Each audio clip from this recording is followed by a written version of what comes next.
The Treasure Train. I am not by nature a spy, Professor Kennedy, but, well, sometimes one is forced into something like that. Maud Houston, who had sought out Craig in his laboratory, was a striking girl, not merely because she was pretty or because her gown was modish. Perhaps it was her sincerity and alertness that made her attractive. She was the daughter of Barry Houston, president of the Continental Express Company, and one could readily see why, aside from the position her father held, she should be among the most sought-after young women in the city. Miss Houston looked straight into Kennedy's eyes as she added, without waiting for him to ask a question, "Yesterday I heard something that has made me think a great deal. You know, we live at the St. Germain when we are in town. I've noticed for several months past that the lobbies are full of strange, foreign-looking people. Well, yesterday afternoon, I was sitting alone in the tea-room of the hotel waiting for some friends. On the other side of a huge palm I heard a couple whispering.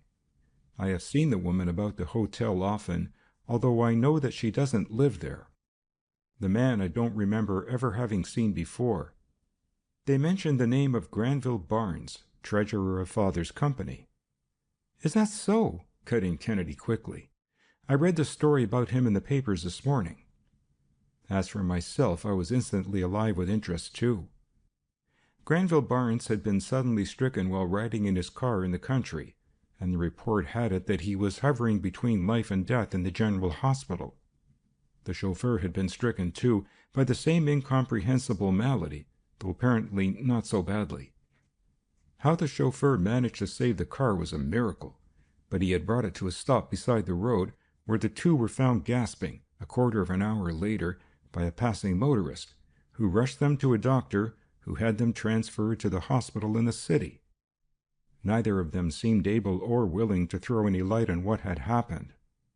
"Just what was it you overheard?" encouraged Kennedy. "I heard the man tell the woman," Miss Houston replied slowly, "that now was the chance, when any of the great warring powers would welcome and wink at any blow that might cripple the other to the slightest degree. I heard him say something about the Continental Express Company, and that was enough to make me listen, for you know Father's company is handling the big shipments of gold and securities that are coming here from abroad by way of Halifax. Then I heard her mention the names of Mr. Barnes and Mr. Lane, too, the general manager." She paused, as though not relishing the idea of having the names bandied about. "Last night the attack on him, for that is all I can think it was, occurred." As she stopped again, I could not help thinking what a tale of strange plotting the casual conversation suggested.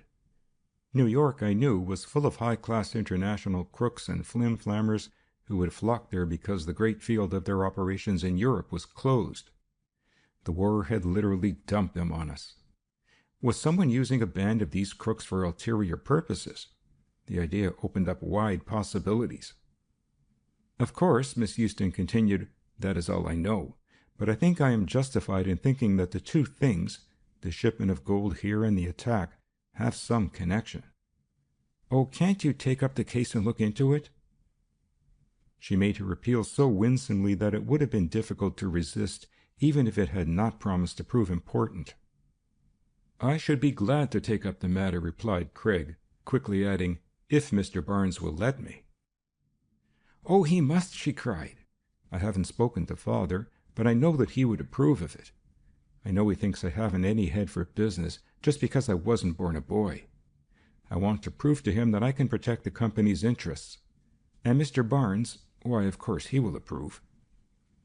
She said it with an assurance that made me wonder. It was only then that I recollected that it had been one of the excuses for printing her picture in the society columns of the Star so often that the pretty daughter of the president of the Continental was being ardently wooed by two of the company's younger officials. Granville Barnes himself was one. The other was Rodman Lane, the young general manager. I wish now that I had paid more attention to the society news.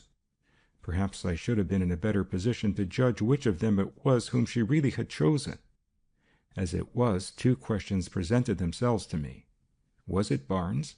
And had Barnes really been the victim of an attack or of an accident? Kennedy may have been thinking the problems over, but he gave no evidence of it.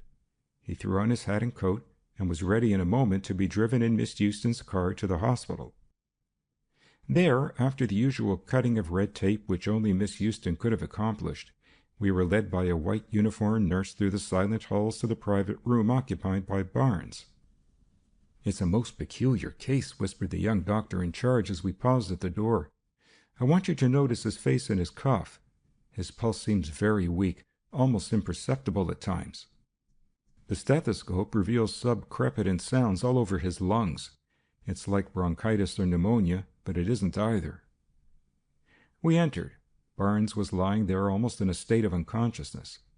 As we stood watching him, he opened his eyes, but he did not see us. His vision seemed to be riveted on Miss Houston. He murmured something that we could not catch, and as his eyes closed again, his face seemed to relax into a peaceful expression, as though he were dreaming of something happy. Suddenly, however, the old tense lines reappeared. Another idea seemed to have been suggested. "Is Lane hiring the men himself?" he murmured. The sight of Maud Houston had prompted the thought of his rival, now with a clear field. What did it mean? Was he jealous of Lane, or did his words have a deeper meaning? What difference could it have made if Lane had a free hand in managing the shipment of treasures for the company? Kennedy looked long and carefully at the face of the sick man. It was blue and cyanosed still, and his lips had a violet tinge. Barnes had been coughing a great deal. Now and then his mouth was flecked with foamy blood, which the nurse wiped gently away. Kennedy picked up a piece of the blood-soaked gauze. A moment later we withdrew from the room as quietly as we had entered and tiptoed down the hall, Miss Houston and the young doctor following us more slowly. As we reached the door, I turned to see where she was. A distinguished-looking elderly gentleman, sitting in the waiting-room, had happened to glance up as she passed and had moved quickly to the hall. "What, you here, Maud?" we heard him say. "Yes, Father. I thought I might be able to do something for Granville." She accompanied the remark with a sidelong glance and nod at us, which Kennedy interpreted to mean that we might as well keep in the background. Houston himself, far from chiding her, seemed rather to be pleased than otherwise. We could not hear all they said, but one sentence was wafted over. "It's most unfortunate, Maud, at just this time. It leaves the whole matter in the hands of Lane." At the mention of Lane, which her father accompanied by a keen glance, she flushed a little and bit her lip.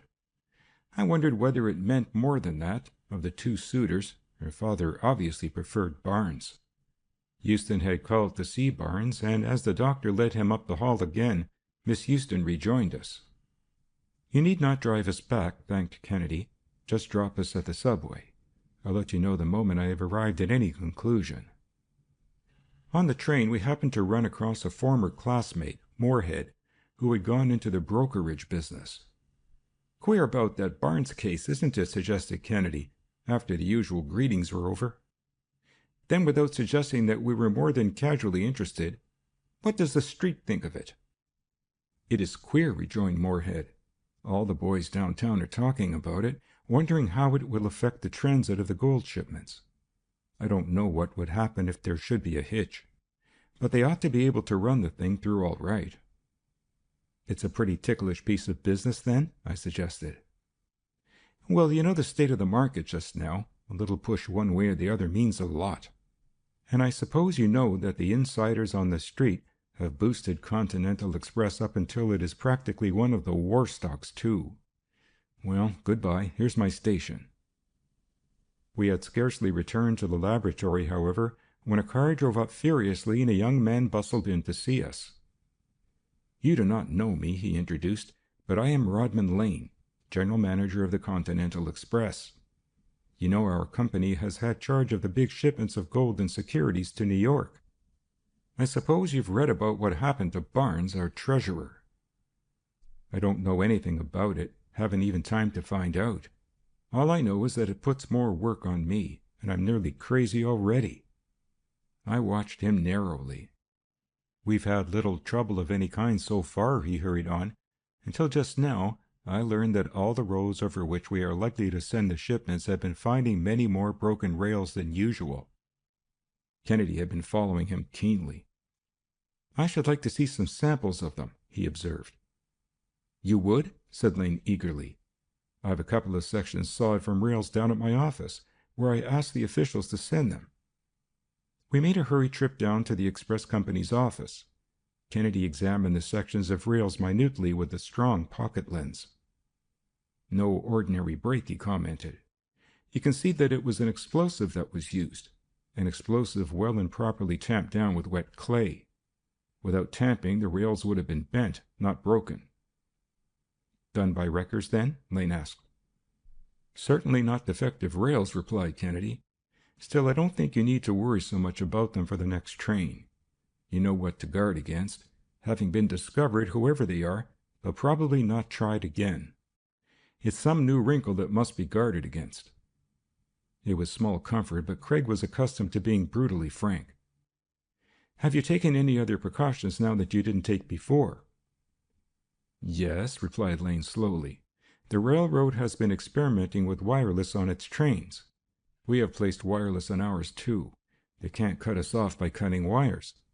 Then, of course, as before, we shall use a pilot train to run ahead and a strong guard on the train itself. But now I feel that there may be something else that we can do. So I have come to you." "When does the next shipment start?" asked Kennedy. "Tomorrow, from Halifax." Kennedy appeared to be considering something. "The trouble," he said at length, "is likely to be at this end. Perhaps before the train starts, something may happen that will tell us just what additional measures to take as it approaches New York." While Kennedy was at work with the blood-soaked gauze that he had taken from Barnes, I could do nothing but try to place the relative positions of the various actors in the little drama that was unfolding.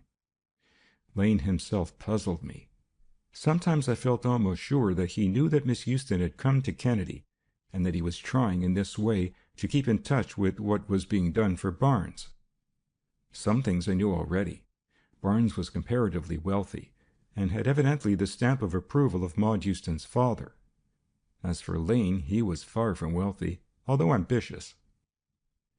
The company was in a delicate situation where an act of omission would count for as much as an act of commission. Whoever could foresee what was going to happen might capitalize that information for much money.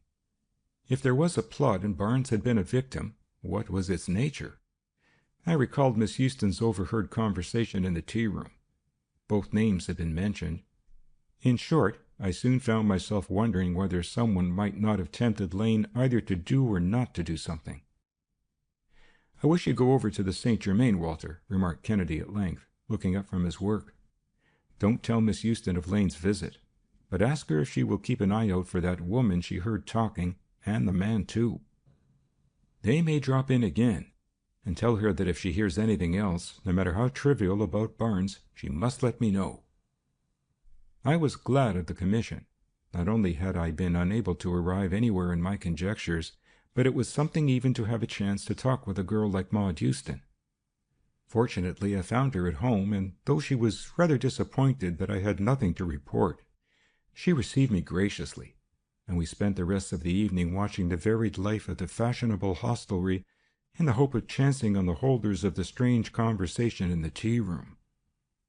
Once in a while an idea would occur to her of someone who was in a position to keep her informed if anything further happened to Barnes, and she would dispatch a messenger with a little note.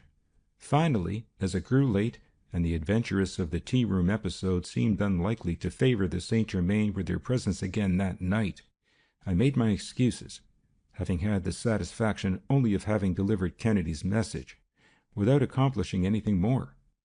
In fact, I was still unable to determine whether there was any sentiment stronger than sympathy that prompted her to come to Kennedy about Barnes. As for Lane, his name was scarcely mentioned except when it was necessary. It was early the next morning that I rejoined Craig at the laboratory. I found him studying the solution which he had extracted from the blood-soaked gauze after first removing the blood in a little distilled water. Before him was his new spectroscope, and I could see that now he was satisfied with what the uncannily delicate light detective had told him. He pricked his finger and let a drop of blood fall into a little fresh distilled water, some of which he placed in the spectroscope. "Look through it," he said. "Blood diluted with water shows the well-known dark bands between D and E, known as the oxyhemoglobin absorption. I looked as he indicated and saw the dark bands. Now, he went on, I add some of this other liquid. He picked up a bottle of something with a faint greenish tinge. See the bands gradually fade? I watched, and indeed they did diminish in intensity and finally disappear, leaving an uninterrupted and brilliant spectrum. My spectroscope, he said simply, shows that the blood crystals of Barnes are colorless. Barnes was poisoned, by some gas, I think. I wish I had time to hunt along the road where the accident took place. As he said it, he walked over and drew from a cabinet several peculiar arrangements made of gauze. He was about to say something more when there came a knock at the door. Kennedy shoved the gauze arrangements into his pocket and opened it. It was Maud Houston, breathless and agitated. "Oh, Mr. Kennedy, have you heard?" she cried. "You asked me to keep a watch whether anything more happened to Mr. Barnes. So I asked some friends of his to let me know of anything. He has a yacht, the Seagull, which has been lying off City Island. Well, last night the captain received a message to go to the hospital that Mr. Barnes wanted to see him. Of course it was a fake. Mr. Barnes was too sick to see anybody on business. But when the captain got back, he found that, on one pretext or another, the crew had been got ashore, and the Seagull is gone, stolen. Some men in a small boat must have overpowered the engineer. Anyhow, she has disappeared. I know that no one could expect to steal a yacht, at least for very long. She'd be recognized soon, but they must know that, too." Kennedy looked at his watch. "It is only a few hours since the train started from Halifax," he considered. "It will be due in New York early tomorrow morning. $20 million in gold and $30 million in securities. A 7-car steel train with 40 armed guards." "I know it," she said anxiously, "and I'm so afraid something is going to happen, ever since I had to play the spy. But what could anyone want with a yacht?" Kennedy shrugged his shoulders noncommittally. "It is one of the things that Mr. Lane must guard against," he remarked simply. She looked up quickly. "Mr. Lane?" she repeated. "Yes," replied Kennedy. "The protection of the train has fallen on him. I shall meet the train myself when it gets to Worcester and come in on it. I don't think there can be any danger before it reaches that point." "Will Mr. Lane go with you?" "He must," decided Kennedy. "That train must be delivered safely here in this city." Maud Houston gave Craig one of her penetrating, direct looks. "You think there is danger, then?" "I cannot say," he replied. "Then I am going with you," she exclaimed.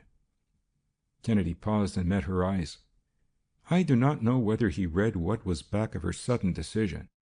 At least I could not, unless there was something about Rodman Lane which she wished to have cleared up. Kennedy seemed to read her character and know that a girl like Maud Houston would be a help in any emergency. "Very well," he agreed. "Meet us at Mr. Lane's office in half an hour.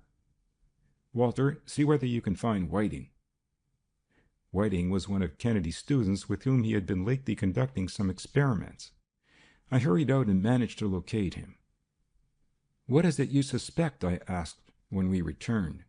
"A wreck, some spectacular stroke at the nations that are shipping the gold?" "Perhaps," he replied absently, as he and Whiting hurriedly assembled some parts of instruments that were on a table in an adjoining room. "Perhaps," I repeated. "What else might there be?" "Robbery." "Robbery!" I exclaimed. "Of $20 million? Why, man, just consider the mere weight of the metal." "That's all very well," he replied, warming up a bit as he saw that Whiting was getting things together quickly. "But it needs only a bit of 20 millions to make a snug fortune." He paused and straightened up as the gathering of the peculiar electrical apparatus, whatever it was completed. "And," he went on quickly, "consider the effect on the stock market of the news. That's the big thing." I could only gasp. A modern train robbery planned in the heart of dense traffic. "Why not?" he queried. "Nothing is impossible if you can only take the other fellow unawares. Our job is not to be taken unawares. Are you ready, Whiting?" "Yes, sir," replied the student, shouldering the apparatus, for which I was very thankful, for my arms had frequently ached, carrying about some of Kennedy's weird but often weighty apparatus. We piled into a taxicab and made a quick journey to the office of the Continental Express. Maud Houston had already preceded us, and we found her standing by Lane's desk as he paced the floor. "Please, Miss Houston, don't go," he was saying as we entered. "But I want to go," she persisted, more than ever determined, apparently. "I have engaged Professor Kennedy just for the purpose of foreseeing what new attack can be made on us," he said. "You have engaged Professor Kennedy?" she asked. "I think I have a prior claim there, haven't I?" she appealed. Kennedy stood for a moment looking from one to the other. What was there in the motives that actuated them? Was it fear, hate, love, jealousy? "I can serve my two clients only if they yield to me," Craig remarked quietly. "Don't set that down, Whiting. Which is it? Yes or no?" Neither Lane nor Miss Houston looked at each other for a moment. "Is it in my hands?" repeated Craig. "Yes," bit off Lane sourly. "And you, Miss Houston?" "Of course," she answered. "Then we all go," decided Craig. "Lane, may I install this thing in your telegraph room outside?" "Anything you say," Lane returned, unmollified. Whiting set to work immediately, while Kennedy gave him the final instructions. Neither Lane nor Miss Houston spoke a word, even when I left the room for a moment, fearing that 3 was a crowd. I could not help wondering whether she might not have heard something more from the woman in the tea-room conversation than she had told us. If she had been more frank with Lane than with us. She must have told him. Certainly she had not told us. It was the only way I could account for the armed truce that seemed to exist as, hour after hour, our train carried us nearer the point where we were to meet the treasure train.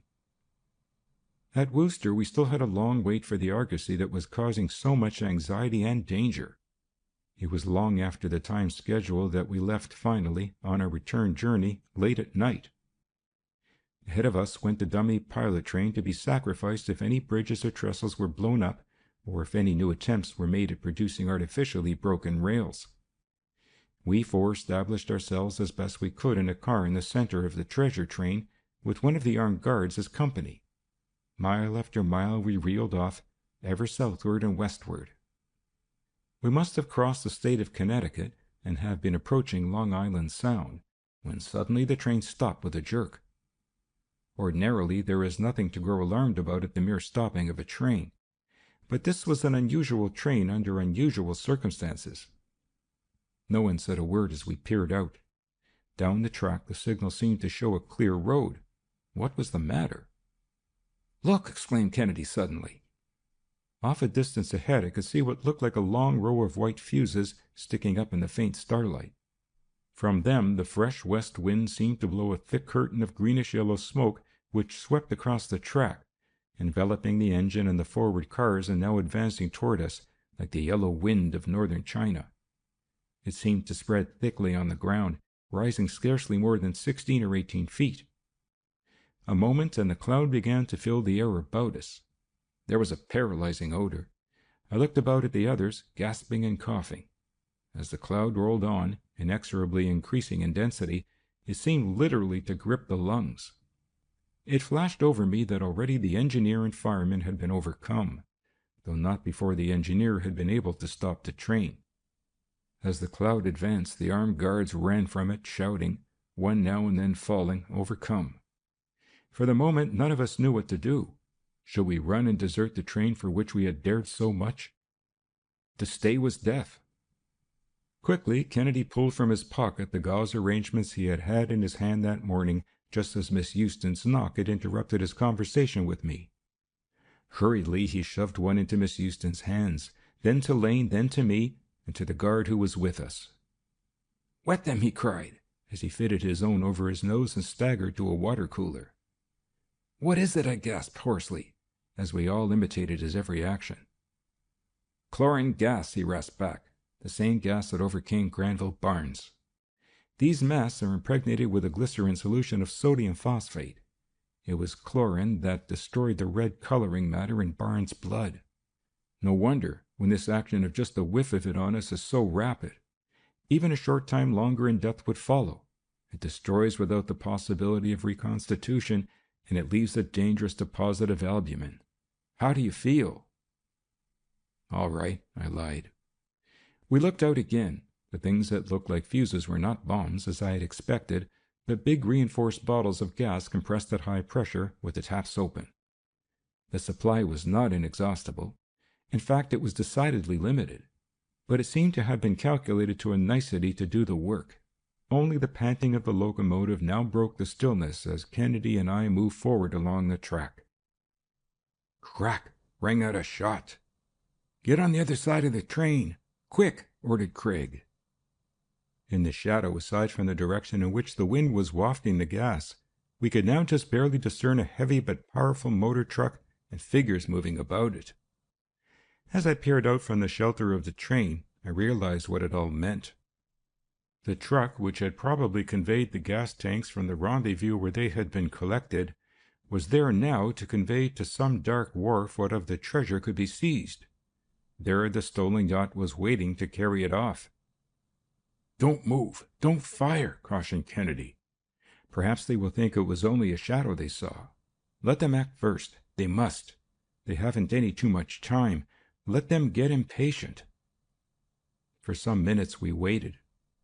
Sure enough, separated widely, but converging toward the treasure train at last, we could see several dark figures making their way from the road across a strip of field and over the rails.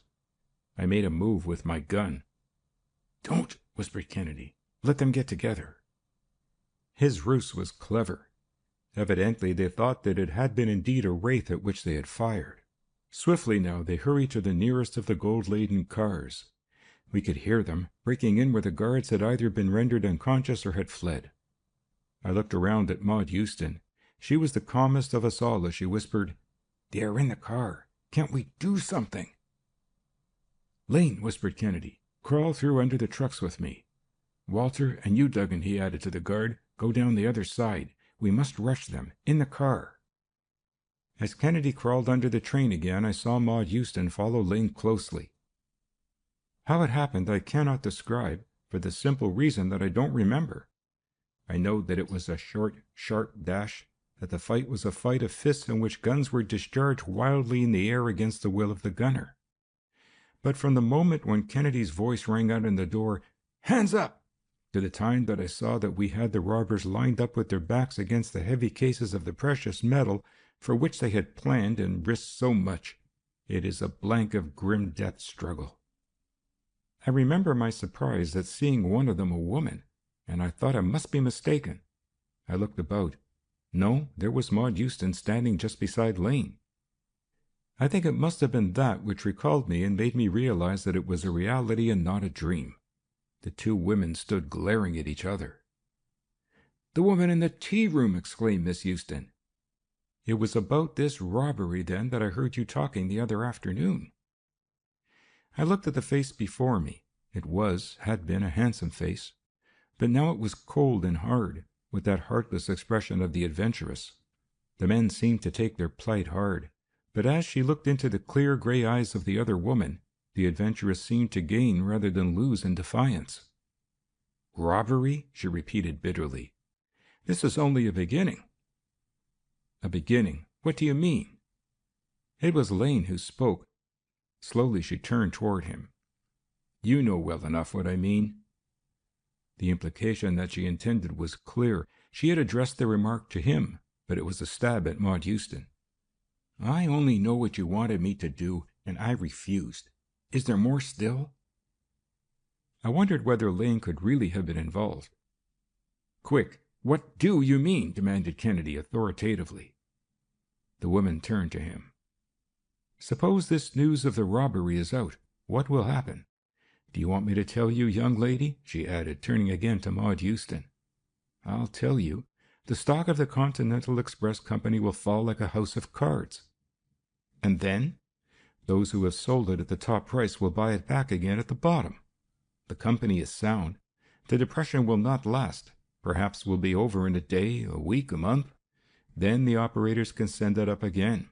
Don't you see? It is the old method of manipulation in a new form. It is a worse stock gamble. Other stocks will be affected the same way. This is our reward, what we can get out of it by playing this game for which the materials are furnished free. We have played it and lost. The manipulators will get their reward on the stock market this morning, but they must still reckon with us even if we have lost." She said it with a sort of grim humor. "And you have put Granville Barnes out of the way first?" I asked, remembering the chlorine. She laughed shrilly. "That was an accident, his own carelessness. He was carrying a tank of it for us. Only his chauffeur's presence of mind in throwing it into the shrubbery by the road saved his life and reputation. No, young man, he was one of the manipulators too. But the chief of them was—" She paused as if to enjoy one brief moment of triumph at least. "The president of the company," she added. "No, no, no!" cried Maud Houston. "Yes, yes, yes. He does not dare deny it. They were all in it." "Mrs. Lebret, you lie!" towered Lane, in a surging passion, as he stepped forward and shook his finger at her. "You lie, and you know it. There is an old saying about the fury of a woman scorned." She paid no attention to him whatever. "Maud Houston," she hissed, as though Lane had been as inarticulate as the boxes of gold about, "you have saved your lover's reputation, perhaps. At least the shipment is safe. But you have ruined your father. The deal will go through. Already that has been arranged. You may as well tell Kennedy to let us go and let the thing go through. It involves more than us." Kennedy had been standing back a bit, carefully keeping them all covered. He glanced a moment out of the corner of his eye at Maud Houston, but said nothing. It was a terrible situation. Had Lane really been in it? That question was overshadowed by the mention of her father. Impulsively she turned to Craig. "Oh, save him!" she cried. "Can't anything be done to save my father in spite of himself?" "It is too late," mocked Mrs. Lebret. "People will read the account of the robbery in the papers even if it didn't take place. They will see it before they see a denial. Orders will flood in to sell the stock. No, it can't be stopped." Kennedy glanced momentarily at me. "Is there still time to catch the last morning edition of the Star, Walter?" he asked quietly. I glanced at my watch. "We may try. It's possible." "Write a dispatch. An accident to the engine. Train delayed. Now proceeding. Anything.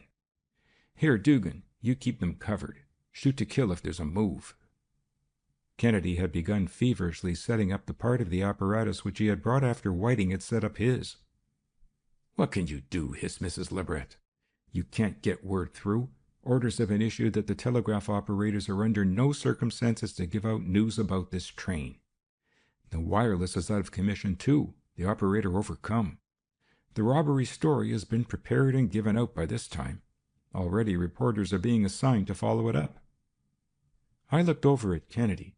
If orders had been given for such secrecy by Barry Houston, how could my dispatch do any good? It would be held back by the operators. Craig quickly slung a wire over those by the side of the track and seized what I had written, sending furiously. "What are you doing?" I asked. "You heard what she said." "One thing you can be certain of," he answered. "That dispatch can never be stolen or tapped by spies." "Why, what is this?" I asked, pointing to the instrument. "The invention of Major Squire of the Army," he replied, "by which any number of messages may be sent at the same time over the same wire without the slightest conflict. Really, it consists of making wireless electric waves travel along instead of inside the wire. In other words, he had discovered the means of concentrating the energy of a wireless wave on a given point instead of letting it riot all over the face of the earth. It is the principle of wireless, but in ordinary wireless, less than 1/1,000,000th part of the original sending force reaches the point for which it is intended. The rest is scattered through space in all directions. If the vibrations of a current are of a certain number per second, the current will follow a wire to which it is, as it were, attached, instead of passing off into space. All the energy in wireless formerly wasted in radiation in every direction now devotes itself solely to driving the current through the ether about the wire. Thus it goes until it reaches the point where Whiting is, where the vibrations correspond to its own and are in tune. There it reproduces a sending impulse. It is wired wireless." Craig had long since finished sending his wired wireless message. We waited impatiently. The seconds seemed to drag like hours. Far off now we could hear a whistle as a train finally approached slowly into our block, creeping up to see what was wrong. But that made no difference now. It was not any help they could give us that we wanted. A greater problem, the saving of one man's name and the re-establishment of another, confronted us. Unexpectedly, the little wired wireless instrument before us began to buzz. Quickly, Kennedy seized a pencil and wrote as the message that no hand of man could interfere with was flashed back to us. "It is for you, Walter, from the Star," he said, simply handing me what he had written on the back of an old envelope. I read, almost afraid to read. "Robbery story killed. Black type across pagehead last edition. Treasure train safe. McGrath." "Show it to Miss Houston," Craig added simply, gathering up his wired wireless set just as the crew from the train behind us ran up. "She may like to know that she has saved her father from himself through misunderstanding her lover." I thought Maud Houston would faint as she clutched the message. Lane caught her as she reeled backward. "Rodman, can you forgive me?" she murmured simply, yielding to him and looking up into his face. The Truth Detector. You haven't heard, no one outside has heard, of the strange illness and the robbery of my employer, Mr. Mansfield. Diamond Jack Mansfield, you know. Our visitor was a slight, very pretty, but extremely nervous girl who had given us a card bearing the name Miss Helen Gray. "Illness? Robbery?" repeated Kennedy, at once interested and turning a quick glance at me. I shrugged my shoulders in the negative. Neither the Star nor any of the other papers had had a word about it. "Why, what's the trouble?" he continued to Miss Gray. "You see," she explained, hurrying on, "I'm Mr. Mansfield's private secretary, and Professor Kennedy, I don't know, but I'm afraid it is a case for a detective rather than a doctor." She paused a moment and leaned forward nearer to us. "I think he has been poisoned." The words themselves were startling enough without the evident perturbation of the girl. Whatever one might think, there was no doubt that she firmly believed what she professed to fear. More than that, I fancied I detected a deeper feeling in her tone than merely loyalty to her employer. Diamond Jack Mansfield was known in Wall Street as a successful promoter, on the White Way as an assiduous first-nighter, in the sporting fraternity as a keen plunger. But of all his hobbies, none had gained him more notoriety than his veritable passion for collecting diamonds. He came by his sobriquet honestly. I remembered once having seen him, and he was in fact a walking De Beers mine. For his personal adornment, more than $1 million worth of gems did relay duty. He had scores of sets, every one of them fit for a king of diamonds. It was a curious hobby for a great strong man, yet he was not alone in his love of and sheer affection for things beautiful. Not love of display or desire to attract notice to himself had prompted him to collect diamonds, but the mere pleasure of owning them, of associating with them. It was his hobby. It was not strange, therefore, to suspect that Mansfield might, after all, have been the victim of some kind of attack. He went about with perfect freedom, in spite of the knowledge that crooks must have possessed about his hoard. "What makes you think he has been poisoned?" asked Kennedy, betraying no show of doubt that Miss Gray might be right. "Oh, it's so strange, so sudden," she murmured. "But how do you think it could have happened?" he persisted. "It must have been at the little supper party he gave at his apartment last night," she answered, thoughtfully, then added more slowly, "and yet it was not until this morning, 8 or 10 hours after the party, that he became ill." She shuddered. Paroxysms of nausea followed by stupor and such terrible prostration. His valet discovered him and sent for Dr. Murray, and then for me. "How about the robbery?" prompted Kennedy, as it became evident that it was Mansfield's physical condition more than anything else that was on Miss Gray's mind. "Oh, yes," she recalled herself. "I suppose you know something of his gems? Most people do." Kennedy nodded. "He usually keeps them in a safe deposit vault downtown, from which he will get whatever set he feels like wearing. Last night it was the one he calls his sporting set that he wore, by far the finest. It cost over $100,000, and is one of the most curious of all the studies in personal adornment that he owns. All the stones are of the purest blue-white, and the set is entirely based on platinum. But what makes it most remarkable is that it contains the famous M-1273, as he calls it.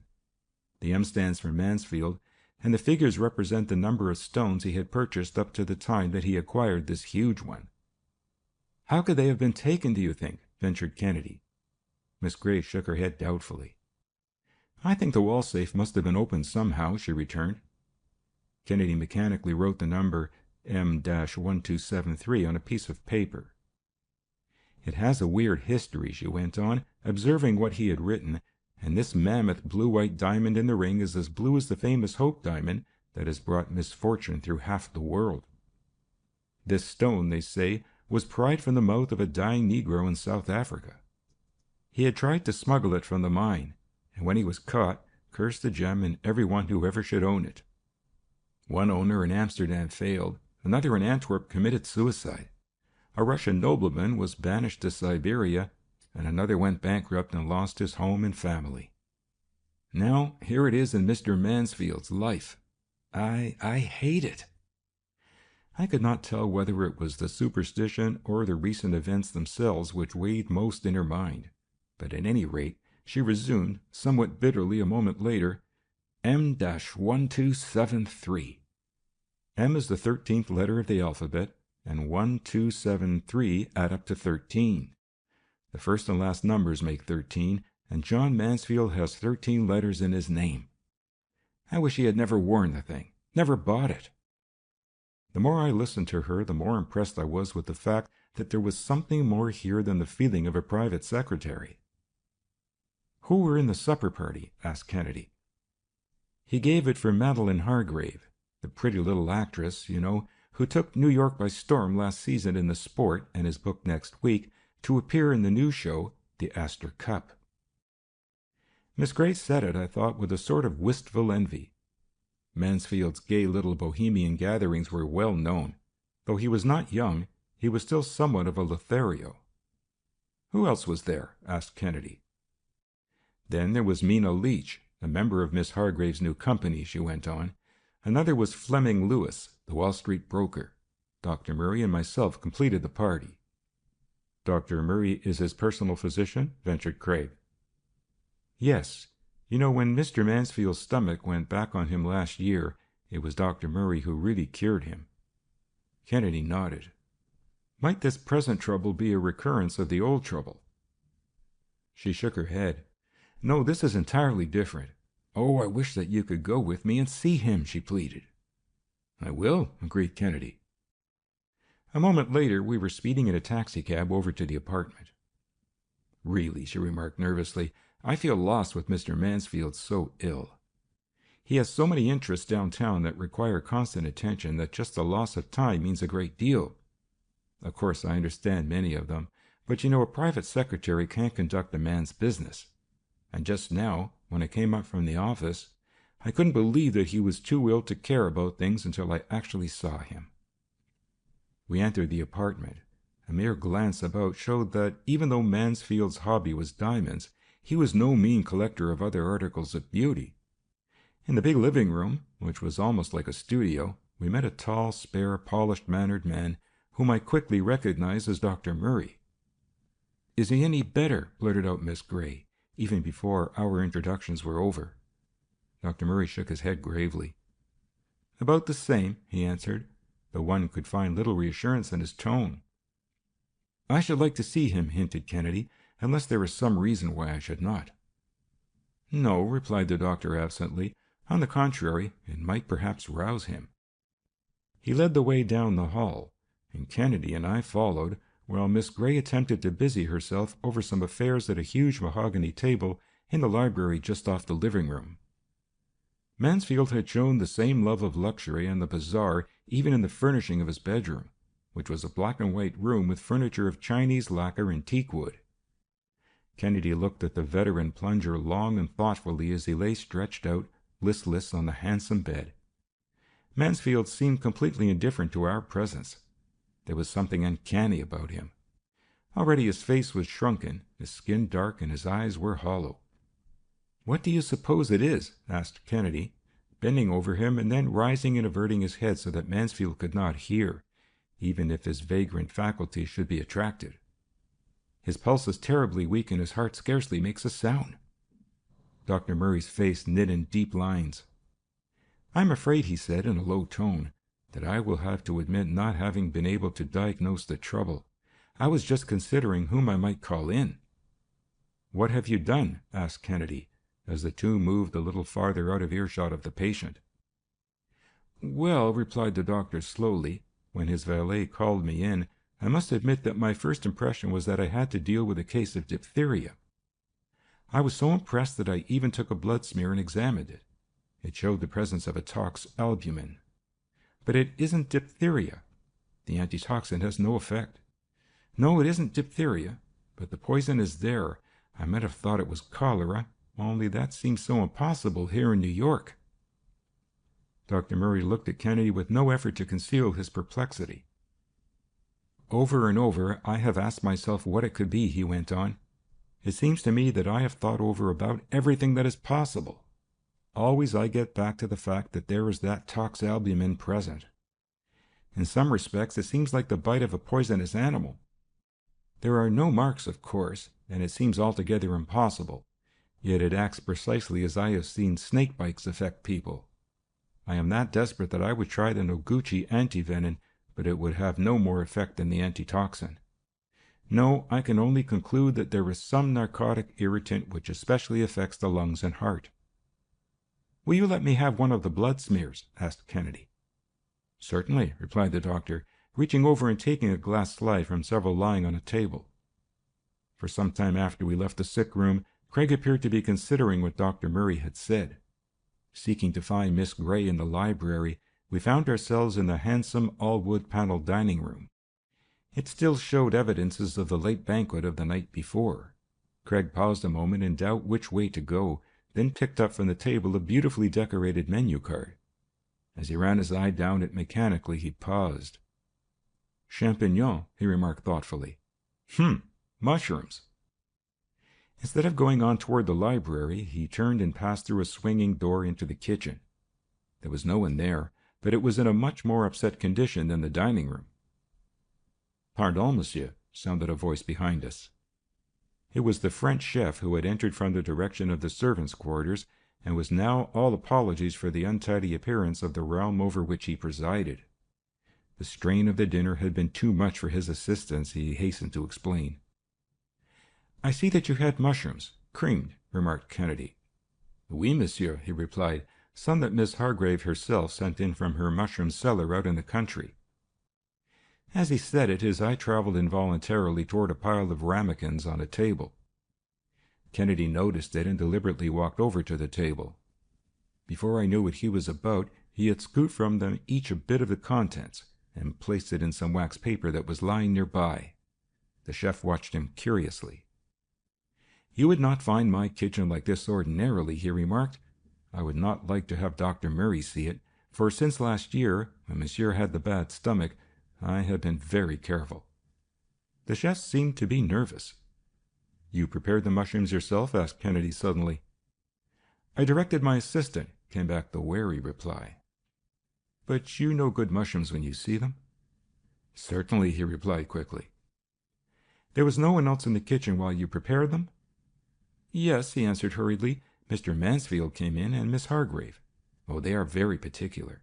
And Dr. Murray, he has given me special orders ever since last year, when monsieur had the bad stomach," he repeated. "Was anyone else here?" "Yes, I think so. You see, I am so excited. A big dinner. Such epicures. Everything must be just so. I cannot say." There seemed to be little satisfaction in quizzing the chef, and Kennedy turned again into the dining room, making his way back to the library, where Miss Gray was waiting anxiously for us. "What do you think?" she asked eagerly. "I don't know what to think," replied Kennedy. "No one else has felt any ill effects from the supper, I suppose?" "No," she replied. "At least, I'm sure I would have heard by this time if they had." "Do you recall anything peculiar about the mushrooms?" shot out Kennedy. "We talked about them some time, I remember," she said slowly. "Growing mushrooms is one of Miss Hargrave's hobbies out at her place on Long Island."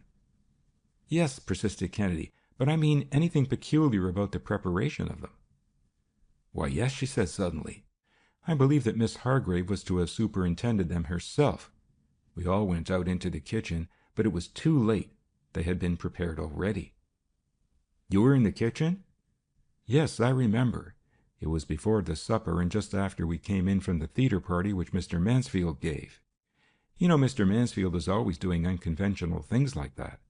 If he took a notion, he would go into the kitchen of the Ritz." "That is what I was trying to get out of the chef, Francois," remarked Kennedy. "He didn't seem to have a very clear idea of what happened. I think I'll see him again, right away." We found the chef busily at work now, cleaning up. As Kennedy asked him a few inconsequential questions, his eye caught a row of books on a shelf. It was a most complete library of the culinary arts. Craig selected one and turned the pages over rapidly. Then he came back to the frontispiece, which showed a model dinner table set for a number of guests. He placed the picture before Francois, then withdrew it, and I should say about 10 seconds. It was a strange and incomprehensible action, but I was more surprised when Kennedy added, "Now tell me what you saw." Francois was quite overwhelming in his desire to please. Just what was going on in his mind I could not guess, nor did he betray it. But quickly he enumerated the objects on the table, gradually slowing up as the number which he recollected became exhausted. "Were there candles?" prompted Craig, as the flow of Francois's description ceased. "Oh, yes, candles," he agreed eagerly. "Favors at each place?" "Yes, sir." I could see no sense in the proceeding, yet knew Kennedy too well to suppose for an instant that he had not some purpose. The questioning over, Kennedy withdrew, leaving poor Francois more mystified than ever. "Well," I exclaimed, as we passed through the dining room, "what was all that?" "That," he explained, "is what is known to criminologists as the Osage test. Just try it some time when you get a chance. If there are, say, 50 objects in a picture, normally a person may recall perhaps 20 of them." "I see," I interrupted, "a test of memory." "More than that," he replied. "You remember that, at the end, I suggested several things likely to be on the table. They were not there, as you may have seen if you had had the picture before you. That was a test of the susceptibility to suggestion of the chef. Francois may not mean to lie, but I'm afraid we'll have to get along without him in getting to the bottom of the case. You see, before we go any further, we know that he is unreliable, to say the least. It may be that nothing at all happened in the kitchen to the mushrooms. We'll never discover it from him. We must get it elsewhere." Miss Gray had been trying to straighten out some of the snarls which Mansfield's business affairs had got into as a result of his illness, but it was evident that she had difficulty in keeping her mind on her work. "The next thing I'd like to see," asked Kennedy, when we rejoined her, "is that wall safe." She led the way down the hall and into an anteroom to Mansfield's part of the suite. The safe itself was a comparatively simple affair inside a closet. Indeed, I doubt whether it had been seriously designed to be burglar-proof. Rather, it was merely a protection against fire. "Have you any suspicion about when the robbery took place?" asked Kennedy, as we peered into the empty compartment. "I wish I had been called in the first thing when it was discovered. There might have been some chance to discover fingerprints. But now, I suppose, every clue of that sort has been obliterated." "No," she replied. "I don't know whether it happened before or after Mr. Mansfield was discovered so ill by his valet. But at least you can give me some idea of when the jewels were placed in the safe." "It must have been before the supper, right after our return from the theater." "So?" considered Kennedy. "Then that would mean that they might have been taken by anyone, don't you see? Why did he place them in the safe so soon, instead of wearing them the rest of the evening?" "I hadn't thought of that way of looking at it," she admitted. "Why, when we came home from the theater, I remembered it had been so warm that Mr. Mansfield's collar was wilted and his dress shirt rumpled. He excused himself, and when he returned he was not wearing the diamonds. We noticed it, and Miss Hargrave expressed her wish that she might wear the big diamond at the opening night of the Astor Cup. Mr. Mansfield promised that she might, and nothing more was said about it." "Did you notice anything else at the dinner, no matter how trivial?" asked Kennedy. Helen Gray seemed to hesitate, then said, in a low voice, as though the words were wrung from her, "Of course, the party and the supper were given ostensibly to Miss Hargrave, but lately I have thought he was paying quite as much attention to Mina Leach." It was quite in keeping with what we knew of Diamond Jack. Perhaps it was this seeming fickleness which had saved him from many entangling alliances. Miss Grey said it in such a way that it seemed like an apology for a fault in his character which she would rather have hidden. I could not but fancy that it mitigated somewhat the wistful envy I had noticed before when she spoke of Madeline Hargrave. While he had been questioning her, Kennedy had been examining the wall safe, particularly with reference to its accessibility from the rest of the apartment. There appeared to be no reason why one could not have got at it from the hallway as well as from Mansfield's room.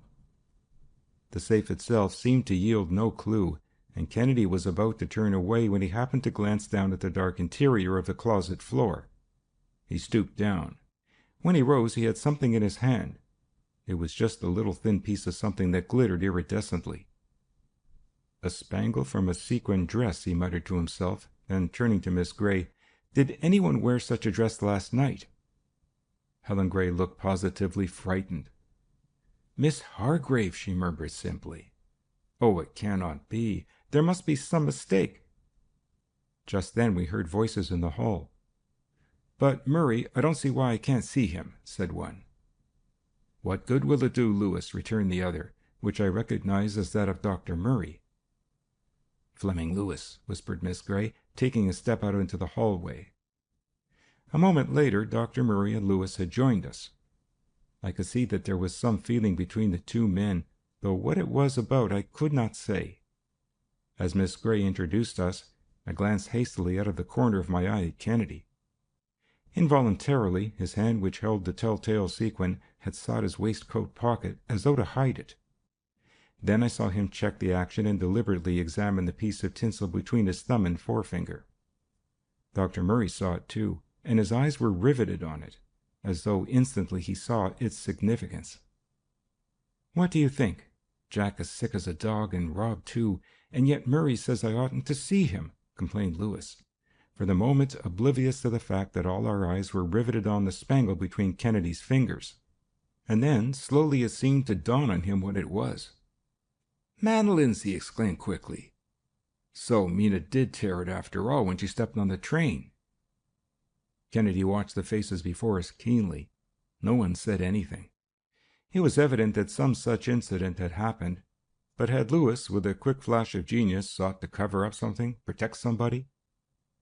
Miss Grey was evidently anxious to transfer the scene at least to the living room, away from the sick room, and Kennedy, seeing it, fell in with the idea. "Looks to me as though this robbery was an inside affair," remarked Lewis, as we all stood for a moment in the living room. "Do you suppose one of the servants could have been planted for the purpose of pulling it off?" The idea was plausible enough. Yet, plausible as the suggestion might seem, it took no account of the other circumstances of the case. I could not believe that the illness of Mansfield was merely an unfortunate coincidence. Fleming Lewis's unguarded and blunt tendency to blurt out whatever seemed uppermost in his mind soon became a study to me as we talked together in the living room. I could not quite make out whether it was studied and astute, or whether it was merely the natural exuberance of youth. There was certainly some sort of enmity between him and the doctor, which the remark about the spangle seemed to fan into a flame. Miss Grey maneuvered tactfully, however, to prevent a scene. And, after an interchange of remarks that threw more heat than light on the matter, Kennedy and I followed Lewis out to the elevator, with a parting promise to keep in touch with Miss Grey. "What do you think of the spangle?" I queried of Craig as Lewis bade us a hasty goodbye and climbed into his car at the street entrance. "Is it a clue or a stall?" "That remains to be seen," he replied non-committally. "Just now the thing that interests me most is what I can accomplish at the laboratory in the way of finding out what is the matter with Mansfield." While Kennedy was busy with the various solutions which he made of the contents of the ramekins that held the mushrooms, I wandered over to the university library and waded through several volumes on fungi, without learning anything of value. Finally, knowing that Kennedy would probably be busy for some time, and that all I should get for my pains by questioning him would be monosyllabic grunts until he was quite convinced that he was on the trail of something, I determined to run into the uptown office of the Star and talk over the affair as well as I could without violating what I felt had been given us in confidence. I could not, it turned out, have done anything better, for it seemed to be the gossip of the Broadway cafes and cabarets that Mansfield had been plunging rather deeply lately, and had talked many of his acquaintances into joining him in a pool, either outright or on margins. It seemed to be a safe bet that not only Lewis and Dr. Murray had joined him, but that Madeline Hargrave and Mina Leach, who had had a successful season and some spare thousands to invest, might have gone in too. So far, the fortunes of the stock market had not smiled on Mansfield's schemes, and I reflected it was not impossible that what might be merely an incident to a man like Mansfield could be very serious to the rest of them. It was the middle of the afternoon when I returned to the laboratory with my slender budget of news. Craig was quite interested in what I had to say, even pausing for a few moments in his work to listen. In several cages I saw that he had a number of little guinea pigs. One of them was plainly in distress, and Kennedy had been watching him intently. "It's strange," he remarked. "I had samples of material from 6 ramekins. 5 of them seemed to have had no effect whatever. But if the bit that I gave this fellow causes such distress, what would a larger quantity do?" "Then one of the ramekins was poisoned?" I questioned. "I have discovered in it, as well as in the blood smear, the toxalbumin that Dr. Murray mentioned," he said simply, pulling out his watch. "It isn't late. I think I shall have to take a trip out to Miss Hargrave's. We ought to do it in an hour and a half in a car." Kennedy said very little as we sped out over the Long Island roads that led to the little colony of actors and actresses at Cedar Grove. He seemed rather to be enjoying the chance to get away from the city and turn over in his mind the various problems which the case presented. As for myself, I had by this time convinced myself that somehow the mushrooms were involved. What Kennedy expected to find, I could not guess. But from what I had read, I surmised that it must be that one of the poisonous varieties had somehow got mixed with the others, one of the amanitas, just as deadly as the venom of the rattler or the copperhead. I knew that in some cases amanitas had been used to commit crimes. Was this such a case? We had no trouble in finding the estate of Miss Hargrave, and she was at home. Kennedy lost no time introducing himself and coming to the point of his visit. Madeline Hargrave was a slender, willowy type of girl, pronouncedly blonde, striking, precisely the type I should have imagined that Mansfield would have been proud to be seen with. "I've just heard of Mr. Mansfield's illness," she said anxiously. "Mr. Lewis called me up and told me. I don't see why Miss Gray or Dr. Murray didn't let me know sooner." She said it with an air of vexation, as though she felt slighted. In spite of her evident anxiety to know about the tragedy, however, I did not detect the depth of feeling that Helen Gray had shown. In fact, the thoughtfulness of Fleming Lewis almost led me to believe that it was he, rather than Mansfield, for whom she really cared. We chatted a few minutes, as Kennedy told what little we had discovered. He said nothing about the spangle. "By the way," remarked Craig at length, "I would very much like to have a look at that famous mushroom cellar of yours." For the first time she seemed momentarily to lose her poise. "I've always had a great interest in mushrooms," she explained hastily.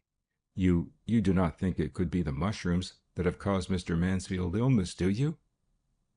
Kennedy passed off the remark as best he could under the circumstances. Though she was not satisfied with his answer, she could not very well refuse his request, and a few minutes later we were down in the dark dampness of the cellar back of the house, where Kennedy set to work on a most exhaustive search. I could see by the expression on his face, as the search progressed, that he was not finding what he had expected. Clearly the fungi before us were the common edible mushrooms. The upper side of each, as he examined it, was white with brownish fibrils or scales. Underneath, some were a beautiful salmon pink, changing gradually to almost black in the older specimens. The stem was colored like the top. But search as he might for what I knew he was after, in none did he find anything but a small or more often no swelling at the base, and no cup, as it is called.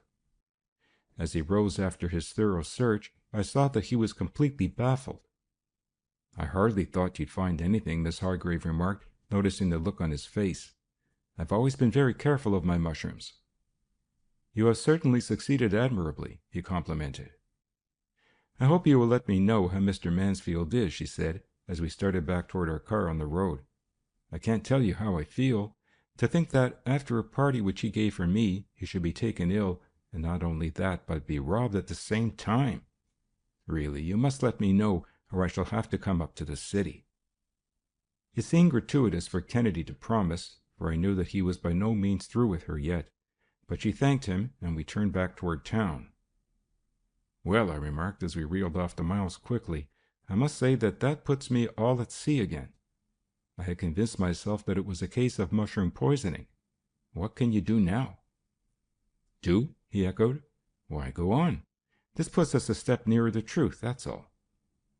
Far from being discouraged at what had seemed to me to be a fatal blow to the theory, he now seemed to be actually encouraged. Back in the city, he lost no time in getting to the laboratory again. A package from the botanical department of the university was waiting there for Kennedy, but before he could open it, the telephone buzzed furiously. I could gather from Kennedy's words that it was Helen Gray. "I shall be over immediately," he promised, as he hung up the receiver and turned to me. "Mansfield is much worse. While I get together some material I must take over there, Walter, I want you to call up Miss Hargrave and tell her to start for the city right away. Meet us at Mansfield's. Then get Mina Leach and Lewis. You'll find their numbers in the book, or else you'll have to get them from Miss Gray." While I was delivering the messages as diplomatically as possible, Kennedy had taken a vial from a medicine chest, and then from a cabinet a machine which seemed to consist of a number of collars and belts fastened to black cylinders from which ran tubes. An upright roll of ruled paper supported by a clockwork arrangement for revolving it, and a standard bearing a recording pen completed the outfit. "I should much have preferred not to be hurried," he confessed, as we dashed over in the car to Mansfield's again, bearing the several packages. "I wanted to have a chance to interview Mina Leach alone. However, it has now become a matter of life or death." Miss Gray was pale and worn as she met us in the living room. "He's had a sinking spell," she said tremulously. "Dr. Murray managed to bring him around, but he seems so much weaker after it. Another might—" She broke off, unable to finish. A glance at Mansfield was enough to convince anyone that unless something was done soon, the end was not far. "Another convulsion and sinking spell is about all he can stand," remarked Dr. Murray. "May I try something?" asked Kennedy, hardly waiting for the doctor to agree before he had pulled out the little vial which I had seen him place in his pocket. Deftly, Kennedy injected some of the contents into Mansfield's side, then stood anxiously watching the effect. The minutes lengthened. At least he seemed to be growing no worse. In the next room, on a table, Kennedy was now busy setting out the scroll of ruled paper and its clockwork arrangement, and connecting the various tubes from the black cylinders in such a way that the recording pen just barely touched on the scroll. He had come back to note the still unchanged condition of the patient when the door opened and a handsome woman in the early 30s entered, followed by Helen Gray. It was Mina Leach. "Oh, isn't it terrible? I can hardly believe it," she cried, paying no attention to us as she moved over to Dr. Murray. I recalled what Miss Gray had said about Mansfield's attentions. It was evident that, as far as Mina was concerned, her own attentions were monopolized by the polished physician. His manner in greeting her told me that Dr. Murray appreciated it. Just then Fleming Lewis bustled in. "I thought Miss Hargrave was here," he said abruptly, looking about. "They told me over the wire she would be." "She should be here any moment," returned Kennedy, looking at his watch and finding that considerably over an hour had elapsed since I had telephoned. What it was I could not say, but there was a coldness toward Lewis that amounted to more than latent hostility. He tried to appear at ease, but it was a decided effort. There was no mistaking his relief when the tension was broken by the arrival of Madeline Hargrave. The circumstances were so strange that none of them seemed to object while Kennedy began to explain briefly that, as nearly as he could determine, the illness of Mansfield might be due to something eaten at the supper.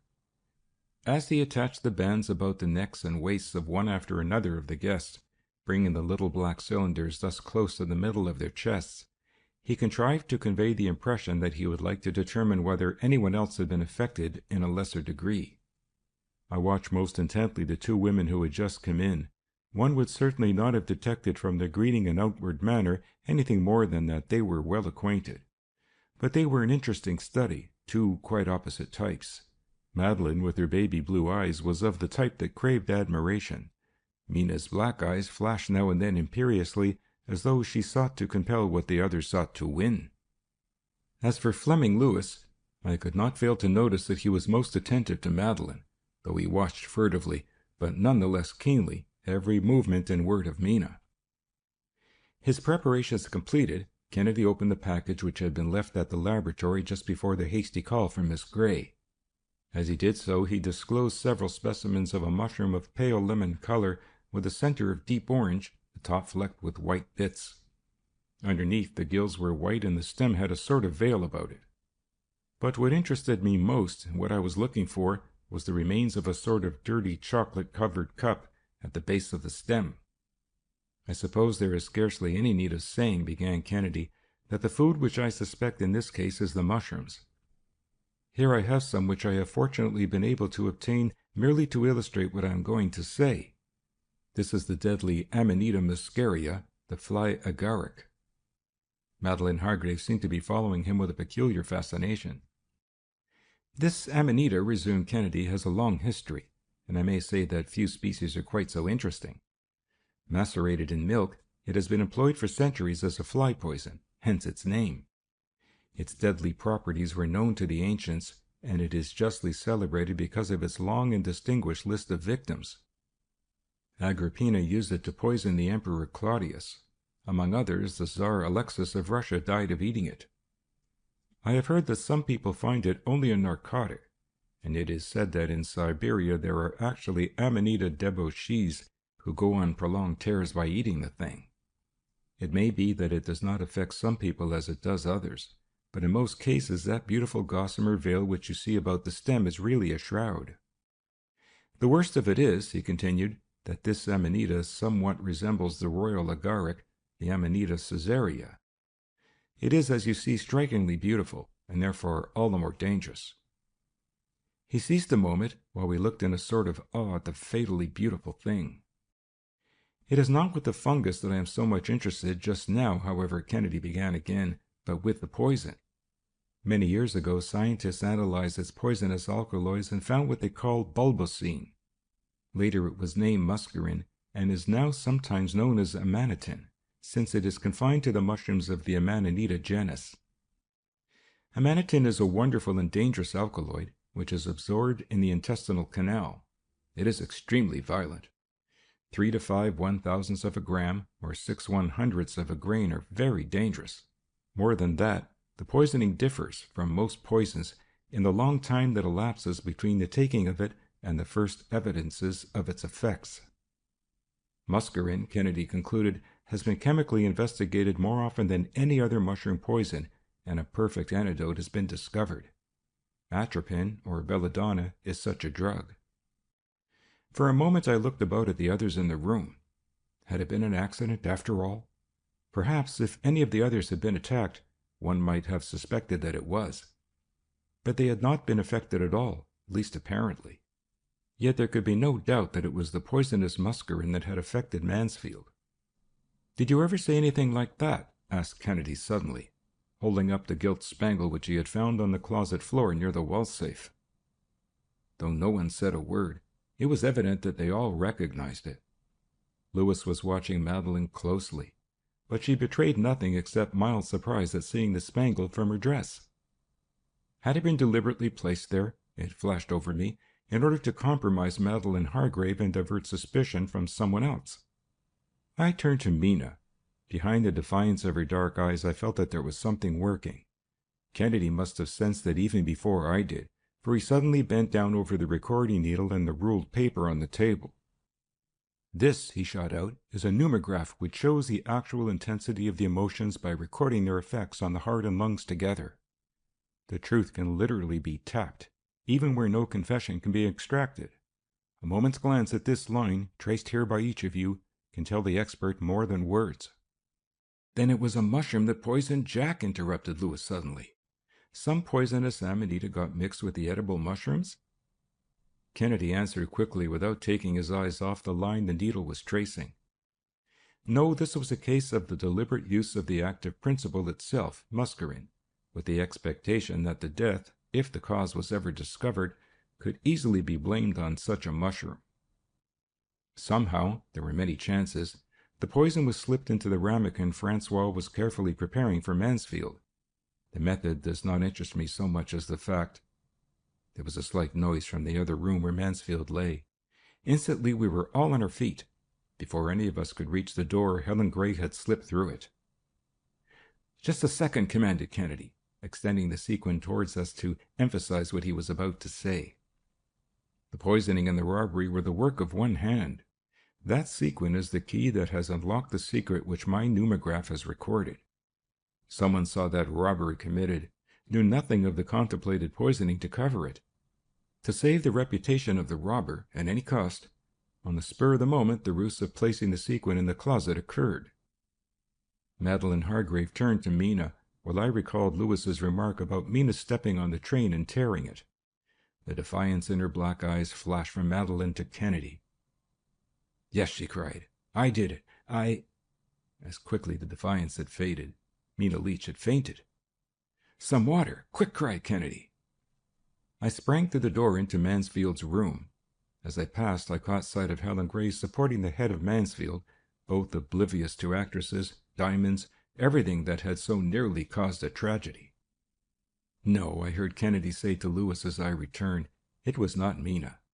The person she shielded was wildly in love with her, insanely jealous of Mansfield for even looking at her, and in debt so hopelessly in Mansfield's ventures that only the big diamond could save him. Dr. Murray himself." Chapter 3 of The Treasure Train by Arthur B. Reeve. The Soul Analysis. "Here's the most remarkable appeal," observed Kennedy, one morning, as he tossed over to me a letter. "What do you make of that?" It read, "Montrose, Connecticut. My dear Professor Kennedy, you do not know me, but I have heard a great deal about you. Please, I beg of you, do not disregard this letter. At least try to verify the appeal I am making. I am here at the Belclair Sanatorium, run by Dr. Bolton Burr in Montrose. But it is not a real sanatorium. It is really a private asylum. Let me tell my story briefly. After my baby was born, I devoted myself to it. But in spite of everything, it died. Meanwhile, my husband neglected me terribly. After the baby's death, I was a nervous wreck, and I came up here to rest. Now I find I am being held here as an insane patient. I cannot get out. I do not even know whether this letter will reach you, but the chambermaid here has told me she will post it for me. I am ill and nervous, a wreck, but not insane, although they will tell you that the twilight sleep treatment affected my mind. But what is happening here will eventually drive me insane if someone does not come to my rescue. Cannot you get in to see me as a doctor or friend? I will leave all to you after that. Yours anxiously, Janet, Mrs. Roger Cranston." "What do you make of it yourself?" I returned, handing back the letter. "Are you going to take it up?" He slowly looked over the letter again.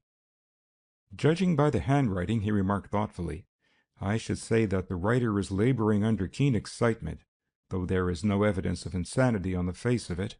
Yes, I think I will take up the case." "But how are you going to get in?" I asked.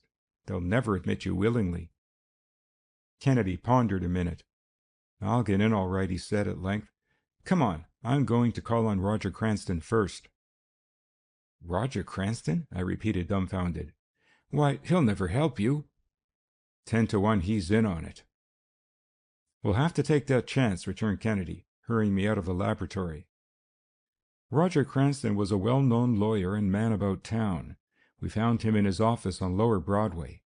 He was young and distinguished-looking, which probably accounted for the fact that his office had become a sort of fashionable court of domestic relations. "I'm a friend of Dr. Bolton Burr of Montrose," introduced Kennedy. Cranston looked at him keenly, but Kennedy was a good actor. "I have been studying some of the patients at the sanatorium, and I have seen Mrs. Cranston there." "Indeed," responded Cranston. "I am all broken up by it myself." I could not resist thinking that he took it very calmly, however.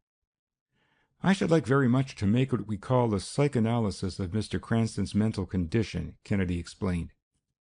"A psychoanalysis?" repeated Cranston. "Yes, you know, it is a new system. In the field of abnormal psychology, The soul analysis is of first importance. Today, this study is one of the greatest help in neurology and psychiatry. Only I can't make it without the consent of the natural guardian of the patient. Dr. Burr tells me that you will have no objection." Cranston thoughtfully studied the wall opposite. "Well," he returned slowly, "they tell me that without treatment she will soon be hopelessly insane, perhaps dangerously so. That is all I know. I am not a specialist. If Dr. Burr—" He paused. "If you can give me just a card," urged Kennedy, "that is all Dr. Burr wishes." Cranston wrote hastily on the back of one of his cards what Kennedy dictated. "Please allow Dr. Kennedy to make a psychoanalysis of my wife's mental condition." "You will let me know if there is any hope?" he asked. "As soon as I can," replied Kennedy. "I'll let you have a copy of my report." Cranston thanked us and bowed us to the door suavely. "Well," I remarked, as we rode down in the elevator, "that was clever. He fell for it, too. You're an artist. Do you think he was posing?" Kennedy shrugged his shoulders. We lost no time in getting the first train for Montrose before Cranston had time to reconsider and call up Dr. Burr. The Belclare Sanatorium was on the outskirts of the town. It was an old stone house, rather dingy, and surrounded by a high stone wall surmounted by sharp pickets. Dr. Bolton Burr, who was at the head of the institution, met us in the plainly furnished reception room, which also served as his office. Through a window we could see some of the patients, walking or sitting about on a small stretch of scraggly grass between the house and the wall. Dr. Burr was a tall and commanding-looking man with a Van Dyke beard, and one would instinctively have picked him out anywhere as a physician. "I believe you have a patient here, Mrs. Roger Cranston," began Kennedy, after the usual formalities. Dr. Burr eyed us askance. "I've been asked by Mr. Cranston to make an examination of his wife," pursued Craig, presenting the card which he had obtained from Roger Cranston. Mused Dr. Burr, looking quickly from the card to Kennedy with a searching glance. "I wish you would tell me something of the case before I see her," went on Kennedy with absolute assurance. "Well," temporized Dr. Burr, twirling the card, "Mrs. Cranston came to me after the death of her child. She was in a terrible state. But we are slowly building up her shattered nerves by plain, simple living and a tonic." "Was she committed by her husband?" queried Kennedy unexpectedly.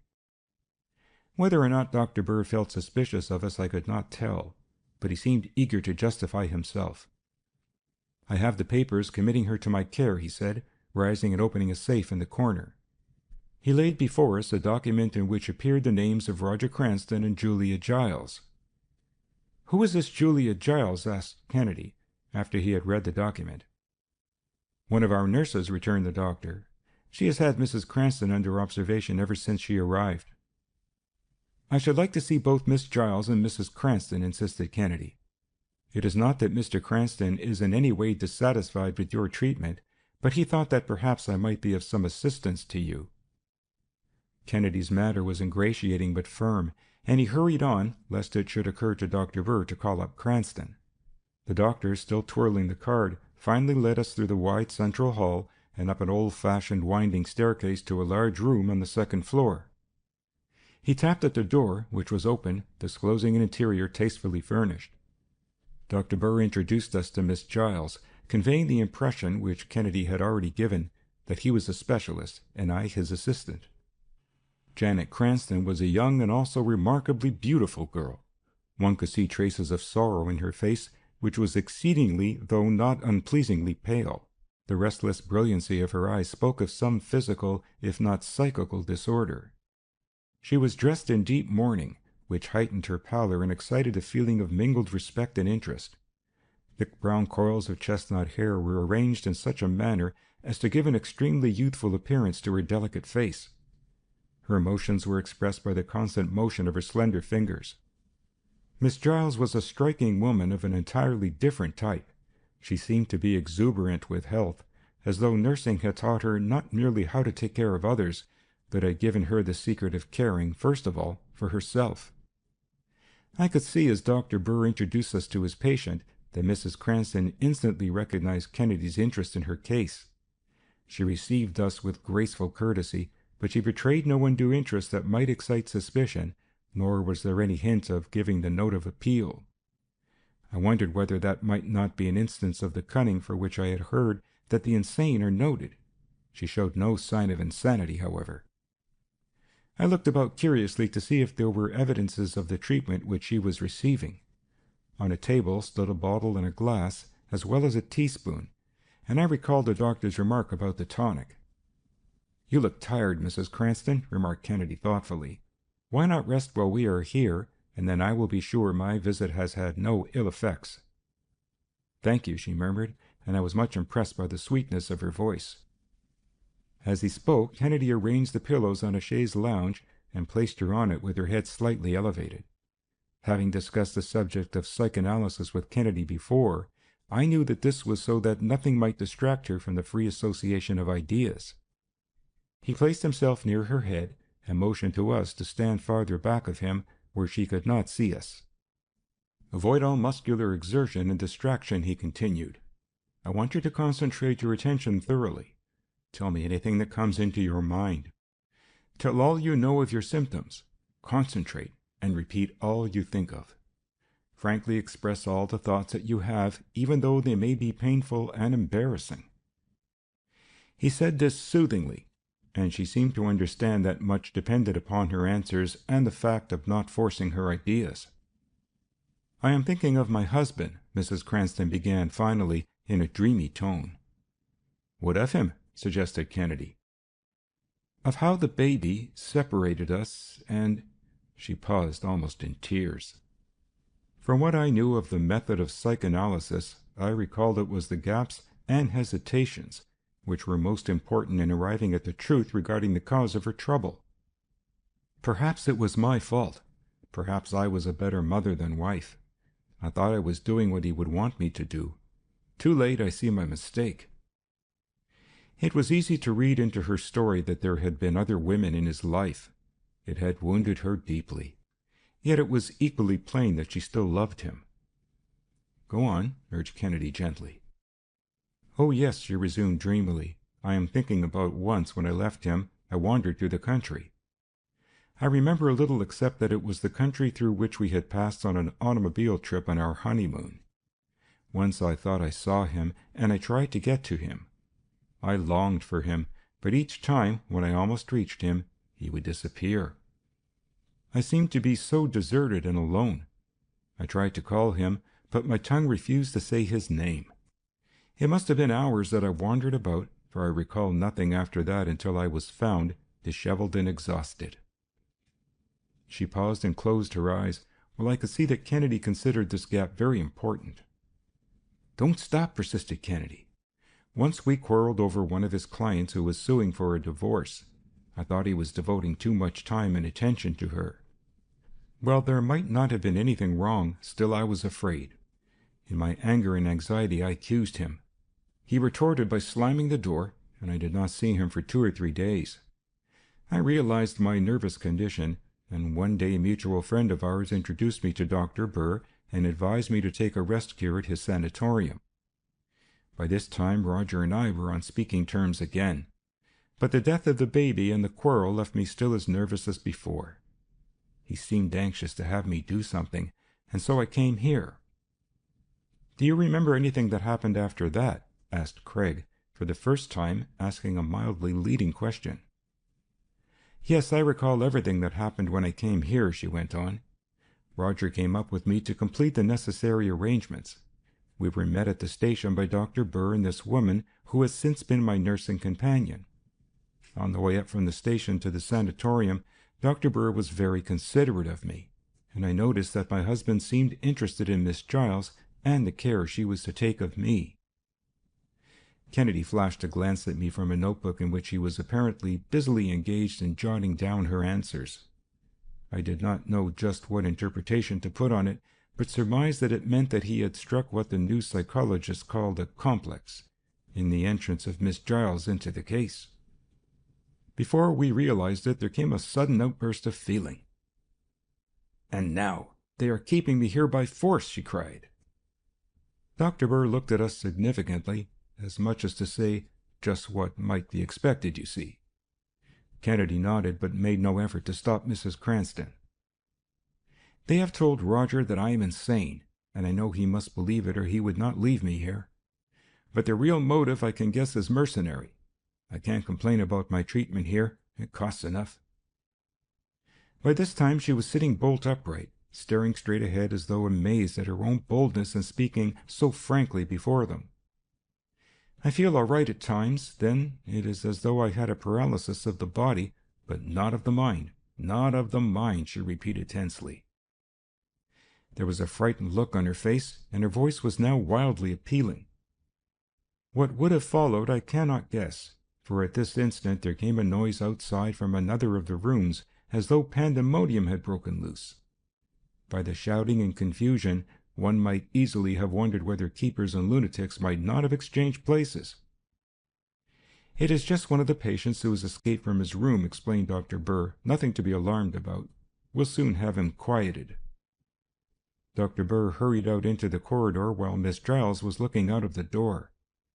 Quickly, Kennedy reached over and abstracted several drops from a bottle of tonic on the table, pouring it into his handkerchief, which he rolled up tightly and stuffed into his pocket.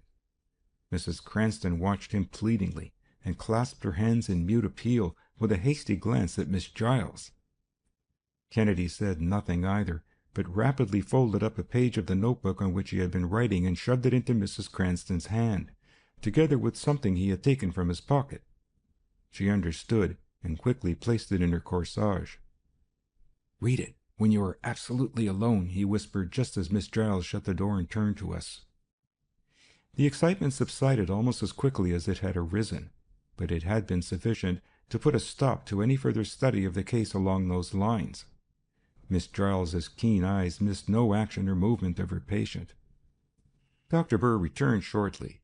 It was evident from his manner that he wished to have the visit terminated, and Kennedy seemed quite willing to take the hint. He thanked Mrs. Cranston, and we withdrew quietly, after bidding her goodbye in a manner as reassuring as we could make it under the circumstances. "You see," remarked Dr. Burr as we walked down the hall, "she is quite unstrung still. Mr. Cranston comes up here once in a while, and we notice that after these visits she is, if anything, worse." Down the hall the door had been left open, and we could catch a glimpse of a patient rolled in a blanket, while two nurses forced something down his throat. Dr. Burr hastily closed the door as we passed. "That is the condition Mrs. Cranston might have got into if she had not come to us when she did," he said. "As it is, she is never violent, and is one of the most tractable patients we have." We left shortly, without finding out whether Dr. Burr suspected us of anything or not. As we made our way back to the city, I could not help the feeling of depression such as Poe mentioned at seeing the private madhouse in France. That glimpse we had into the other room almost makes one recall the soothing system of Dr. Maillard. Is Dr. Burr's system better? I asked. "A good deal of what we used to think and practice is out of date now," returned Kennedy. "I think you are already familiar with the theory of dreams that has been developed by Dr. Sigmund Freud of Vienna. But perhaps you are not aware of the fact that Freud's contribution to the study of insanity is of even greater scientific value than his dream theories taken by themselves. Hers, I feel sure now, is what is known as one of the so-called borderline cases," he continued. "It is clearly a case of hysteria, not the hysteria one hears spoken of commonly, but the condition which scientists know as such. We trace the impulses from which hysterical conditions arise, penetrate the disguises which these repressed impulses or wishes must assume in order to appear in the consciousness. Such transformed impulses are found in normal people too, sometimes. The hysteric suffers mostly from reminiscences which, paradoxically, may be completely forgotten. Obsessions and phobias have their origin, according to Freud, in sexual life. The obsession represents a compensation or substitute for an unbearable sexual idea and takes its place in consciousness. In normal sexual life, no neurosis is possible, say the Freudists. Sex is the strongest impulse, yet subject to the greatest repression, and hence the weakest point of our cultural development. Hysteria arises through the conflict between libido and sex repression. Often sex wishes may be consciously rejected but unconsciously accepted. So when they are understood, every insane utterance has a reason. There is really method in madness. When hysteria in a wife gains her the attention of an otherwise inattentive husband, it fills, from the standpoint of her deeper longing, an important place, and in a sense may be said to be desirable. The great point about the psychoanalytic method, as discovered by Breuer and Freud, is that certain symptoms of hysteria disappear when the hidden causes are brought to light, and the repressed desires are gratified. "How does that apply to Mrs. Cranston?" I queried. "Mrs. Cranston," he replied, "is suffering from what the psychanalysts call a psychic trauma, a soul wound, as it were. It is the neglect in this case of her husband, whom she deeply loves. That in itself is sufficient to explain her experience wandering through the country. It was the region which she associated with her first love affair, as she told us. The wave of recollection that swept over her engulfed her mind. In other words, reason could no longer dominate the cravings for a love so long suppressed. Then, when she saw, or imagined she saw, one who looked like her lover, the strain was too great." It was the middle of the afternoon when we reached the laboratory. Kennedy at once set to work studying the drops of tonic which had been absorbed in the handkerchief. As Kennedy worked, I began thinking over again of what we had seen at the Belclair Sanatorium. Somehow or other, I could not get out of my mind the recollection of the man rolled in the blanket and trussed up as helpless as a mummy. I wondered whether that alone was sufficient to account for the quickness with which he had been pacified. Then I recalled Mrs. Cranston's remark about her mental alertness and physical weakness. Had it anything to do with the tonic? "Suppose, while I am waiting," I finally suggested to Craig, "I try to find out what Cranston does with his time since his wife has been shut off from the world." "That's a very good idea," acquiesced Kennedy. "Don't take too long, however, for I may strike something important here any minute." After several inquiries over the telephone, I found that since his wife had been in Montrose, Cranston had closed his apartment and was living at one of his clubs. Having 2 or 3 friends who were members, I did not hesitate to drop around. Unfortunately, none of my friends happened to be there, and I was forced, finally, to ask for Cranston himself, although all that I really wanted to know was whether he was there or not. One of the clerks told me that he had been in, but had left in a taxicab only a short time before. As there was a cab stand outside the club, I determined to make an inquiry and perhaps discover the driver who had had him. The starter knew him, and when I said that it was very important business on which I wanted to see him, he motioned to a driver who had just pulled up. A chance for another fare and a generous tip were all that was necessary to induce him to drive me to Trocadero, a fashionable restaurant and cabaret where he had taken Cranston a short time before. It was crowded when I entered, and avoiding the head waiter, I stood by the door a few minutes and looked over the brilliant and gay throng.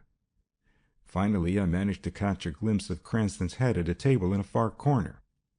As I made my way down the line of tables, I was genuinely amazed to see that he was with a woman. It was Julia Giles. She must have come down on the train after we did, but at any rate, it looked as though she had lost no time in seeking out Cranston after our visit. I took a seat at a table next to them. They were talking about Kennedy, and during a lull in the music, I overheard him asking her what Craig had done. "It was certainly very clever in him to play both you and Dr. Burr the way he did. He told Dr. Burr that you had sent him, and told you that Dr. Burr had sent him. By whom do you suppose he really was sent?" "Could it have been my wife?" "It must have been, but how she did it is more than I can imagine." "How is she, anyway?" he asked. "Sometimes she seems to be getting along finely, and then other days I feel quite discouraged about her. Her case is very obstinate." "Perhaps I had better go out and see Burr," he considered. "It is early in the evening. I'll drive you out in my car. I'll stay at the sanatorium tonight, and then perhaps I'll know a little better what we can do." It was his tone rather than his words which gave me the impression that he was more interested in being with Miss Giles than with Mrs. Cranston. I wondered whether it was a plot of Cranston's and Miss Giles. Had he been posing before Kennedy, and were they really trying to put Mrs. Cranston out of the way? As the music started up again, I heard her say, "Can't we have just one more dance?" A moment later they were lost in the gay whirl on the dancing floor. They made a handsome couple, and it was evident that it was not the first time that they had dined and danced together. The music ceased, and they returned to their places reluctantly, while Cranston telephoned for his car to be brought around to the cabaret. I hastened back to the laboratory to inform Craig what I had seen. As I told my story, he looked up at me with a sudden flash of comprehension. "I am glad to know where they will all be tonight," he said. "Someone has given her henbane, hyoscyamin. I have just discovered it in the tonic." "What's henbane?" I asked. "It is a drug derived from the hyoscyamus plant, much like belladonna, though more distinctly sedative. It is a hypnotic used often in mania and mental excitement. The feeling which Mrs. Cranston describes is one of its effects." "You recall the brightness of her eyes? That is one of the effects of mydriatic alkaloids, of which this is one." The ancients were familiar with several of its peculiar properties, as they knew of the closely allied poison hemlock. Many of the textbooks at the present time failed to say anything about the remarkable effect produced by large doses of this terrible alkaloid. This effect can be described technically so as to be intelligible, but no description can convey even approximately the terrible sensation produced in many insane patients by large doses.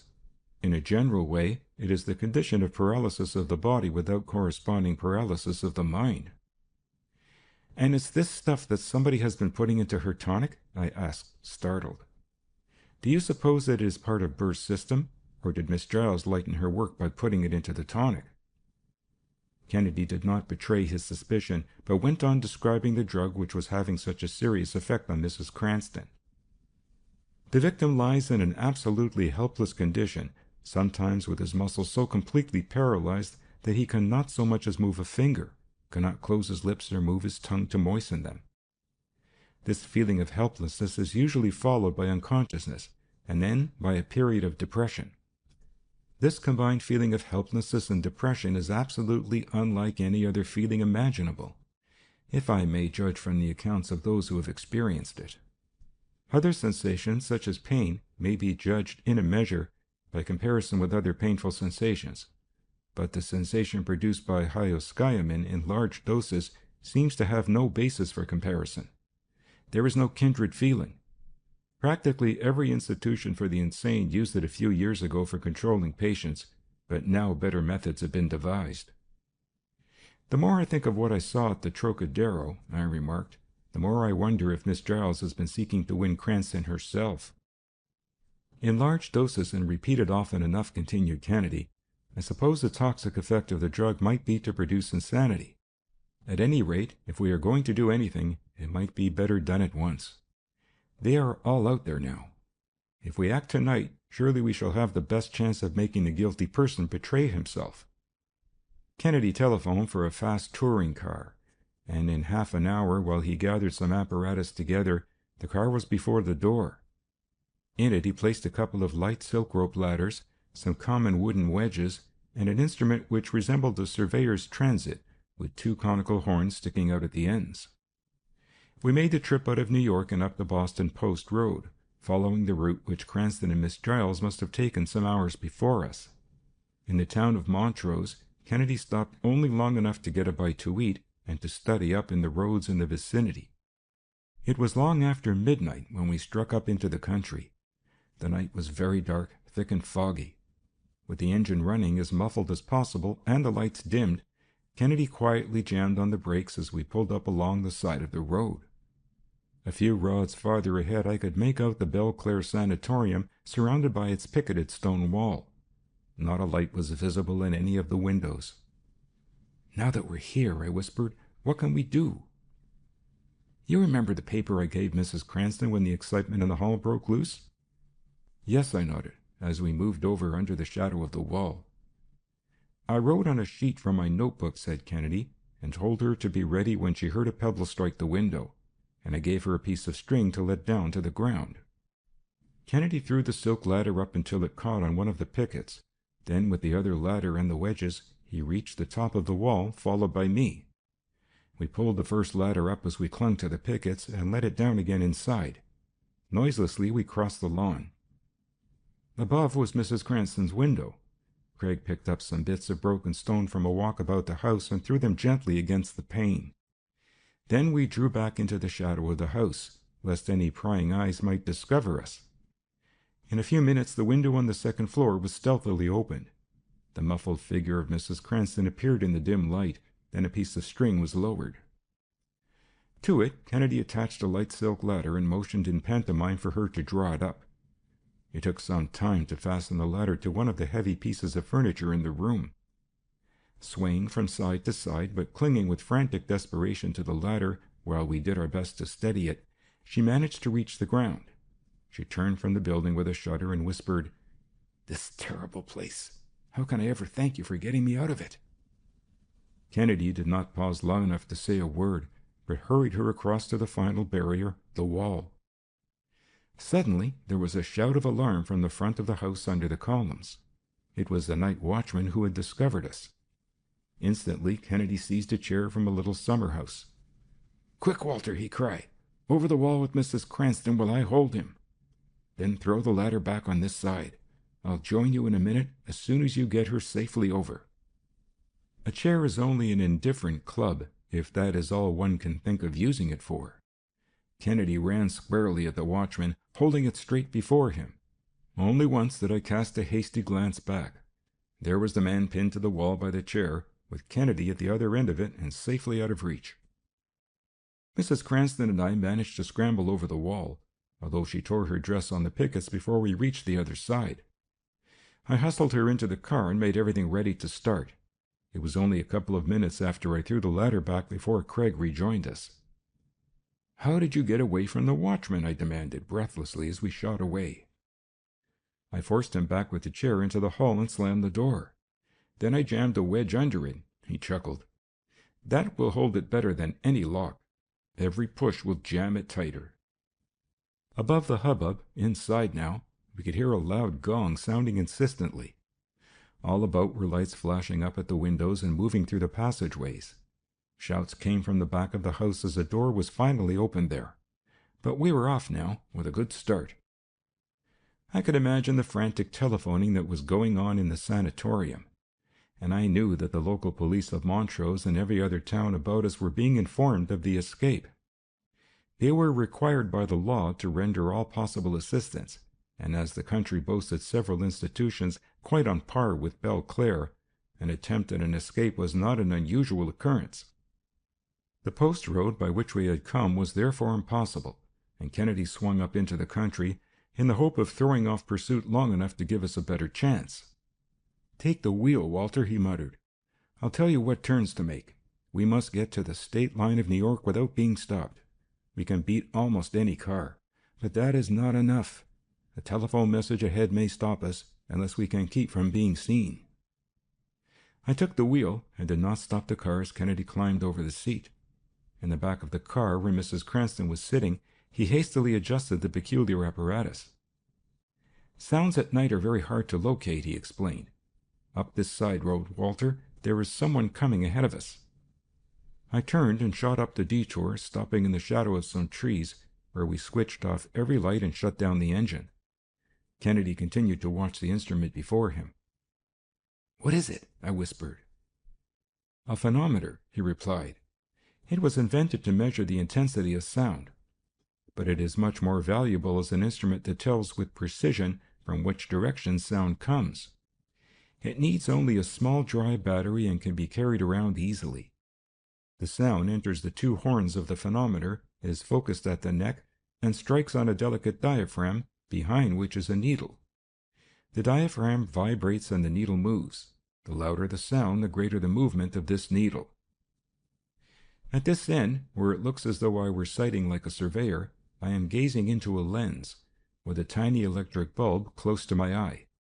The light of this bulb is reflected in a mirror which is moved by the moving needle. When the sound is loudest, the two horns are at right angles to the direction whence it comes. So it is only necessary to twist the phonometer about on its pivot until the sound is received most loudly in the horns, and the band of light is greatest. I know then that the horns are at right angles to the direction from which the sound proceeds, and that as I lift my head, I am looking straight toward the source of the sound. I can tell its direction to a few degrees. I looked through it myself to see how sound was visualized by light. Hush, cautioned Kennedy. Down on the main road we could see a car pass along slowly in the direction of Montrose, from which we had come. Without the phonometer to warn us, it must inevitably have met us and blocked our escape over the road ahead. That danger passed, on we sped. 5 minutes, I calculated, and we should cross the state line to New York in safety. We had been going along nicely when, bang, came a loud report back of us. Confound it, muttered Kennedy. A blowout always when you least expect it. We climbed out of the car and had the shoe off in short order. Look, cried Janet Cranston, in a frightened voice from the back of the car. The light of the phonometer had flashed up. A car was following us. There's just one chance, cried Kennedy, springing to the wheel. We might make it on the rim. Banging and pounding, we forged ahead, straining our eyes to watch the road, the distance, the time, and the phonometer all at once. It was no use. A big gray roadster was overtaking us. The driver crowded us over to the very edge of the road, then shot ahead, and where the road narrowed down, deliberately pulled up across the road in such a way that we had to run into him or stop. Quickly, Craig's automatic gleamed in the dim lights from the sidelights.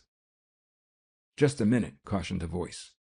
It was a plot against me, quite as much as it was against her, the nurse to lead me on, while the doctor got a rich patient.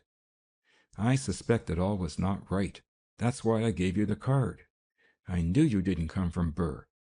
Then, when I heard nothing from you, I let the Giles woman think I was coming to Montrose to be with her. But really, I wanted to beat that fake asylum. 2 piercing headlights shone down the road back of us. We waited a moment until they, too, came to a stop. Here they are, shouted the voice of a man, as he jumped out, followed by a woman. Kennedy stepped forward, waving his automatic menacingly. You are under arrest for conspiracy, both of you, he cried, as we recognized Dr. Burr and Miss Giles. A little cry behind me startled me, and I turned. Janet Cranston had flung herself into the arms of the only person who could heal her wounded soul. End of Chapter 3.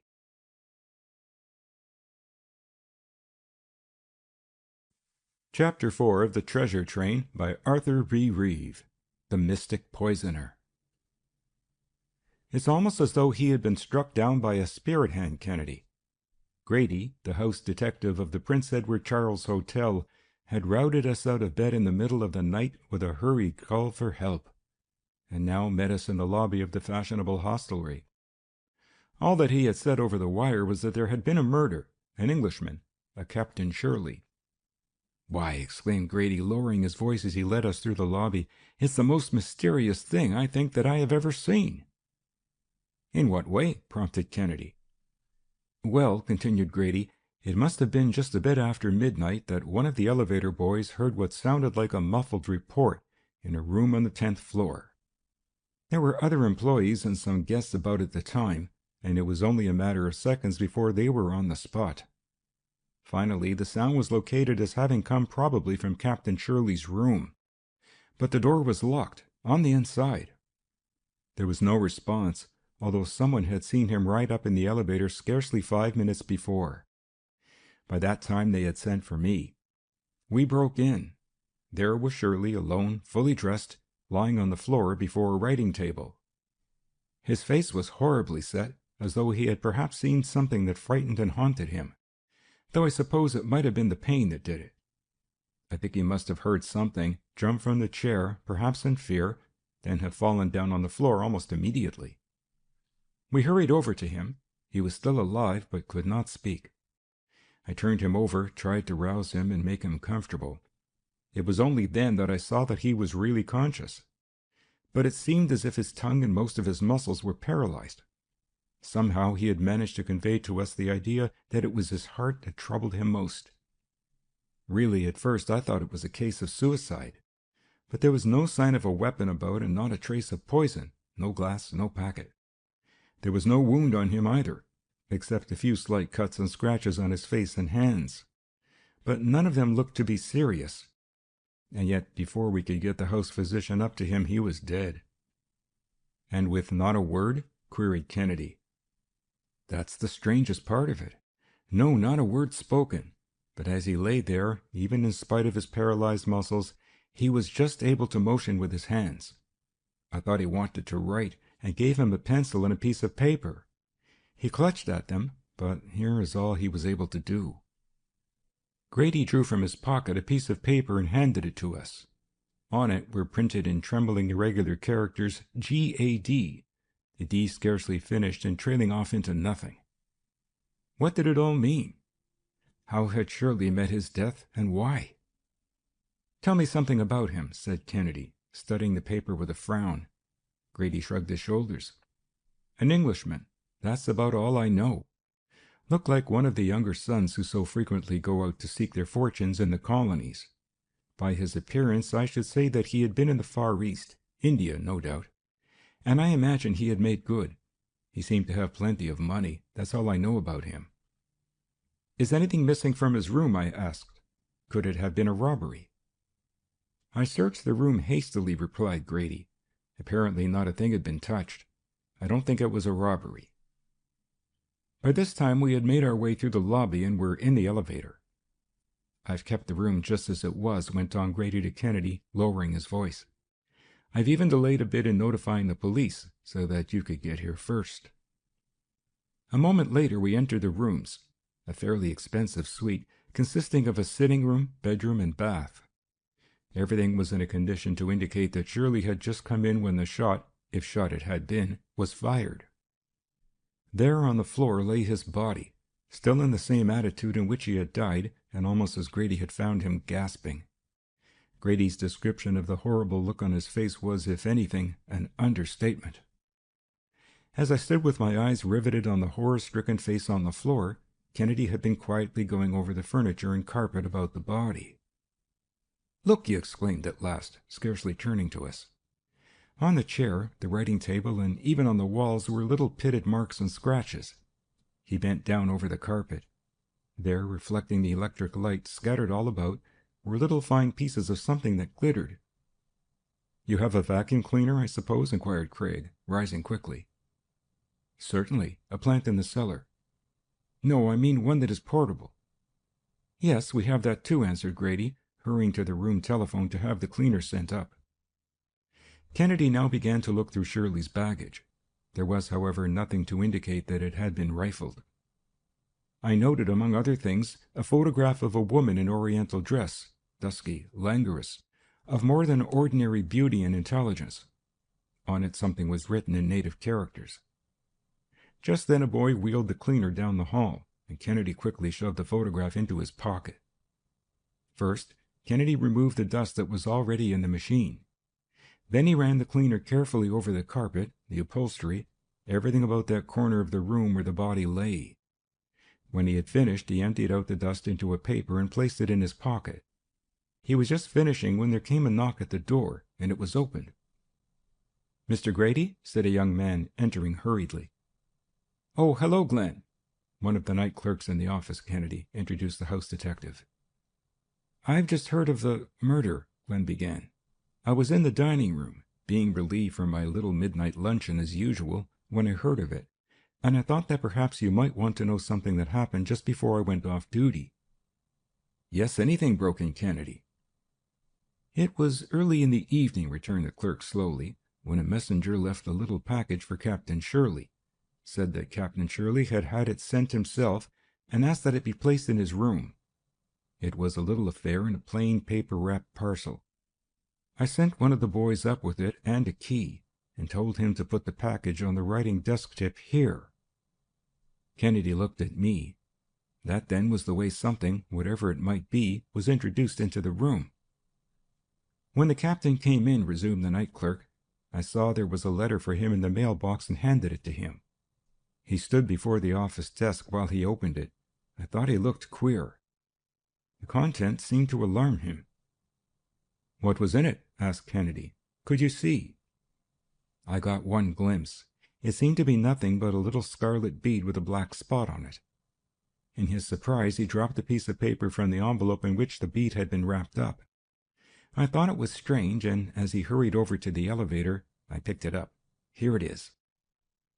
The clerk handed over a crumpled piece of notepaper. On it was scrawled the word "Gatter," and underneath "Beware." I spelled out the first strange word. It had an ominous sound. Gatter. Suddenly there flashed through my mind the letter Shirley had tried to print but had not finished. G-A-D. Kennedy looked at the paper a moment. "Gatter," he exclaimed in a low, tense tone. "Revolt, the native word for unrest in India. The revolution." We stared at each other blankly. All of us had been reading lately in the dispatches about the troubles there, hidden under the ban of the censorship. I knew that the Hindu propaganda in America was as yet in its infancy, although several plots and conspiracies had been hatched here. "Is there anyone in the hotel whom you might suspect?" asked Kennedy. Grady cleared his throat and looked at the night clerk significantly. "Well," he answered thoughtfully, "across the hall there was a new guest who came today, or rather yesterday, a Mrs. Anthony. We don't know anything about her, except that she looks like a foreigner.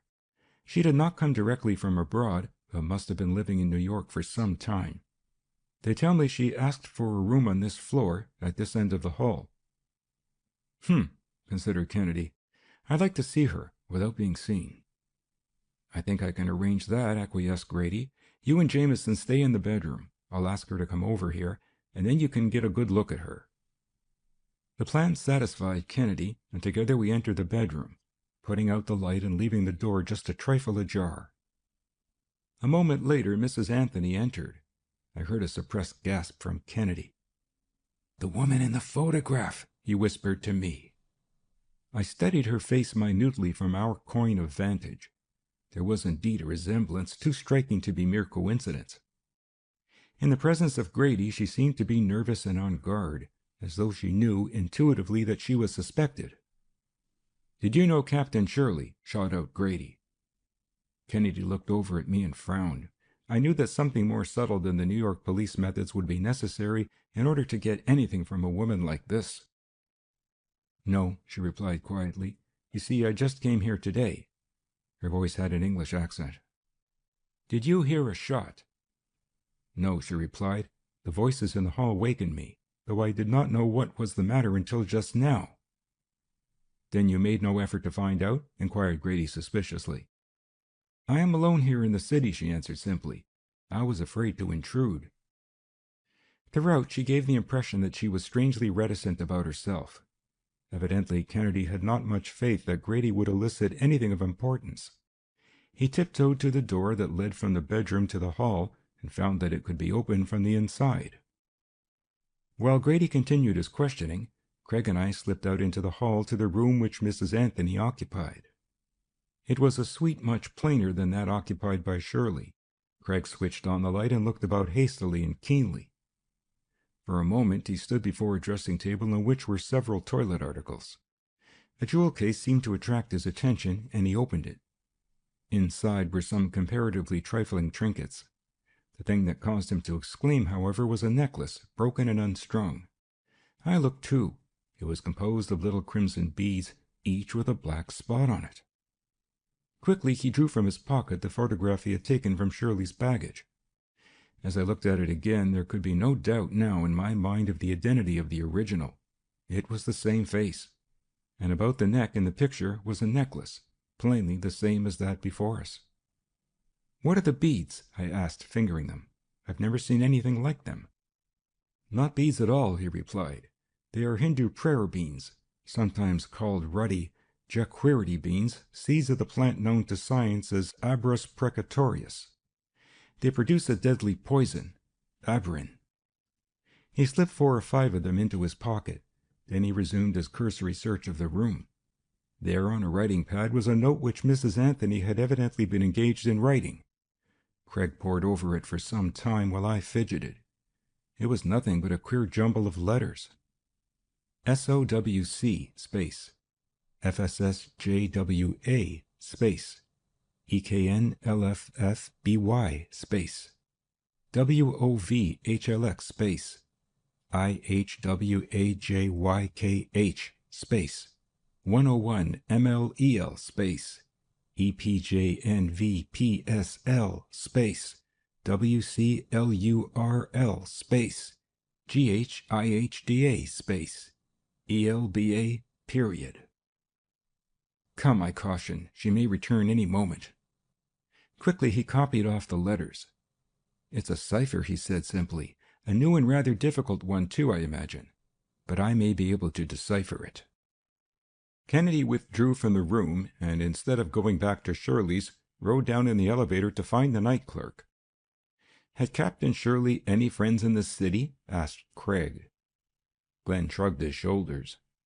He was out most of the time, he replied. He seemed to be very occupied about something. No, I don't think I ever saw him speak to a soul here, except a word to the waiters and the boys.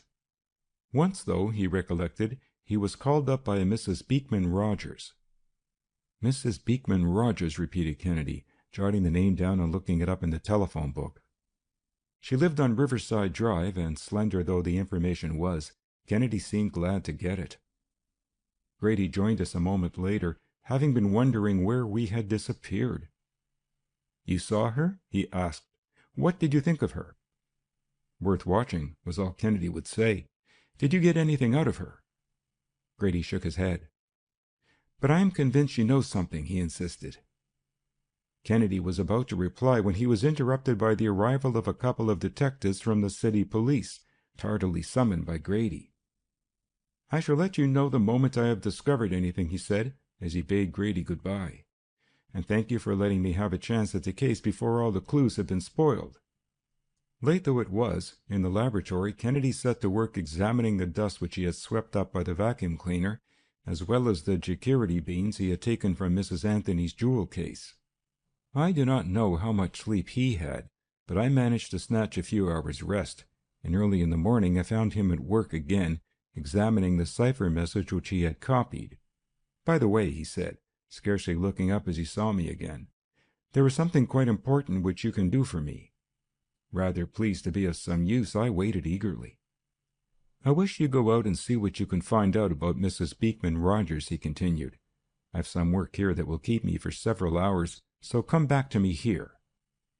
It was such a commission as he had often given me before, and through my connection with the Star I found no difficulty in executing it. I found that Mrs. Rogers was well known in a certain circle of society in the city. She was wealthy and had the reputation of having given quite liberally to many causes that had interested her. Just now her particular fad was Oriental religions, and some of her bizarre reliefs had attracted a great deal of attention.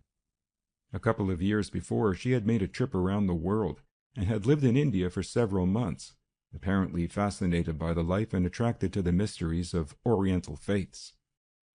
With my budget of information, I hastened back again to join Kennedy at the laboratory. I could see that the cipher was still unread. From that, I conjectured that it was, as he had guessed, constructed on some new and difficult plan. What do you think of Mrs. Rogers? I asked, as I finished reciting what I had learned. Is it possible that she can be in this revolutionary propaganda? He shook his head doubtfully. Much of the disaffection that exists in India today, he replied, is due to the encouragement and financial assistance which it has received from people here in this country, although only a fraction of the natives of India have ever heard of us.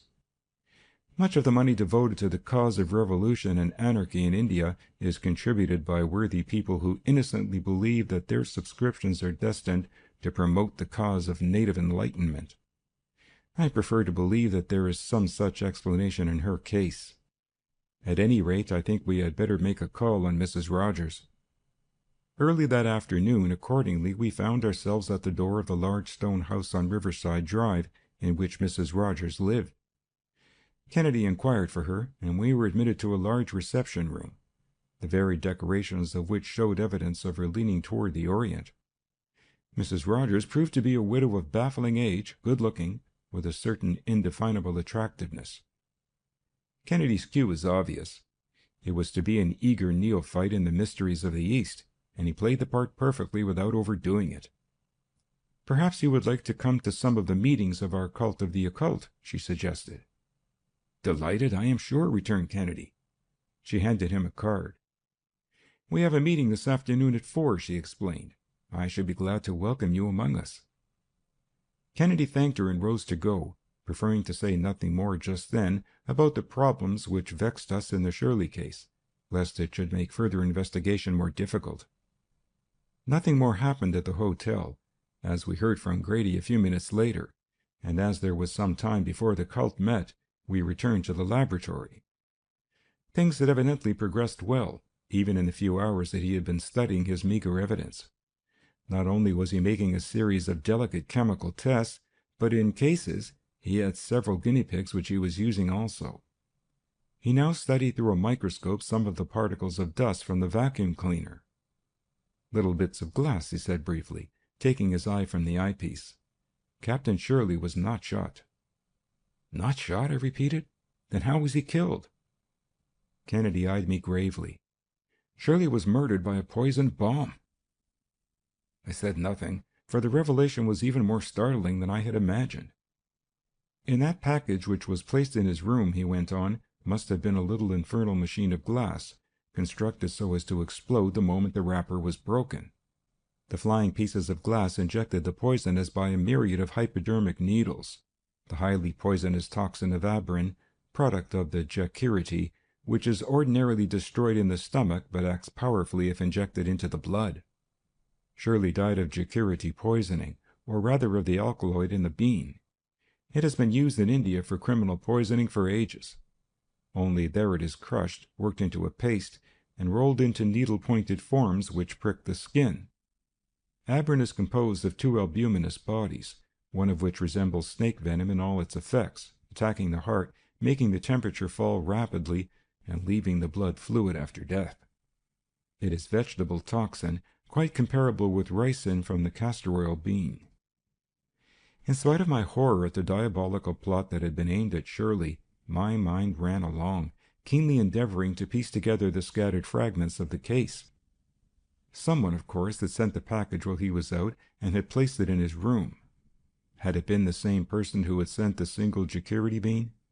My mind instantly reverted to the strange woman across the hall, the photograph in his luggage, and the broken necklace in the jewel case. Kennedy continued looking at the remainder of the jacquirity beans and a liquid he had developed from some of them. Finally, with a glance at his watch, he placed a tube of the liquid in a leather case in his pocket. "This may not be the only murder," he remarked sententiously. "It is best to be prepared. Come, we must get up to that meeting." We journeyed uptown and arrived at the little private hall which the cult of the occult had hired somewhat ahead of the time set for the meeting, as Kennedy had aimed to do. Mrs. Rogers was already there and met us at the door. "So glad to see you," she welcomed, leading us in. As we entered, we could breathe the characteristic pervading odor of sandalwood. Rich oriental hangings were on the walls, interspersed with cabalistic signs, while at one end was a raised dais. Mrs. Rogers introduced us to a rather stout, middle-aged, sallow-faced individual in a turban and flowing robes of rustling purple silk. His eyes were piercing, small and black. The plump, unhealthy, milk-white fingers of his hands were heavy with ornate rings. He looked like what I should have imagined a Swami to be, and such I found was indeed his title. "The Swami Rajmanandra," introduced Mrs. Rogers. He extended his flabby hand in welcome, while Kennedy eyed him keenly. We were not permitted many words with the Swami, however, for Mrs. Rogers next presented us to a younger but no less interesting-looking Oriental who was in Occidental dress. "This is Mr. Singh Bandamatarain," said Mrs. Rogers. "You know, he has been sent here by the Nizam of his province to be educated at the university." Mrs. Rogers then hastened to conduct us to seats as one by one the worshippers entered. They were mostly women of the aristocratic type, who evidently found in this cult a new fad to occupy their jaded craving for the sensational. In the dim light, there was something almost sepulchral about the gathering, and their complexions seemed as white as wax. Again the door opened and another woman entered. I felt the pressure of Kennedy's hand on my arm and turned my eyes unobtrusively. It was Mrs. Anthony. Quietly she seemed to glide over the floor toward the Swami, and for a moment stood talking to him. I saw Singh eye her with a curious look. Was it fear or suspicion? I had come expecting to see something weird and wild, perhaps the exhibition of an Indian fakir, I know not what. In that at least I was disappointed. The Swami Rajmanandra, picturesque though he was, talked most fascinatingly about his religion, but either the theatricals were reserved for an inner circle, or else we were subtly suspected, for I soon found myself longing for the meeting to close, so that we could observe those whom we had come to watch. I had almost come to the conclusion that our mission had been a failure, when the Swami concluded and the visitors swarmed forward to talk with the holy man from the east. Kennedy managed to make his way about the circle to Mrs. Rogers, and soon was in an animated conversation. "Were you acquainted with the Captain Shirley?" he asked finally, as she opened the way for the question by a remark about her life in Calcutta. "Yes," she replied, hesitating. "I read in the papers this morning that he was found dead, most mysteriously. Terrible, wasn't it?" "Yes, I met him in Calcutta while I was there. Why, he was on his way to London, and came to New York and called on me." My eye followed the direction of Mrs. Rogers. She was talking to us, but really her attention was centered on Mrs. Anthony and the Swami together. As I glanced back at her, I caught sight of Singh, evidently engaged in watching the same two that I was. Did he have some suspicion of Mrs. Anthony? Why was he watching Mrs. Rogers? I determined to study the two women more closely. I saw that Kennedy had already noticed what I had seen. "One very peculiar thing," he said, deliberately modulating his voice so that it could be heard by those about us, "was that just before he was killed, someone sent a prayer bean from a necklace to him." At the mention of the necklace, I saw that Mrs. Rogers was all attention. Involuntarily, she shot a glance at Mrs. Anthony, as if she noted that she was not wearing the necklace now. "Is that Englishwoman a member of the cult?" queried Kennedy a moment later, as quite naturally he looked over at Mrs. Anthony. "Who is she?" "Oh," replied Mrs. Rogers quickly, "she isn't an Englishwoman at all. She is a Hindu, I believe, a former Notch girl, daughter of a Notch girl. She passes by the name of Mrs. Anthony, but really her name is Kalia Das. Everyone in Calcutta knew her." Kennedy quietly drew his card case from his pocket and handed a card to Mrs. Rogers. "I should like to talk to you about her some time," he said in a careful whisper. "If anything happens, don't hesitate to call on me." Before Mrs. Rogers could recover from her surprise, Kennedy had said goodbye and we were on our way to the laboratory. "That's a curious situation," I observed. "Can you make it out? How does Shirley fit into this thing?" Craig hesitated a moment, as though debating whether to say anything, even to me, about his suspicions. "Suppose," he said slowly, "that Shirley was a secret agent of the British government, charged with the mission of finding out whether Mrs. Rogers was contributing, unknowingly perhaps, to hatching another Indian mutiny. Would that suggest anything to you?" And the Notch girl whom he had known in Calcutta followed him, hoping to worm from him the secrets which he— "Not too fast," he cautioned. "Let us merely suppose that Shirley was a spy. If I am not mistaken, we shall see something happen soon, as a result of what I said to Mrs. Rogers." Excited now by the possibilities opened up by his conjecture regarding Shirley, which I knew must have accounted to a certainty in his mind, I watched him impatiently, as he calmly set to work cleaning up the remainder of the laboratory investigation in the affair. It was scarcely half an hour later that a car drove up furiously to our door, and Mrs. Rogers burst in, terribly agitated. "You remember," she cried breathlessly, "you said that a Jecariti bean was sent to Captain Shirley?" "Yes," encouraged Kennedy. "Well, after you left, I was thinking about it. That Kalia Das used to wear a necklace of them, but she didn't have it on today. I began thinking about it. While she was talking to the Swami, I went over. I've noticed how careful she always is of her handbag. So I managed to catch my hand in the loop about her wrist. It dropped on the floor. We both made a dive for it, but I got it. I managed also to open the catch, and when I picked it up to hand it to her with an apology, what should roll out but a score of prayer beans. Some papers dropped out too. She almost tore them from my hands. In fact, one of them did tear. After it was over, I had this scrap, a corner torn off one of them." Kennedy took the scrap which she handed to him and studied it carefully, while we looked over his shoulder. On it was a queer alphabetical table. Across the first line were letters singly, each followed by a dash. Then in squares underneath were pairs of letters: AA, BA, CA, DA, and so on, while vertically the column on the left read AA, AB, AC, AD, and so on. "Thank you, Mrs. Rogers," Craig said, rising. "This is very important." She seemed reluctant to go, but as there was no excuse for staying longer, she finally left. Kennedy immediately set to work studying the scrap of paper and the cipher message he had copied, while I stifled my impatience as best I could. I could do nothing but reflect on the possibility of what a jealous woman might do. Mrs. Rogers had given us one example. Did the same explanation shed any light on the mystery of the Notch girl and the Jacariti bean sent to Shirley? There was no doubt now that Shirley had known her in Calcutta intimately also. Perhaps the necklace had some significance. At least he must have remembered it, as his agitation over the single bean and the word gather seemed to indicate. If she had sent it to him, was it as a threat? To all appearance he had not known that she was in New York, much less that she was at the same hotel and on the same floor. Why had she followed him? Had she misinterpreted his attentions to Mrs. Rogers? Longing to ask Kennedy the myriad questions that flashed through my mind, I turned to him as he scowled at the scrap of paper and the cipher before him. Presently he glanced up at me, still scowling. "It's no use, Walter," he said. "I can't make it out without the key. At least it will take so long to discover the key that it may be useless." Just then the telephone bell rang, and he sprang to it eagerly. As I listened, I gathered that it was another hurry call from Grady. "Something has happened to Mrs. Anthony," cried Craig, as he hooked up the receiver and seized his hat. A second time we posted to the Prince Edward Charles, spurred by the mystery that surrounded the case. No one met us in the lobby this time, and we rode up directly in the elevator to Mrs. Anthony's room.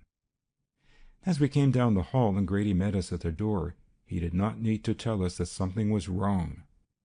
One experience like that with Shirley had put the hotel people on guard, and the house physician was already there, administering stimulants to Mrs. Anthony, who was lying on the bed. "It's just like the other case," whispered Grady. "There are the same scratches on her face and hands." The doctor glanced about at us. By the look on his face, I read that it was a losing fight. Kennedy bent down. The floor about the door was covered with little glittering slivers of glass. On Mrs. Anthony's face was the same drawn look as on Shirley's. Was it suicide? Had we been getting too close on her trail, or had Mrs. Anthony been attacked? Had someone been using her, and now was afraid of her and sought to get her out of the way for safety? What was the secret locked in her silent lips? The woman was plainly dying. Would she carry the secret with her, after all? Kennedy quickly drew from his pocket the vial which I had seen him place there in the laboratory early in the day. From the doctor's case he selected a hypodermic and coolly injected a generous dose of the stuff into her arm. "What is it?" asked the doctor, as we all watched her face anxiously. "The antitoxin to the abrin," he replied. "I developed some of it at the same time I was studying the poison. If an animal that is immune to a toxin is bled and the serum collected, the antitoxin in it may be injected into a healthy animal and render it immune. Ricin and abrin are vegetable protein toxins of enormous potency and exert a narcotic action. Guinea pigs fed on them in proper doses attain such a degree of immunity that, in a short time, they can tolerate 400 times the fatal dose. The serum also can be used to neutralize the toxin in another animal, to a certain extent." We crowded about Kennedy and the doctor, our eyes riveted on the drawn face before us. Would the antitoxin work? Meanwhile, Kennedy moved over to the writing table which he had examined on our first visit to the room. Covered up in the writing pad was still the paper which he had copied. Only Mrs. Anthony had added much more to it. He looked at it desperately. What good would it do if, after hours, his cleverness might solve the cipher too late? Mrs. Anthony seemed to be struggling bravely. Once I thought she was almost conscious. Glazed though her eyes looked, she saw Kennedy vaguely, with the paper in his hand. Her lips moved. Kennedy bent down, though whether he heard or read her lip movements I do not know. "Her pocketbook!" he exclaimed. We found it crushed under her coat, which she had taken off when she entered. Craig opened it and drew forth a crumpled sheet of paper from which a corner had been torn. It exactly fitted the scrap that Mrs. Rogers had given us.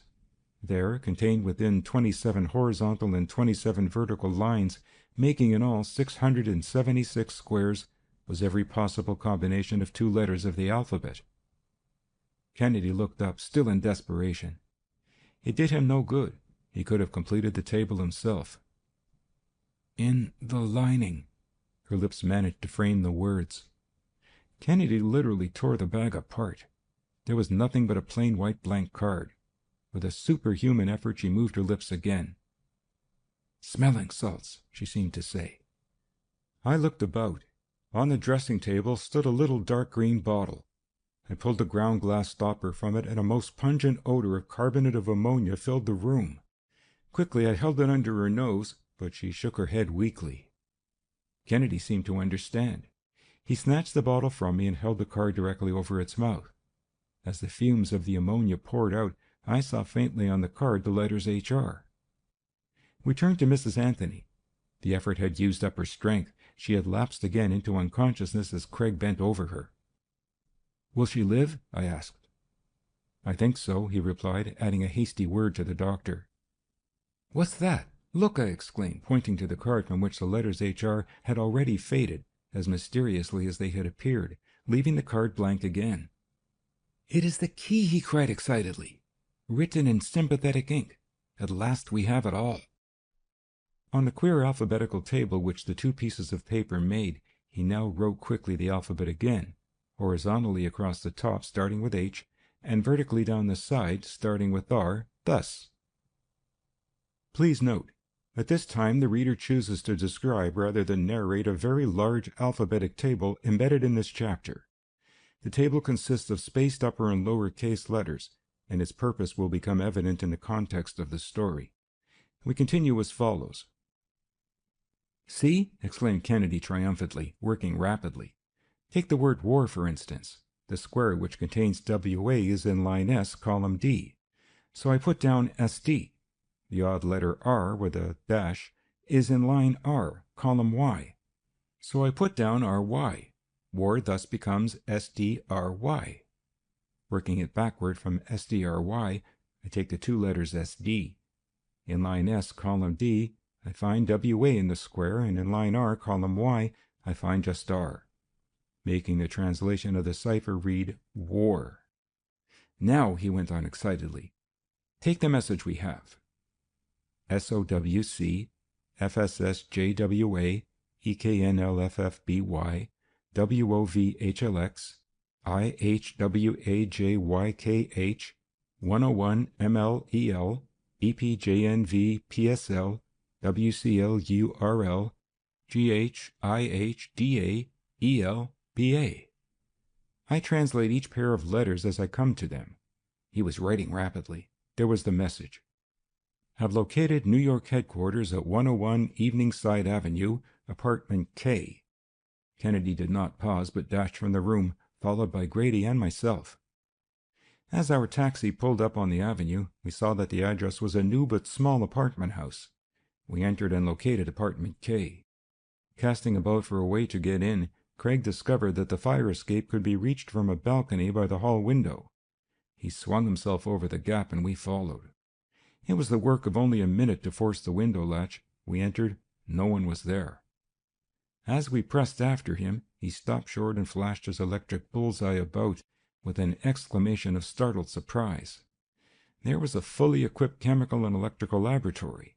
There were explosives enough to have blown not only us but a whole block to kingdom come. More than that, it was a veritable den of poisons. On a table stood beakers and test tubes in which was crushed a paste that still showed parts of the red rutty beans. Someone planned here to kill Shirley, get him out of the way, reconstructed Kennedy, gazing about. Someone working under the cloak of Oriental religion. "Mrs. Anthony?" queried Grady. Kennedy shook his head. On the contrary, like Shirley, she was an agent of the Indian Secret Service. The rest of the cipher shows it. She was sent to watch someone else, as he was sent to watch Mrs. Rogers. Neither could have known that the other was on the case. She found out, first, that the package with the prayer bean and the word "gather" was an attempt to warn and save Shirley, whom she had known in Calcutta and still loved, but feared to compromise. She must have tried to see him but failed. She hesitated to write, but finally did. Then someone must have seen that she was dangerous. Another poison bomb was sent to her. No, the Notch girl is innocent. Shh, cautioned Grady. Outside, we could hear the footsteps of someone coming along the hall. Kennedy snapped off his light. The door opened. Stand still. One motion and I will throw it. As Kennedy's voice rang out from the direction of the table on which stood the half-finished glass bombs, Grady and I flung ourselves forward at the intruder, not knowing what we would encounter. A moment later, Kennedy had found the electric switch and flashed up the lights. It was Singh, who had used both Mrs. Rogers' money and Raymond Andra's religion to cover his conspiracy of revolt. End of Chapter 4. Chapter 5 of The Treasure Train by Arthur B. Reeve. The Phantom Destroyer. Guy Fawkes himself would shudder in that mill. Think of it. 5 explosions on 5 successive days and not a clue. Our visitor had presented a card bearing the name of Donald MacLeod, chief of the Nitropolis Powder Company's Secret Service. It was plain that he was greatly worried over the case about which he had at last been forced to consult Kennedy. As he spoke, I remembered having read in the dispatches about the explosions, but the accounts had been so meager that I had not realized that there was anything especially unusual about them, for it was at the time when accidents in and attacks on the munitions plants were of common occurrence. Why, went on MacLeod, the whole business is as mysterious as if there were some phantom destroyer at work. The men are so frightened that they threaten to quit. Several have been killed. There's something strange about that, too. There are ugly rumors of poisonous gases being responsible, quite as much as the explosions, though so far I've been able to find nothing in that notion. What sort of place is it? Asked Kennedy, interested at once. Well, you see, explained MacLeod, since the company's business has increased so fast lately, it has been forced to erect a new plant. Perhaps you have heard of the old Grove amusement park which failed? It's not far from that. MacLeod looked at us inquiringly. Kennedy nodded to go on, though I am sure neither of us was familiar with the place. They've called the new plant Nitropolis. Rather a neat name for a powder works, don't you think? Resumed MacLeod. Everything went along all right until a few days ago. Then one of the buildings, a storehouse, was blown up. We couldn't be sure that it was an accident, so we redoubled our precautions. It was of no use. That started it. The very next day another building was blown up, then another, until now there have been 5 of them. What may happen today, heaven only knows. I want to get back as soon as I can. Rather too frequent, I must admit, to be coincidences, remarked Kennedy. No, they can't all be accidents, asserted MacLeod confidently. There's too great regularity for that. I think I've considered almost everything. I don't see how they can be from bombs placed by workmen. At least it's not a bit likely. Besides, the explosions all occur in broad daylight, not at night. We're very careful about the men we employ, and they're watched all the time. The company has a guard of its own, 25 picked men, under me, all honorably discharged United States Army men. You have formed no theory of your own? Queried Kennedy. MacLeod paused, then drew from his pocket the clipping of a dispatch from the front, in which one of the war correspondents reported the destruction of wire entanglements with heat supposed to have been applied by the use of reflecting mirrors. I'm reduced to pure speculation, he remarked.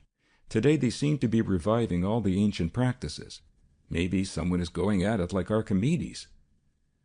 Not impossible, returned Craig, handing back the clipping. Buffon tested the probability of the achievement of Archimedes in setting fire to the ships of Marcellus with mirrors and the sun's rays.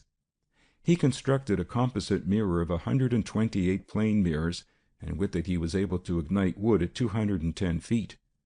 However, I shrewdly suspect that, even if this story is true, they are using hydrogen or acetylene flares over there.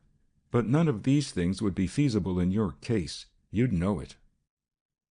Could it be someone who is projecting a deadly wireless force which causes the explosions? I put in, mindful of a previous case of Kennedy's. We all know that inventors have been working for years on the idea of making explosives obsolete and guns junk. If someone is hit on a way of guiding an electric wave through the air and concentrating power at a point, Munitions plants could be wiped out. McLeod looked anxiously from me to Kennedy, but Craig betrayed nothing by his face except his interest. Sometimes I have imagined I heard a peculiar faint whirring noise in the air, he remarked thoughtfully. I thought of having the men on the watch for airships, but they've never seen a trace of one. It might be some power either like this, he added, shaking the clipping, or like that which Mr. Jameson suggests. It's something like that you meant, I presume, when you called it a phantom destroyer a moment ago? Asked Kennedy. McLeod nodded. If you're interested, he pursued hastily, and feel like going down there to look things over, I think the best place for you to go would be to the Sneddons. There are some people who have seen a chance to make a little money out of the boom. Many visitors are now coming and going on business connected with the new works. They have started a boarding house, or rather Mrs. Sneddon has. There's a daughter, too, who seems to be very popular. Kennedy glanced whimsically at me.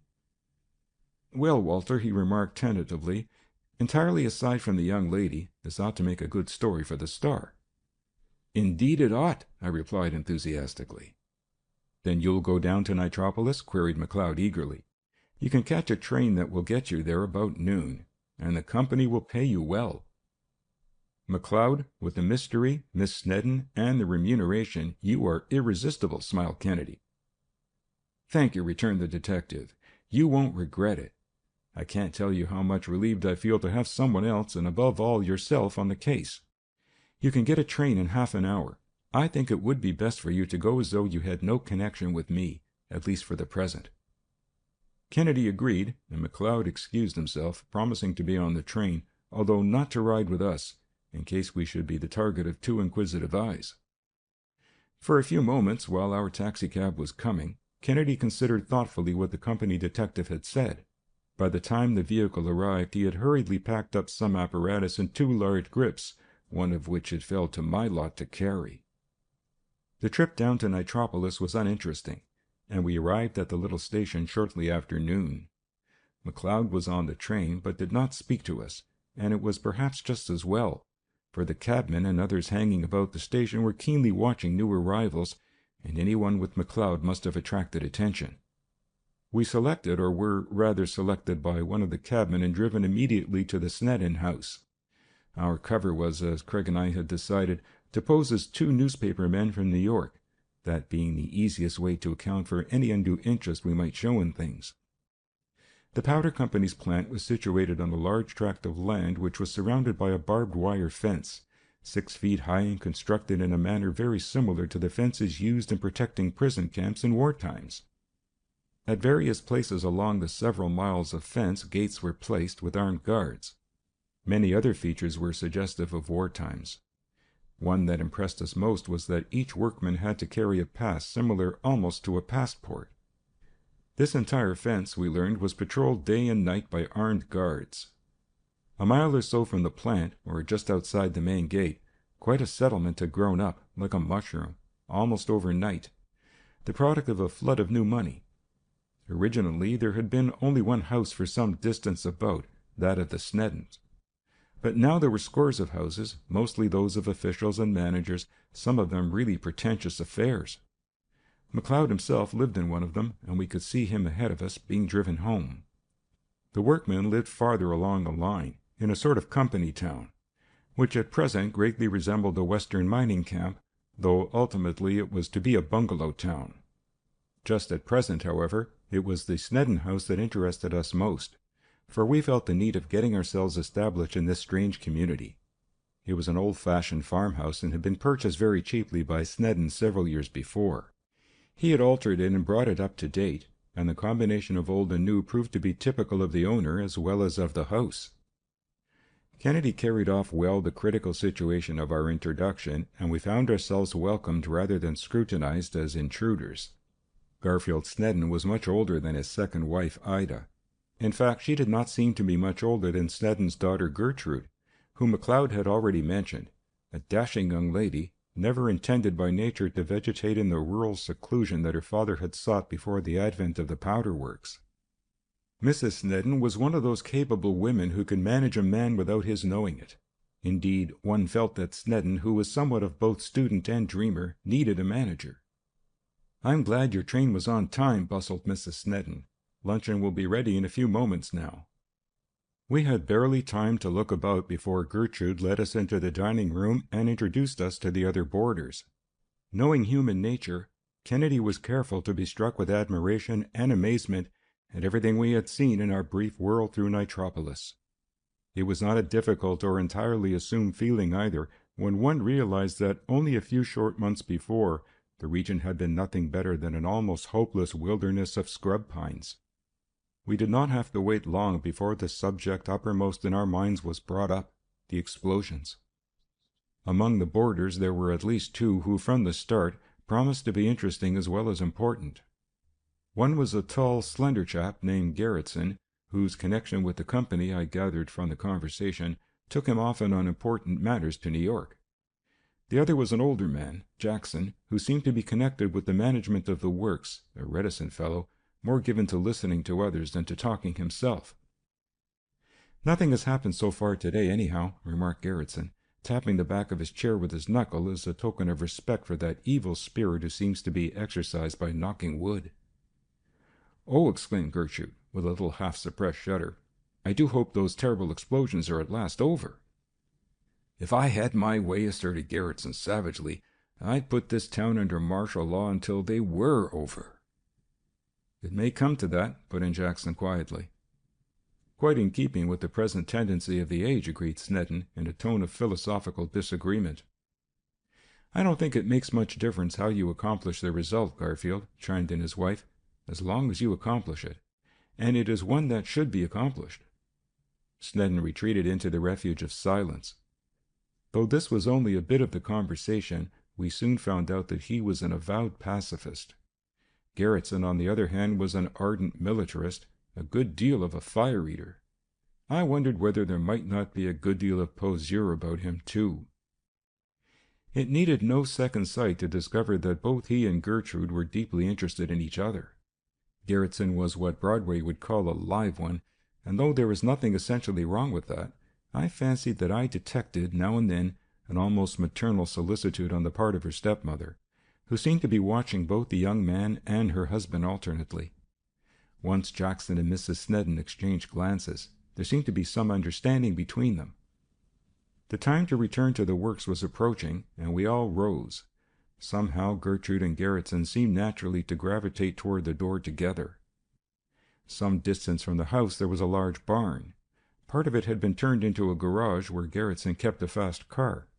Jackson also had a roadster. In fact, in this new community, with its superabundant new wealth, everybody had a car. Kennedy and I sauntered out after the rest.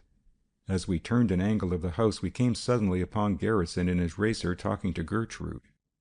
The crunch of the gravel under our feet warned them before we saw them, but not before we could catch a glimpse of a warning finger on the rosy lips of Gertrude. As she saw us, she blushed ever so slightly. "You'll be late," she cried hastily. "Mr. Jackson has been gone 5 minutes."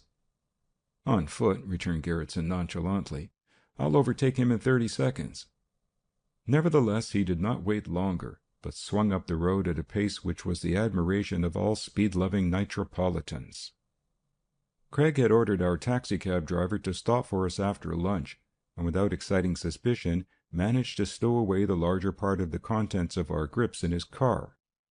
Still without openly showing our connection with McLeod, Kennedy sought out the manager of the works, and though scores of correspondents and reporters from various newspapers had vainly applied for permission to inspect the plant, somehow we seemed to receive the freedom of the place and without exciting suspicion. Craig's first move was to look the plant over. As we approached it, our attention was instantly attracted to the numerous one-story galvanized iron buildings that appeared to stretch endlessly in every direction. They seemed to be of a temporary nature, though the power plants, offices, and other necessary buildings were very substantially built. The framework of the factory buildings was nothing but wood, covered by iron sheathing, and even the sides seemed to be removable. The floors, however, were of concrete. "They served their purpose well," observed Kennedy, as we picked our way about. "Explosions at powder mills are frequent anyhow. After an explosion there is very little debris to clear away, as you may imagine.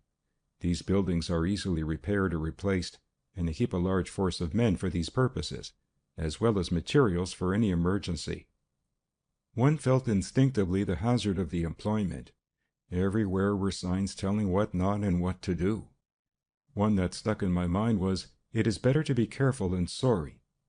Throughout the plant at frequent intervals were first aid stations with kits for all sorts of accidents, including respirators, for workmen were often overcome by ether or alcohol fumes.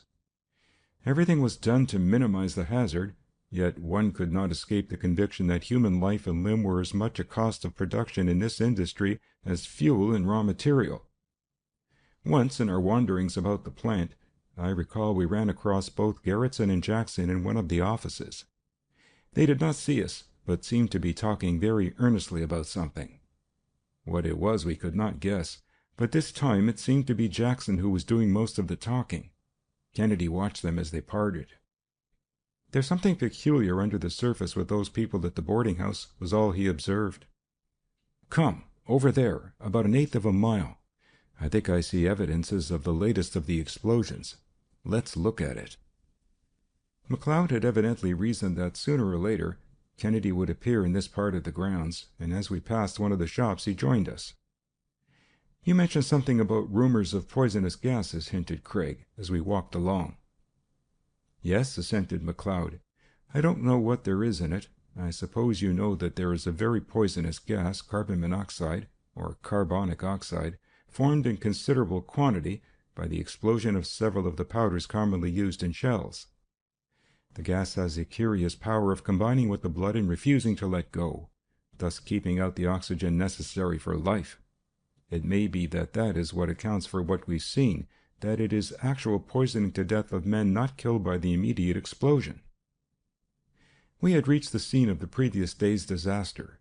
No effort had yet been made to clear it up. Kennedy went over it carefully. What it was he found I do not know, but he had not spent much time before he turned to me. "Walter," he directed, "I wish you would go back to the office near the gate where I left that paraphernalia we brought down. Carry it over. Let me see. There's an open space there on that knoll. I'll join you there." Whatever was in the packages was both bulky and heavy, and I was glad to reach the hillside he had indicated.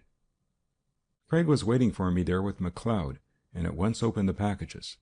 From them he took a thin steel rod, which he set up in the center of the open space. To it he attached a frame, and to the frame what looked like 4 reversed megaphones. Attached to the frame, which was tubular, was an oak box with a little arrangement of hard rubber and metal which fitted into the ears.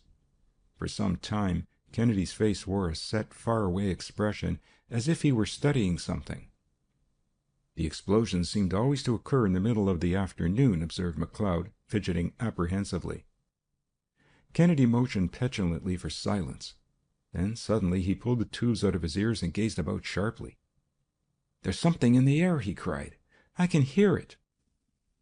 McLeod and I strained our eyes. There was nothing visible. "This is an anti-aircraft listening post, such as the French use," explained Craig hurriedly.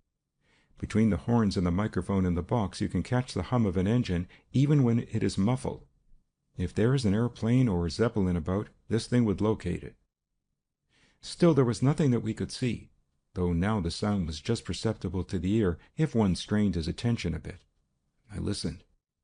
It was plain in the detector, yet nothing was visible. What strange power could it be that we could not see or feel in broad daylight? Just then came a low rumbling, and then a terrific roar from the direction of the plant. We swung about in time to see a huge cloud of debris lifted literally into the air above the treetops and dropped to earth again. The silence that succeeded the explosion was eloquent. The phantom destroyer had delivered his blow again. "The distillery, where we make the denatured alcohol!" cried McLeod. Gazing with tense faces from other buildings, we could see men pouring forth, panic-stricken, and the silence was punctured by shouts.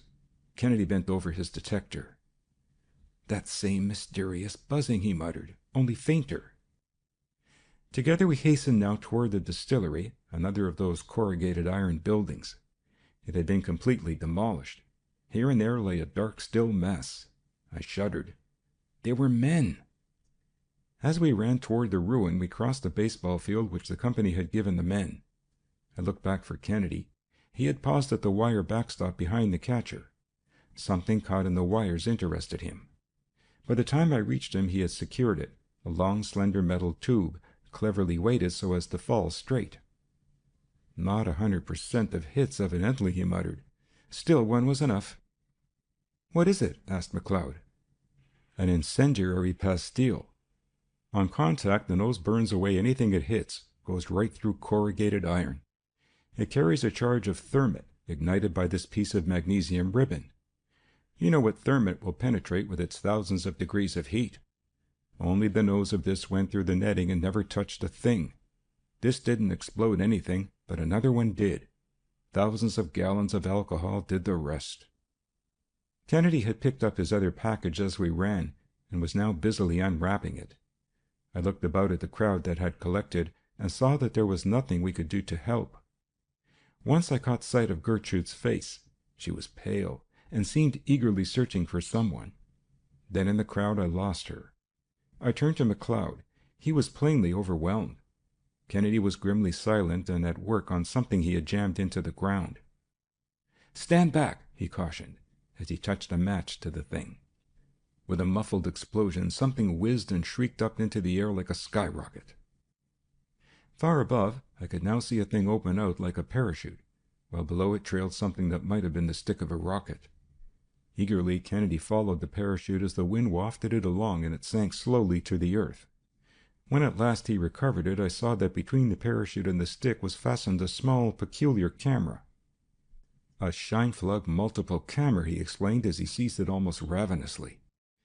"Is there a place in town where I can get the films in this developed quickly?" McLeod, himself excited now, hurried us from the scene of the explosion to a local drugstore, which combined most of the functions of a general store, even being able to improvise a darkroom in which Kennedy could work. It was some time after the excitement over the explosion had quieted down that McLeod and I, standing impatiently before the drugstore, saw Snedden wildly tearing down the street in his car. He saw us and pulled up at the curb with a jerk. "Where's Gertrude?" he shouted wildly. "Has anyone seen my daughter?" Breathlessly he explained that he had been out, had returned to find his house deserted, Gertrude gone, his wife gone, even Jackson's car gone from the barn. He had been to the works. Neither Garretson nor Jackson had been seen since the excitement of the explosion, they told him. Garretson's racer was gone too. There seemed to have been a sort of family explosion also. Kennedy had heard the loud talking and had left his work to the druggist to carry on and joined us. There was no concealment now of our connection with McLeod, for it was to him that everyone in town came when in trouble. In almost no time, so accurately did he keep his fingers on the fevered pulse of Nitropolis, McLeod had found out that Gertrude had been seen driving away from the company's grounds with someone in Garretson's car, probably Garretson himself. Jackson had been seen hurrying down the street. Someone else had seen Ida Snedden in Jackson's car, alone. Meanwhile, over the wire, McLeod had sent out descriptions of the 4 people in the 2 cars, in the hope of intercepting them before they could be plunged into the obscurity of any nearby city. Not content with that, McLeod and Kennedy started out in the former's car, while I climbed in with Snedden, and we began a systematic search of the roads out of Nitropolis. As we sped along, I could not help feeling, though I said nothing, that somehow the strange disappearances must have something to do with the mysterious phantom destroyer. I did not tell even Snedden about the little that Kennedy had discovered, for I had learned that it was best to let Craig himself tell, at his own time and in his own way. But the man seemed frantic in his search, and I could not help the impression that there was something, perhaps only a suspicion, that he knew which might shed some light. We were coming down the river, or rather the bay, after a fruitless search of unfrequented roads, and were approaching the deserted Old Grove amusement park, to which excursions used years ago to come in boats. No one could make it pay, and it was closed and going to ruin. There had been some hint that Garretson's racer might have disappeared down this unfrequented river road. As we came to a turn in the road, we could see Kennedy and McLeod in their car coming up. Instead of keeping on, however, they turned into the grove, Kennedy leaning far over the running board as McLeod drove slowly, following his directions as though Craig were tracing something. With a hurried exclamation of surprise, Snedden gave our car the gas and shot ahead, swinging around after them. They were headed, following some kind of tire tracks, toward an old merry-go-round that was dismantled and all boarded up. They heard us coming and stopped. "Has anyone told you that Garrison's car went down the river road too?" called Snedden anxiously. "No, but someone thought he saw Jackson's car come down here," called back McLeod. "Jackson's?" exclaimed Snedden. "Maybe both are right," I ventured as we came closer. "What made you turn in here?" Kennedy thought he saw fresh tire tracks running into the grove. We were all out of our cars by this time and examining the soft roadway with Craig. It was evident to anyone that a car had been run in, and not so very long ago, in the direction of the merry-go-round. We followed the tracks on foot, bending about the huge circle of a building until we came to the side away from the road. The tracks seemed to run right in under the boards. Kennedy approached and touched the boards. They were loose. Someone had evidently been there, had taken them down, and put them up. In fact, by the marks on them, it seemed as though he had made a practice of doing so. McLeod and Kennedy unhooked the boarding, while Snedden looked on in a sort of daze. They had taken down only 2 or 3 sections, which indicated that the whole side might similarly be removed, when I heard a low, startled exclamation from Snedden. We peered in. There, in the half-light of the gloomy interior, we could see a car. Before we knew it, Snedden had darted past us. An instant later, I distinguished what his more sensitive eye had seen: a woman, all alone in the car, motionless. "Ida!" he cried. There was no answer. She's dead!" he shouted. It was only too true. There was Ida Snedden, seated in Jackson's car in the old deserted building, all shut up, dead. Yet her face was as pink as if she were alive, and the blood had been whipped into her cheeks by a walk in the cold wind. We looked at one another, at a loss. How did she get there, and why? She must have come there voluntarily. No one had seen anyone else with her in the car. Snedden was now almost beside himself. "Misfortunes never come singly," he wailed. "My daughter Gertrude gone, now my wife dead. Confound that young fellow Garrison, and Jackson too. Where are they? Why have they fled? The scoundrels! They have stolen my whole family. Oh, what shall I do? What shall I do?" Trying to quiet Snedden, at the same time we began to look about the building. On one side was a small stove, in which were still the dying coals of a fire. Nearby were a workbench, some tools, pieces of wire, and other material. Scattered about were pieces of material that looked like celluloid. Someone evidently used the place as a secret workshop. Kennedy picked up a piece of the celluloid-like stuff and carefully touched a match to it. It did not burn rapidly as celluloid does, and Craig seemed more than ever interested. McLeod himself was no mean detective. Accustomed to action, he had an idea of what to do. "Wait here," he called back, dashing out. "I'm going to the nearest house up the road for help. I'll be back in a moment." We heard him back and turn his car and shoot away. Meanwhile, Kennedy was looking over carefully Jackson's roadster. He tapped the gas tank in the rear, then opened it. There was not a drop of gas in it. He lifted up the hood and looked inside at the motor. Whatever he saw there, he said nothing. Finally, by siphoning some gas from Snedden's tank and making some adjustments, he seemed to have the car in a condition again for it to run. He was just about to start it when McLeod returned, carrying a canary bird in a cage. "I've telephoned to town," he announced. "Someone will be here soon now. Meanwhile, an idea occurred to me, and I borrowed this bird. Let me see whether the idea is any good." Kennedy, by this time, had started the engine. McLeod placed the bright little songster near the stove on the workbench and began to watch it narrowly. More than ever up in the air over the mystery, I could only watch Kennedy and McLeod, each following his own lines. It might perhaps have been 10 minutes after McLeod returned, and during that time he had never taken his eyes off the bird, when I began to feel a little drowsy. A word from McLeod roused me. "There's carbon monoxide in the air, Kennedy," he exclaimed. "You know how this gas affects birds?" Kennedy looked over intently. The canary had begun to show evident signs of distress over something.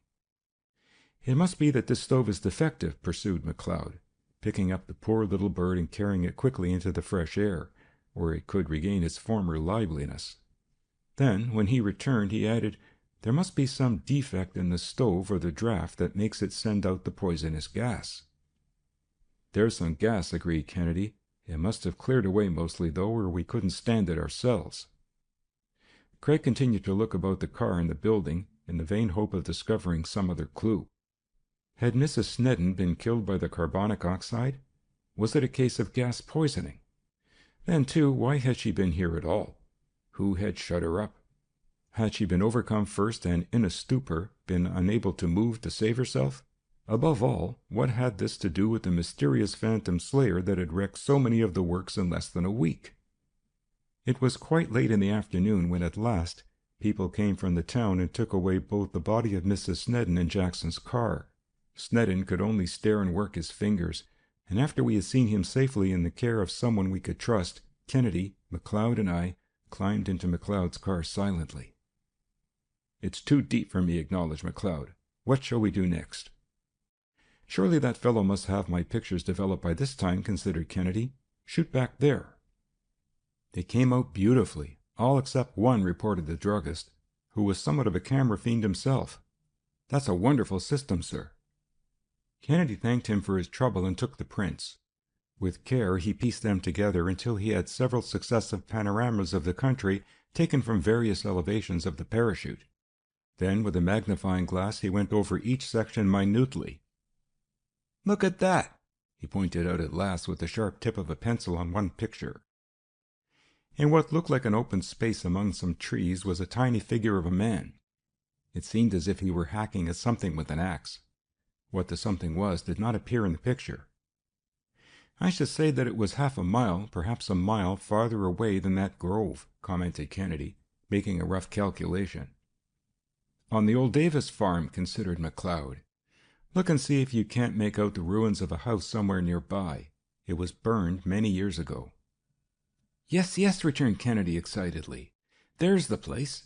Do you think we can get there in a car before it's dark?" "Easily," replied McLeod.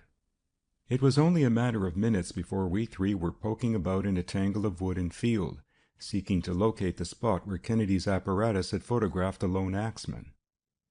At last, in a large cleared field, we came upon a most peculiar heap of debris. As nearly as I could make out, it was a pile of junk, but most interesting junk. Practically all of it consisted in broken bits of the celluloid-like stuff we had seen in the abandoned building. Twisted inextricably about were steel wires and bits of all sorts of material. In the midst of the wreckage was something that looked for all the world like the remains of a gas motor.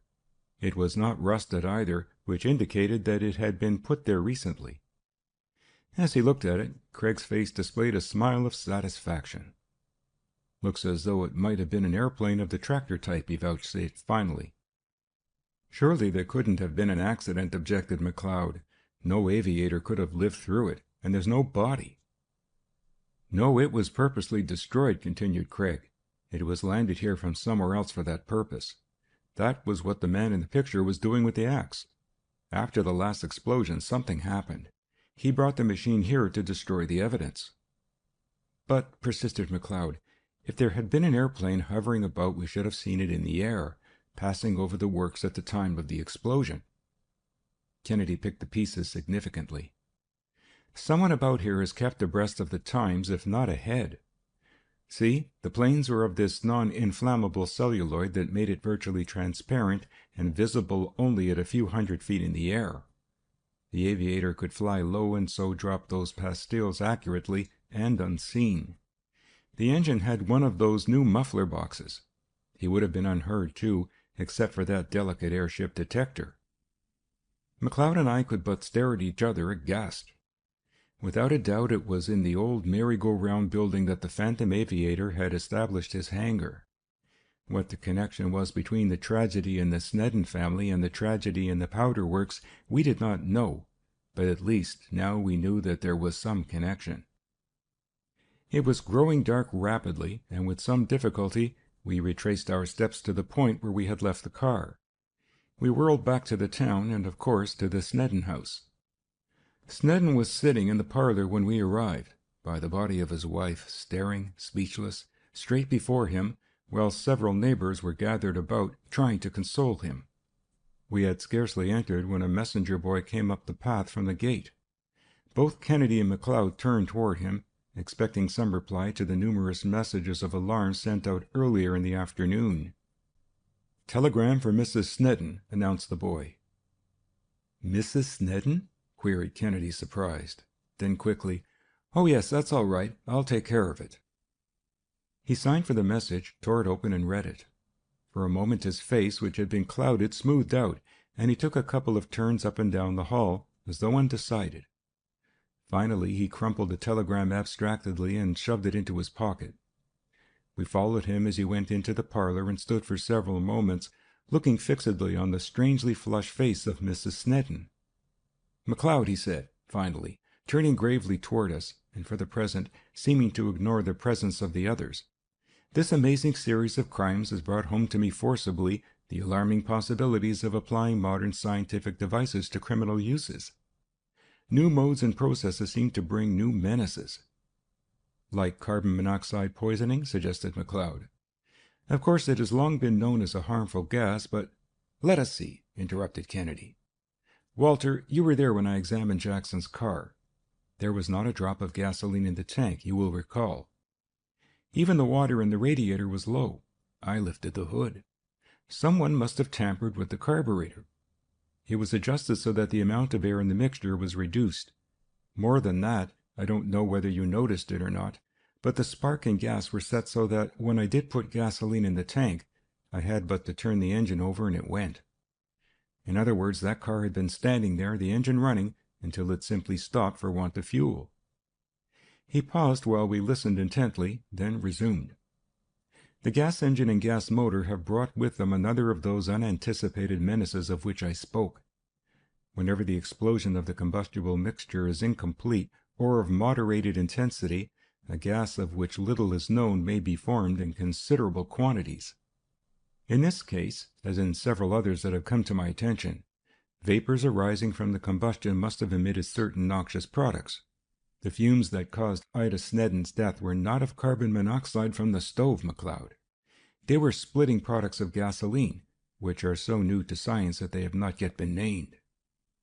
Mrs. Snedden's death, I may say for the benefit of the coroner, was due to the absorption of some of these unidentified gaseous poisons. They are as deadly as a knife thrust through the heart, under certain conditions.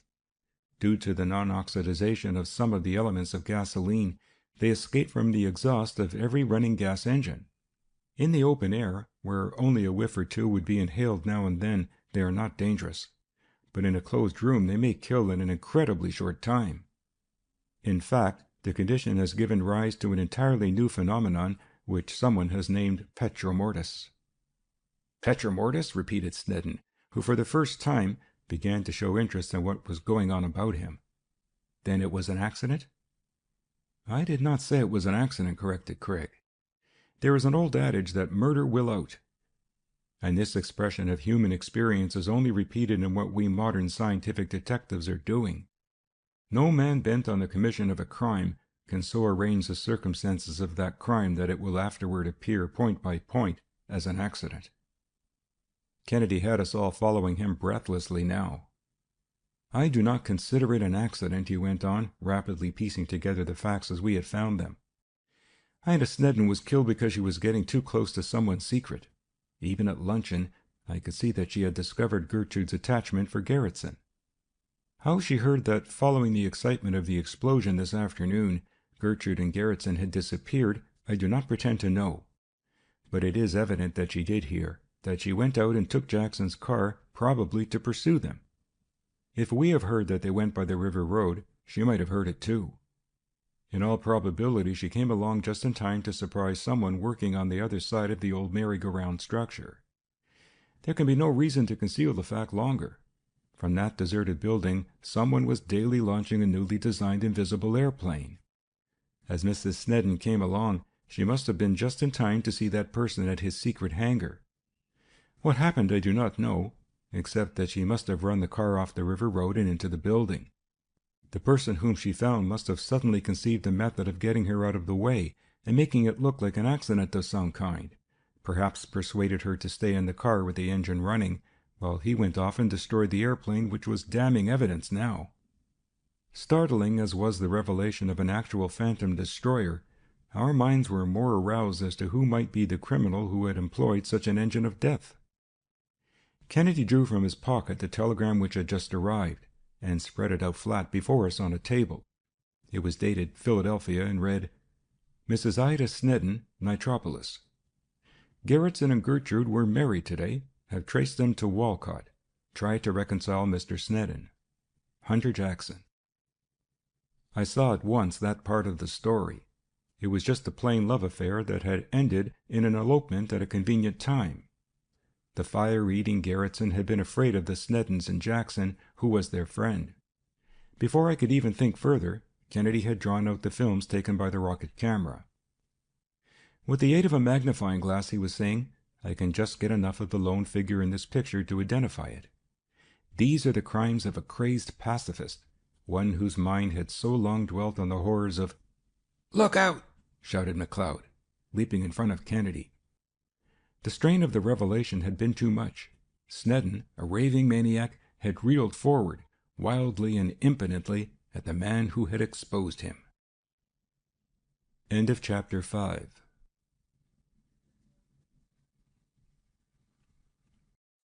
Chapter 6 of The Treasure Train, by Arthur B. Reeve. The Beauty Mask. Oh, Mr. Jameson, if they could only wake her up, find out what is the matter, do something. This suspense is killing both mother and myself. Scenting a good feature story, my city editor had sent me out on an assignment, my sole equipment being a clipping of 2 paragraphs from the Morning Star. Girl in coma 6 days. Shows no sign of revival. Virginia Blakely, the 19-year-old daughter of Mrs. Stuart Blakely of Riverside Drive, who has been in a state of coma for 6 days, still shows no sign of returning consciousness. Ever since Monday, some member of her family has been constantly beside her. Her mother and sister have both vainly tried to coax her back to consciousness, but their efforts have not met with the slightest response. Dr. Calvert Haynes, the family physician, and several specialists who have been called in consultation are completely baffled by the strange malady. Often I read of cases of morbid sleep lasting for days or even for weeks, but this was the first case I had ever actually encountered, and I was glad to take the assignment. The Blakeleys, as everyone knew, had inherited from Stuart Blakely a very considerable fortune in real estate in one of the most rapidly developing sections of Upper New York, and on the death of their mother, the 2 girls, Virginia and Cynthia, would be numbered among the wealthiest heiresses of the city. They lived in a big sandstone mansion fronting the Hudson, and it was with some misgiving that I sent up my card. Both Mrs. Blakely and her other daughter, however, met me in the reception room, thinking perhaps, from what I had written on the card, that I might have some assistance to offer. Mrs. Blakely was a well-preserved lady, past middle age and very nervous. "Mercy, Cynthia," she exclaimed, as I explained my mission. "It's another one of those reporters." "No, I cannot say anything. Not a word. I don't know anything. See Dr. Haynes. But, Mother," interposed Cynthia more calmly, "the thing is in the papers. It may be that someone who reads of it may know of something that can be done. Who can tell?" "Well, I won't say anything," persisted the elder woman. "I don't like all this publicity. Did the newspapers ever do anything but harm to your poor dear father? No, I won't talk. It won't do us a bit of good.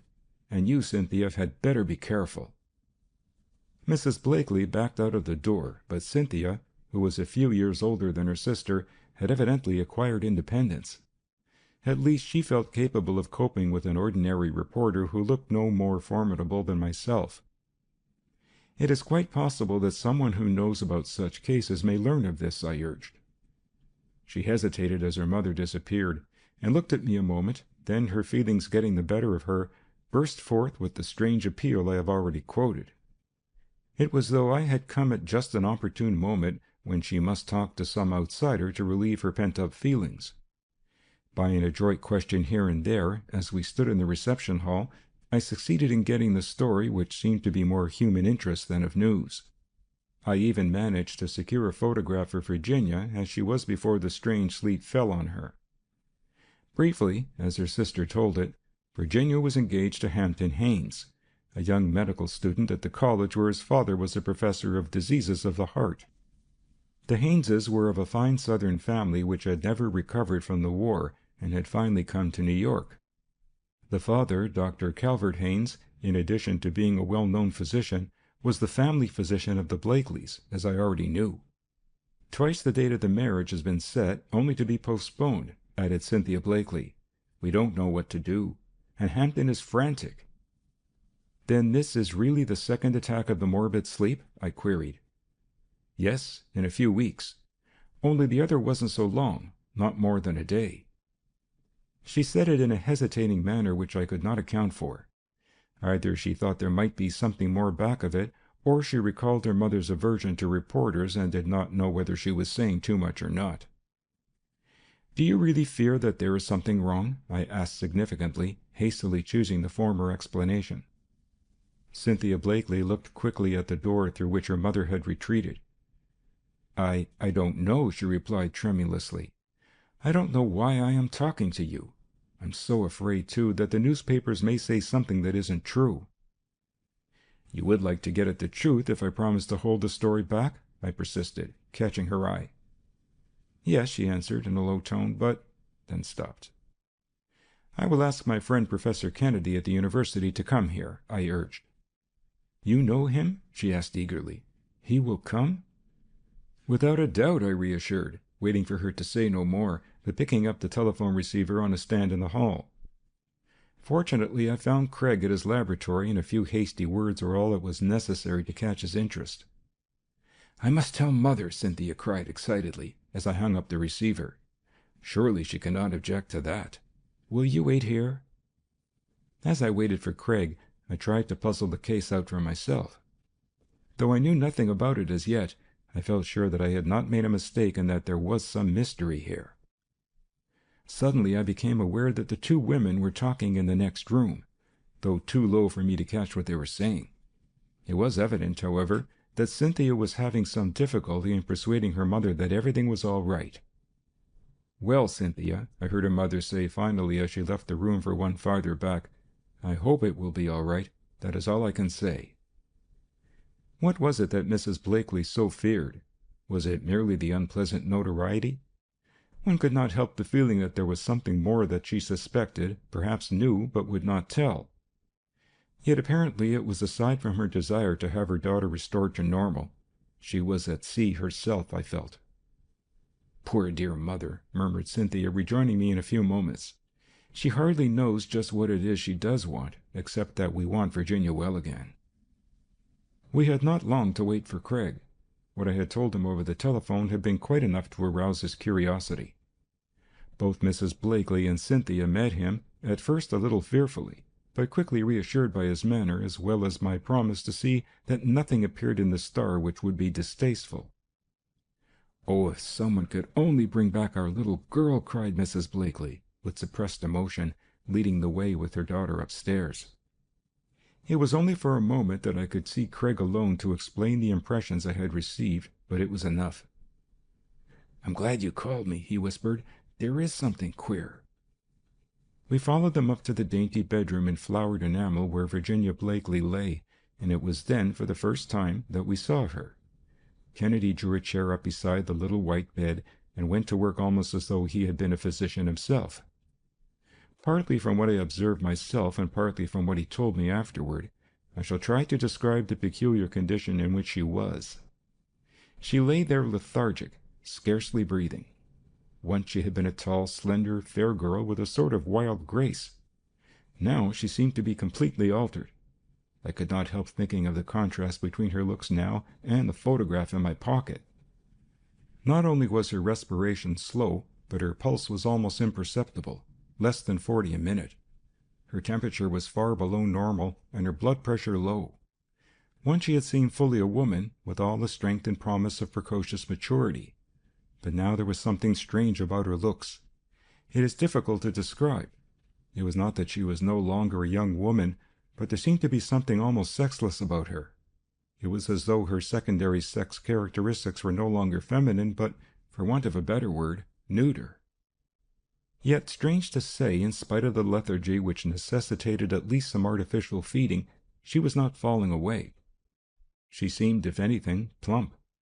To all appearances, there was really a retardation of metabolism connected with the trance-like sleep. She was actually gaining in weight.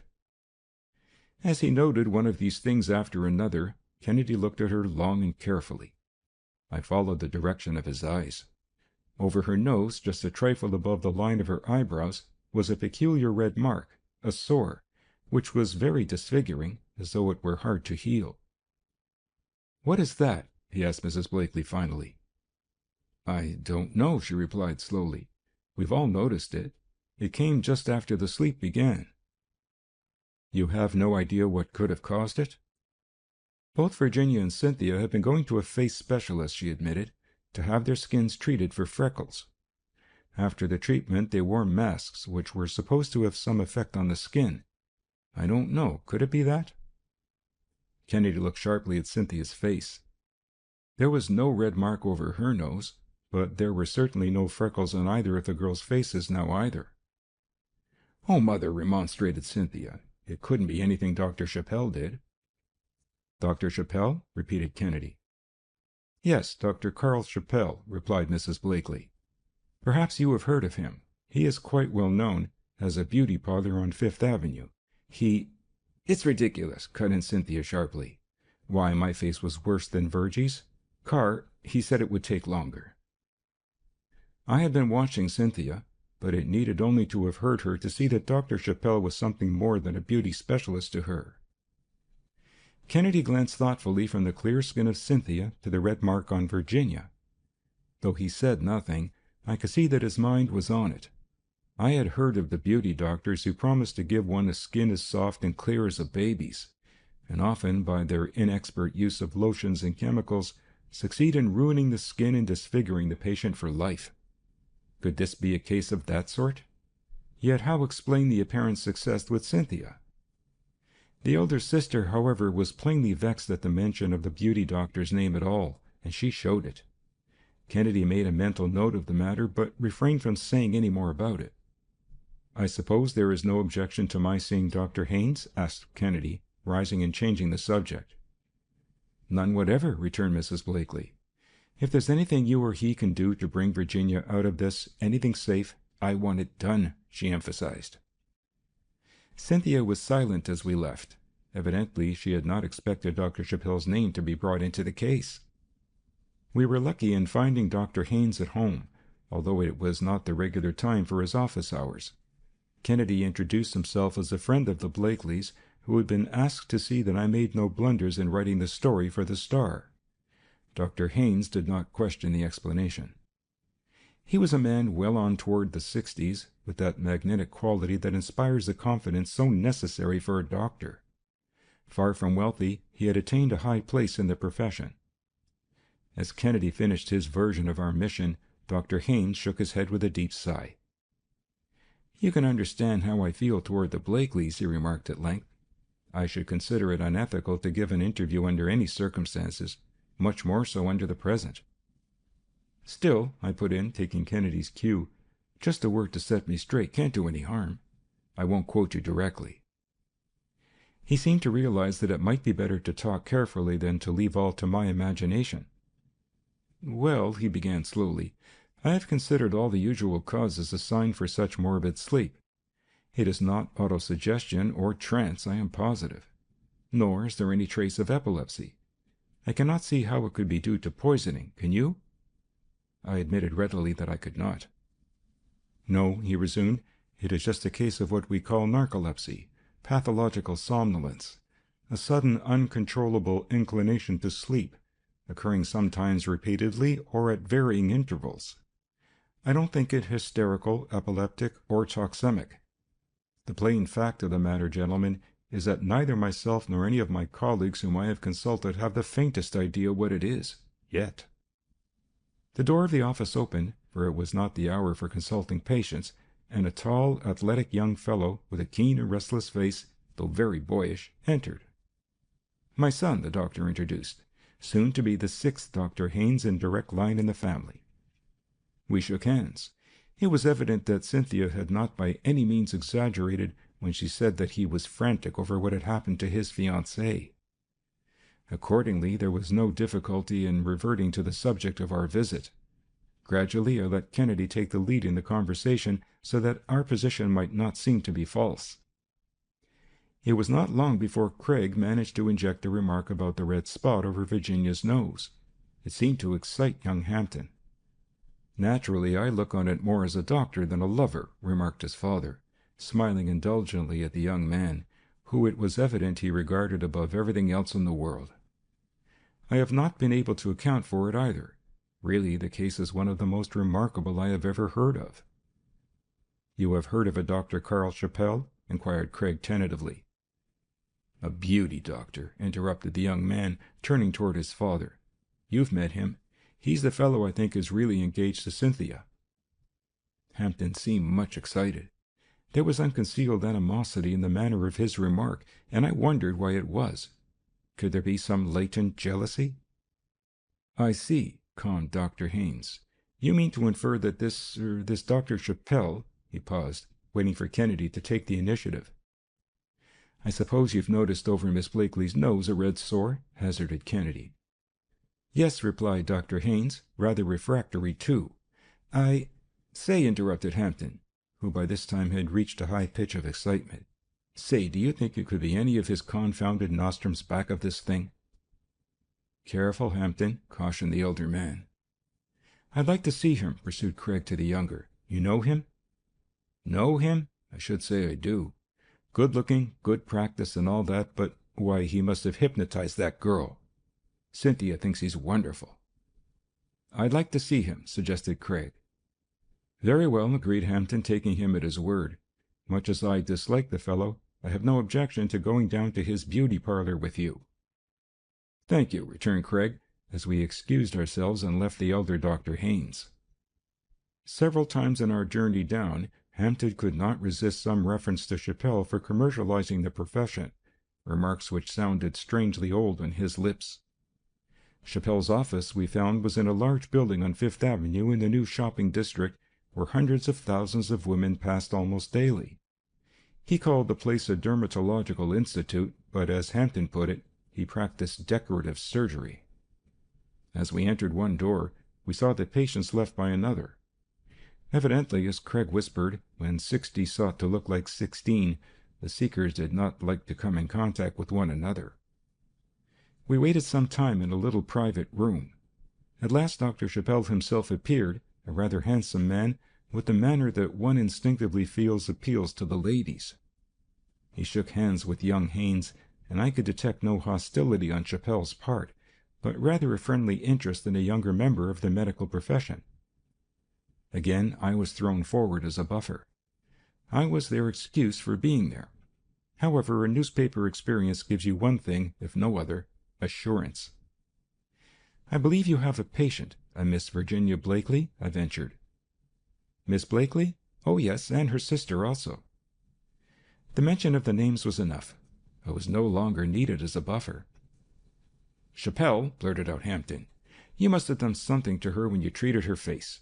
There's a little red spot over her nose that hasn't healed yet." Kennedy frowned at the impetuous interruption, yet it was perhaps the best thing that could have happened. "So," returned Chappell, drawing back and placing his head on one side as he nodded it with each word, "you think I've spoiled her looks? Aren't the freckles gone?" "Yes," retorted Hampton bitterly, "but on her face is this new disfigurement." "That?" shrugged Chappell. "I know nothing of that, nor of the trance. I have only my specialty." Calm though he appeared outwardly, one could see that Chappell was plainly worried. Under the circumstances, might not his professional reputation be at stake? What if a hint like this got abroad among his rich clientele? I looked about his shop and wondered just how much of a faker he was. Once or twice I had heard of surgeons who had gone legitimately into this sort of thing, but the common story was that of the swindler, or worse.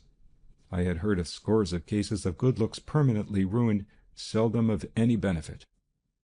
Had Chappell ignorantly done something that would leave its scar forever? Or was he one of the few who were honest and careful? Whatever the case, Kennedy had accomplished his purpose. He had seen Chappell. If he were really guilty of anything, the chances were all in favor of his betraying it by trying to cover it up. Deftly suppressing Hampton, we managed to beat a retreat without showing our hands any further. Snorted Hampton, as we rode down in the elevator and hopped on a bus to go uptown. Gave up legitimate medicine and took up this beauty doctoring. It's unprofessional, I tell you. Why, he even advertises. We left Hampton and returned to the laboratory, though Craig had no present intention of staying there. His visit was merely for the purpose of gathering some apparatus, which included a Crookes tube, carefully packed, a rheostat, and some other paraphernalia which we divided. A few moments later we were on our way again to the Blakely mansion. No change had taken place in the condition of the patient, and Mrs. Blakely met us anxiously. Nor was the anxiety wholly over her daughter's condition, for there seemed to be an air of relief when Kennedy told her that we had little to report. Upstairs in the sick room, Craig set silently to work, attaching his apparatus to an electric light socket from which he had unscrewed the bulb. As he proceeded, I saw that it was, as I had surmised, his new X-ray photographing machine which he had brought. Carefully, from several angles, he took photographs of Virginia's head, then, without saying a word, packed up his kit and started away. We were passing down the hall after leaving Mrs. Blakely when a figure stepped out from behind a portiere. It was Cynthia, who had been waiting to see us alone. "You don't think Dr. Chappelle had anything to do with it?" she asked in a hoarse whisper. "Then Hampton Haynes has been here?" avoided Kennedy. "Yes," she admitted, as though the question had been quite logical. "He told me of your visit to Carl." There was no concealment now of her anxiety. Indeed, I saw no reason why there should be.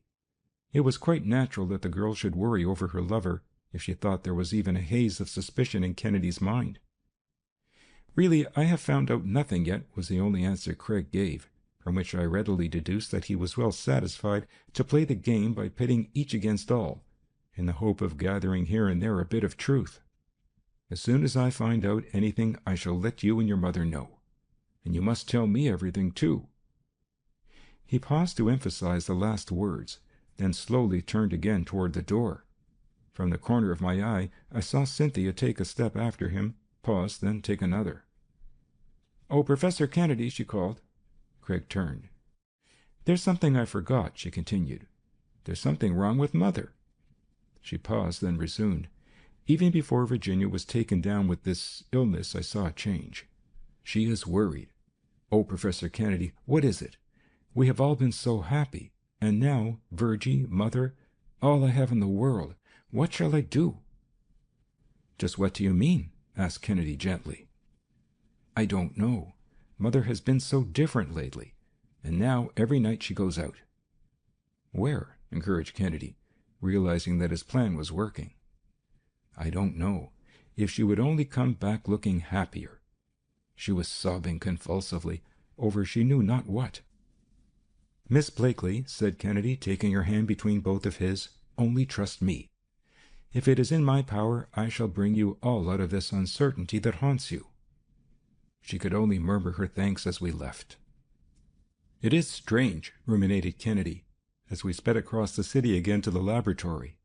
"We must watch Mrs. Blakely." That was all that was said. Although I had no inkling of what was back of it all, I felt quite satisfied at having recognized the mystery even on stumbling on it as I had. In the laboratory, as soon as he could develop the sciagraphs he had taken, Kennedy began a minute study of them. It was not long before he looked over at me with the expression I had come to recognize when he found something important. I went over and looked at the radiograph which he was studying. To me it was nothing but successive gradation of shadows, but to one who had studied röntgenography as Kennedy had, each minute gradation of light and shade had its meaning. "You see," pointed out Kennedy, tracing along one of the shadows with a fine-pointed pencil, and then along a corresponding position on another standard sciagraph which he already had, "there is a marked diminution in the size of the cella turcica, as it is called.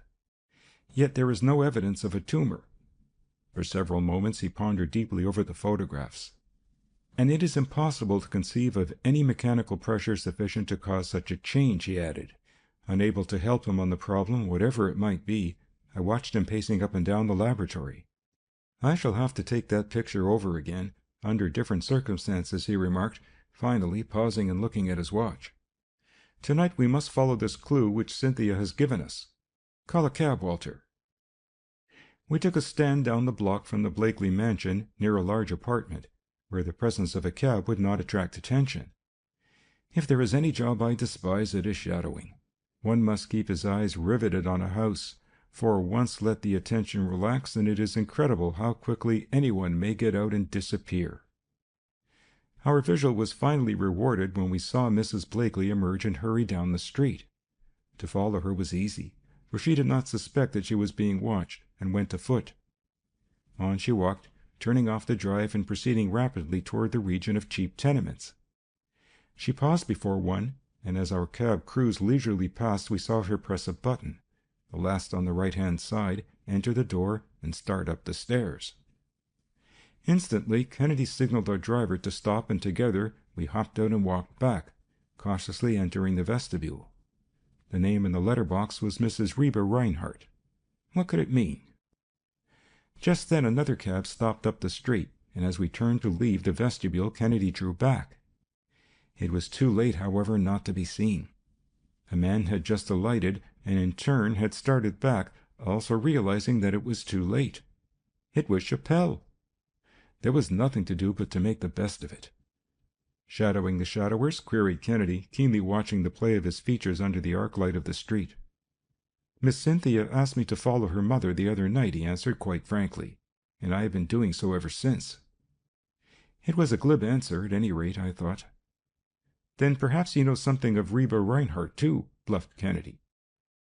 Chappelle eyed us a moment, in doubt how much we knew. Kennedy played a pair of deuces as if they had been 4 aces instead. "Not much," replied Chappelle dubiously. "I know that Mrs. Blakely has been paying money to the old woman, who seems to be ill. Once I managed to get in to see her. It's a bad case of pernicious anemia, I should say. A neighbor told me she has been to the college hospital, had been one of Dr. Haynes' cases, but that he had turned her over to his son. I have seen Hampton Haynes here, too." There was an air of sincerity about Chappelle's words, but then I reflected that there had also been a similar ring to what we had heard Hampton say. Were they playing a game against each other? Perhaps, but what was the game? What did it all mean, and why should Mrs. Blakely pay money to an old woman, a charity patient? There was no solution. Both Kennedy and Chappelle, by a sort of tacit consent, dismissed their cabs, and we strolled on over toward Broadway, watching one another furtively. We parted finally, and Kennedy and I went up to our apartment, where he sat for hours in a brown study. There was plenty to think about, even so far in the affair. He may have sat up all night. At any rate, he roused me early in the morning. "Come over to the laboratory," he said. "I want to take that X-ray machine up there again to Blakely's. Confound it! I hope it's not too late." I lost no time in joining him, and we were at the house long before any reasonable hour for visitors. Kennedy asked for Mrs. Blakely and hurriedly set up the X-ray apparatus. "I wish you would place that face mask which she was wearing exactly as it was before she became ill," he asked. Her mother did as Kennedy directed, replacing the rubber mask as Virginia had worn it. "I want you to preserve that mask," directed Kennedy, as he finished taking his pictures. "Say nothing about it to anyone. In fact, I should advise putting it in your family safe for the present." Hastily we drove back to the laboratory, and Kennedy set to work again developing the second set of sciagraphs. I had not long to wait this time for him to study them. His first glance brought me over to him as he exclaimed loudly. At the point just opposite the sore which he had observed on Virginia's forehead and overlying the sella turcica, there was a peculiar spot on the radiograph. "Something in that mask has affected the photographic plate," he explained, his face now animated. Before I could ask him what it was, he had opened a cabinet where he kept many new things which he studied in his leisure moments. From it I saw him take several glass ampoules which he glanced at hastily and shoved into his pocket, as we heard a footstep out in the hall. It was Chappelle, very much worried. Could it be that he knew his society clientele was at stake, I wondered? Or was it more than that? "She's dead," he cried. "The old lady died last night." Without a word, Kennedy hustled us out of the laboratory, stuffing the X-ray pictures into his pocket also as he went.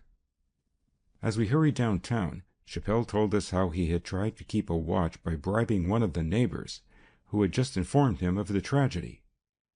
"It was her heart," said one of the neighbors, as we entered the poor apartment. "The doctor said so." "Anemia," insisted Chappelle, looking carefully at the body. Kennedy bent over also and examined the poor worn frame. As he did so, he caught sight of a heavy linen envelope tucked under her pillow. He pulled it out gently and opened it. Inside were several time-worn documents and letters. He glanced over them hastily, unfolding first a letter. "Walter," he whispered furtively, looking at the neighbors in the room and making sure that none of them had seen the envelope already. "Read these. That's her story." One glance was sufficient. The first was a letter from old Stuart Blakely. Reba Reinhardt had been secretly married to him and never divorced. One paper after another unfolded her story. I thought quickly. Then she had had a right in the Blakely millions. More than that, the Blakeleys themselves had none, at least only what came to them by Blakely's will. I read on to see what, if any, contest she had intended to make. And as I read, I could picture old Stuart Blakely to myself. Strong, direct, unscrupulous, a man who knew what he wanted and got it. Dominant, close-mouthed, mysterious. He had understood and estimated the future of New York. On that, he had founded his fortune. According to the old lady's story, the marriage was a complete secret. She had demanded marriage when he had demanded her. He had pointed out the difficulties. The original property had come to him and would remain in his hands only on condition that he married one of his own faith. She was not of the faith and declined to become so. There had been other family reasons also. They had been married with the idea of keeping it secret until he could arrange his affairs so that he could safely acknowledge her. It was, according to her story, a ruse. When she demanded recognition, he replied that the marriage was invalid, that the minister had been unfrocked before the ceremony.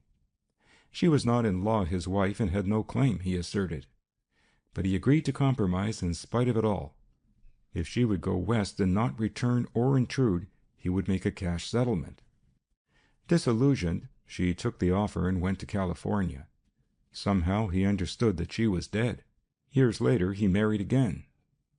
Meanwhile she had invested her settlement, had prospered, had even married herself, thinking the first marriage void. Then her second husband died and evil times came.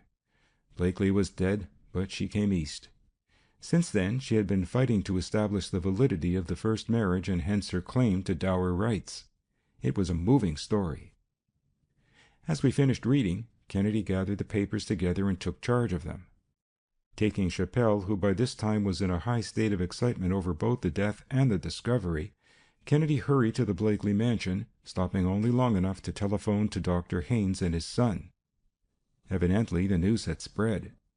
Cynthia Blakely met us in the hall, half frightened yet much relieved. "Oh, Professor Kennedy," she cried. "I don't know what it is, but Mother seems so different. What is it all about?" As Kennedy said nothing, she turned to Chappelle, whom I was watching narrowly. "What is it, Carl?" she whispered. I can't tell," he whispered back guardedly. Then, with an anxious glance at the rest of us, "Is your sister any better?" Cynthia's face clouded. Relieved though she was about her mother, there was still that horror for Virginia. "Come," I interrupted, not wishing to let Chappelle get out of my sight, yet wishing to follow Kennedy, who had dashed upstairs. I found Craig already at the bedside of Virginia. He had broken one of the ampules and was injecting some of the extract in it into the sleeping girl's arm. Mrs. Blakely bent over eagerly as he did so. Even in her manner she was changed. There was anxiety for Virginia yet, but one could feel that a great weight seemed to be lifted from her.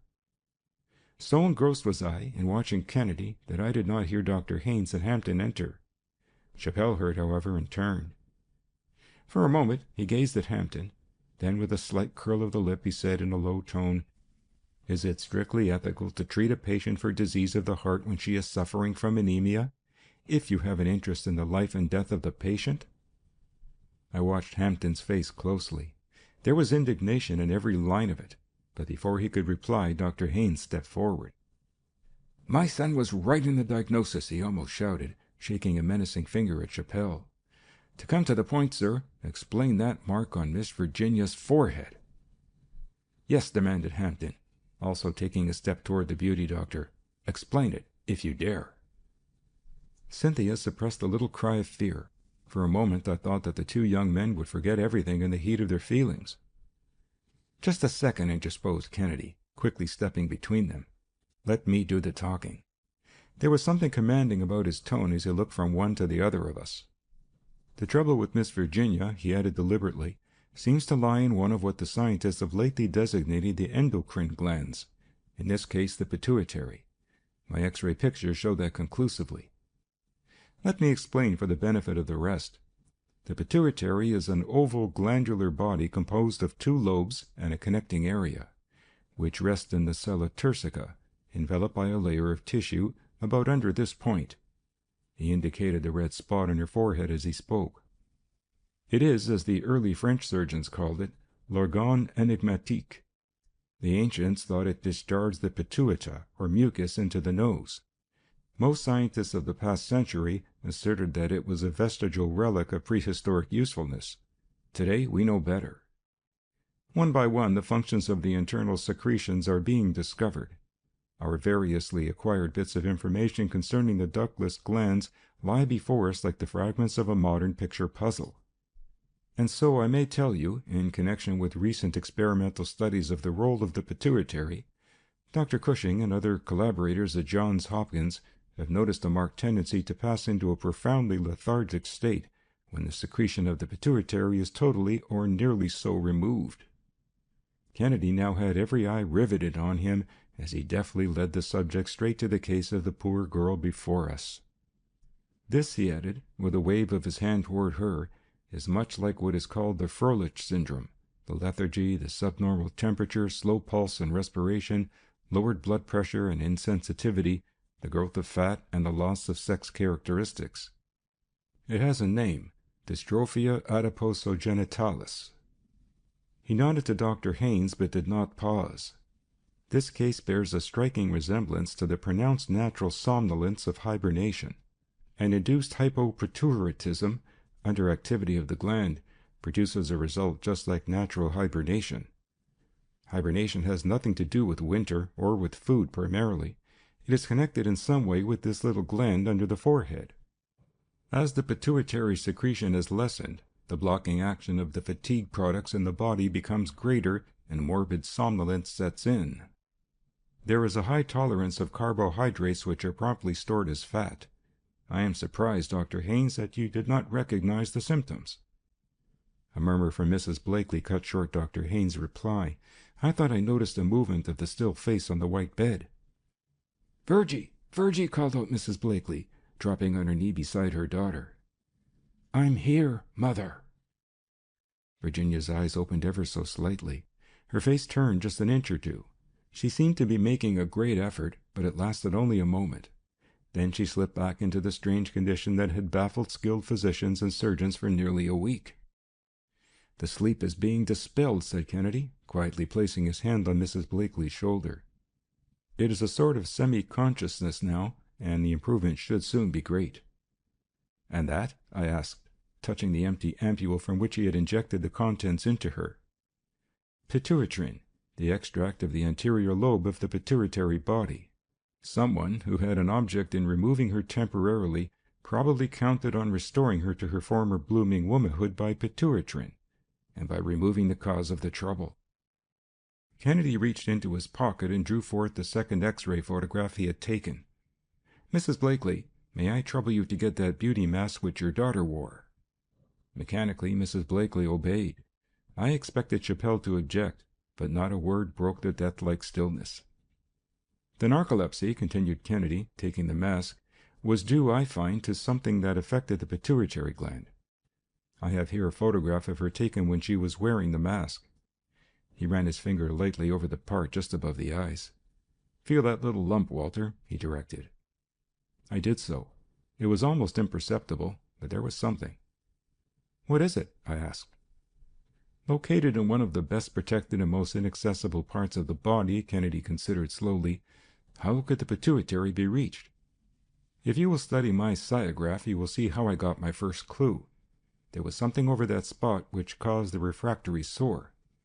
What was it? Radium, carefully placed in the mask with guards of lead foil in such a way as to protect the eyes, but direct the emissions full at the gland which was to be affected, and the secretion stopped. Chappelle gave a gasp. He was pale and agitated. Some of you have already heard of Reeve Reinhardt, shot out Kennedy, suddenly changing the subject.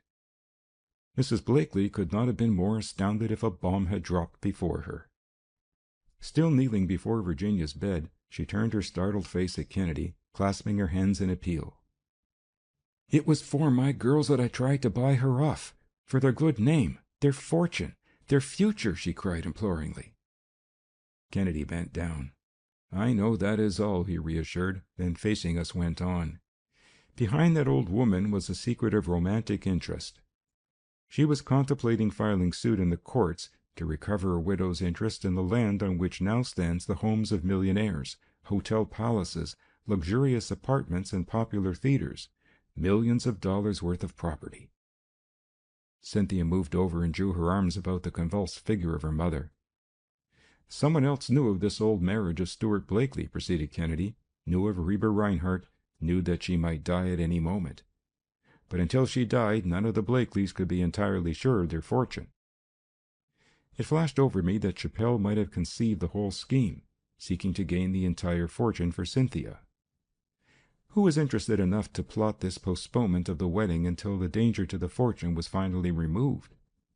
I caught sight of Hampton Haynes, his eyes riveted on the face on the bed before us. Virginia stirred again. This time her eyes opened wider. As if in a dream, she caught sight of the face of her lover and smiled wanly. Could it have been Hampton? It seemed incredible. "The old lady is dead," pursued Kennedy tensely. "Her dower right died with her. Nothing could be gained by bringing her case back again, except to trouble the Blakeleys in what is rightfully theirs."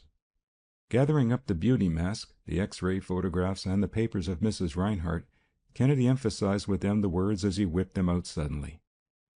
Postponing the marriage, at the possible expense of Chappelle, until Reeve Reinhardt was dead, and trusting to a wrong diagnosis and Hampton's inexperience as the surest way of bringing that result about quickly, it was your inordinate ambition for your son, Dr. Haynes, that led you on. I shall hold these proofs until Virginia Blakely is restored completely to health and beauty. End of Chapter 6.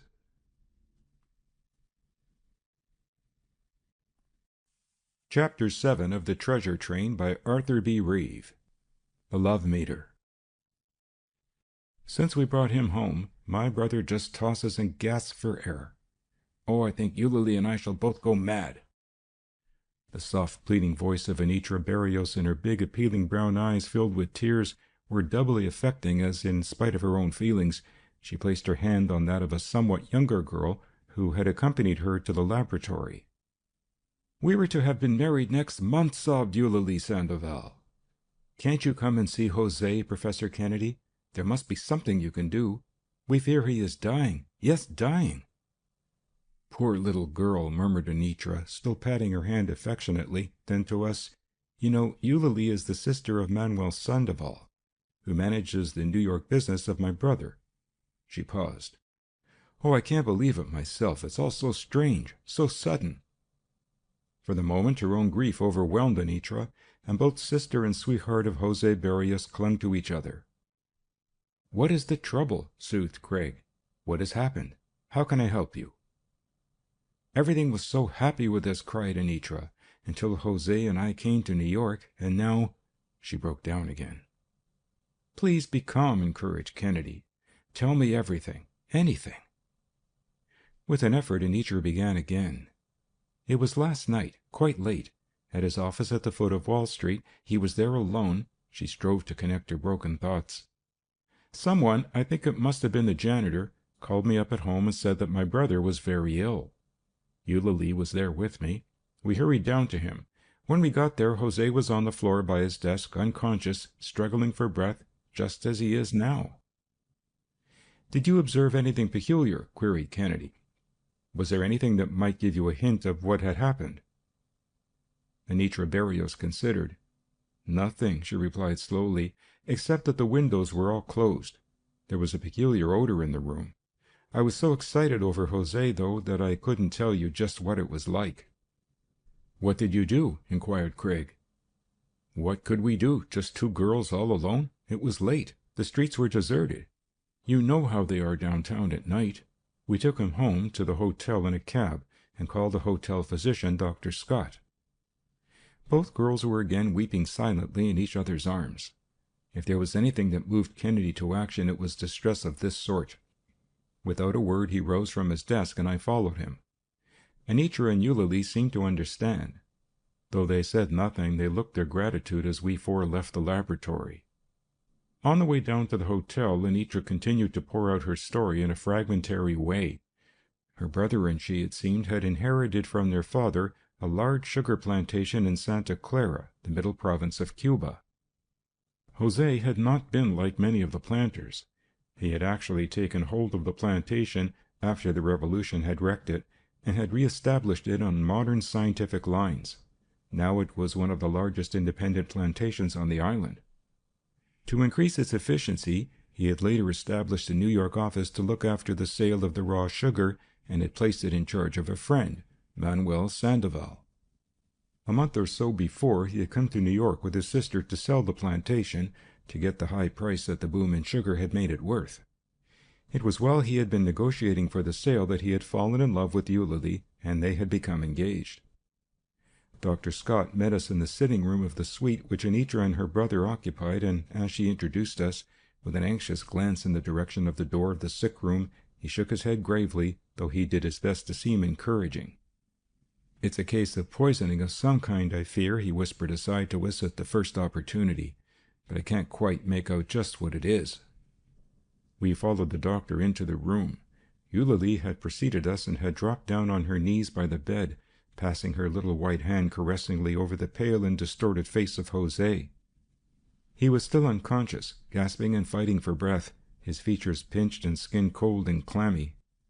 Kennedy examined the stricken man carefully, first feeling his pulse. It was barely perceptible, rapid, thready, and irregular. Now and then there were muscular tremblings and convulsive movements of the limbs. Craig moved over to the side of the room away from the two girls, where Dr. Scott was standing. "Sometimes," I heard the doctor venture, "I think it is aconite, but the symptoms are not quite the same. Besides, I don't see how it could have been administered. There's no mark on him that might have come from a hypodermic, no wound, not even a scratch. He couldn't have swallowed it. Suicide is out of the question. But his nose and throat are terribly swollen and inflamed. It's beyond me." I tried to recall other cases I had seen. There was one case of Kennedy's in which several deaths had occurred due to aconite. Was this another of that sort? I felt unqualified to judge, where Dr. Scott himself confessed his inability. Kennedy himself said nothing, and from his face I gathered that even he had no clue as yet. As we left the sick room, we found that another visitor had arrived and was standing in the sitting room. It was Manuel Sandoval. Sandoval was a handsome fellow, tall, straight as an arrow, with bushy dark hair and a mustache which gave him a distinguished appearance. Born in Cuba, he had been educated in the United States, had taken special work in the technology of sugar, knew the game from cane to centrifugal and the ship to the sugar trust. He was quite as much a scientist as a businessman. He and Eulalie talked for a moment in low tones in Cuban Spanish, but it needed only to watch his eyes to guess where his heart was. He seemed to fairly devour every move that Anitra made about the apartment. A few minutes later the door opened again, and a striking-looking man entered. He was a bit older than Sandoval, but still young. As he entered, he bowed to Sandoval and Eulalie, but greeted Anitra warmly. "Mr. Burton Page," introduced Anitra, turning to us quickly, with just the trace of a flush on her face. "Mr. Page has been putting my brother in touch with people in New York who are interested in Cuban sugar plantations." A call from Dr. Scott for some help took both girls into the sick room for a moment. "Is Barrios any better?" asked Page, turning to Sandoval. Sandoval shook his head in the negative, but said nothing. One could not help observing that there seemed to be a sort of antipathy between the two, and I saw that Craig was observing them both closely. Page was a typical breezy Westerner who had first drifted to New York as a mining promoter. From that he had gone into selling ranches and, by natural stages, into the promotion of almost anything in the universe. Sugar being at the time uppermost in the mind of the street, Page was naturally to be found crammed with facts about that staple. One could not help being interested in studying a man of his type as long as one kept his grip on his pocketbook, for he was a veritable Pied Piper when it came to enticing dollars to follow him, and in his promotions he had the reputation of having amassed an impressive pile of dollars himself. No important change in the condition of Berrios had taken place, except that he was a trifle more exhausted, and Dr. Scott administered a stimulant. Kennedy, who was eager to take up the investigation of the case on the outside in the hope of discovering something that might be dignified into being a clue, excused himself with a nod to Anitra to follow into the hall. "I may look over the office?" Craig ventured when we were alone with her. "Surely," she replied, frankly, opening her handbag, which was lying on a table near the door. "I have an equal right in the business with my brother. Here are the keys. The office has been closed today." Kennedy took the keys, promising to let her know the moment he discovered anything important, and we hurried directly downtown. The office of the Berrios Company was at the foot of Wall Street, where the business of importing touched on the financial district. From the window one could see freighters unloading their cargoes at the docks. In the other direction, capital to the buildings was represented. But in all that interesting neighborhood, nothing just at present could surpass the mystery of what had taken place in the lonely little office late the night before. Kennedy passed the rail that shut the outer office off from a sort of reception space. He glanced about at the safe, the books, papers, and letter files. It would take an accountant and investigator days, perhaps weeks, to trace out anything in them, if indeed it were worthwhile at all. Two glass doors opened at one end to two smaller private offices, one belonging evidently to Sandoval, the other to Berrios. What theory Craig formed I could not guess, but as he tiptoed from the hall door past the rail to the door of Jose's office, I could see that first of all he was trying to discover whether it was possible to enter the outer office and reach Jose's door unseen and unheard by anyone sitting at the desk inside. Apparently it was easily possible, and he paused a moment to consider what good that knowledge might do. As he did so, his eye rested on the floor. A few feet away stood one of the modern sanitary desks. In this case, the legs of the desk raised the desk high enough from the floor so that one could at least see where the cleaning woman had left a small pile of unsanitary dust near the wall. Suddenly, Kennedy bent down and poked something out of the pile of dust. There on the floor was an empty shell of a cartridge. Kennedy picked it up and looked at it curiously. What did it mean? I recalled that Dr. Scott had particularly said that Berrios had not been wounded. Still regarding the cartridge shell, Kennedy sat down at the desk of Berrios. Looking for a piece of paper in which to wrap the shell, he pulled out the middle drawer of the desk. In a back corner was a package of letters neatly tied. We glanced at them. The envelopes bore the name of Jose Berrios and were in the handwriting of a woman. Some were postmarked Cuba, others later New York. Kennedy opened one of them. I could not restrain an exclamation of astonishment. I had expected that they were from Eulalie Sandoval, but they were signed by a name that we had not heard, Teresa de Leon. Hastily Kennedy read through the open letter. Its tone seemed to be that of a threat. One sentence, I recall, was, "I would follow you anywhere. I'll make you want me." One after another, Kennedy ran through them. All were vague and veiled, as though the writer wished by some circumlocution to convey an idea that it would not be apparent to some third inquisitive party. What was back of it all? Had Jose been making love to another woman at the same time that he was engaged to Eulalie Sandoval? As far as the contents of the letters went, there was nothing to show that he had done anything wrong. The mystery of the other woman only served to deepen the mystery of what little we already knew. Craig dropped the letters into his pocket along with the shell and walked around into the office of Sandoval. I followed him. Quickly he made a search, but it did not seem to net him anything. Meanwhile, I had been regarding a queer-looking instrument that stood on a flat table against one wall. It seemed to consist of a standard on each end of which was fastened a disc, besides several other arrangements the purpose of which I had not the slightest idea.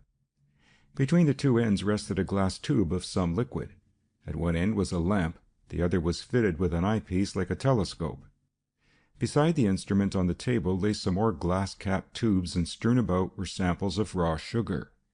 "It is a saccharimeter," explained Kennedy, also looking at it, "an instrument used to detect the amount of sugar held in solution, a form of the polariscope. We won't go into the science of it now. It's rather abstruse." He was about to turn back into the outer office when an idea seemed to occur to him. He took the cartridge from his pocket and carefully scraped off what he could of the powder that still adhered to the outer rim. It was just a bit, but he dissolved it in some liquid from a bottle on the table, filled one of the clean glass tubes, capped the open end, and placed this tube in the saccharimeter where the first one I noticed had been. Carefully he lighted the lamp, then squinted through the eyepiece at the tube of liquid containing what he had derived from the cartridge. He made some adjustments, and as he did so his face indicated that at last he began to see something dimly. The saccharimeter had opened the first rift in the haze that surrounded the case. "I think I know what we have here," he said, briefly, rising and placing the tube and its contents in his pocket with the other things he had discovered. "Of course it is only a hint. This instrument won't tell me finally, but it is worth following up." With a final glance about to make sure that we had overlooked nothing, Kennedy closed and locked the outside door. "I'm going directly up to the laboratory, Walter," decided Kennedy. "Meanwhile, you can help me very much if you will look up this Teresa de Leon. I noticed that the New York letters were written on the stationery of the Pan America Hotel. Get what you can. I leave it to you. And if you can find out anything about the others, so much the better. I'll see you as soon as you finish." It was rather a large contract. If the story had reached the newspaper stage, I should have known how to go about it. For there is no detective agency in the world like the Star, and even on the slender basis that we had, with a flock of reporters deployed at every point in the city, with telephones, wires, and cables busily engaged, I might have gathered priceless information in a few hours. But as it was, whatever was to be got must be got by me alone.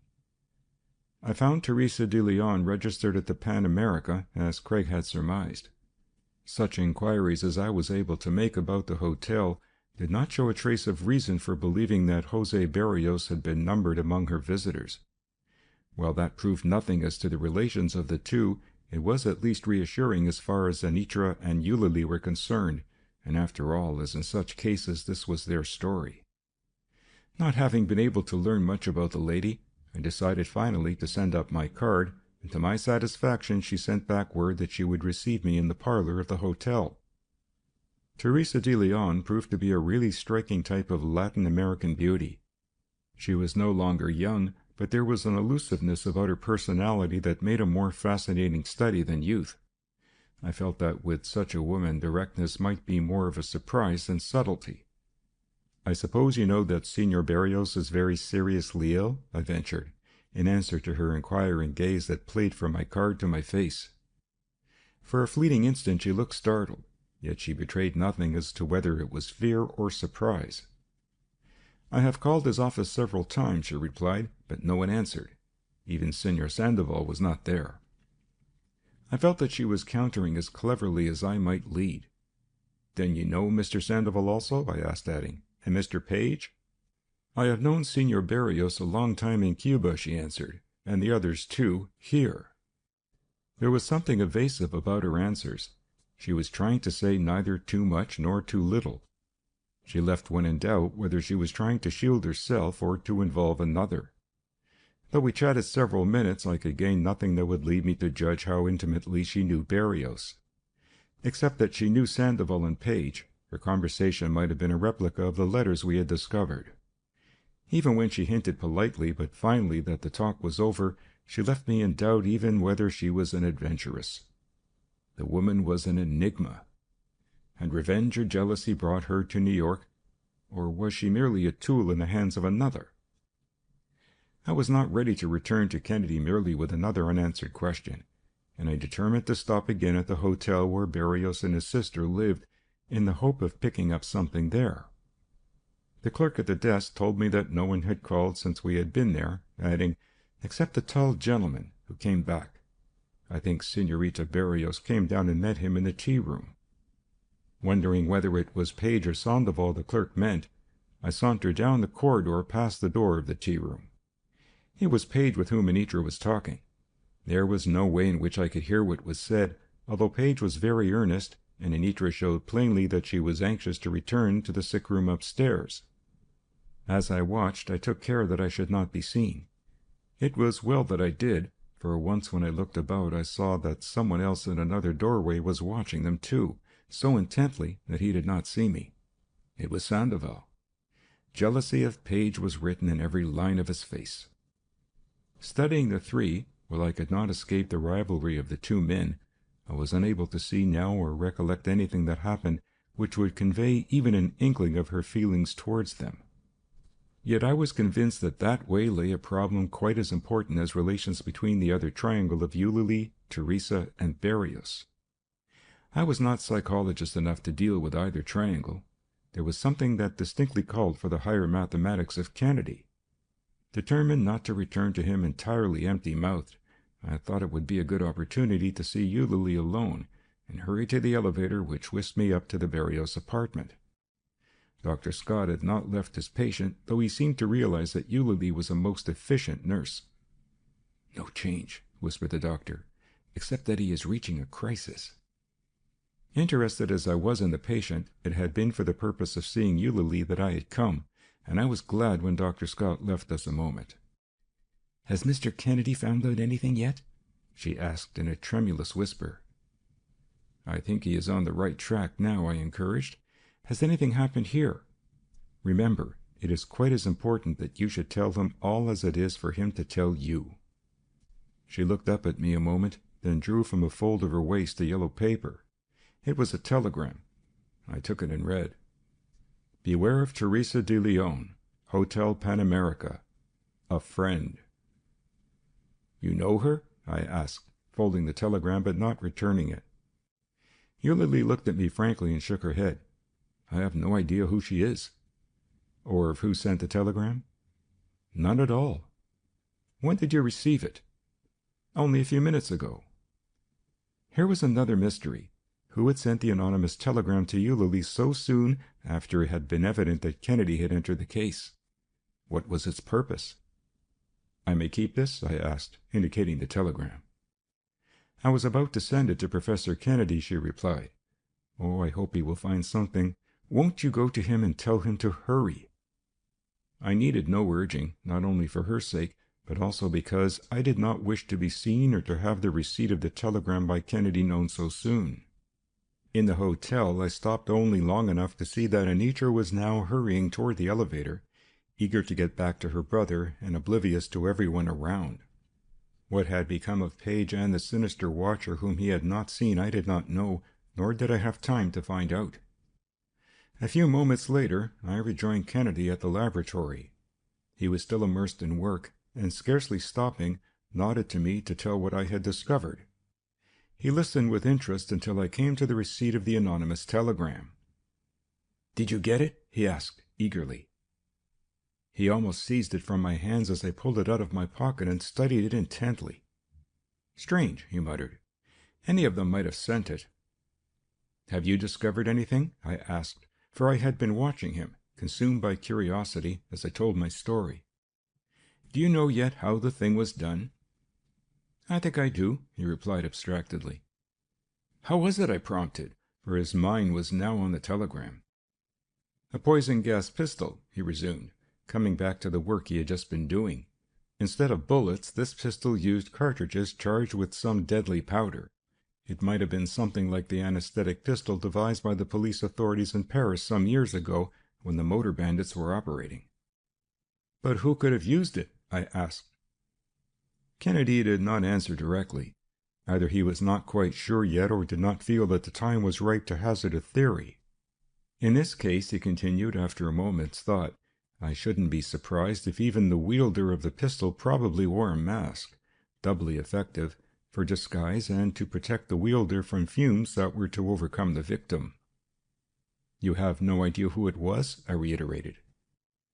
Before Kennedy could answer, there came a violent ring at the laboratory bell, and I hurried to the door. It was one of the bellboys from the hotel where the Barrioses had their apartment, with a message for Kennedy. Craig tore it open and read it hurriedly. "From Dr. Scott," he said briefly, in answer to my anxious query. "Berrios is dead." Even though I had been prepared for the news by my last visit, death came as a shock, as it always does. I had felt all along that Kennedy had been called in too late to do anything to save Berrios, but I had been hoping against hope. But I knew that it was not too late to catch the criminal who had done the dastardly, heartless deed. A few hours and perhaps all clues might have been covered up. But there is always something that goes wrong with crime, always some point where murder cannot be covered up. I think that if people could only be got to realize it, as my experience both on the Star and with Kennedy have impressed it on me, murder would become a lost art. Without another word, Kennedy seized his hat and together we hurried to the hotel. We found Anitra crying softly to herself, while near her sat Eulalie, tearless, stunned by the blow, broken-hearted. In the realization of the tragedy, everything had been forgotten. Even the mysterious anonymous telegram signed, Judas-like, "A friend." Sandoval, we learned, had been there when the end came, and had now gone out to make what arrangements were necessary. I had nothing against the man, but I could not help feeling that now that the business was all Anitra's, might he not be the one to profit most by the death? The fact was that Kennedy had expressed so little opinion on the case so far that I might be pardoned for suspecting anyone, even Teresa de Leon, who must have seen Jose slipping away from her in spite of her pursuit, whatever actuated it. It was while I was in the midst of these fruitless speculations that Dr. Scott beckoned us outside, and we withdrew quietly. "I don't know that there is anything more that I can do," he remarked, "but I promised Senor Sandoval that I would stay here until he came back. He begged me to, seems scarcely to know how to do enough to comfort his sister and Senorita Berrios." I listened to the doctor keenly. Was it possible that Sandoval had one of those Jekyll-Hyde natures which seem to be so common in some of us? Had his better nature yielded to his worse? To my mind, that has often been an explanation of crime, never an adequate defense. Kennedy was about to say something when the elevator door down the hall opened. I expected that it was Sandoval returning, but it was Burton Page. "They told me you were here," he said, greeting us. "I have been looking all over for you, down at your laboratory and at your apartment. Would you mind stepping down around the bend in the hall?" We excused ourselves from Dr. Scott, wondering what Page had to reveal. "I knew Sandoval had not returned," he began as soon as we were out of earshot of the doctor, "and I don't want to see him again, not after what happened this afternoon. The man is crazy." We had reached an alcove and sat down into a soft settee. "Why? What was that?" I asked, recalling the look of hate on the man's face as he watched Page talking to Anitra in the tea-room. "I'm giving you this for what it may be worth," began Page, turning from me to Kennedy. "Down in the lobby this afternoon, after you had been gone some time, I happened to run into Sandoval. He almost seized hold of me. 'You have been at the office,' he said. 'You have been rummaging around there.' Well, I denied it flatly. 'Who took those letters?' he shot back at me. All I could do was to look at him. 'I don't know about any letters.' 'What letters?' I asked. 'Oh, he's a queer fellow, all right. I thought he was going to kill me by the black look he gave me. He cooled down a bit, but I didn't wait for an apology. The best thing to do with these hot-headed people is to cut out and let them alone." "How do you account for his strange actions?" asked Kennedy. "Have you ever heard anything more that he did?" Page shrugged his shoulders as if in doubt whether to say anything, then decided quickly. "The other day I heard Berrios and Sandoval in the office. They were quite excited. Berrios was talking loudly. I didn't know at first what it was all about, but I soon found out. Sandoval had gone to him, as the head of the family, following their custom, I believe, to ask whether he might seek to win Anitra." "Have you ever heard of Teresa de Leon?" interrupted Kennedy suddenly. Page looked at him and hesitated. "There's some scandal there, I'm afraid," he nodded, combining his answers. "I heard Sandoval say something about her to Berrios that day, warn him against something. That was when the argument was heated. It seemed to make Berrios angry. Sandoval said something about Berrios refusing to let him court Anitra, while at the same time Berrios was engaged to Eulalie. Berrios retorted that the cases were different. He said he had decided that Anitra was going to marry an American millionaire." There could be no doubt about how Page himself interpreted the remark. It was evident that he took it to mean himself. "Sandoval had warned against this de Leon?" asked Kennedy, evidently having in mind the anonymous telegram. "Something. I don't know what it was all about," returned Page, then added in a burst of confidence, "I never heard of the lady until she came to New York and introduced herself to me. For a time she was interesting, but I'm too old for that sort of thing. Besides, she always impressed me as though she had some ulterior motive, as though she was trying to get at something through me. I cut it all out." Kennedy nodded, but for a moment said nothing. "I think I'll be getting out," remarked Page with a half-smile. "I don't want a knife in the back. I thought you ought to know all this, though, and if I hear anything else, I'll let you know." Kennedy thanked him, and together we rode down in the next elevator, parting with Page at the hotel entrance. It was still early in the evening, and Kennedy had no intention now of wasting a moment. He beckoned for a cab and directed the man to drive immediately to the Pan America. This time Teresa de Leon was plainly prepared for a visit, though I am not sure that she was prepared to receive two visitors.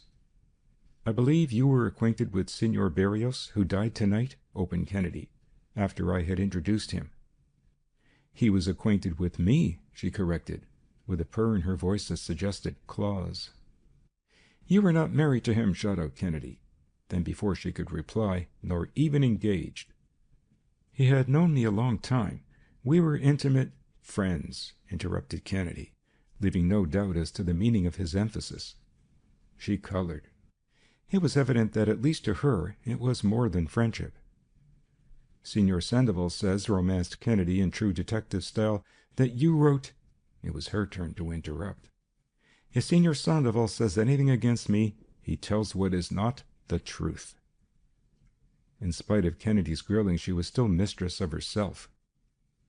"You introduced yourself to Burton Page, and—" "You had better remember your own proverb," she retorted. "Don't believe anything you hear and only half you see."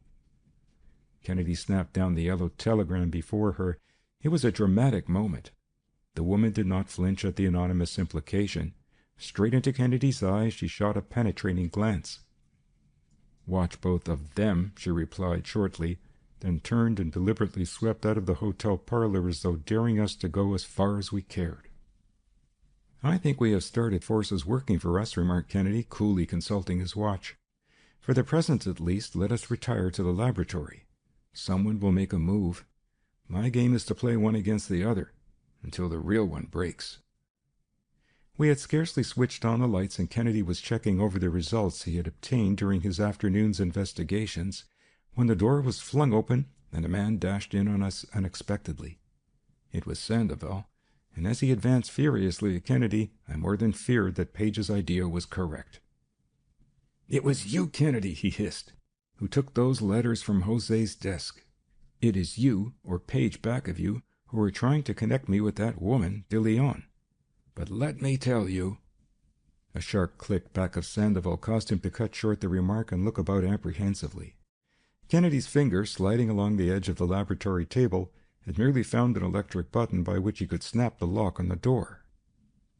"We are 2-1, returned Kennedy nonchalantly.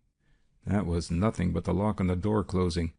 Mr. Jameson has a revolver in the top drawer of his desk over there. You will pardon me if I do a little telephoning through the central office of the Detective Bureau. Some of our friends may not be over-anxious to come here, and it may be necessary to compel their attendance." Sandoval subsided into sullen silence as Kennedy made arrangements to have Burton Page, Anitra, Eulalie, and Teresa de Leon hurry to us at once. There was nothing for me to do but watch Sandoval as Kennedy prepared a little instrument with a scale and dial, upon which rested an indicator resembling a watch hand, something like the new horizontal clocks which have only one hand to register seconds, minutes, and hours. In them, like a thermometer held sideways, the hand moves along from 0 to 24. In this instrument a little needle did the same thing. Pairs of little wire-like strings ran to the instrument. Kennedy had finished adjusting another instrument which was much like the saccharimeter, only more complicated, when the racing of an engine outside announced the arrival of the party in one of the police department cars. Between us, Craig and I lost no time in disposing the visitors so that each was in possession of a pair of the wire-like strings, and then, disdaining to explain why he had gathered them together so unceremoniously, Kennedy turned and finished adjusting the other apparatus. Most people regard light so abundant, so necessary, so free as a matter of course, he remarked contemplatively. Not one person in 10,000 ever thinks of its mysterious nature or ever attempts to investigate it. In fact, most of us are in utter darkness as to light. He paused, tapped the machine, and went on. This is a polarimeter, a simple polariscope. A step beyond the saccharimeter, he explained with a nod at Sandoval. It detects differences of structure and substances not visible in ordinary light. Light is polarized in several ways, by reflection, by transmission, but most commonly through what I have here, a prism of calcite, or Iceland spar, commonly called a Nicol prism. Light fully polarized consists of vibrations transverse to the direction of the ray, all in one plane. Ordinary light has transverse vibrations in all planes. Certain substances, due to their molecular structure, are transparent to vibrations in one plane, but opaque to those at right angles. Here we have, he explained, tapping the parts in order, a source of light passing in through this aperture, here a Nicol polarizer, next a liquid to be examined in a glass-capped tube, here on this other side an arrangement of quartz plates with rotary power, which I will explain in a moment, next an analyzer, and finally the aperture for the eye of an observer. Kennedy adjusted the glass tube containing the liquid which poured the substance straight from the cartridge he had picked up in the office of Jose. "Look through the eyepiece, Walter," he directed. The field appeared halved. He made an adjustment, and at once the field of vision appeared wholly the same tint. When he removed the tube, it was dark. If a liquid has not what we call rotary power, both halves of the double disc appear of the same tint, he explained. If it has rotary power, the halves appear at different tints, and the degree of rotation is measured by the alteration of thickness of this double quartz plate necessary to counteract it. It is, as I told Mr. Jameson early today, a rather abstruse subject, this of polarized light. I shall not bore you with it, but I think you will see in a moment why it is necessary, perhaps why someone who knew thought it would never be used. What I am getting at now is that some substances with the same chemical formula rotate polarized light to the right, are dextro-rotary, as for instance what is known as dextrose. Others rotate it to the left, are levorotary, as a substance called levose. Both of them are glucose. So there are substances which give the same chemical reactions which can only be distinguished by their being left or right rotary. Craig took a bit of crystalline powder and dissolved it in ether. Then he added some strong sulfuric acid. The liquid turned yellow, then slowly a bright scarlet. Besides the first, he repeated the operation with another similar-looking powder, with the identical result. Both of those, he remarked, holding up the vials, were samples of pure veratrine, but obtained from different sources. You see the brilliant reaction, unmistakable. But it makes all the difference in the world in this case what was the source of the veratrine. It may mean the guilt or innocence of one of you. He paused to let the significance of his remarks sink in. Veratrine, he resumed, is a form of hellebore, known to gardeners for its fatal effect on insects. There are white and green hellebore, Veratrum alba and Veratrum viride. It is the pure alkaloid, or rather one of them, that we have to deal with here, veratrine. There are various sources of veratrine. For instance, there is the veratrine that may be derived from the sabadilla seeds, which grow in the West Indies and Mexico. It is used, I am informed, by the Germans in their lacrimatory and asphyxiating bombs. The mention of the West Indies brought like a flash to mind Sandoval and Señorita de Leon. Then, too, continued Kennedy, there is a plant out in our own western country, of which you may have heard, known as the death camas, very fatal to cattle when they eat it. The active principle in this is also veratrine. I began to see what Kennedy was driving at. If it were veratrine derived from death camas, it would point toward Page. Abderhalden, the great German physiological chemist, has discovered that substances that once get into the blood produce specific ferments. Not long ago in a case I showed it by the use of dialyzing membranes. But Abderhalden has found that the polariscope can show it also. And in this case only the polariscope can show what chemistry cannot show when we reach the point of testing Senor Berrios's blood, if that becomes necessary. It was plain that Kennedy was confident. There are other sources of drugs of the nature used in this case to asphyxiate and kill, but the active principle of all is Veritrine. The point is, Veritrine from what source? The Sabadilla is dextrorotary. The death chemist is levorotary. Which is it here? As I tried to figure out the ramifications of the case, I could see that it was a cruel situation for one or the other of the girls. Was one of her lovers the murderer of Anitra's brother? Or was her own brother the murderer of Eulalie's lover? I looked at the faces before me, now tensely watching Kennedy, forgetful of the wire-like strings which they held in their hands. I studied Teresa de Leon intently for a while. She was still the enigma which she had been the first time I saw her. Kennedy paused long enough to look through the eyepiece again, as if to reassure himself finally that he was right. There was a tantalizing suspense as we waited for the verdict of science on this intensely human tragedy. Then he turned to the queer instrument over which the needle hand was moving. Though some scientists would call this merely a sensitive form of galvanometer, he remarked, it is to me more than that. It registers feelings, emotions. It has been registering your own every moment that I have been talking. But most of all, it registers the grand passion. I might even call it a love meter. Love might seem to be a subject which could not be investigated. But even love can be attributed to electrical forces, or perhaps better, is expressed by the generation of an electric current, as though the attraction between men and women were the giving off of electrons or radiations of one to the other. I have seen this galvanometer stationary during the ordinary meeting of men and women. It exhibits all sorts of strange vibrations when true lovers meet. Not used to Kennedy's peculiar methods, they were now on guard, ignorant of the fact that that alone was sufficient to corroborate unescapably any evidence they had already given of their feelings toward each other. Kennedy passed lightly over the torn and bleeding heart of Eulalie, but much as he disliked to do so, he could not so quickly pass Anitra. In spite of her grief, I could see that she was striving to control herself. A quick blush suffused her face, and her breath came and went faster. This record, went on Kennedy, lowering his voice, tells me that 2 men are in love with Anitra Berrios. I will not say which exhibits the deeper, truer passion. You shall see for yourself in a moment. But more than that, it tells me which of the 2 she cares for most, a secret her heart would never permit her lips to disclose, nor will I disclose it.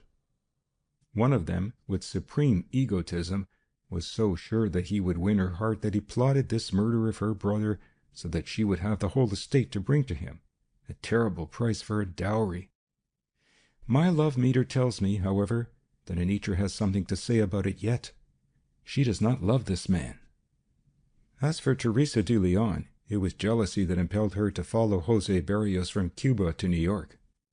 The murderer, in his scheming, knew it, saw a chance to use her, to encourage her, perhaps throw suspicion on her if necessary.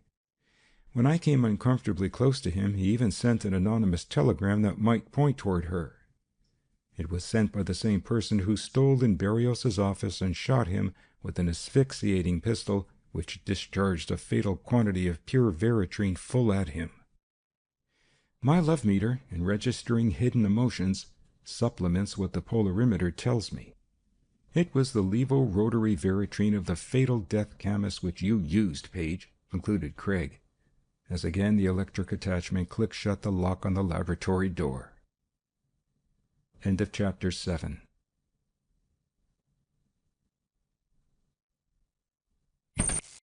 Chapter 8 of The Treasure Train by Arthur B. Reeve. The Vital Principle. That's the handwriting of a woman, a jealous woman, remarked Kennedy, handing to me a dainty note on plain paper which had come in the morning mail. I did not stop to study the writing, for the contents of the letter were more fascinating than even Kennedy's new science of graphology. You don't know me, the note read, but I know of your work of scientific investigation. Let me inform you of something that ought to interest you. In the farm apartments you will find that there is some strange disease affecting the Wardlaw family. It is a queer disease of the nerves. One is dead, others are dying. Look into it. A friend. As I read it, I asked myself vainly what it could mean. There was no direct accusation against anyone, yet the implication was plain.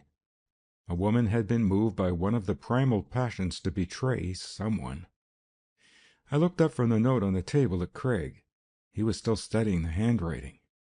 It's that peculiar vertical angular hand affected by many women, he commented half to himself. Even at a glance you can see that it's written hastily, as if under the stress of excitement and sudden resolution. You'll notice how those capitals— The laboratory door opened, interrupting him. "Hello, Kennedy," greeted Dr. Leslie, our friend, the coroner's physician who had recently been appointed health commissioner of the city.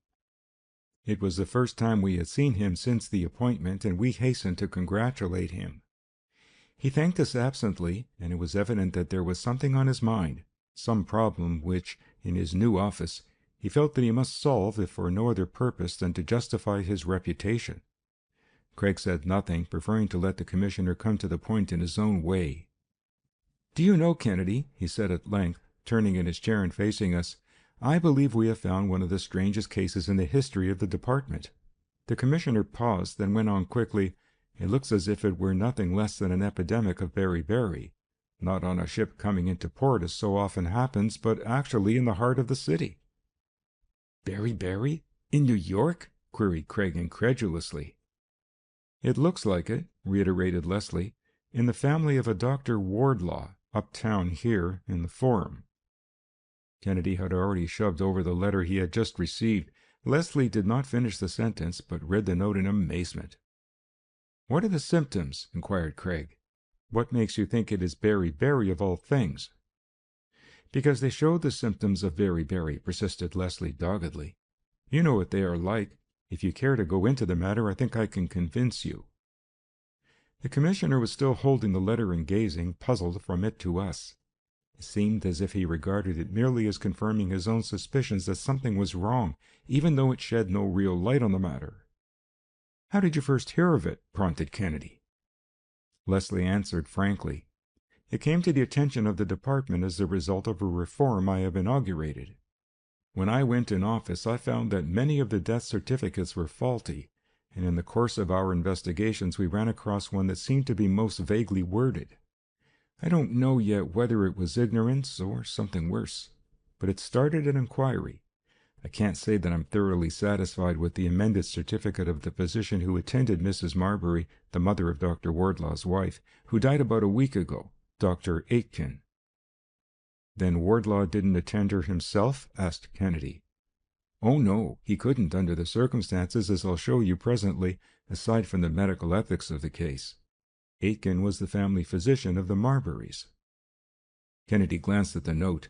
"One is dead, others are dying," he read. "Who are the others? Who else is stricken?"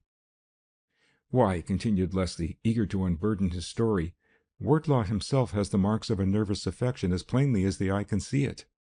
You know what it is in this disease, as though the nerves were wasting away. But he didn't seem half as badly affected as his wife. They tell me Maud Marbury was quite a beauty once, and photographs I have seen prove it. She's a wreck now. And of course the old lady must have been the most seriously affected of them all."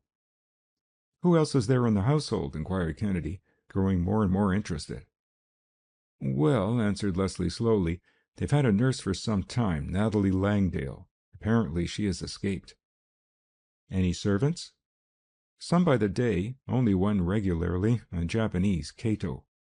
He goes home at night, too. There's no evidence of the disease having affected him."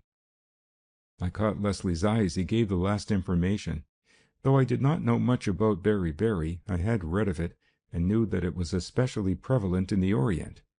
I did not know what importance to attach to Cato in his going home at night. "Have you done any investigating yourself?" asked Kennedy.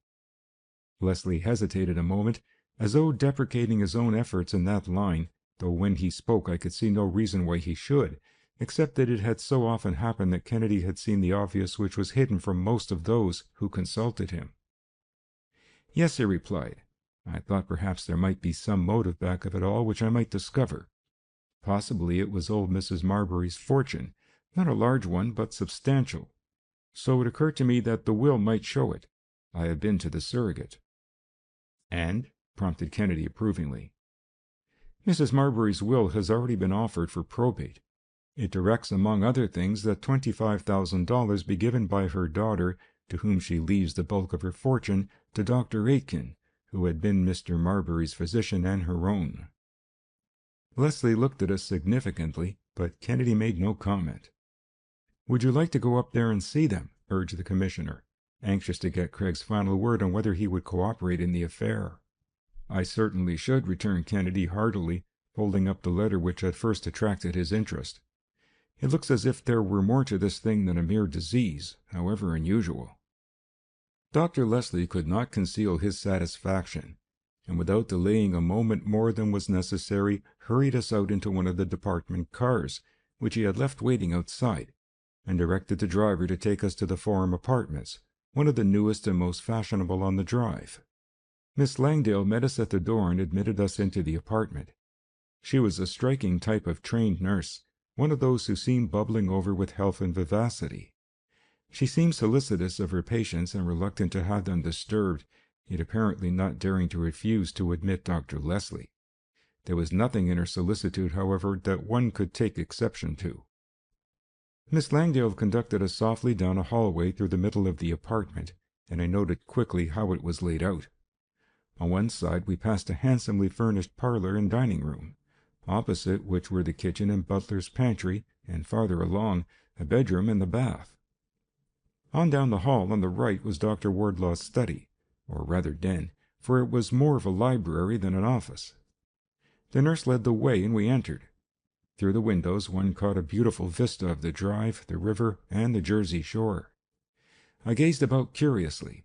Around the room there were bookcases and cabinets, a desk, some easy chairs, and in the corner a table on which were some of Wardlaw's paraphernalia, for although he was not a practicing physician, he still specialized in his favorite branches of eye and ear surgery. Miss Langdale left us a moment, with a hasty excuse that she must prepare Mrs. Wardlaw for the unexpected visit. The preparation, however, did not take long, for a moment later Maud Wardlaw entered, supported by her nurse. Her lips moved mechanically as she saw us, but we could not hear what she said. As she walked, I could see that she had a peculiar gait, as though she were always lifting her feet over small obstacles. Her eyes, too, as she looked at us, had a strange squint, and now and then the muscles of her face twitched. She glanced from Leslie to Kennedy inquiringly, as Leslie introduced us, implying that we were from his office, then dropped into the easy-chair. Her breathing seemed to be labored and her heart action feeble, as the nurse propped her up comfortably. As Mrs. Wardlaw's hand rested on the arm of the chair, I saw that there was a peculiar flexion of her wrist, which reminded me of the so-called wrist drop of which I had heard. It was almost as if the muscles of her hands and arms, feet and legs were weak and wasting. Once she had been beautiful, and even now, although she seemed to be a wreck of her former self, she had a sort of ethereal beauty that was very touching. "Doctor is out, just now," she hesitated, in a tone that hinted at the loss of her voice. She turned appealingly to Miss Langdale. "Oh," she murmured, "I feel so badly this morning. As if pins and needles were sticking in me, vague pains in all my limbs." Her voice sank to a whisper, and only her lips moved feebly. One had only to see her to feel sympathy. It seemed almost cruel to intrude under the circumstances, yet it was absolutely necessary if Craig were to accomplish anything. Maud Wardlaw, however, did not seem to comprehend the significance of our presence, and I wondered how Kennedy would proceed. "I should like to see your Japanese servant Cato," he began directly, somewhat to my surprise, addressing himself rather to Miss Langdale than to Mrs. Wardlaw. The nurse nodded and left the room without a word, as though appreciating the anomalous position in which she was placed as temporary mistress of the household. A few moments later Cato entered. He was a typical specimen of the suave Oriental, and I eyed him keenly, for to me east was east and west was west, and I was frankly suspicious, especially as I saw no reason to be otherwise in Kennedy's manner. I waited eagerly to see what Craig would do. "Sit here," directed Kennedy, indicating a straight-backed chair on which the Japanese obediently sat. "Now cross your knees." As Cato complied, Kennedy quickly brought his hand, held flat and palm upward, sharply against the Jap's knee just below the kneecap. There was a quick reflex jerk of the leg below the knee in response. "Quite natural," Kennedy whispered, turning to Leslie, who nodded. He dismissed Cato without further questioning, having had an opportunity to observe whether he showed any of the symptoms that had appeared in the rest of the family. Craig and the health commissioner exchanged a few words under their breath, then Craig crossed the room to Mrs. Wardlaw. The entrance of Cato had roused her momentarily, and she had been watching what was going on. "It is a simple test," explained Kennedy, indicating to Miss Langdale that he wished to repeat it on her patient. Mrs. Wardlaw's knee showed no reflex. As he turned to us, we could see that Kennedy's face was lined deeply with thought, and he paced up and down the room once or twice, considering what he had observed. I could see that even this simple interview had greatly fatigued Mrs. Wardlaw. Miss Langdale said nothing, but it was plainly evident that she objected strongly to the strain on her patient's strength. "That will be sufficient," nodded Craig, noticing the nurse. "Thank you very much. I think you had better let Mrs. Wardlaw rest in her own room." On the nurse's arm, Mrs. Wardlaw withdrew, and I looked inquiringly from Kennedy to Dr. Leslie. What was it that had made this beautiful woman such a wreck? It seemed almost as though the hand of fate had stretched out against one who had all to make her happy, wealth, youth, a beautiful home, for the sullen purpose of taking away what had been bestowed so bounteously. "It is polyneuritis, all right, Leslie," Craig agreed, the moment we were alone. "I think so," coincided Leslie with a nod. "It's the cause I can't get at. Is it polyneuritis of beriberi, or something else?" Kennedy did not reply immediately. "Then there are other causes?" I inquired of Leslie. "Alcohol," he returned briefly. "I don't think that figures in this instance. At least I've seen no evidence." "Perhaps some drug?" I hazarded at a venture. Leslie shrugged. "How about the food?" inquired Craig. "Have you made any attempt to examine it?" "I have," replied the commissioner. "When I came up here first, I thought of that.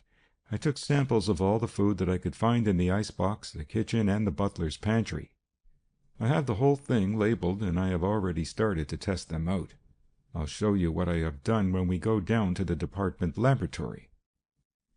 Kennedy had been examining the books in the bookcase and now pulled out a medical directory. It opened readily to the heading, Polyneuritis, Multiple Neuritis. I bent over and read with him. And the disease, it seemed the nerve fibers themselves and the small nerves broke down, and the affection was motor, sensory, vasomotor, or endemic. All the symptoms described seemed to fit what I observed in Mrs. Wardlaw. Invariably, the article went on, it is the result of some toxic substance circulating in the blood. There is a polyneuritis psychosis known as Korsakoff syndrome, characterized by disturbances of the memory of recent events and false reminiscences, the patient being restless and disorientated. I ran my finger down the page until I came to the causes. There were alcohol, lead, arsenic, bisulfide of carbon, diseases such as diabetes, diphtheria, typhoid, and finally, much to my excitement, was enumerated beriberi, with the added information, or as the Japanese call it, kake. I placed my finger on the passage and was about to say something about my suspicions of Cato when we heard the sound of footsteps in the hall, and Craig snapped the book shut, returning it hastily to the bookcase. It was Miss Langdale, who had made her patient comfortable in bed and now returned to us. "Who is this Cato?" inquired Craig, voicing what was in my own mind. "What do you know about him?" "Just a young Japanese from the mission downtown," replied the nurse directly. "I don't suppose you know, but Mrs. Wardlaw used to be greatly interested in religious and social work among the Japanese and Chinese. Would be yet, but," she added significantly, "she is not strong enough. They employed him before I came here, about a year ago, I think." Kennedy nodded and was about to ask another question when there was a slight noise out in the hall. Thinking it might be Cato himself, I sprang to the door. Instead, I encountered a middle-aged man, who drew back in surprise at seeing me, a stranger. "Oh, good morning, Dr. Aitken," greeted Miss Langdale, in quite the casual manner of a nurse accustomed to the daily visit at about this hour. As for Dr. Aitken, he glanced from Leslie, whom he knew, to Kennedy, whom he did not know, with a very surprised look on his face. In fact, I got the impression that after he had been admitted, he had paused a moment in the hall to listen to the strange voices in the Wardlaw study. Leslie nodded to him and introduced us, without quite knowing what to say or do, any more than Dr. Aitken. "A most incomprehensible case," ventured Aitken to us. "I can't for the life of me make it out." The doctor showed his perplexity plainly, whether it was feigned or not. "I'm afraid she's not quite so well as usual," put in Miss Langdale, speaking to him, but in a manner that indicated that first of all she wished any blame for her patient's condition to attach to us and not to herself. Dr. Aitken pursed his lips, bowed excusingly to us, and turned down the hall, followed by the nurse. As they passed on to Mrs. Wardlaw's room, I am sure they whispered about us. I was puzzled by Dr. Aitken. He seemed to be sincere, yet under the circumstances I felt that I must be suspicious of everybody and everything.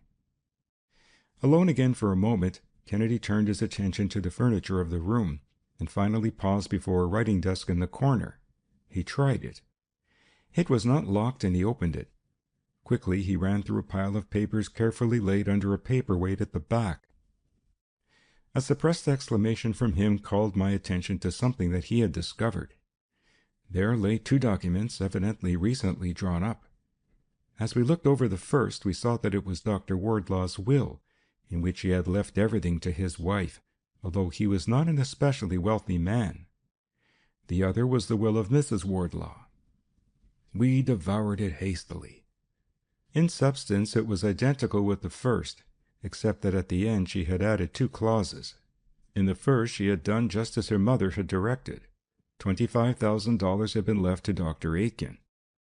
I glanced at Kennedy, but he was reading on, taking the second clause. I read also. $50,000 was given to endow the New York Japanese mission. Immediately the thought of Cato and what Miss Langdale had told us flashed through my mind. A second time we heard the nurse's footsteps on the hardwood floor of the hall. Craig closed the desk softly. "Dr. Aitken is ready to go," she announced. "Is there anything more you wish to ask?"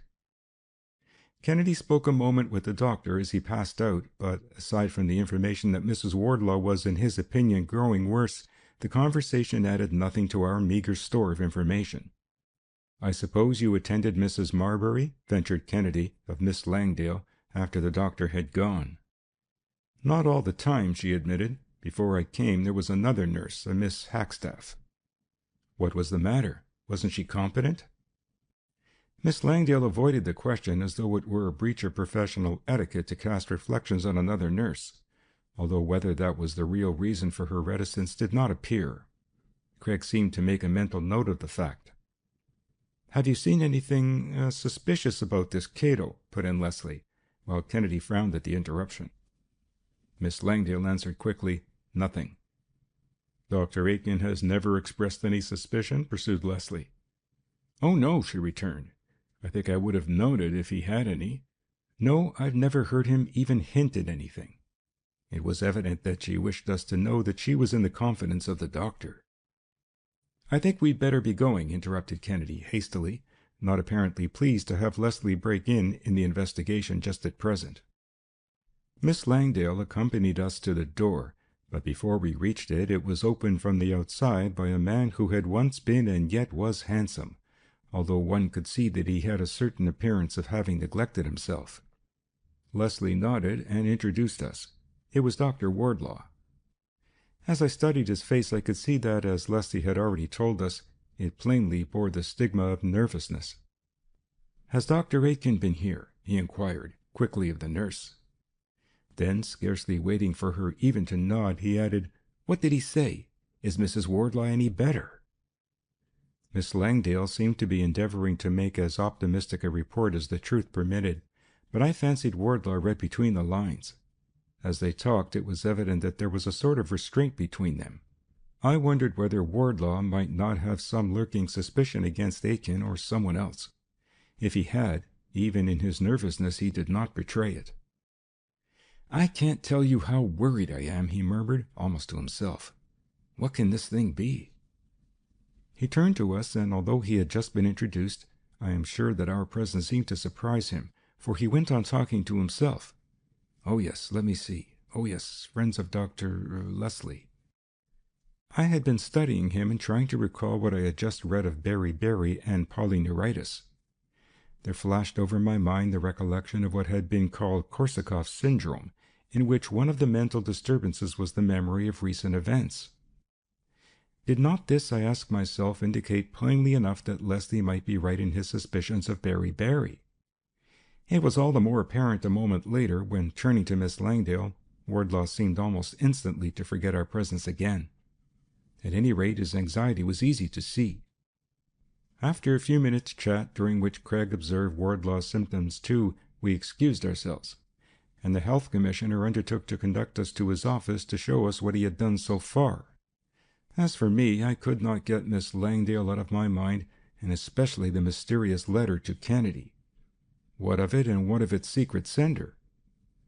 None of us said much until half an hour later, in the department laboratory, Leslie began to recapitulate what he had already done in the case.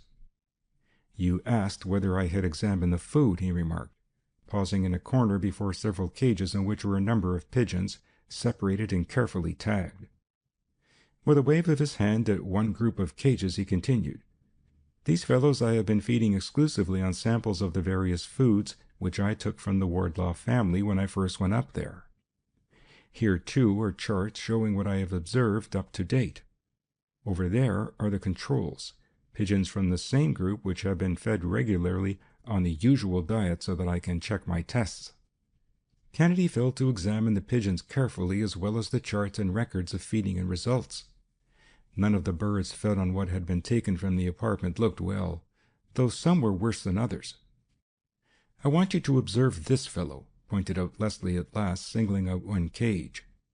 The pigeon in it was a pathetic figure. His eyes seemed dull and glazed. He paid little or no attention to us. Even his food and water did not seem to interest him. Instead of strutting about, he seemed to be positively wobbly on his feet.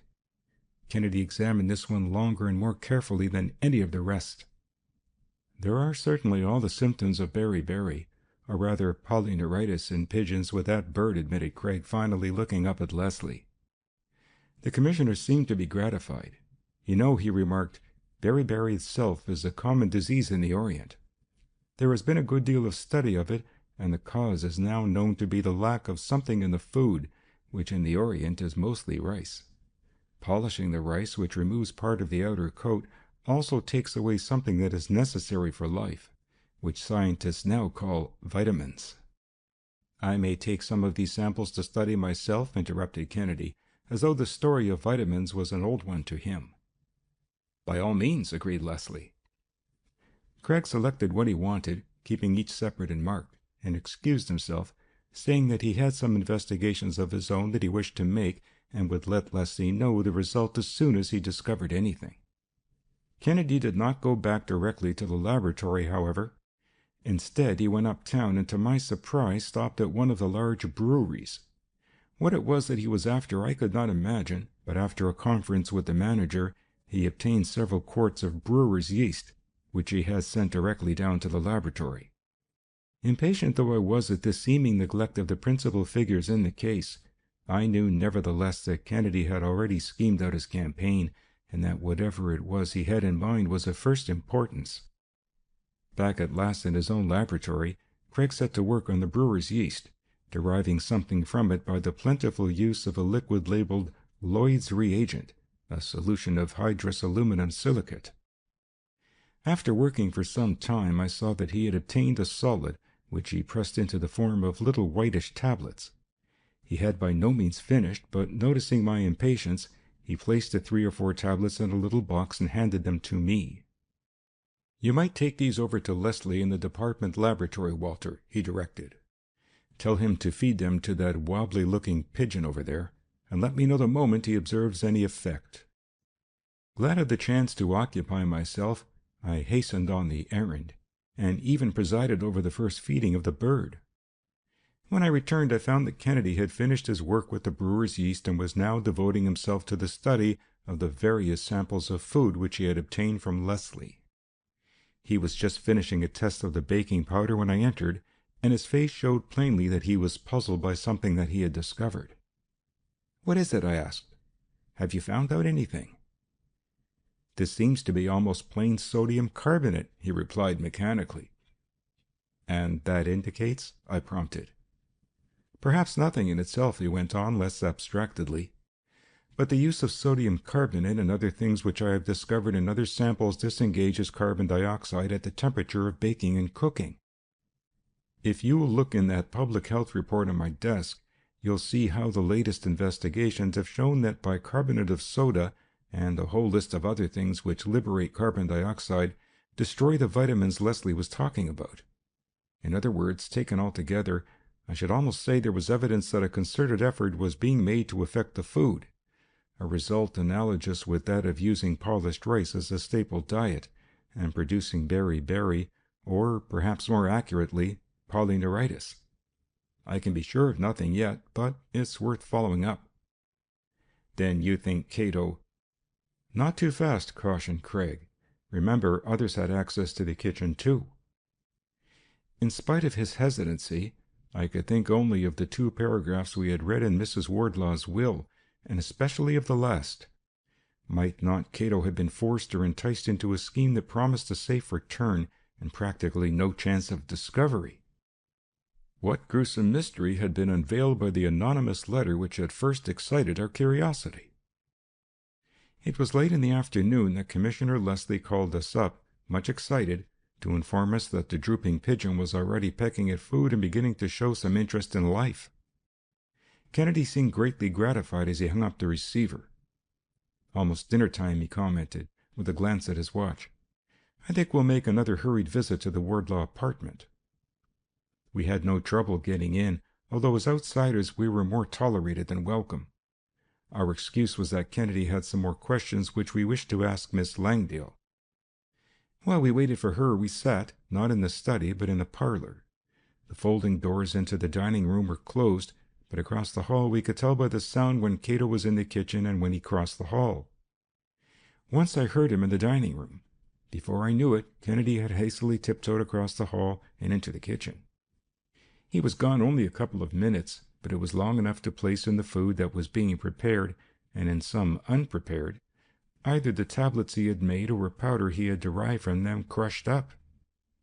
When he returned, I saw from his manner that the real purpose of the visit had been accomplished, although when Miss Langdale appeared he went through the form of questioning her, mostly on Mrs. Marbury's sickness and death. He did not learn anything that appeared to be important, but at least he covered up the reason for his visit. Outside the apartment, Kennedy paused a moment. "There's nothing to do now but await developments," he meditated. "Meanwhile, there is no use for us to double up our time together. I have decided to watch Cato tonight. Suppose you shadow Dr. Aitken. Perhaps we may get a line on something that way." The plan seemed admirable to me. In fact, I had been longing for some action of the sort all afternoon, while Kennedy had been engaged in the studies which he evidently deemed more important. Accordingly, after dinner we separated, Kennedy going back to the Forum apartments to wait until Cato left for the night, while I walked farther up the drive to the address given in the directory as that of Dr. Aitken. It happened to be the time when the doctor had his office hours for patients, so that I was sure at least that he was at home when I took my station just down the street, carefully scrutinizing everyone who entered and left his house. Nothing happened, however, until the end of the hour during which he received office calls. As I glanced down the street, I was glad that I had taken an inconspicuous post, for I could see Miss Langdale approaching. She was not in her nurse's uniform, but seemed to be off duty for an hour or two, and I must confess she was a striking figure, even in that neighborhood which was noted for its pretty and daintily gowned girls. Almost before I knew it, she had entered the English basement entrance of Dr. Aitken's. I thought rapidly. What could be the purpose of her visit? Above all, how was I, on the outside, to find out? I walked down past the house, but that did no good. In a quandary, I stopped. Hesitation would get me nothing. Suddenly an idea flashed through my mind. I turned in and rang the bell. "It's past the doctor's office hours," informed the servant who opened the door. "He sees no one after hours." "But," I lied, "I have an appointment." "Don't disturb him. I can wait." The waiting room was empty, I had seen, and I was determined to get in at any cost. Reluctantly, the servant admitted me. For several moments I sat quietly alone, fearful that the doctor might open the double doors of his office and discover me. But nothing happened, and I grew bolder. Carefully I tiptoed to the door. It was of solid oak and practically impervious to sound. The doors fitted closely, too. Still, by applying my ear, I could make out the sound of voices on the other side. I strained my ears both to catch a word now and then and to be sure that I might hear the approach of anybody outside. Was Aitken suspiciously interested in the pretty nurse, or was she suspiciously interested in him? Suddenly their voices became a trifle more distinct. "Then you think Dr. Wardlaw has it too?" I heard her ask. I did not catch the exact reply, but it was in the affirmative. They were approaching the door. In a moment it would be opened. I waited to hear no more, but seized my hat and dashed for the entrance from the street just in time to escape observation. Miss Langdale came out shortly, the doctor accompanying her to the door, and I followed her back to the forum. What I had heard only added to the puzzle. Why her anxiety to know whether Wardlaw himself was affected? Why Aitken's solicitude in asserting that he was? Were they working together, or were they really opposed? Which might be using the other? My query still unanswered, I returned to Aitken's and waited about some time, but nothing happened, and finally I went to our own apartment. It was very late when Craig came in, but I was still awake and waiting for him. Before I could ask him a question, he was drawing from me what I had observed, listening attentively. Evidently he considered it of great importance, though no remark of his betrayed what interpretation he put on the episode. "Have you found anything?" I managed to ask finally. "Yes, indeed," he nodded thoughtfully. "I shadowed Cato from the forum. It must have been before Miss Langdale came out that he left. He lives downtown in a tenement house. There's something queer about that chap." "I think there is," I agreed. "I don't like his looks." "But it wasn't he who interested me so much tonight," Craig went on, ignoring my remark, "as a woman." "A woman?" I queried in surprise. "A Jap, too?" "No, a white woman, rather good-looking, too, with dark hair and eyes. She seemed to be waiting for him. Afterward I made inquiries. She has been seen about there before." "Who was she?" I asked, fancying perhaps Miss Langdale had made another visit while she was out, although from the time it did not seem possible. "I followed her to her house. Her name is Hackstaff." "The first trained nurse!" I exclaimed. "Miss Hackstaff is an enigma," confessed Kennedy. "At first I thought that perhaps she might be one of those women whom the Oriental type fascinated, that she and Cato might be plotting. Then I have considered that perhaps her visits to Cato may be merely to get information, that she may have an axe to grind. Both Cato and she will bear watching, and I have made arrangements to have it done. I've called on that young detective Chase, whom I've often used for the routine work of shadowing. There's nothing more that we can do now until tomorrow, so we might as well turn in." Early the next day, Kennedy was again at work, both in his own laboratory and in that of the health department, making further studies of the food and the effect it had on the pigeons, as well as observing what changes were produced by the white tablets he had extracted from the yeast.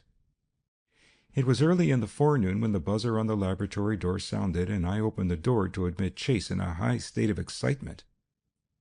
"What has happened?" asked Craig eagerly. "Many things," reported the young detective breathlessly. "To begin with, I followed Miss Hackstaff from her apartment this morning. She seemed to be worked up over something. Perhaps she had had a sleepless night.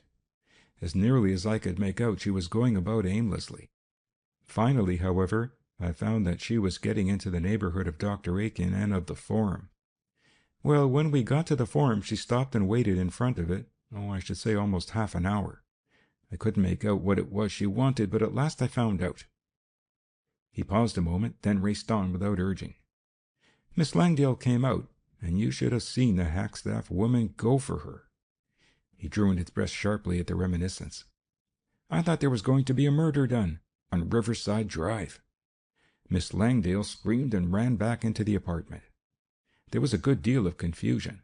The hall boys came to the rescue. In the excitement, I managed to slip into the elevator with her. No one seemed to think it strange then that an outsider should be interested.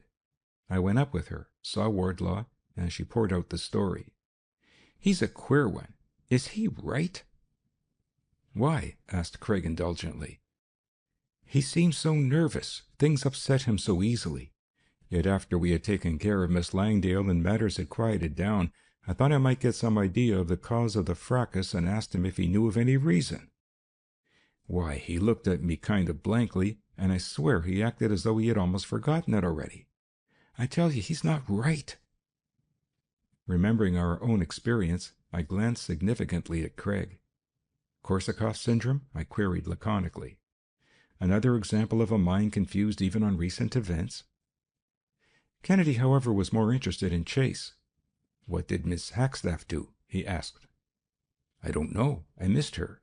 When I got out again, she was gone. Pick her up again, directed Craig. Perhaps you'll get her at her place. And see this time if you can get what I asked you. I'll try, returned Chase, much pleased at the words of commendation which Craig added as he left us again. On what errand Chase had gone I could not guess, except that it had something to do with the strange woman who had so unexpectedly entered the case. Nor was Craig any more communicative. There were evidently many problems which only events could clear up even in his mind. Though he did not say anything, I knew that he was as impatient as I was, and as Leslie too, who called up once or twice to learn whether he had discovered anything. There was nothing to do but wait. It was early in the afternoon that the telephone rang and I answered it. It was Chase calling Kennedy. I heard only half the conversation and there was not much of that, but I knew that something was about to happen. Craig hastily summoned a cab, then in rapid succession called up Dr. Aitken and Leslie, for whom we stopped as our driver shot us over to the Forum apartments. There was no ceremony or unnecessary explanation about our presence, as Kennedy entered and directed Miss Langdale to bring her patients into the little office study of Dr. Wardlaw.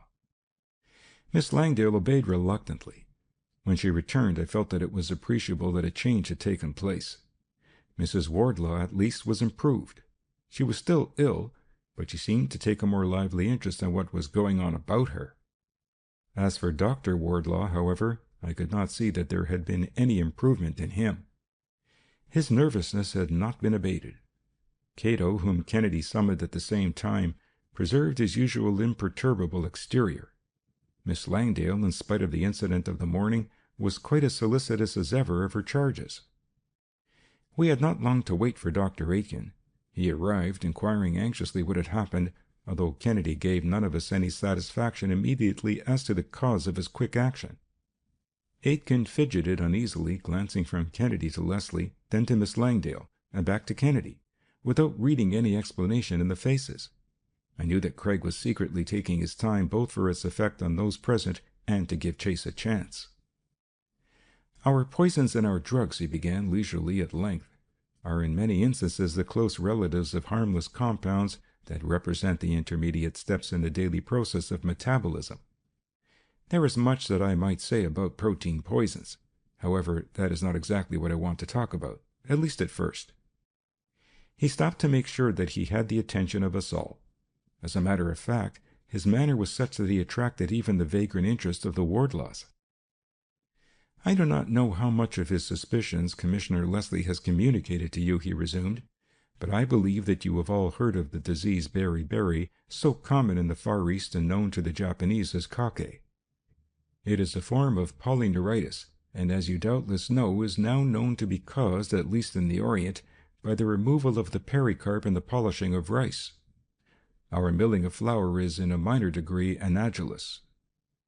To be brief, the disease arises from the lack in diet of certain substances or bodies which modern scientists call vitamins. Small quantities of these vital principles are absolutely essential to normal growth and health and even to life itself. They are nitrogenous compounds, and their absence gives rise to a class of serious disorders in which the muscles surrender their store of nitrogen first. The nerves seem to be the preferred creditors, so to speak. They are affected only after the muscles begin to waste. It is an abstruse subject, and it is not necessary for me to go deeper into it now. I controlled my own interest in order to watch those about me. Cato, for one, was listening attentively, I saw. In my studies of the diet of this household, continued Kennedy, I have found that substances have been used in preparing food which kills vitamins. In short, the food has been denatured. Valuable elements, necessary elements, have been taken away. Aye, sir, not always in the kitchen, sir, interrupted Cato, still deferential. I not always know. With a peremptory wave of his hand, Kennedy silenced the Jap. It has long been a question, he hurried on, whether these vitamins are tangible bodies or just special arrangements of molecules. Recently, government investigators have discovered that they are bodies that can be isolated by a special process from the filtrated brewer's yeast by Lloyd's reagent. 5 grams of this, he held up some of the tablets he had made, for a 60-kilogram person each day are sufficient. Unknown to you, I have introduced some of this substance into the food already deficient in vitamins. I fancy that even now I can detect a change. He nodded toward Mrs. Wardlaw. There was a murmur of surprise in the room, but before Craig could continue further, the door opened and Mrs. Wardlaw uttered a nervous exclamation. There stood Chase with a woman. I recognized her immediately from Kennedy's description as Miss Hackstaff. Chase walked deliberately over to Kennedy and handed him something, while the nurse glanced calmly, almost with pity, at Mrs. Wardlaw, ignoring Wardlaw, then fixing her gaze venomously on Miss Langdale. Recalling the incident of the morning, I was ready to prevent, if necessary, a repetition now. Neither moved, but it was a thrilling, if silent, drama as the two women glared at each other. Kennedy was hastily comparing the anonymous note he had received with something Chase had brought.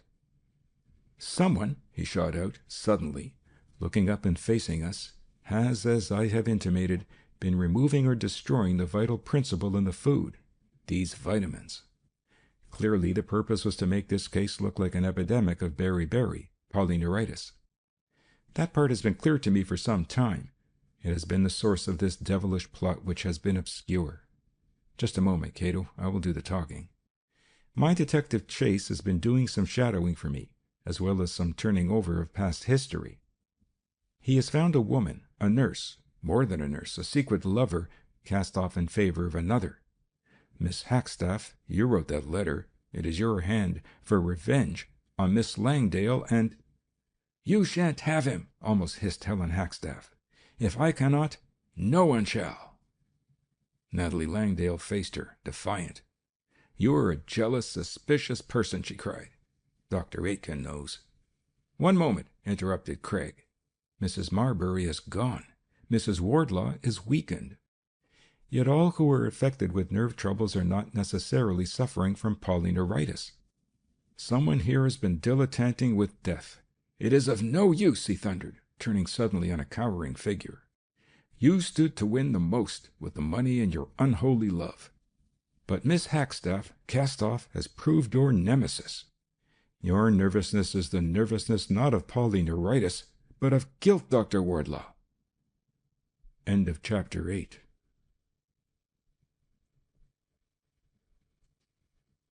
Chapter 9 of The Treasure Train by Arthur B. Reeve. The Rubber Dagger. Hypnotism can't begin to accomplish what Karatov claims. He's a fake, Kennedy, a fake. Professor Leslie Gaines of the Department of Experimental Psychology at the university paced excitedly up and down Craig's laboratory. There have been complaints to the County Medical Society, he went on without stopping, and they have taken the case up and arranged a demonstration for this afternoon. I've been delegated to attend it and report. I fancied from his tone and manner that there was just a bit more than professional excitement involved. We did not know Gaines intimately, though of course Kennedy knew of him and he of Kennedy. Some years before, I recollected, he had married Miss Edith Ashmore, whose family was quite prominent socially, and the marriage had attracted a great deal of attention at the time, for she had been a student in one of his courses when he was only an assistant professor. "Who is Karatov, anyhow?" asked Kennedy. "What is known about him?" "Dr. Galen Karatov, a Russian, I believe," returned Gaines. "He claims to be able to treat disease by hypnotism suggestion, he calls it, though it is really something more than that." As nearly as I can make out, it must almost amount to thought transference, telepathy, or some such thing. Oh, he has a large following. In fact, some very well-known people in the smart set are going to him. Why," he added, facing us, "Edith, my wife, has become interested in his hypnotic clinics, as he calls them. I tell her it is more than half sham, but she won't believe it." Gaines paused, and it was evident that he hesitated over asking something. "When is the demonstration?" inquired Kennedy, with unconcealed interest. The professor looked at his watch. "I'm going over there now. In fact, I'm just a bit late, only I happened to think of you, and it occurred to me that perhaps if you could add something to my report it might carry weight." "Would you like to come with me? Really, I should think that it might interest you." So far, Kennedy had said little besides asking a question or two. I knew the symptoms. Gaines need not have hesitated or urged him. It was just the thing that appealed to him. "How did Mrs. Gaines become interested in the thing?" queried Craig, a moment later, outside, as we climbed into the car with the professor. "Through an acquaintance who introduced her to Karatov and the rest. Carita Belleville, the dancer, you know." Kennedy glanced at me, and I nodded that I had heard of her. It was only a few nights before that I had seen Carita in one of the midnight reviews, doing a dance which was described as the hypnotic whirl, a wild abandon of grace and motion. Carita Belleville had burst like a meteor on the sky of the Great White Way, blazing a gorgeous trail among the fixed stars of that gay firmament. She had even been taken up by society, or at least a certain coterie of it, had become much sought after to do exhibition dancing at social affairs, and now was well known in the amusement notes of the newspapers and the fashionable restaurants. She had hosts of admirers, and I had no doubt that Mrs. Gaines might well have fallen under the spell of her popularity. "What is Miss Belleville's interest in Karatov?" pursued Craig keenly. Gaines shrugged his shoulders. "Notoriety, perhaps," he replied. "It is a peculiar group that Karatov has gathered about him, they tell me."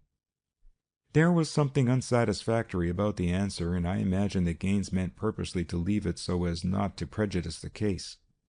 Somehow I felt that there must be something risque in the doings of Karatov and his patients. At any rate, it was only natural with anything that Carita Belleville was likely to be concerned with. There was little time for further questions, for our destination was not far down the drive from the university, and the car pulled up before one of the new handsome and ornate studio apartments uptown. We followed Gaines into the building, and the hall boy directed us to a suite on the first floor. A moment later, we were admitted by Karatov himself to what had become known as his hypnotic clinic, really a most artistically furnished studio. Karatov himself was a tall, dark-haired fellow, bearded, somewhat sallow. Every feature of his remarkable face, however, was subordinate to a pair of wonderful, deep-set, piercing eyes. Even as he spoke, greeting Gaines on the rather ticklish mission he had come, and accepting us with a quick glance and nod, we could see instantly that he was indeed a fascinating fellow, every inch a mystic. His clinic, or as I have said studio, carried out well the impression of mysticism that one derived from the strange personality who presided over it. There were only 2 or 3 rooms in the apartment, one being the large room down the end of a very short hall to which he conducted us. It was darkened, necessarily, since it was on the first floor of the tall building, and the air seemed to be heavy with odors that suggested the Orient. Altogether, there was a cultivated dreaminess about it that was no less exotic because studied. Dr. Karatov paused at the door to introduce us, and we could see that we were undergoing a close scrutiny from the party who were assembled there. On a quaint stand tea was brewing, and the whole assemblage had an atmosphere of bohemian camaraderie which, with the professions of Karatov, promised well that Kennedy was not wasting time. I watched particularly the exchange of greetings between Professor Gaines and Edith Gaines, who was already there. Neither of them seemed to be perfectly at ease, though they betrayed as little as they could. However, one could not help noticing that each was watching the other, naturally. Edith Gaines was a pretty little woman, petite, light of hair, dainty, the very type of woman who craved for and thrived on attention. Here at least there seemed to be no lack of it. There was only one other woman in the room who attracted the men equally, Carita Belleville herself. Carita was indeed a stunning woman, tall, slender, dark, with a wonderful pair of magnetic eyes. As I watched, I could see that both women were quite friendly with Dr. Karatov, perhaps even rivals for his attention. I saw Gaines watching Karita attentively, never in the meantime failing for long to lose sight of Mrs. Gaines. Was he trying to estimate the relative popularity of the two in this strange group? If so, I failed to see any approval of either. Introductions were now coming so fast that neither Kennedy nor I had much opportunity except for the most cursory observation of the people. Among the men, however, I noticed two especially who proved worth observation. One was Armand Marchant, well known as a broker, not so much for his professional doings as for his other activities. Though successful, he was better known as one of those who desert Wall Street promptly at the hour of closing, to be found late in the afternoon at the tea dances uptown. Another was Cyril Errol, a man of leisure, well known also in the club world. He had inherited an estate, small perhaps, but ample to allow him to maintain appearances. Errol impressed you as being one to whom the good things of the world appealed mightily, a hedonist, and withal very much attracted to and by the ladies. It was fortunate that the serving of tea enabled us to look about and get our bearings. In spite of the suppressed excitement and obvious restraint of the occasion, we were able to learn much over the teacups. Errol seemed to vibrate between the group about Mrs. Gaines and that about Miss Belleville, welcome wherever he went, for he was what men commonly call a good mixer. Marchant, on the other hand, was almost always to be found not far from Edith Gaines. Perhaps it was the more brilliant conversation that attracted him, for it ran on many subjects, but it was difficult to explain it so to my satisfaction. All of which I saw Gaines duly noting, not for the report he had to make to the medical society, but for his own information. In fact, it was difficult to tell the precise degree of disapproval with which he regarded Karatov, Errol, and Marchant in turn, as he noted the intimacy of Edith Gaines with them. I wished that we might observe them all when they did not know it, for I could not determine whether she was taking pleasure in piquing the professor, or whether she was holding her admirers in leash in his presence. At any rate, I felt I need lay no claim to clairvoyance to predict the nature of the report that Gaines would prepare. The conversation was at its height when Karatov detached himself from one of the groups and took a position in a corner of the room alone. Not a word was said by him, yet as if by magic the buzz of conversation ceased. Karatov looked about as though proud of the power of even his silence. Whatever might be said of the man, at least his very presence seemed to command respect from his followers. I had expected that he would make some reference to Gaines and ourselves and the purpose of the meeting, but he avoided the subject and instead chose to leap right into the middle of things. "So that there can be no question about what I am able to do," he began, "I wish each of you to write on a piece of paper what you would like to have me cause anyone to do or say under hypnotism. You will please fold the paper tightly, covering the writing. I will read the paper to myself, still folded up, will hypnotize the subject, and will make the subject do whatever is desired. That will be the preliminary to what I have to say later about my powers in hypnotic therapeutics." Pieces of paper and little lead pencils were distributed by an attendant, and in the rustling silence that followed, each cudgelled his brain for something that would put to the test the powers of Karatov. Thinking, I looked about the room. Near the speaker stood a table on which lay a curious collection of games and books, musical instruments, and other things that might suggest actions to be performed in the test. My eyes wandered to a phonograph standing next to the table. Somehow I could not get Mrs. Gaines and Karita Belleville out of my head. Slowly I wrote, "Have Mrs. Gaines pick out a record, play it on the phonograph, then let her do as she pleases." Some moments elapsed while the others wrote. Apparently they were trying to devise methods of testing Dr. Karatov's mettle. Then the papers were collected and deposited on the table beside him. Apparently at random, Karatov picked out one of the folded papers, then seemingly without looking at it and certainly without unfolding it, as far as I could determine, he held it up to his forehead. It was an old trick, I knew. Perhaps he had palmed a sponge wet with alcohol or some other liquid, had brushed it over the paper, making the writing visible through it, and drying out rapidly so as to leave the paper opaque again long before any of us saw it a second time. Or was he really exercising some occult power? At any rate, he read it, or pretended to read it at least. "I am asked to hypnotize Mrs. Gaines," he announced, dropping the paper unconcernedly on the table beside the other pile, as though this were mere child's play for his powers.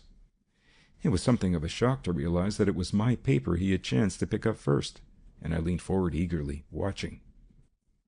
Mrs. Gaines rose, and every eye was riveted on her as Karatov placed her in an easy-chair before him. There was an expectant silence as Karatov moved a chair so that she could concentrate her attention only on a bright silver globe suspended from the ceiling. The half-light, the heavy atmosphere, the quiet, assured manner of the chief actor in the scene all combined to make hypnotization as nearly possible as circumstances could. Karatov moved before her, passing his hands with a peculiar motion before her eyes. It seemed an incredibly short time in which Edith Gaines yielded to the strange force which fascinated the group. "Quite susceptible," murmured Kennedy beside me, engrossed in the operation. "It is my test," I whispered back, and he nodded. Slowly Edith Gaines rose from the chair, faced us with unseeing eyes, except as Karatov directed. Karatov himself was a study. It seemed as if he had focused every ounce of his faculties on the accomplishment of the task in hand. Slowly still the woman moved, as if in a dream walk, over toward the phonograph, reached into the cabinet beneath it, and drew forth a book of records. Karatov faced us, as if to assure us that at that point he had resigned his control and was now letting her act for her subconscious self. Her fingers passed over page after page until finally she stopped, drew forth the record, placed it on the machine, wound it, then placed the record on the revolving disc. My first surprise was quickly changed to gratification. She had picked out the music to hypnotic whirl. I bent forward, more intent. What would she do next? As she turned, I could see, even in the dim light, a heightened color in her cheeks, as though the excitement of the catchy music had infected her. A moment later she was executing, and very creditably too, an imitation of Karita herself in the review. What did it mean? Was it that consciously or unconsciously she was taking the slender dancer as her model?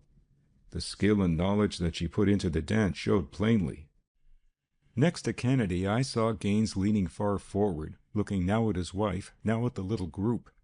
I followed his eyes. To my surprise, I saw Marchant, his gaze riveted on Edith Gaines as if she had been the star performer in a play. Evidently my chance request to Karatov had been billed better than I knew. I ran my gaze over the others.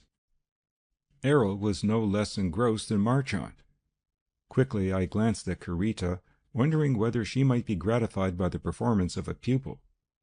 Whether it was natural grace or real hypnotism in the hypnotic whirl, I was surprised to see on Karita's face something that looked strangely akin to jealousy.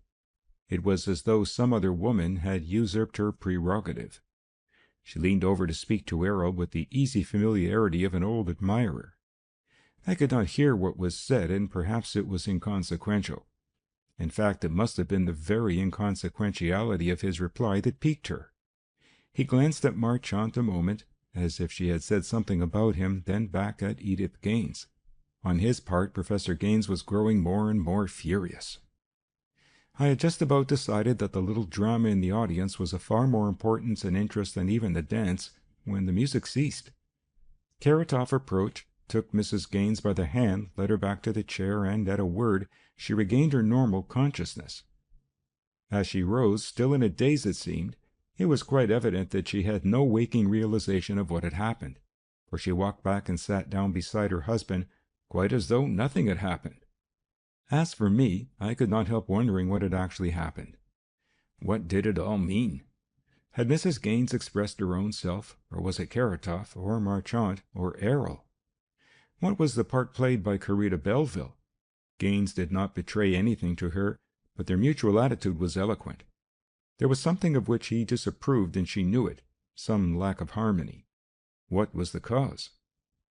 As for Karatov's exhibition, it was all truly remarkable, whether in his therapeutics the man was a faker or not. Karatov seemed to realize that he had made a hit. Without giving anyone a chance to question him, he reached down quickly and picked up another of the papers, repeating the process through which he had gone before. "Mr. Errol," he summoned, placing the second folded paper on the table with the first. Errol rose and went forward, and Karatov placed him in the chair as he had Mrs. Gaines. There seemed to be no hesitation, at least on the part of Karatov's followers, to being hypnotized. Whatever it was written on the paper, the writer had evidently not trusted it to chance as I had, but had told specifically what to do. At the mute bidding of Karatov, Errol rose. We watched breathlessly. Deliberately he walked across the room to the table, and to the astonishment of all save one, picked up a rubber dagger, one of those with which children play, which was lying in the miscellaneous pile on the table. I had not noticed it, but someone's keen eye had, and evidently it had suggested a melodramatic request. Quickly, Errol turned. If he had been a motion picture actor, he could not have portrayed better the similitude of hate that was written on his face. A few strides and he had advanced towards our little audience, now keyed up to the highest pitch of excitement by the extraordinary exhibition. "Of course," remarked Karatov, as at a word Errol paused, still poising the dagger, "you know that under hypnotism in the psychological laboratory a patient has often struck at his enemy with a rubber dagger, going through all motions of real passion. Now!" No word was said by Karatov to indicate to Errol what it was that he was to do. But a gasp went up from someone as he took another step, and it was evident that it was Marchand whom he had singled out. For just a moment Errol poised the rubber dagger over his victim as if gloating. It was dramatic, realistic.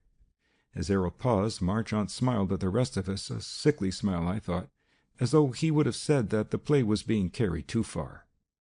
Never for a moment did Errol take from him the menacing look. It was only a moment in the play, yet it was so unexpected that it seemed ages. Then, swiftly, down came the dagger on Marchand's left side just over the breast, the rubber point bending pliantly as it descended. A sharp cry escaped Marchand. I looked quickly. He had fallen forward, face down on the floor. Edith Gaines screamed as we rushed to Marchand and turned him over. For the moment, as Kennedy, Karatov, and Gaines bent over him and endeavored to loosen his collar and apply a restorative, consternation reigned in the little circle. I bent over too, and looked first at Marchand's flushed face, then at Kennedy. Marchand was dead. There was not a mark on him, apparently. Only a moment before he had been one of us. We could look at one another only in amazement, tinged with fear. Killed by a rubber dagger? Was it possible? "Call an ambulance, quick," directed Kennedy to me, though I knew that he knew it was of no use except as a matter of form. We stood about the prostrate form, stunned. In a few moments the police would be there. Instinctively we looked at Karatov. Plainly he was nervous and overwrought now. His voice shook as he brought Errol out of the trance, and Errol, dazed, uncomprehending, struggled to take in the horribly unreal tragedy which greeted his return to consciousness. It was an accident," muttered Karatov, eagerly trying to justify himself, though trembling for once in his life. "Arteriosclerosis, perhaps, hardening of the arteries, some weakness of the heart. I never—" He cut the words short as Edith Gaines reeled and fell into her husband's arms. She seemed completely prostrated by the shock. Or was it weakness following the high mental tension of her own hypnotization? Together we endeavored to revive her, waiting for the first flutter of her eyelids, which seemed an interminable time. Errol, in the meantime, was pacing the floor like one in a dream. Events had followed one another so fast in the confusion that I had only an unrelated series of impressions. It was not until a moment later that I realized the full import of the affair, when I saw Kennedy standing near the table in the position Karatov had assumed, a strange look of perplexity on his face. Slowly I realized what was the cause. The papers on which were written the requests for the exhibitions of Karatov's skill were gone. Whatever was done must be done quickly, and Kennedy looked about with a glance that missed nothing. Before I could say a word about the papers, he had crossed the room to where Marchand had been standing in the little group about Edith Gaines as we entered. On a side table stood the teacup from which he had been sipping. With his back to the rest, Kennedy drew from his breast pocket a little emergency case he carried containing a few thin miniature glass tubes. Quickly he poured the few drops of the dregs of the tea into one of the tubes, then into others tea from the other cups. Again he looked at the face of Marchant as though trying to read in the horrified smile that had petrified on it some mysterious secret hidden underneath. Slowly the question was shaping in my mind. Was it, as Karatov would have us believe, an accident? The clang of a bell outside threw us all into worse confusion, and a moment later, almost together, a white-coated surgeon and a blue-coated policeman burst into the room. It seemed almost no time in the swirl of events before the policeman was joined by a detective assigned by the central office to that district. "Well, doctor," demanded the detective as he entered, "what's the verdict?" "Arteriosclerosis, I think," replied the young surgeon. "They tell me there was some kind of hypnotic seance going on. One of them, named Errol, struck at him with a rubber dagger and—" "Get out!" scoffed the central office man. "Killed by a rubber dagger? Say, what do you think we are? What did you find when you entered, Sergeant?" The policeman handed the detective the rubber dagger which he had picked up, forgotten, on the floor where Errol had dropped it when he came out from the hypnotization. The detective took it gingerly and suspiciously with a growl. "I'll have the point of this analyzed. It may be, well, we won't say what may be. But I can tell you what is. You, Dr. Karatov, or whatever your name is, and you, Mr. Errol, are under arrest. It's a good deal easier to take you now than it will be later. Then if you can get a judge to release you, we'll at least know where you are." "This is outrageous! Preposterous!" stormed Karatov. "Can't help it," returned the officer coolly. "Why," exclaimed Karita Belleville, excitedly projecting herself before the two prisoners, "it's ridiculous! Even the ambulance surgeon says it was arteriosclerosis, an accident. "Very well, madam," calmed the sergeant. "So much the better. They'll get out of our hands that much quicker. Just at present it is my duty." Errol was standing silent, his eyes averted from the hideous form on the floor, not by word or action betraying a feeling. The police moved to the door. Weak and trembling still from the triple shock she had received, Edith Gaines leaned heavily on the arm of her husband, but it was, as nearly as I could make out, only for physical support. "I told you, Edith, it was a dangerous business," I heard him mutter. "Only I never contemplated that they carry it this far. Now you see what such foolishness can lead to." Weak though she was, she drew away and flashed a glance at him, resenting his man's "I told you so" manner. The last I saw of them in the confusion was as they drove off in the car, still unreconciled. Kennedy seemed well contented, for the present at least, to allow the police a free hand with Errol and Karatov. As for me, Mrs. Gaines and Karita Belleville presented a perplexing problem, but I said nothing, for he was hurrying back now to his laboratory. At once he drew forth the little tube containing the few drops of tea, and emptied a drop or two into a beaker of freshly distilled water as carefully as if the tea had been some elixir of life. As he was examining the contents of the beaker, his face clouded with thought. "Do you find anything?" I asked eagerly. Kennedy shook his head. "There's something wrong," he hazarded. "Perhaps it's only fancy, but I am sure that there is something with a slight odor in the tea, something tea-like but with a more bitter taste, something that would be nauseous if not concealed in the tea. There's more than tannin and sugar here." "Then you think that someone present placed something in the tea?" I inquired, shuddering at the thought that we had run some unknown danger. "I can't just say without further investigation of this and the other samples I took." "Still, you have eliminated that ridiculous dagger theory," I ventured. "The police can never appreciate the part it played," Craig answered noncommittally, laying out various chemicals preparatory to his exhaustive analysis. "I began to suspect something the moment I noticed that those notes which we all wrote were gone. When we find out about this tea, we may find who took them. Perhaps the mystery is not such a mystery after all, then." There seemed to be nothing that I could do in the meantime except to refrain from hindering Kennedy in his investigations, and I decided to leave him at the laboratory while I devoted my time to watching what the police might chance turn up, even if they should prove to be working on the wrong angle of the case. I soon found that they were showing energy, if nothing else. Although it was so soon after the death of Marchand, they had determined that there could not have been anything but rubber on the end of the toy dagger which had excited the doubts of the detective. As for the autopsy that was performed on Marchand, it did indeed show that he was suffering from hardening of the arteries, due to his manner of living, as Karatov had asserted. Indeed, the police succeeded in showing that it was just for that trouble that Marchant was going to Karatov, which, to my mind, seemed quite sufficient to establish the therapeutic hypnotist as all that Gaines had accused him of being. Even to my lay mind, the treatment of arterial sclerosis by mental healing seemed, to say the least, incongruous. Yet the evidence against Karatov and Errol was so flimsy that they had little trouble in getting released on bail, though, of course, it was fixed very high. My own inquiries among the other reporters on the Star who might know something offered a more promising lead. I soon found that Errol had none too savory a reputation. His manner of life had added nothing to his slender means, and there was a general impression among his fellow club members that unfortunate investments had made serious inroads into the principal of his fortune. Still, I hesitated to form even an opinion on gossip. Quite unsatisfied with the result of my investigation, I could not restrain my impatience to get back to the laboratory to find out whether Kennedy had made any progress in his tests of the tea.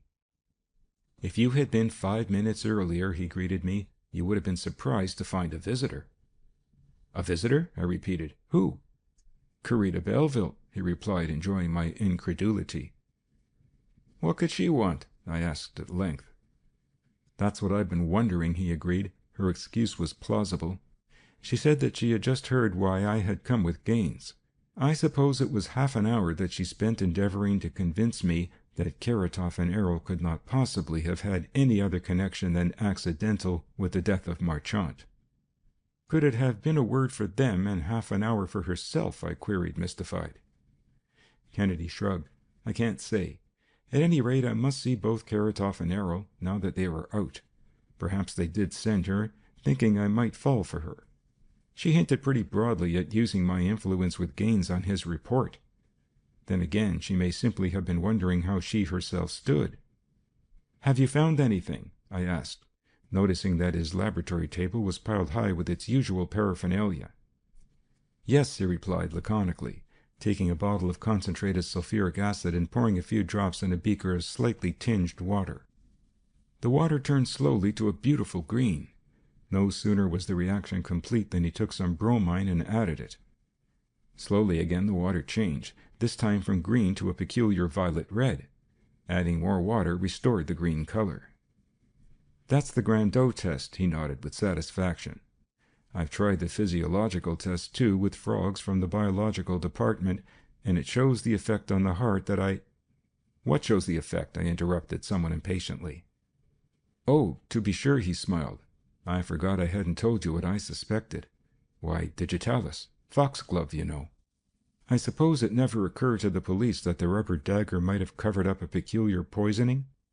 Well, if they'll take the contents of the stomach in alcohol, with a little water acidulated, strain off the filtrate and try it on a dog, they will see that its effect is the effect of digitalis. Digitalis is an accumulative poison and a powerful stimulant of arterial walls, by experimental evidence an ideal drug for the purpose of increasing blood pressure. Don't you see it?" he added excitedly. "The rubber dagger was only a means to an end. Someone who knew the weakness of Marchant first placed digitalis in his tea. That was possible because of the taste of the tea. Then, in the excitement of the act pantomimed by Errol, Marchant's disease carried him off, exactly as was to be expected under the circumstances. It was clever, diabolically clever. Whoever did it destroyed the note in which the act was suggested and counted that no one would ever stop to search for a poison in the tangle of events."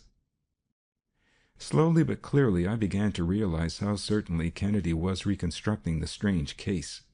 But who was it? What was the motive back of this sinister murder that had been so carefully planned that no one would ever suspect a crime? I had hardly framed the queries when our telephone rang. It was the central office man. The detective had anticipated my own line of inquiry, only had gone much further with it. He had found a clear record of the business relations existing between Errol and Marchant. One episode consisted of a stock deal between them in which Errol had invested in a stock which Marchant was promoting, and was known to be what brokers call cats and dogs. That, I reasoned, must have been the basis of the gossip that Errol had suffered financial losses that seriously impaired his little fortune. It was an important item, and Kennedy accepted it gladly, but said nothing of his own discovery. The time had not arrived yet to come out into the open. For a few moments after the talk with the detective, Kennedy seemed to be revolving the case, as though in doubt whether the new information cleared it up or added to the mystery. Then he rose suddenly. "We must find Karatoff," he announced. Whatever might have been the connection of the hypnotist with this strange case, he was far too clever to betray himself by any such misstep as seeming to avoid inquiry. We found him easily at his studio apartment, nor did we have any difficulty in gaining admittance. He knew that he was watched, and that frankness was his best weapon of defense. "Of course," opened Kennedy, "you know that investigation has shown that you were right in your diagnosis of the trouble with Marchant. Was it arteriosclerosis for which you were treating him?" "It would be unprofessional to discuss it," hastily parried Karatoff. "But since Mr. Marchant is now dead, I think I may say that it was. In fact, few persons, outside of those whom I have associated about me, realize to what a wonderful extent hypnotism may be carried in the treatment of disease. Why, I have even had wonderful success with such disorders as diabetes mellitus. We are only on the threshold of understanding what a wonderful thing is the human mind in its effect on the material body." "But another patient might have known what Marchant was being treated for," interrupted Kennedy, ignoring the defense of Karatoff, which was proceeding along the stereotyped lines of such vagaries which never seem to be without followers. Karatoff looked at him a moment in surprise. Evidently he was doing some hasty mental calculation to determine what was Craig's ulterior motive. And in spite of his almost uncanny claims and performances, I could see that he was able to read Kennedy's mind no whit better than myself. "I suppose so," he admitted. "No doctor was ever able to control his patients' tongues. Sometimes they boast of their diseases." "Especially if they are women?" hinted Kennedy, watching the effect of the remark keenly. "I have just had the pleasure of a visit from Carita Belleville in my laboratory." "Indeed," returned Karatoff, with difficulty restraining his curiosity. "Miss Belleville has been very kind in introducing me to some of her friends and acquaintances, and I flatter myself that I have been able to do them much good." "Then she was not a patient?" pursued Kennedy, studiously avoiding enlightening Karatoff on the visit. "Rather a friend," he replied quickly. "It was she who introduced Mr. Errol." "They are quite intimate, I believe," putting Kennedy at a chance. "Really, I knew very little about it," Karatoff avoided. "Did she introduce Mr. Marchant?" "She introduced Mrs. Gaines, who introduced Mr. Marchant," the hypnotist replied with apparent frankness. "You were treating Mrs. Gaines?" asked Craig, again shifting the attack unexpectedly. "Yes," admitted Karatoff, stopping. "I imagine her trouble was more mental than physical," remarked Kennedy in a casual tone as though feeling his way. Karatoff looked up keenly, but was unable to read Kennedy's face. "I think," he said slowly, "that one trouble was that Mrs. Gaines liked the social life better than the simple life." "Your clinic, Mr. Marchant, and the rest better than her husband and the social life at the university," amplified Kennedy. "I think you are right. She had drifted away from her husband, and when a woman does that she has hosts of admirers, of a certain sort. I should say that Mr. Errol was the kind who would care more for the social life than the simple life, as you put it, too." I did not gather in what direction Kennedy was tending, but it was evident that Karatoff felt more at ease. Was it because the quest seemed to be leading away from himself? "I had noticed something of the sort," he ventured. "I saw that they were alike in that respect, but of course Mr. Marchant was her friend." Suddenly the implication flashed over me, but before I could say anything, Kennedy cut in, "Then Mr. Errol might have been enacting under hypnotism what were really his own feelings and desires?" "I cannot say that," replied Karatoff, seeking to dodge the issue. "But under the influence of suggestion, I suppose it is true that an evil-minded person might suggest to another the commission of a crime, and the other, deprived of free will, might do it. The rubber dagger has often been used for sham murders. The possibility of actual murder cannot be denied. In this case, however, there can be no question that it was an unfortunate accident." "No question?" demanded Kennedy directly. If Karatoff was concealing anything, he made good concealment. Either to protect himself or another, he showed no evidence of weakening his first theory of the case. No question as far as I know, he reiterated. I wondered whether Kennedy planned to enlighten him on the results of his laboratory tests, but was afraid to look at either for fear of betraying some hint. I was glad I did not. Kennedy's next question carried him far afield from the subject. Did you know that the Medical Society were interested in you and your clinic before the demonstration before Professor Gaines was arranged? I suspected someone was interested, answered Karatov quickly, but I had no idea who it might be. As I think it over now, perhaps it was Professor Gaines who instigated the whole inquiry. He would most likely be interested. My work is so far in advance of any that the conservative psychologists do that he would naturally feel hostile, would he not? Especially with the added personal motive of knowing that his wife was one of your patients, along with Carita Belleville, Marchant, Errol, and the rest, added Kennedy. Karatov smiled. I would not have said that myself. But since you have said it, I cannot help admitting its truth. Don't you suppose I could predict the nature of any report he would make?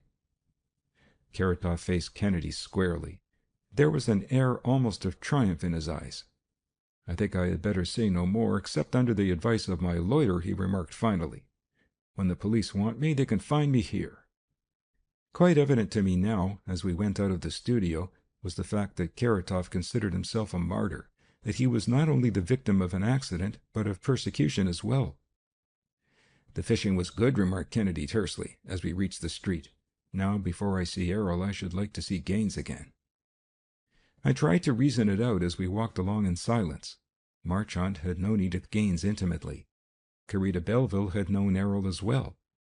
I recalled Errol hovering about Mrs. Gaines at the tea in the incident during the séance, when Carita Belleville had betrayed her annoyance over some remark by Errol. The dancing by Edith Gaines had given a flash of the jealous nature of the woman. Had it been interest in Errol that had led her to visit the laboratory?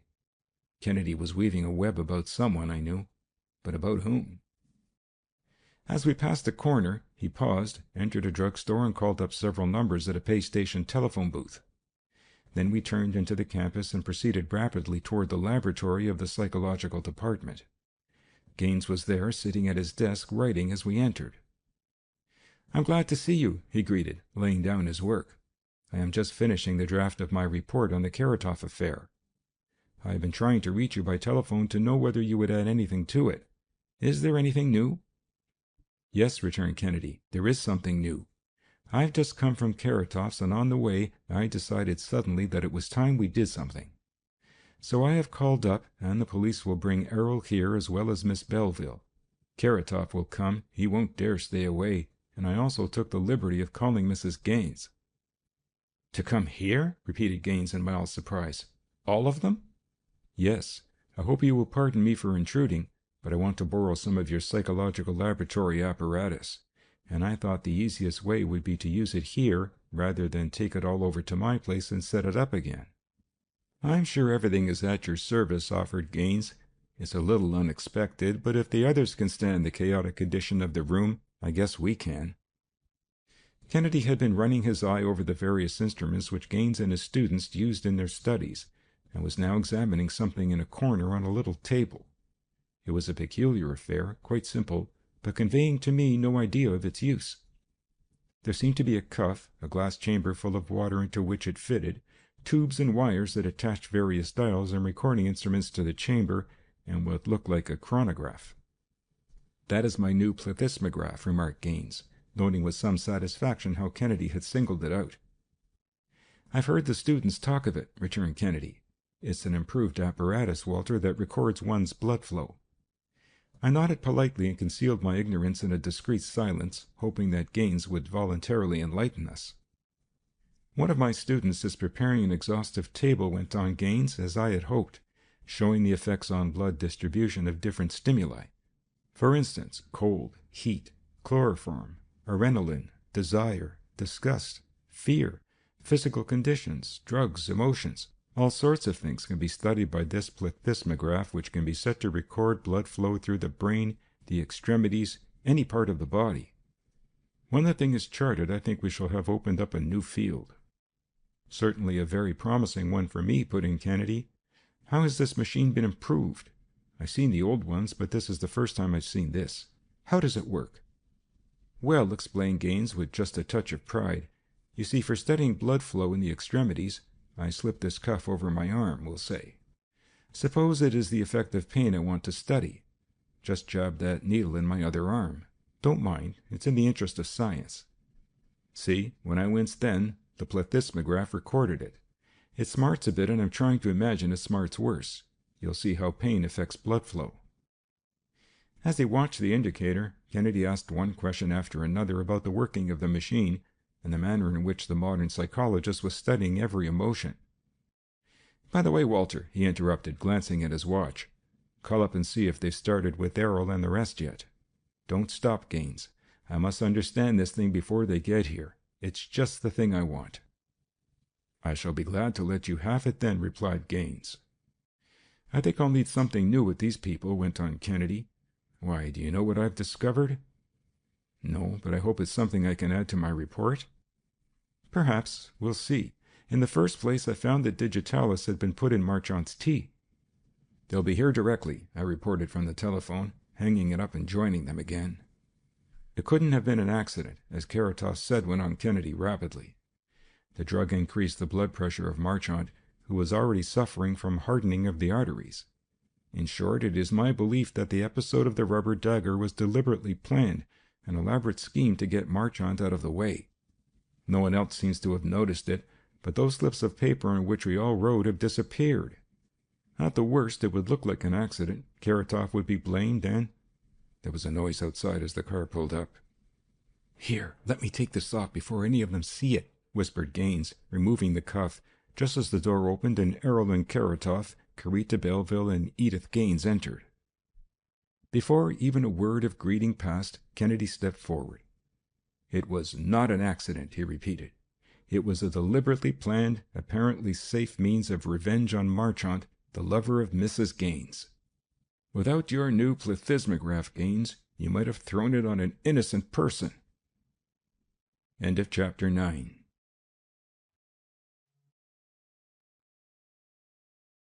Chapter 10 of The Treasure Train by Arthur B. Reeve.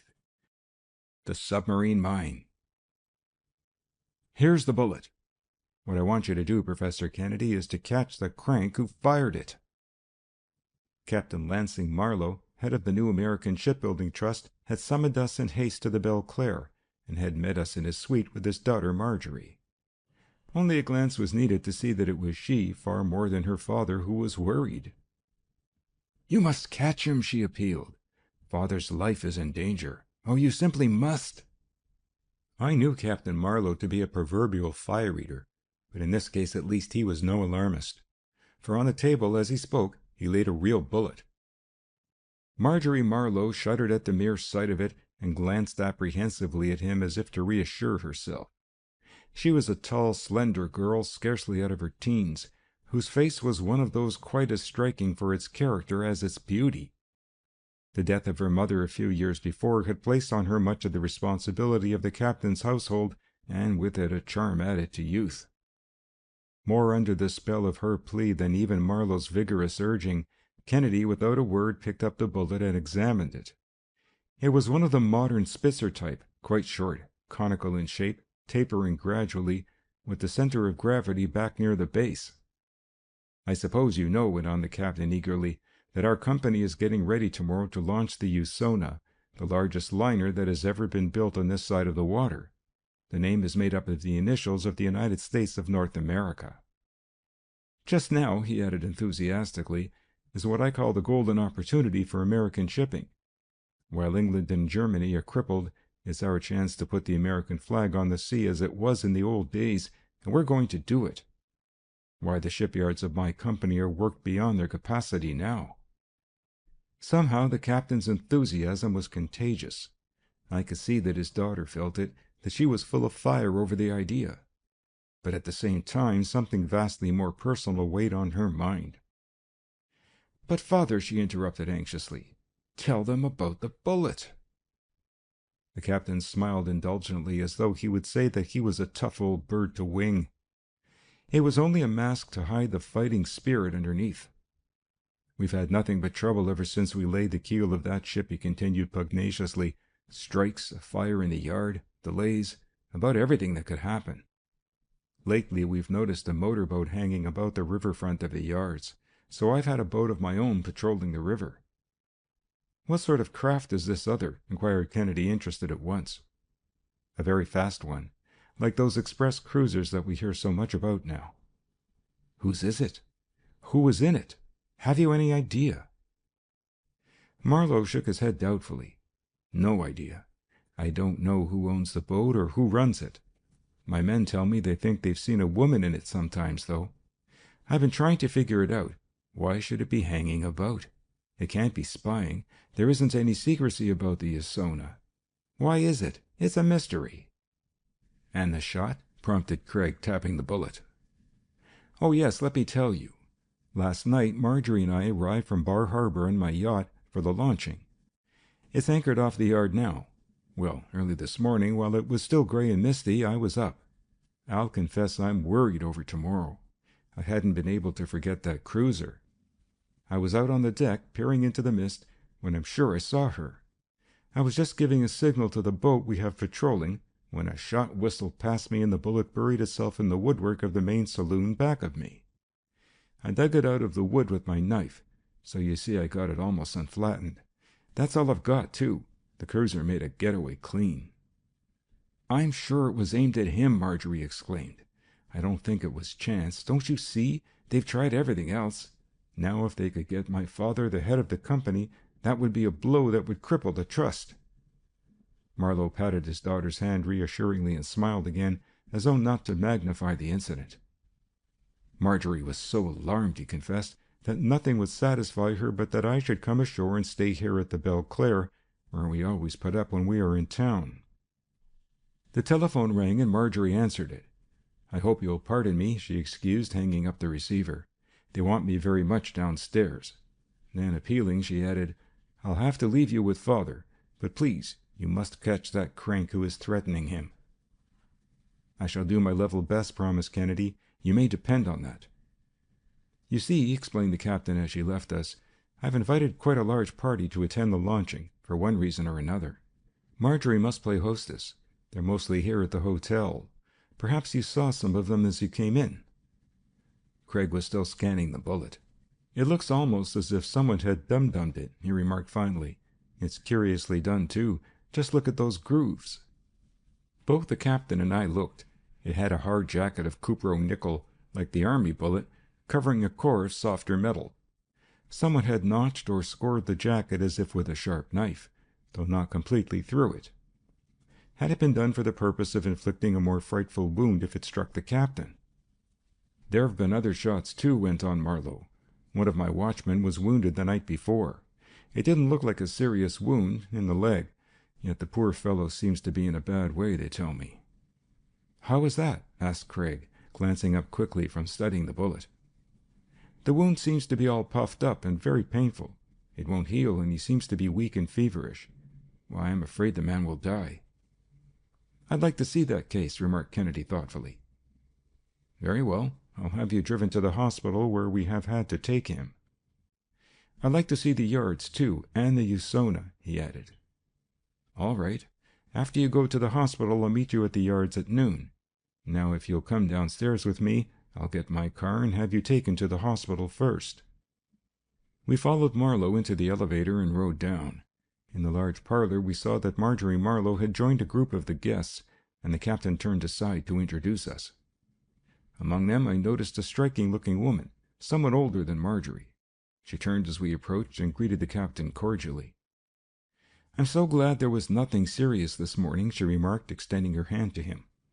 "Oh, nothing at all, nothing at all," he returned, holding the hand I thought just a bit longer than was necessary. Then he turned to us. "Miss Alma Hillman, let me present Professor Kennedy and Mr. Jameson." I was not so preoccupied in taking in the group that I did not notice that the captain was more than ordinarily attentive to her. Nor can I say that I blamed him, for although he might almost have been her father in age, there was a fascination about her that youth does not often possess. Talking with her had been a young man, slender, good-looking, with almost a military bearing. Mr. Ogilvy Fitzhugh, introduced Marjorie, seeing that her father was neglecting his duties. Fitzhugh bowed and shook hands, murmured something stereotyped, and turned again to speak to Marjorie. I watched the young people closely. If Captain Marlowe was interested in Alma, it was more than evident that Fitzhugh was absolutely captivated by Marjorie, and I fancied that Marjorie was not averse to him, for he had a personality and manner which were very pleasing. As the conversation ran gaily on to the launching and the gathering party of notables who were expected that night and the next day, I noticed that a dark-eyed, dark-haired, olive-complexioned young man approached and joined us. "Dr. Gavira," said Marlowe, turning to us, his tone indicating that he was well acquainted about the hotel. "He is our house physician." Gavira also was welcomed in the party, chatting with animation. It was apparent that the physician also was very popular with the ladies, and it needed only half an eye to discern that Fitzhugh was jealous when he talked to Marjorie, while Marlowe but ill concealed his restlessness when Gavira spoke to Alma. As for Alma, she seemed to treat all men impartially, except that just now it pleased her to bestow the favor of her attention on the captain. Just then a young lady, all in white, passed. Plainly she did not belong to the group, though she was much interested in it. As his eye roved over the parlor, Gavira caught her glance and bowed. She returned it, but her look did not linger. For a moment she glanced sharply at Fitzhugh, still talking to Marjorie, then at Marlowe and Alma Hillman. She was a very pretty girl with eyes that it was impossible to control. Perhaps there was somewhat of the flirt in her. It was not that interested me, for there was something almost akin to jealousy in the look she gave the other woman. Marlowe was too engrossed to see her, and she passed on slowly. What did it mean, if anything? The conversation, as usual at such times, consisted mostly of witticisms, and just at present we had a rather serious bit of business in hand. Kennedy did not betray any of the impatience that I felt, yet I knew he was glad when Marlowe excused himself and we left the party and passed down the corridor while the captain called his car. "I don't know how you are going to get at this thing," he remarked, pausing after he had sent a boy for his driver. "But I'll have to rely on you. I've told you all I know. I'll see you at noon at the yards. My man will take you there." As he turned and left us, I saw that he was going in the direction of the barber shop. Next to it, and in connection with it, though in a separate room, was a manicure. As we passed, we looked in. There, at the manicure's table, sat the girl who had gone by us in the parlor, and had looked so sharply at Marlowe and Alma. The boy had told us that the car was waiting at a side entrance, but Kennedy seemed now in no haste to go, the more so when Marlowe, instead of going into the barber shop, apparently changed his mind and entered the manicure's. Craig stopped and watched. From where we were, we could see Marlowe, though his back was turned, and neither he nor the manicure could see us. For a moment the captain paused and spoke, then sat down. Quite evidently he had a keen eye for a pretty face and trim figure. Nor was there any mistaking the pains which the manicure took to please her rich and elderly customer. After watching them a moment, Kennedy lounged over to the desk in the lobby. "Who is the little manicure girl?" he asked. The clerk smiled. "Seems as if she was a good drawing card for the house, doesn't it?" he returned. "All the men notice her. Why, her name is Ray Melzer." He turned to speak to another guest before Kennedy could follow with another inquiry. As we stood before the desk, a postman with his parcel post arrived. "Here's a package addressed to Dr. Fernando Gavira," he said brusquely. "It was broken in the mail. See?" Kennedy, waiting for the clerk to be free again, glanced casually at the package at first, then with a sudden though concealed interest. I followed his eye. In the crushed box could be seen some thin broken pieces of glass and a wadding of cotton wool. As the clerk signed for another package, Craig saw a chance, reached over and abstracted 2 or 3 of the broken pieces of glass, then turned with his back to the postman and clerk and examined them. One I saw at once had a rim around it. It was quite apparently the top of a test tube. The other, to which some cotton wool still adhered, was part of the rounded bowl. Quickly, Craig dropped the pieces into one of the hotel envelopes that stood in a rack on the desk, then, changing his mind about asking more now about the little manicure, strode out of the side entrance where Marlowe's car was waiting for us. Hurriedly, we drove across town to the city hospital. where we had no difficulty in being admitted and finding in a ward, on a white cot, the wounded guard. Though his wound was one that should not have bothered him much, it had, as Marlowe said, puffed up angrily and in a most peculiar manner. He was in great pain with it, and was plainly in a bad way. Though he questioned the man, Craig did not get anything out of him, except that the shot had come from a cruiser which had been hanging about and was much faster than the patrol boat. The nurse and a young intern seemed inclined to be reticent, as though we might imply that the male's condition reflected on the care he had received, which they were at pains to convince us had been perfect. Puzzled himself, Craig did not say much, but as he pondered the case, shook his head gravely to himself and finally walked out of the hospital abstractedly. We have almost an hour before we are to meet Marlowe at the yard, he considered, as we came to the car. I think I'll go up to the laboratory first.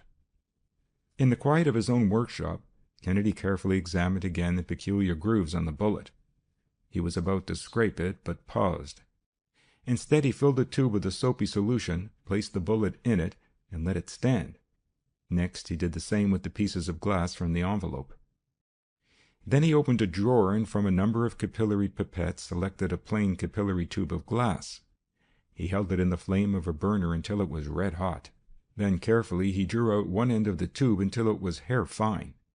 Again he heated the other end, but this time he let the end alone, except that he allowed it to bend by gravity, then cool. It now had a siphon curve. Another tube he treated in the same way. By this time he was ready to proceed with what he had in mind. He took a glass slide and on it placed a drop from each of the tubes containing the bullet in the glass. That done, he placed the bent larger end of the capillary tubes in turn on each of the drops on the slide. The liquid ascended the tubes by capillary attraction and siphoned over the curve, running as he turned the tubes up to the finely pointed ends.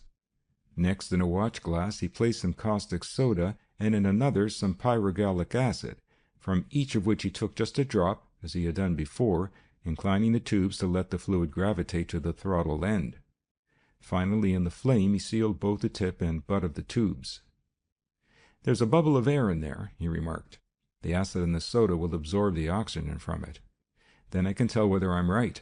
By the way, we'll have to hurry if we're to be on time to meet Marlowe in the yard," he announced, glancing at his watch as he placed the tubes in his little electric incubator. We were a little late as the chauffeur pulled in at the executive offices at the gate of the shipyard, and Marlowe was waiting impatiently for us. Evidently he wanted action, but Kennedy said nothing yet of what he suspected, and appeared now to be interested only in the yard. It was indeed something to interest anyone.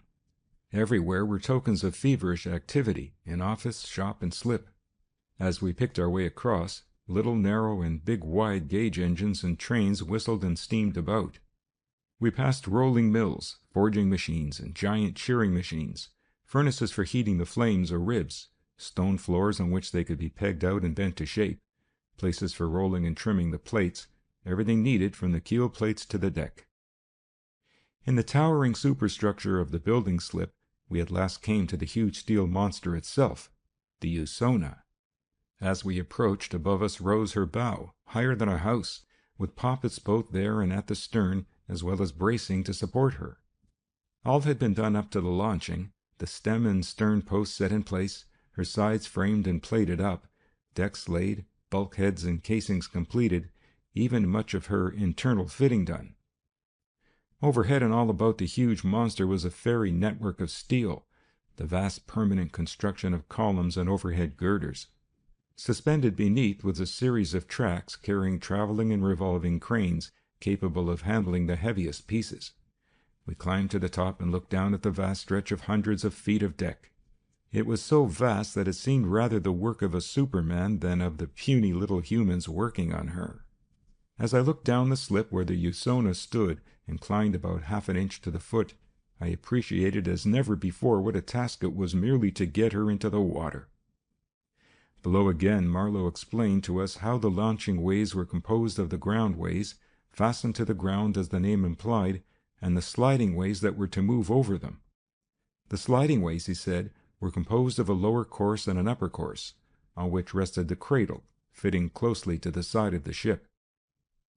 To launch her, she must be lifted slightly by the sliding ways and cradle from the keel blocks and bilge blocks, and this was done by oak wedges, hundreds of which we could see jammed between the upper and lower courses of sliding ways.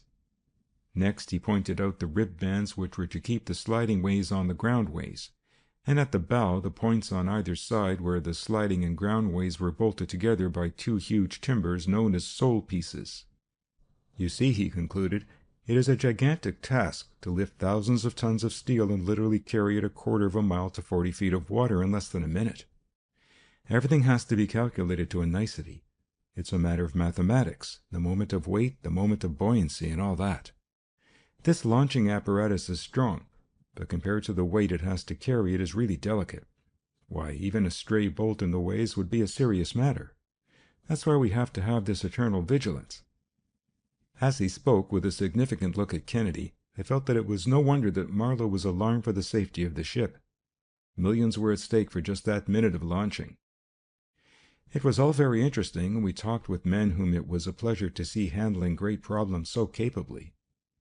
But none could shed any light on the problem which it was Kennedy's to solve. And yet I felt sure, as I watched Craig, that unsatisfactory as it appeared to Marlowe and to myself, he was slowly forming some kind of theory, or at least plan of action, in his head. "You'll find me either here or at the hotel, I imagine," returned Marlowe to Kennedy's inquiry as we parted from him. "I've instructed all the men to keep their eyes open. I hope some of us have something to report soon." Whether or not the remark was intended as a hint to Kennedy, it was unnecessary. He was working as fast and as surely as he could, going over in hours what others had failed to fathom in weeks. Late in the afternoon we got back to the laboratory, and Craig began immediately by taking from the little electric incubator the 2 crooked tubes he had left there. Breaking off the ends with tweezers, he began examining on slides the 2 drops that exuded, using his most powerful microscope. I was forced to curb my impatience as he proceeded carefully, but I knew that Craig was making sure of his ground at each step. "I suppose you're bursting with curiosity," he remarked at last, looking up from his examination of one of the slides. "Well, here's a drop that shows what was in the grooves of that bullet. Just take a look." I applied my eye to the microscope. All I could see was some dots and rods, sometimes something that looked like chains of dots and rods, the rods straight with square ends, sometimes isolated, but more usually joined end to end in long strings. "What is it?" I asked, not much enlightened by what he had permitted me to see. "Anaerobic bacilli and spores," he replied excitedly. "The things that produce the well-known gas gangrene of the trenches, the gas phlegmon bacilli, all sorts, the Bacillus aerogenes capsulatus, Bacillus proteus, pyogenic cocci, and others, actively gas-forming microbes that can't live in air. The method I took to develop and discover them was that of Colonel Sir Almroth Wright of the British Army Medical Corps." "And that is what was on the bullet?" I queried. "The spores are seeds," he replied. "In the tubes, by excluding the air, I have developed the bacilli. Why, Walter," he went on seriously, "those are among the microbes most dreaded in the infection of wounds. The spores live in the earth, it has been discovered, especially in cultivated soil, and they are extraordinarily long-lived, lying dormant for years, waiting for a chance to develop. These rods you saw are only from 5 to 15 thousandths of a millimeter long, and not more than 1,000th of a millimeter broad. You can't see them move here, because the air has paralyzed them. But these vibrios move among the corpuscles of the blood just as a snake moves through the grass, to quote Pasteur. If I colored them, you would see that each is covered with fine vibrating hairs 3 or 4 times as long as itself. At certain times, an oval mass forms in them. That is the spore which lives so long and is so hard to kill. It was the spores that were on the bullet.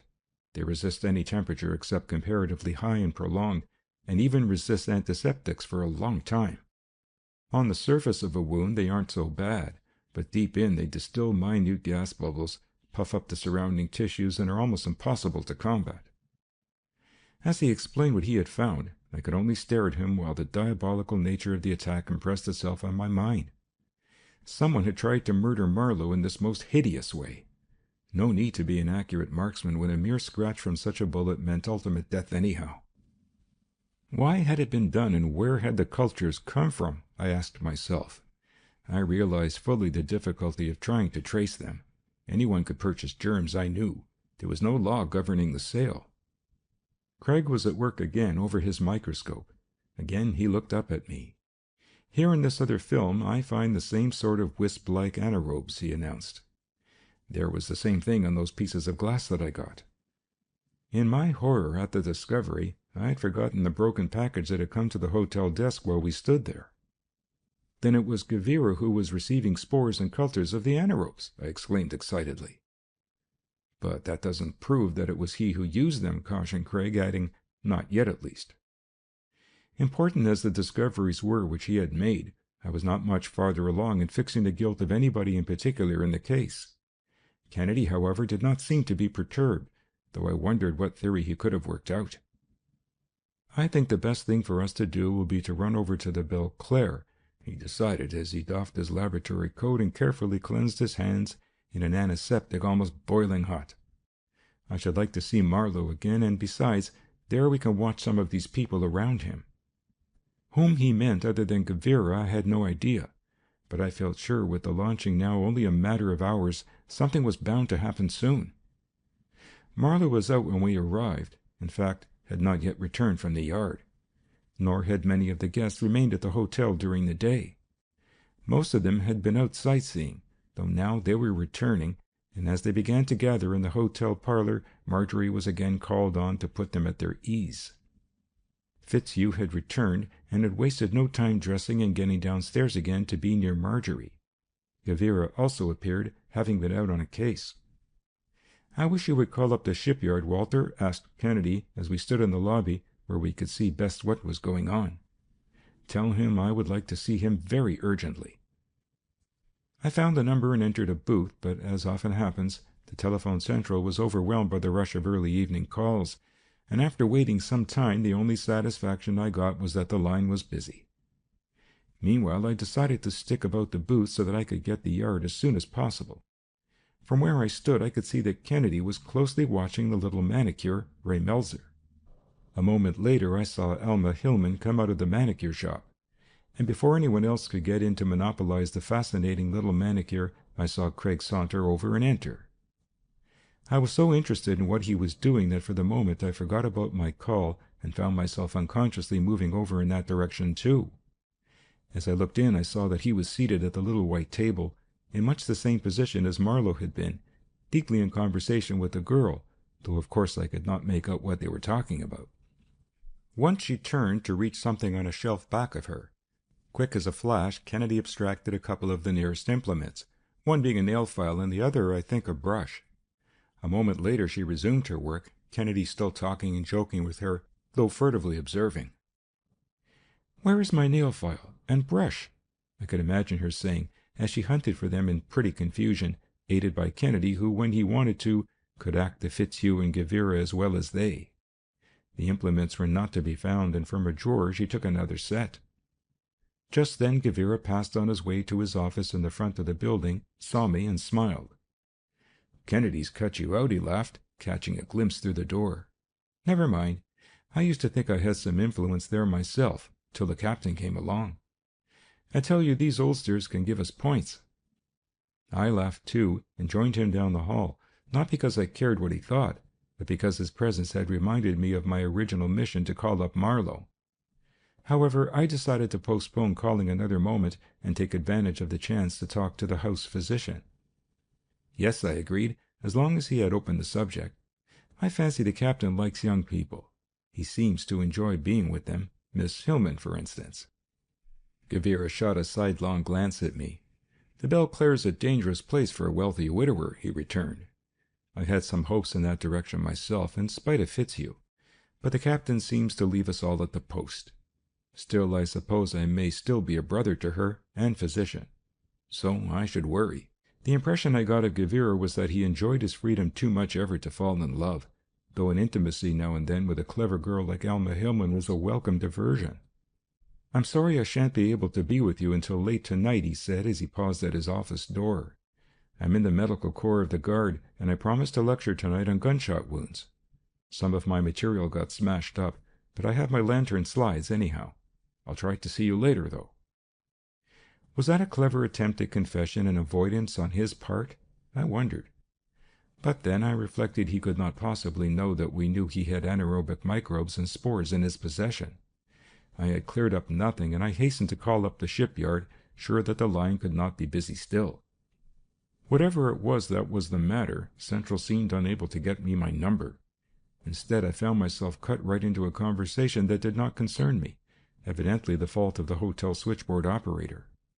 I was about to protest when the words I heard stopped me in surprise. A man and a woman were talking, though I could not recognize the voices and no names were used. "I tell you I won't be part to that launching scheme," I heard the man's voice. "I wash my hands of it. I told you that all along." "Then you're going to desert us?" came back the woman's voice rather tartly. "It's for that girl. Well, you'll regret it. I'll turn the whole organization on you. I will. You... The voices trailed off, and try as I could to get the operator to find out who it was, I could not. Who was it? What did it mean? Kennedy had finished with the manicure some time before and was waiting for me impatiently. "I haven't been able to get Marlowe," I hastened, "but I've had an earful." He listened keenly as I told him what I had heard, adding also the account of my encounter with Gavira. "It's just as I thought, I'll wager," he muttered excitedly under his breath, taking a hurried turn down the corridor, his face deeply wrinkled. "Well, anything new? I expected to hear from you, but haven't," boomed the deep voice of Marlowe, who had just come in from an entrance in another direction from that which we were pacing. "No clue yet to my crank?" Without a word, Kennedy drew Marlowe aside in a little deserted alcove. Marlowe followed, puzzled at the air of mystery. Alone, Craig leaned over toward him. "It's no crank," he whispered in a low tone. "Marlowe, I am convinced that there is a concerted effort to destroy your plans for American commerce building. There isn't the slightest doubt in my mind that it is more serious than you think.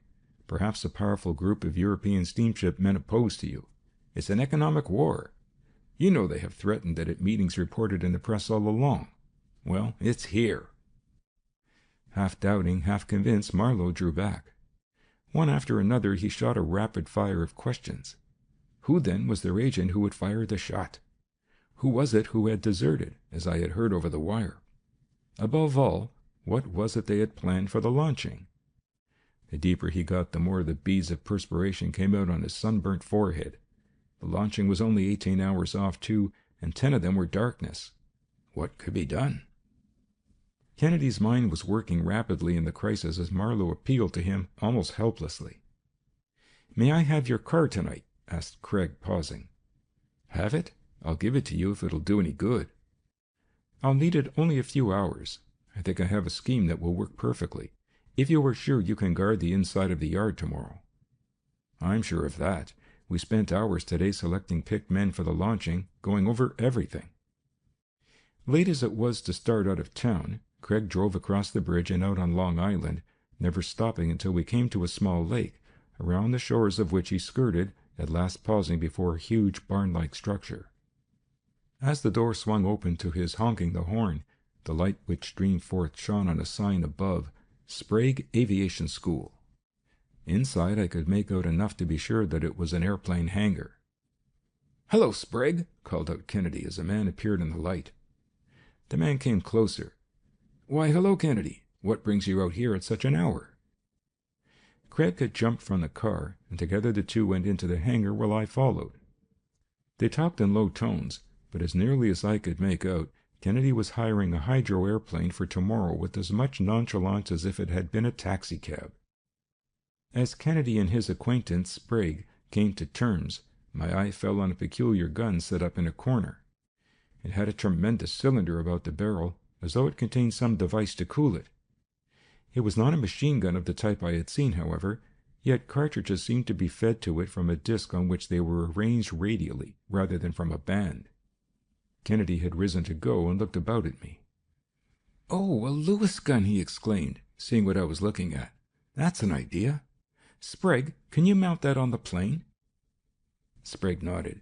"That's what I have it here for," he returned. "I've been testing it. Why, do you want it?" "Indeed I do. I'll be out here early in the morning, Sprague." "I'll be ready for you, sir," promised the aviator. Speeding back to the city, Kennedy laid out an extensive program for me to follow on the morrow. Together we arranged an elaborate series of signals, and that night, late as it was, Craig returned to the laboratory, where he continued his studies with the microscope, though what more he expected to discover I did not know. In spite of his late hours, it was Craig who wakened me in the morning, already prepared to motor out to the aviation school to meet Sprague. Hastily he rehearsed our signals, which consisted mostly of dots and dashes in the Morse code, which Craig was to convey with a flag and I to receive with the aid of a powerful glass. I must admit that I felt somewhat lost when, later in the morning, I took my place alone on the platform that had been built for the favored few of the launching party at the bow of the huge Usona, without Craig. Already, however, he had communicated at least part of his plan to Marlowe, and the captain and Marjorie were among the first to arrive. Marjorie never looked prettier in her life than she did now, on the day when she was to christen the great liner, nor, I imagine, had the captain ever been more proud of her. They had scarcely greeted me when we heard a shout from the men down at the end of the slip that commanded a freer view of the river. We craned our necks and in a moment saw what it was. They had sighted the airboat coming down the river. I turned the glass on the mechanical bird as it soared closer. Already Kennedy had made us on the platform and had begun to signal as a test. At least a part of the suspense was over for me when I discovered that I could read what he sent.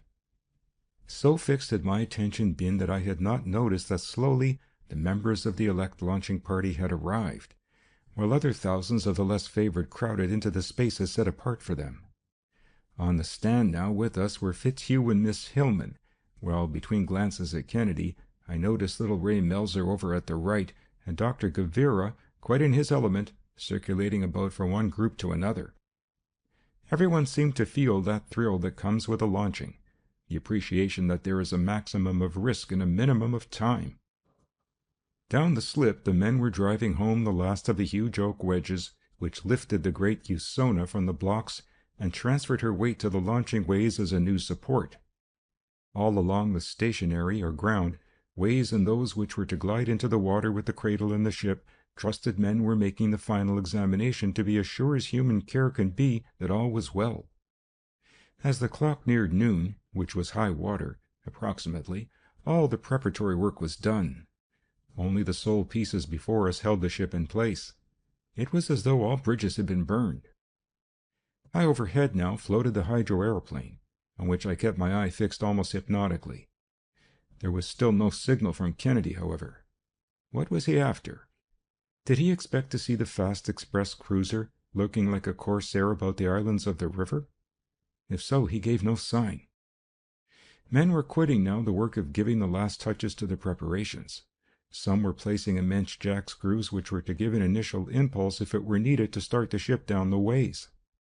Others were smearing the last heavy dabs of tallow, lard oil, and soft soap on the ways, and graphite where the ways stretched 200 feet or so out into the water, for the ship was to travel some hundreds of feet on the land and in the water, and perhaps an equal distance out beyond the end of the ways. Latecomers still crowded in. Men now reported that everything was ready. Steadily the time of high water approached. "Saw the sole pieces," finally rang out the order. That was the thing that must be done by two gangs, one on each side and evenly too. If one gang got ahead of the other, they must stop and let the second catch up. Zip, zip, zip came the shrill singing tone of the saws. Was everything all right? Kennedy and Sprague were still circling overhead at various altitudes. I redoubled my attention at the glass. Suddenly I saw Craig's flag waving frantically. A muffled exclamation came from my lips involuntarily. Marlowe, who had been watching me, leaned closer. "What is it, for God's sake?" he whispered hoarsely. "Stop them!" I shouted as I caught Kennedy's signal. At a hurried order from Marlowe, the gangs quit. A hush fell over the crowd. Kennedy was circling down now until at last the airboat rested on the water and skimmed along toward the ways. Out on the ways, as far as they were not yet submerged, some men ran as if to meet him, but Kennedy began signaling frantically again. Though I had not been expecting it, I made it out. "He wants them to keep back," I called, and the word was passed down the length of the ship. Instead of coming to rest before the slip, the plane turned and went away, making a complete circle, then coming to rest. To the surprise of everyone, The rapid staccato bark of the Lewis gun broke the silence. Kennedy was evidently firing, but at what? There was nothing in sight. Suddenly there came a tremendous detonation, which made even the launching slip tremble, and a huge column of water, like a geyser, rose in the air about 800 feet out in the river, directly in front of us. The truth flashed over us in an instant. There, 10 feet or so in the dark water out in the river, Craig had seen a huge circular object, visible only against the sandy bottom from the hydro-airplane above, as the sun rays were reflected through the water. It was a contact submarine mine. Marlowe looked at me, his face almost pale. The moment the great hulk of the Usona in its wild flight to the sea would have hit that mine, tilting it, she would have sunk in a blast of flame. The airboat now headed for the shore, and a few moments later, as Craig climbed into our stand, Marlowe seized him in congratulation too deep for words. "Is it all right?" sang out one of the men in the gangs, less impressionable than the rest. "If there is still water enough," nodded Craig. Again the order to saw away the sole pieces was given, and the gangs resumed. Zip, zip, again went the 2 saws. There were perhaps 2 inches more left, when the hull quivered. There was a crashing and rending as the timbers broke away. Marjorie Marlowe, alert, swung the bottle of champagne in its silken net on a silken cord, and it crashed on the bow as she cried gleefully, "I christen thee Usona!" Down the ship slid, with a slow gliding motion at first, rapidly gathering headway. As her stern sank and finally the bow dipped into the water, cheers broke forth. Then a cloud of smoke hid her. There was an ominous silence. Was she wrecked at last after all? A puff of wind cleared the smoke. "Just the friction of the waves. Set the grease on fire," shouted Marlowe. "It always does that." Wedges, sliding waves, and other parts of the cradle floated to the surface. The tide took her and tugs crept up and pulled her to the place selected for temporary mooring. A splash of a huge anchor, and there she rode, safe. In the revulsion of feeling, every eye on the platform turned involuntarily to Kennedy. Marlowe, still holding his hand, was speechless. Marjorie leaned forward, almost hysterical. "Just a moment," called Craig, as some turned to go down. "There is just one thing more." There was a hush as the crowd pressed close. "There's a conspiracy here," rang out Craig's voice boldly. "A foreign trade war." From the start I suspected something, and I tried to reason it out. Having failed to stop the work, failed to kill Marlowe, what was left? Why, the launching. How? I knew of that motorboat. What else could they do with it? I thought of recent tests that had been made with express cruisers as mine planters. Could that be the scheme? The airboat scheme occurred to me late last night. It at least was worth trying. You see what has happened. Now for the reckoning. Who was their agent? I have something here that will interest you. Kennedy was speaking rapidly. It was one of those occasions on which Kennedy's soul delighted. Quickly he drew a deft contrast between the infinitely large hulk of the Usona as compared to the infinitely small bacteria which he had been studying the day before. Suddenly he drew forth from his pocket the bullet that had been fired at Marlowe. Then, to the surprise of even myself, he quietly laid a delicate little nail file and brush in the palm of his hand beside the bullet. A suppressed cry from Ray Melzer caused me to recollect the file and brush he had missed. "Just a second," raced on Kennedy. "On this file and brush I found spores of those deadly anaerobes. Dead, killed by heat and an antiseptic, perhaps a 1% solution of carbolic acid at blood heat, 98 degrees. Dead, but nevertheless there. I suppose the microscopic examination of fingernail deposits is too minute a thing to appeal to most people, but it has been practically applied in a number of criminal cases in Europe. Ordinary washing and even cleaning doesn't alter microscopic findings. In this case, this trifling clue is all that leads to the real brain of this plot, literally to the hand that directed it." He paused a moment. "Yesterday I found that anaerobe cultures were being received by someone in the Belclair, and they were stolen from me. Someone must have got into my office where I was studying them." Dr. Gavira had pressed forward earnestly, but Craig did not pause again. "Who were these agents sent over to wage this secret war at any cost?" he repeated. "One of them, I know now, fell in love with the daughter of the man against whom he was to plot. Marjorie cast a furtive glance at Fitzhugh. Love has saved him, but the other? To whom do these deadly germs point? Who dum-dumbed and poisoned the bullet? Whose own fingers, in spite of antiseptics and manicures, point inexorably to a guilty self? Ray Melzer could restrain herself no longer. She was looking at the file and brush as if with a hideous fascination. "They are mine. You took them," she cried impulsively. It was she, always having her nails manicured. She who had been there just before. She, Alma Hillman. End of chapter 10.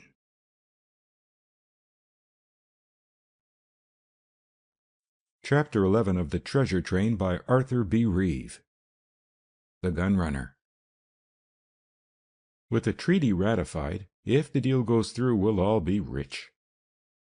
Something about that remark which rose over the babble of voices arrested Kennedy's attention. For one thing, it was a woman's voice, and it was not the sort of remark to be expected from a woman, at least not in such a place. Craig had been working pretty hard and began to show the strain. We had taken an evening off and now had dropped in after the theater at the Burridge, one of the most frequented midnight resorts on Broadway.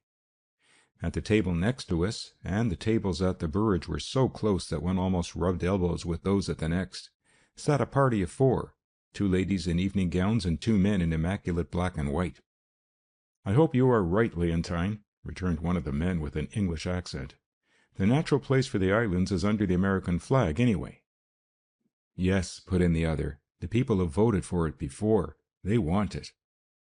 It was at the time that the American and Danish governments were negotiating about the transfer of the Danish West Indies, and quite evidently they were discussing the islands. The last speaker seemed to be a Dane, but the woman with him, evidently his wife, was not. It was a curious group, worth more than a passing glance. For a moment Craig watched them closely. "That woman in blue," he whispered, "is a typical promoter." I recognized the type which is becoming increasingly frequent in Wall Street as the competition in financial affairs grows keener and women enter business and professional life. There were plenty of other types in the brilliantly lighted dining room, and we did not dwell long on the study of our neighbors. A few moments later, Kennedy left me and was visiting another table. It was a habit of his, for he had hundreds of friends and acquaintances, and the Burridge was the place to which everyone came. This time I saw that he had stopped before someone whom I recognized. It was Captain Marlowe of the American Shipping Trust, to whom Kennedy had been of great assistance at the time of the launching of his great ship, the Usona. Marlowe's daughter Marjorie was not with him, having not yet returned from her honeymoon trip, and he was accompanied by a man whose face was unfamiliar to me. As I recognized who it was to whom Kennedy was speaking, I also rose and made my way over to the table. As I approached, the captain turned from Kennedy and greeted me cordially. "Mr. Whitson," he introduced the man with him. "Mr. Whitson is sailing tomorrow for St. Thomas on the Arroyo. We're preparing to extend our steamship lines to the islands as soon as the formalities of the purchase are completed." Marlowe turned again to Kennedy and went on with the remark he had evidently been making. "Of course," I heard him say, "you know we have Mexico practically blockaded as far as arms and munitions go. Yet, Kennedy, through a secret channel I know that thousands of stands of arms and millions of rounds of ammunition are filtering in there. It's shameful. I can't imagine anything more traitorous. Whoever is at the bottom of it ought to swing. It isn't over the border that they are going. We know that. The troops are there. How is it, then?" Marlowe looked at us as if he expected Kennedy to catch someone by pure reason. Kennedy said nothing, but it was not because he was not interested. "Think it over," pursued Marlowe, who was a patriot above everything else. "Perhaps it will occur to you how you can be of the greatest service to the country. The thing is damnable, damnable." Neither Kennedy nor I having anything definite to contribute to the subject, the conversation drifted to the islands and Whitson's mission. Whitson proved to be very enthusiastic about it. He knew the islands well and had already made a trip there for Marlowe. A few moments later we shook hands and returned to our own table. It was getting late, and the only type that was left to study was the common Broadway midnight life genus. We paid our check and were about to leave. For an instant we stopped at the coat room to watch the late arrivals and the departing throng. "Hello!" greeted a familiar voice beside us. I've been looking all over town for you. They told me you had gone to the theater, and I thought I might possibly find you here." We turned. It was our old friend Burke of the Secret Service, accompanied by a stranger. "I'd like you to meet Mr. Sidney, the new special consular agent whom the government is sending to the Danish West Indies to investigate and report on trade conditions," he introduced. "We're off for St. Thomas on the Arroyo, which sails tomorrow noon."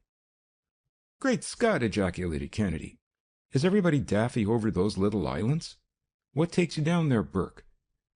Burke looked about hastily, then drew us aside into a recess in the lobby. "I don't suppose you know," he explained, lowering his voice, "but since these negotiations began, the consular service has been keenly interested in the present state and the possibilities of the islands. The government sent one special agent there, named White. Well, he died a few days ago. It was very suspicious, so much so that the authorities in the island investigated. Yet the doctors in the island have found no evidence of anything wrong, no poison. Still, it is very mysterious, and you know," he hinted, "there are those who don't want us down there." The Secret Service man paused as though he had put the case as briefly and pointedly as he could, then went on, "I've been assigned to accompany the new consul down there and investigate. I've no particular orders, and the chief will honor any reasonable expense account, but—" He hesitated and stopped, looking keenly at Kennedy's face. I saw what he was driving at. "Well, to come to the point, what I wanted to see you about, Kennedy, is to find out whether you would go with me. I think," he added persuasively, "it would be quite worth your while. Besides, you look tired. You're working too hard. The change will do you good, and your conscience needn't trouble you. You'll be working all right." Burke had been quick to note the haggard expression on Kennedy's face and turn it into an argument to carry his point. Kennedy smiled as he read the other's enthusiasm. I would have added my own urging, only I knew that nothing but a sense of duty would weigh with Craig. "I'd like to think the proposal over," he conceded, much to my surprise. "I'll let you know in the morning." "Mind," wheedled Burke, "I won't take no for an answer. We need you." The Secret Service man was evidently delighted by the reception Kennedy had given his scheme. Just then I caught sight of the party of four getting their hats and wraps preparatory to leaving, and Kennedy eyed them sharply. Marlowe and Whitson passed. As they did so, I could not help seeing Whitson pause and shoot a quick glance at the four. It was a glance of suspicion, and it was not lost on Craig. Did they know more of this Mexican gun-running business than Marlowe had hinted at? I watched Kennedy's face. Evidently his mind was at work on the same idea as mine. Burke accompanied us almost all the way home, with Sidney adding his urging.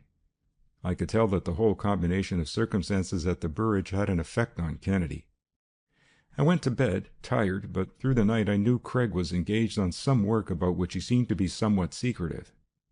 When I saw him again in the laboratory in the morning, he had before him a large packing case of stout wood bound with steel bands. "What's that?" I asked, mystified. He opened the lid, a sort of door, on which was a strong lock, and I looked inside. "My traveling laboratory," he remarked with pride. I peered in more closely. It was a well-stocked armamentarium, as the doctors would have called it. I shall not make any attempt to describe its contents. They were too varied and too numerous, a little bit of everything, it seemed. In fact, Craig seemed to have epitomized the sciences and arts. It was not that he had anything so wonderful, or even comparable to the collection of his laboratory. But as I ran my eye over the box, I would have wagered that from the contents he might have made shift to duplicate in some makeshift form almost anything he might need. It was truly amazing, representing in miniature his study of crime for years. "Then you are going with Burke to St. Thomas?" I queried, realizing the significance of it. Kennedy nodded. "I've been thinking of what I would do if an important case ever called me away. Burke's proposal hurried me, that's all." "And you are going also," he added. "You have until noon to break the news to the Star." I did not say anything more, fearful lest he might change his mind. I knew he needed the rest, and that no matter what the case was in the islands, he could not work as hard as he was doing in New York. Accordingly, my own arrangements with the Star were easily made. I had a sort of roving commission anyhow since my close association with Kennedy. Moreover, the possibility of turning up something good in the islands, which were much in the news at the time, rather appealed to the managing editor. If Kennedy could arrange his affairs, I felt that the least I could do was arrange my own. Thus it came about that Craig and I found ourselves in the forenoon in a taxicab, on the front of which was loaded the precious box as well as our other hastily packed luggage, and we were on our way over to Brooklyn to the dock from which the Arroyos sailed. Already the clearance papers had been obtained, and there was the usual last-moment confusion among the passengers as the hour for sailing approached. It seemed as if we had scarcely boarded the ship when Kennedy was as gay as a schoolboy on an unexpected holiday. I realized at once what was the cause. The change of scene, the mere fact of cutting loose, were having their effect. As we steamed slowly down the bay, I ran my eye over the other passengers at the rail, straining their eyes to catch the last glimpse of the towers of New York. There were Burke and Sidney, but they were not together, and to all appearances did not know each other. Sidney, of course, could not conceal his identity, nor did he wish to, no matter how beset with unseen perils might be his mission. But Burke was down on the passengers' list and had assumed the role of a traveling salesman for a mythical novelty house in Chicago. That evidently was part of the plan they had agreed on between themselves. Kennedy took the cue. As I studied the various groups, I paused suddenly, surprised. There was the party which had sat at the table next to us at the Burridge the night before. Kennedy had already seen them and had been watching them furtively. Just then Craig jogged my elbow. He had caught sight of Whitson edging his way in our direction. I saw what it was that Craig meant. He wanted purposely to avoid him. I wondered why, but I soon saw what he was up to. He wanted introductions to come about naturally, as they do on shipboard if one only waits. On deck and in the lounging and smoking rooms, it did not take long for him to contrive ways of meeting and getting acquainted with those he wished to know, without exciting suspicion. Thus, by the time we sat down to dinner in the saloon, we were all getting fairly chummy. We had met Burke quite as naturally as if we were total strangers. It was easy to make it appear that Whitson and Sidney were shipboard acquaintances. Nor was it difficult to secure an introduction to the other party of four. The girl whom we had heard addressed as Leontine seemed to be the leader of the group. Leontine Cowell was a striking personality. Her clear blue eyes directed a gaze at one which tested one's mettle to meet. I was never quite sure whether she remembered seeing us at the Burridge, whether she penetrated the parts we were playing. She was none the less feminine because she had aspirations in a commercial way. As Kennedy had first observed, she was well worth study. Her companion, Barrett Burleigh, was a polished, deferential Englishman, one of those who seemed to be citizens of the world rather than subjects of any particular country. I wondered what were the real relations of the two. Jorgen Eriksson was, as I surmised, a Dane. He proved to be one of the largest planters in the island, already wealthy and destined to be wealthier if real estate advanced. The other woman, Nanette, was his wife. She was also a peculiarly interesting person, a Frenchwoman from Guadeloupe. Younger and more vivacious than her husband, her snappy black eyes betokened an attractive personality. Leontine Cowell, it seemed, had been in the islands not long before, had secured options on some score of plantations at a low figure, and made no secret of her business. When the American flag at last flew over the islands, she stood to win out of the increase of land values a considerable fortune. Eriksson also, in addition to his own holdings, had been an agent for some other planters and thus had met Leontine, who had been the means of interesting some American capital.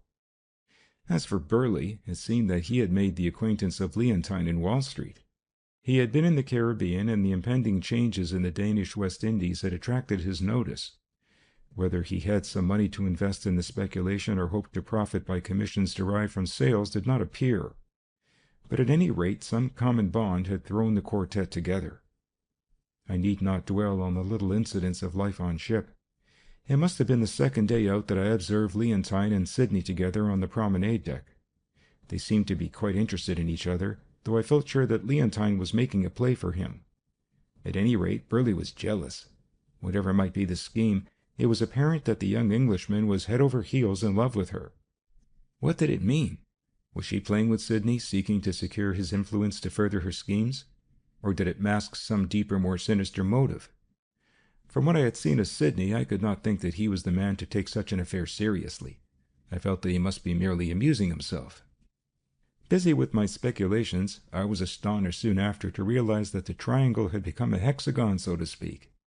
Whitson and Nanette Erickson seemed to be much in each other's company, but unlike Burley, Erickson seemed to be either oblivious or complacent. Whatever it might all portend, I found that it did not worry Kennedy, although he observed closely.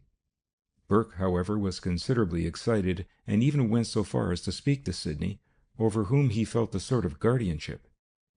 Sidney turned the matter off lightly. As for me, I determined to watch both of these women closely. Kennedy spent much time not only in watching the passengers, but in going about the ship, talking to the captain and crew and everyone who knew anything about the islands. In fact, he collected enough information in a few days to have satisfied any ordinary tourist for weeks. Even the cargo did not escape his attention, and I found that he was especially interested in the rather heavy shipments of agricultural implements that were consigned to various planters in the islands. So great was his interest that I began to suspect that it had some bearing on the gun-running plot that had been hinted at by Marlowe. It was the evening after one of Kennedy's busy days scouting about that he quietly summoned both Burke and Sidney to our cabin. "There's something queer going on," announced Craig when he was sure that we were all together without having been observed. "Frankly, I must confess that I don't understand it, yet." "You needn't worry about me," interrupted Sidney hastily. "I can take care of myself." Kennedy smiled quietly. We knew what Sidney meant. He seemed to resent Burke's solicitude over his acquaintance with Leontine, and was evidently warning us off. Kennedy, however, avoided the subject. "I may as well tell you," he resumed, "that I was quite as much influenced by a rumor that arms were somehow getting into Mexican ports as I was by your appeal, Burke, in coming down here. So far, I found nothing that proves my case, but as I said, there is something under the surface which I don't understand. We have all got to stick together, trust no one but ourselves, and above all, keep our eyes open." It was all that was said, but I was relieved to note that Sidney seemed greatly impressed. Still, half an hour later, I saw him sitting in a steamer chair beside Leontine again, watching the beautiful play of the moonlight on the now almost tropical ocean after we had emerged from the Gulf Stream. I felt that it was rather dangerous, but at least he had had his warning. Seeking Kennedy, I found him at last in the smoking room, to my surprise talking with Erickson. I joined them, wondering how I was to convey to Craig what I had just seen without exciting suspicion. They were discussing the commercial and agricultural future of the islands under the American flag, especially the sugar industry, which had fallen into a low estate. "I suppose," remarked Kennedy casually, "that you are already modernizing your plant and that others are doing the same, getting ready for a revival." Erickson received the remark stolidly. "No," he replied slowly. "Some of us may be doing so, but as for me, I shall be quite content to sell if I can get my price." "The planters are not putting in modern machinery, then?" queried Kennedy innocently, while there flashed over me what he had discovered about shipments of agricultural implements. Erickson shook his head. "Some of them may be, but for one that is, I know 20 whose only thought is to sell out and take a profit." The conversation trailed off on other subjects, and I knew that Kennedy had acquired the information which he sought. As neatly as I could, I drew him apart from Erickson. "Strange he should tell me that," ruminated Kennedy as we gained a quiet corner of the deck. "I know that there is a lot of stuff consigned to planters in the island, some even to himself." "He must be lying then," I hastened. "Perhaps these promoters are really plotters. By the way, what I wanted to tell you was that I saw Sidney and Leontine together again." He was about to reply when the sound of someone approaching caused us to draw back farther into the shadow. It proved to be Whitson and Nanette. "Then you do not like St. Thomas?" we heard Whitson remark, as if he were repeating something she had just said. "There is nothing there," she replied. "Why, there aren't 100 miles of good roads and not a dozen automobiles." Evidently, the swiftness of life in New York of which she had tasted was having its effect. "St. Croix, where we have the plantation, is just as bad. Part of the time we live there, part of the time at Charlotte, Amalie, and St. Thomas. But there is little difference. I hope Jorgen is able to sell. At least I should like to live a part of the year in the States." "Would he like that too?" "Many of us would," she replied quickly. "For many years things have been getting worse with us. Just now it seems a bit better because of the high price of sugar.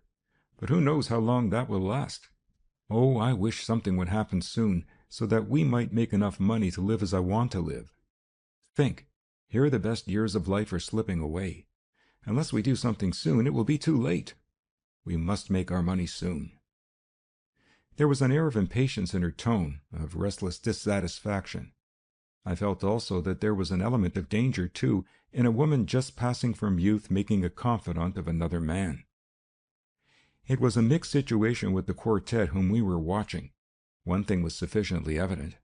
They were all desperately engaged in the pursuit of wealth. That was a common bond. Nor had I seen anything to indicate that they were over-scrupulous in that pursuit. Within half an hour I had seen Leontine with Sidney and Annette with Whitson. Both Sidney as consular agent and Whitson through his influence with the shipping trust possessed great influence. Had the party thought it out, and were they now playing the game with the main chance in view? I looked inquiringly at Kennedy as the voices died away while the couple walked slowly down the deck. He said nothing, but he was evidently pondering deeply on some problem, perhaps that which the trend of affairs had raised in my own mind. Our delay had not been long, but it had been sufficient to cause us to miss finding Leontine and Sidney. We did, however, run across Burke, bent evidently on watching also. "I don't like this business," he confessed as we paused to compare experiences. "I've been thinking of that Mexican business you hinted at, Kennedy. You know, the islands would be an ideal out-of-the-way spot from which to start gun-running expeditions to Mexico. I don't like this Leontine and Burley.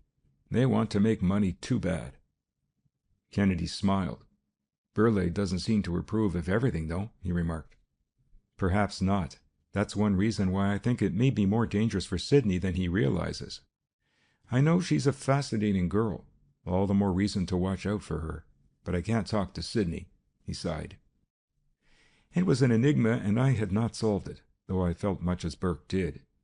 Kennedy seemed to have determined to allow events to take their course, perhaps in the hope that developments would be quicker that way than by interfering with something which we did not understand. In the smoking room, after we left Burke, Kennedy and I came upon Erickson and Burley. They had just finished a game of poker with some of the other passengers, in which Burley's usual run of luck and skill had been with him. "Lucky at cards, unlucky in love," remarked Burley as we approached. He said it with an air of banter, yet I could not help feeling that there was a note of seriousness at the bottom of it. Had he known that Leontine had been with Sidney on the deck? His very success at poker had its effect on me. I found myself eyeing him as if he had been one of the transatlantic card sharps, perhaps an international crook. Yet when I considered, I was forced to admit that I had nothing on which to base such a judgment. Erickson presented a different problem to my mind. There was indeed something queer about him. Either he had not been perfectly frank with us in regard to the improvement of his properties, or he was concealing something much more sinister. Again and again my mind reverted to the hints that had been dropped by Marlowe, and I recalled the close scrutiny Whitson had given the four that night. So far, I had felt that in any such attempt we might count on Whitson playing a lone hand and perhaps finding out something to our advantage. It was the morning of the last day of the voyage that most of the passengers gathered on the deck for the first glimpse of the land to which we had been journeying. Before us lay the beautiful and picturesque harbor and town of Charlotte-Amalie, one of the finest harbors in the West Indies, deep enough to float the largest vessels, with shipyards, dry docks, and repair shops. From the deck it was a strikingly beautiful picture, formed by 3 spurs of mountains covered with the greenest of tropical foliage. From the edge of the dancing blue waves the town itself rose on the hills, presenting an entrancing panorama. All was bustle and excitement as the anchor plunged into the water, for not only was this the end of our journey, but the arrival of the boat from New York was an event for the town. There was much to watch, but I let nothing interfere with my observation of how the affair between Sidney and Leontine was progressing. To my surprise, I saw that this morning she was bestowing the favor of her smile rather on Burley. It was Sidney's turn now to feel the pangs of jealousy, and I must admit that he bore them with better grace than Burley, whatever that might indicate. As I watched the two and recalled their intimacy at the Burridge the first night we had seen them, I almost began to wonder whether I might not have been wrong about Leontine. Had it been that I had distrusted the woman merely because I was suspicious of the type, both male and female? Had I been finding food for suspicion because I was myself suspicious? Erickson was standing beside Sidney, while we were not far away. Evidently, he had been saving up a speech for the occasion and now was prepared to deliver it. "Mr. Sidney," he began, with a wave of his arm that seemed to include us all, "it is a pleasure to welcome you here to our island. Last night it occurred to me that we ought to do something to show that we appreciate it. You must come to dinner tonight at my villa here in town. You are all invited, all of us who have become so enjoyably acquainted on this voyage which I shall never forget. Believe me when I say that it will be even more a tribute to you personally than because of the official position you are to hold among us." It was a graceful invitation, more so than I had believed Erikson capable of framing. Sidney could do nothing less than thank him cordially and accept, as we all did. Indeed, I could see that Kennedy was delighted at the suggestion. It would give him an opportunity to observe them all under circumstances different enough to show something. While we were thanking Erikson, I saw that Whitson had taken the occasion also to thank Mrs. Erikson, with whom he had been talking just a bit apart from the group. He made no secret of his attentions, though I thought she was a bit embarrassed by them at such a time. Indeed, she started rather abruptly toward the group which was now intent on surveying the town, and as she did so, I noted that she had forgotten her handbag, which lay on a deck chair near where they had been sitting. I picked it up to restore it. Some uncontrollable curiosity prompted me, and I hesitated. All were still looking at the town. I opened the bag. Inside was a little bottle of grayish liquid. What should I do? Any moment she or Whitson might turn around. Hastily I pulled off the cap of my fountain pen and poured into it some of the liquid, replacing the cork in the bottle and dropping it back into the bag, while I disposed of the cap as best I could without spilling its contents. Whether either she or anyone else had observed me, I was not going to run any chances of being seen. I called a passing steward. "Mrs. Erikson forgot her bag," I said, pointing hastily to it. "You'll find her over there with Mr. Whitson." Then I mingled in the crowd to watch her. She did not seem to show any anxiety when she received it. I lost no time in getting back to Kennedy and telling him what I had found, and a few moments later he made an excuse to go to our stateroom, as eager as I was to know what had been in the little bottle.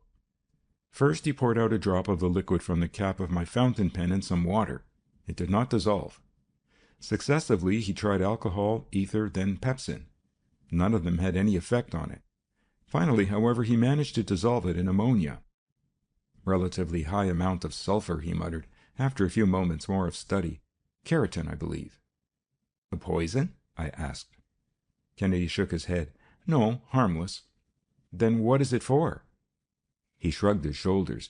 He may have had some half-formed idea, but if he did it was all still indefinite, and he refused to commit himself.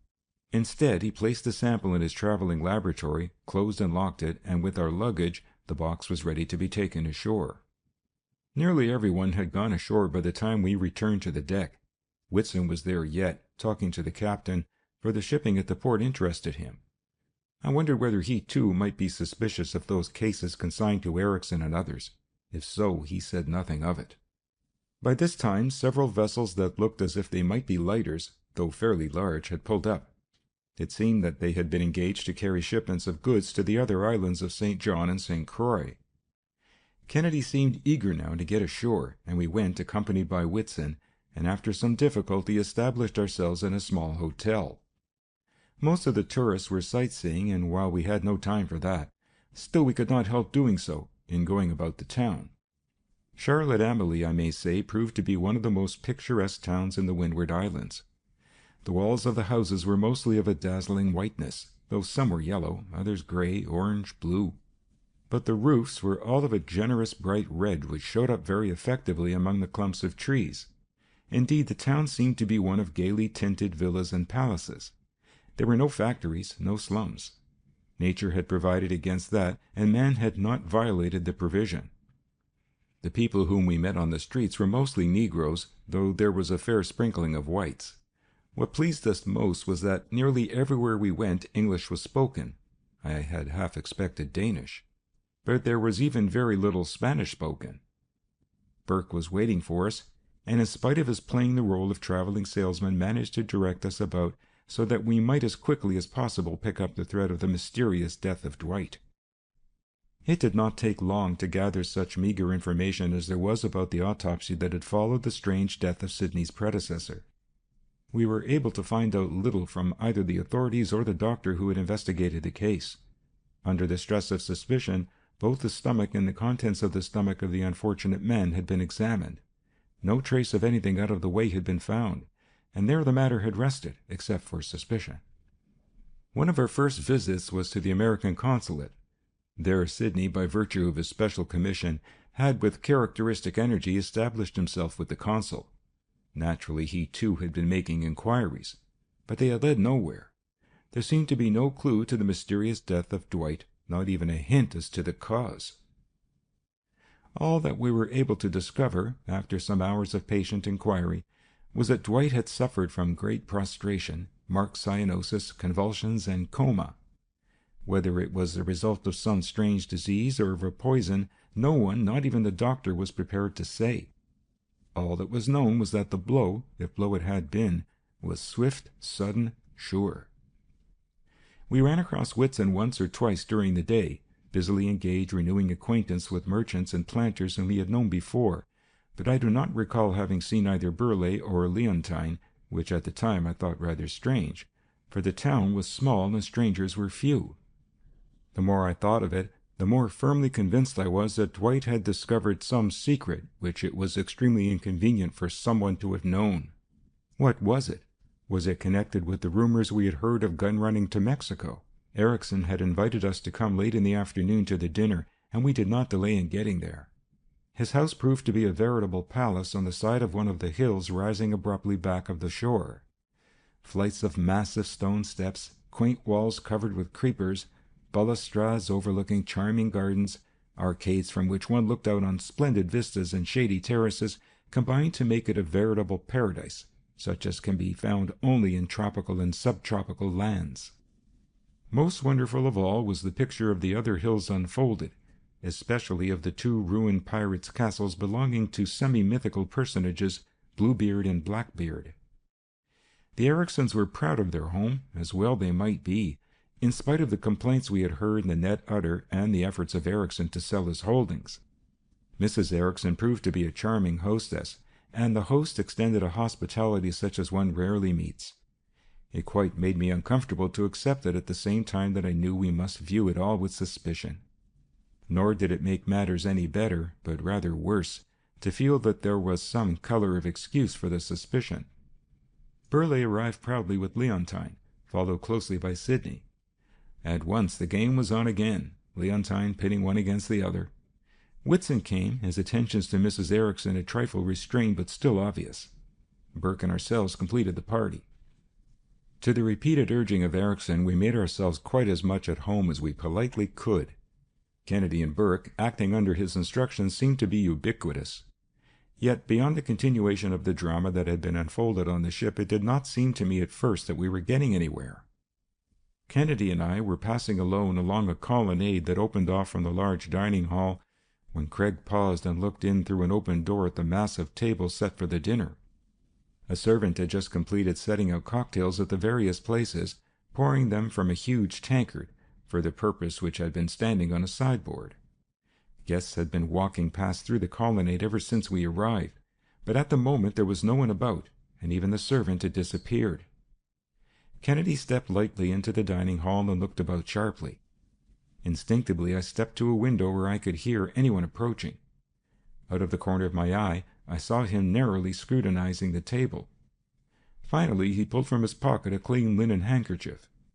Into an empty glass he poured the contents of one of the cocktail glasses, straining the liquid through the handkerchief. Then he poured the filtrate, if I may call it such, back into the original glass. A second he treated in the same way, and a third. He had nearly completed the round of the table when I heard a light step. My warning came only just in time. It was Burleigh. He saw us standing now in the colonnade, made some hasty remark, then walked on, as if in search for someone. Had it been interest in Leontine or in the dining room that had drawn him thither? Kennedy was now looking closely at the handkerchief, and I looked also. In the glasses had been innumerable little seeds as if from the fruit juice used in concocting the appetizer. The fine meshes of the linen had extracted them. What were they? I took one of my fingers and crushed it between my nails. There was an unmistakable odor of bitter almonds. What did it mean? We had no time now for speculation.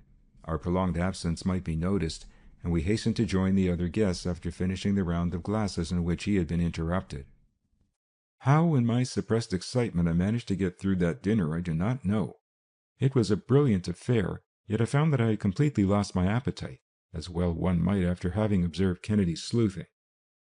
However, the dinner progressed, though each course that brought it nearer a conclusion afforded me an air of relief. I was quite ready when, over the coffee, Kennedy contrived to make some excuse for us, promising to call again and perhaps to visit the Erickson plantation. In the secrecy of our room in the little hotel, Craig was soon deeply buried in making use of his traveling laboratory. As he worked, I could no longer restrain my impatience. "What about that little bottle of keratin?" I asked eagerly. "Oh, yes," he replied, not looking up from the test he was making. "Well, keratin, you know, is also called epidermos. It is a scleroprotein present largely in cuticular structures such as hair, nails, horn. I believe it is usually prepared from pieces of horn steeped in pepsin, hydrochloric acid, and water for a long time. Then the residue is dissolved in ammonia and acetic acid." "But what's its use?" I demanded. "You said it was harmless." "Why, the pepsin of the stomach won't digest it," he returned. "For that reason its chief use is for coating what are known as enteric capsules. Anything coated with keratin is carried on through the stomach into the intestines. It is used much in hot countries in order to introduce drugs into the intestines in the treatment of the tropical diseases that affect the intestines." He paused and devoted his entire attention to his work, but he had told me enough to assure me that at least the bottle of keratin I had found had proved to be a clue. I waited as long as I could, then interrupted again. "What are the seeds?" I queried. "Have you found out yet?" He paused as though he had not quite finished his hasty investigation, yet had found out enough to convince him. "There seem to be two kinds. I wish I had had time to keep each lot separate. Some of them are certainly quite harmless. But there are others, I find, that have been soaked in nitrobenzol, artificial oil of bitter almonds. Even a few drops such as might be soaked up in this way might be fatal. The new and interesting phase to me is that they were all carefully coated with keratin. Really, they are keratin-coated enteric capsules of nitrobenzol, a deadly poison." I looked at him, aghast at what some of us had been rescued from by his prompt action. "You see," he went on excitedly, "that is why the autopsies probably showed nothing. These doctors down here sought for a poison in the stomach. But if the poison had been in the stomach, the odor alone would have betrayed it. You smelt it when you crushed the seed. But the poisoning had been devised to avoid just that chance of discovery. There was no poison in the stomach. Death was delayed long enough also to divert suspicion from the real poisoner. Someone has been diabolically clever in covering up the crimes." I could only gasp my amazement. "Then," I blurted out, "you think the Ericksons—" Our door burst open. It was Burke, in wild excitement. "Has anybody died?" I managed to demand. He seemed not to hear, but dashed to the window and threw it open. "Look!" he exclaimed. We did. In the late twilight, through the open sash, we could see the landlocked basin of the harbor, but it was not that at which Burke pointed. On the horizon, an ugly dark cloud rose menacingly. In the strange, unearthly murkiness, I could see people of the town pouring out into the narrow streets, wildly, fearfully, with frantic cries and gesticulations. For a moment I gazed at the sight blankly. Then I realized that sweeping on us was one of those sudden, deadly West Indian hurricanes. Our harbor was sheltered from the north and east winds, but this wind was southern-born, rare, oncoming in a fury against which we had no protection. Hastily closing his armamentarium, Kennedy also hurried out on the street. The gale had become terrific already in the few minutes that had elapsed. From our terrace we could see the water, gray and olive, with huge white breakers, like gnashing teeth, coming on to rend and tear everything in their path. It was as though we stood in an amphitheater provided by nature for a great spectacle, the bold headlands standing out like the curves of a stadium. I looked about. The Ericksons had just driven up with Burley and Leontine, as well as Whitson, all of whom were stopping at our hotel, and were about to take Sidney on to the consulate when the approach of the storm warned them to stay. Leontine had hurried into the hotel, evidently fearful of the loss of something she treasured, and the rest were standing apart from the trees and buildings where the formation of the land offered some protection. As we joined them, I peered at the pale faces in the ghastly, unnatural light. Was it, in a sense, retribution? Suddenly, without further warning, the storm broke. Trees were turned up by roots like weeds. The buildings rocked as if they had been houses of cards. It was a wild, catastrophic spectacle.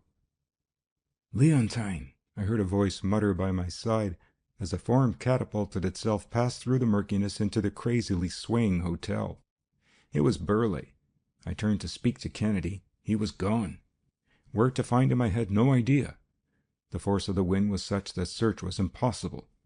All we could do was to huddle back of such protection as the earth afforded against the million needles of rain that cut into our faces. The wind almost blew me flat to the earth. No longer able to stand the suspense, I stumbled toward the hotel, thinking perhaps he had gone to save his armamentarium. Although if I had stopped to think, I should have realized that that strong box was about the safest piece of property on the island. I was literally picked up and hurled against an object in the darkness. A man. In the room. More keratin. More seeds. It was Kennedy. He had taken advantage of the confusion to make a search which otherwise might have been more difficult. Together we struggled back to our shelter. Just then came a crash, as the hotel crumpled under the fierce stress of the storm. Out of the doorway struggled a figure just in time to clear the falling walls. It was Burleigh, a huge gash from a beam streaming blood down his forehead which the rain washed away almost as it oozed. In his arms, clinging about his neck, was Leontine, no longer the sophisticated, but in the face of this primeval danger just a woman. Burleigh staggered with his burden a little apart from us, and in spite of everything I could fancy him blessing the storm that had given him his opportunity. Far from abating, the storm seemed increasing in fury, as though all the devils of the underworld were vexed at anything remaining undestroyed. It seemed as if the hills on which the old pirates had once had their castles must be rocking. "My God!" exclaimed a thick voice, as an arm shot out, pointing toward the harbor. There was the arroyo, tugging at every extra mooring that could be impressed into service. The lighters had broken or been cut away and were scudding, destruction bent squarely at the shore almost below us. A moment, and they had crashed on the beach, a mass of timbers and spars, while the pounding waves tore open and flung about heavy cases as though they were mere toys. Then, almost as suddenly as it had come, the storm began to abate, the air cleared, and nothing remained but the fury of the waves. "Look!" exclaimed Kennedy, pointing down at the strange wreckage that strewed the beach. "Does that look like agricultural machinery?" We strained our eyes. Kennedy did not pause. The moment I heard that arms were getting into Mexico, I suspected that somewhere here in the Caribbean munitions were being transshipped. Perhaps they have been sent to Atlantic ports ostensibly for the Allies. They have got down here disguised. Even before the storm exposed them, I had reasoned it out.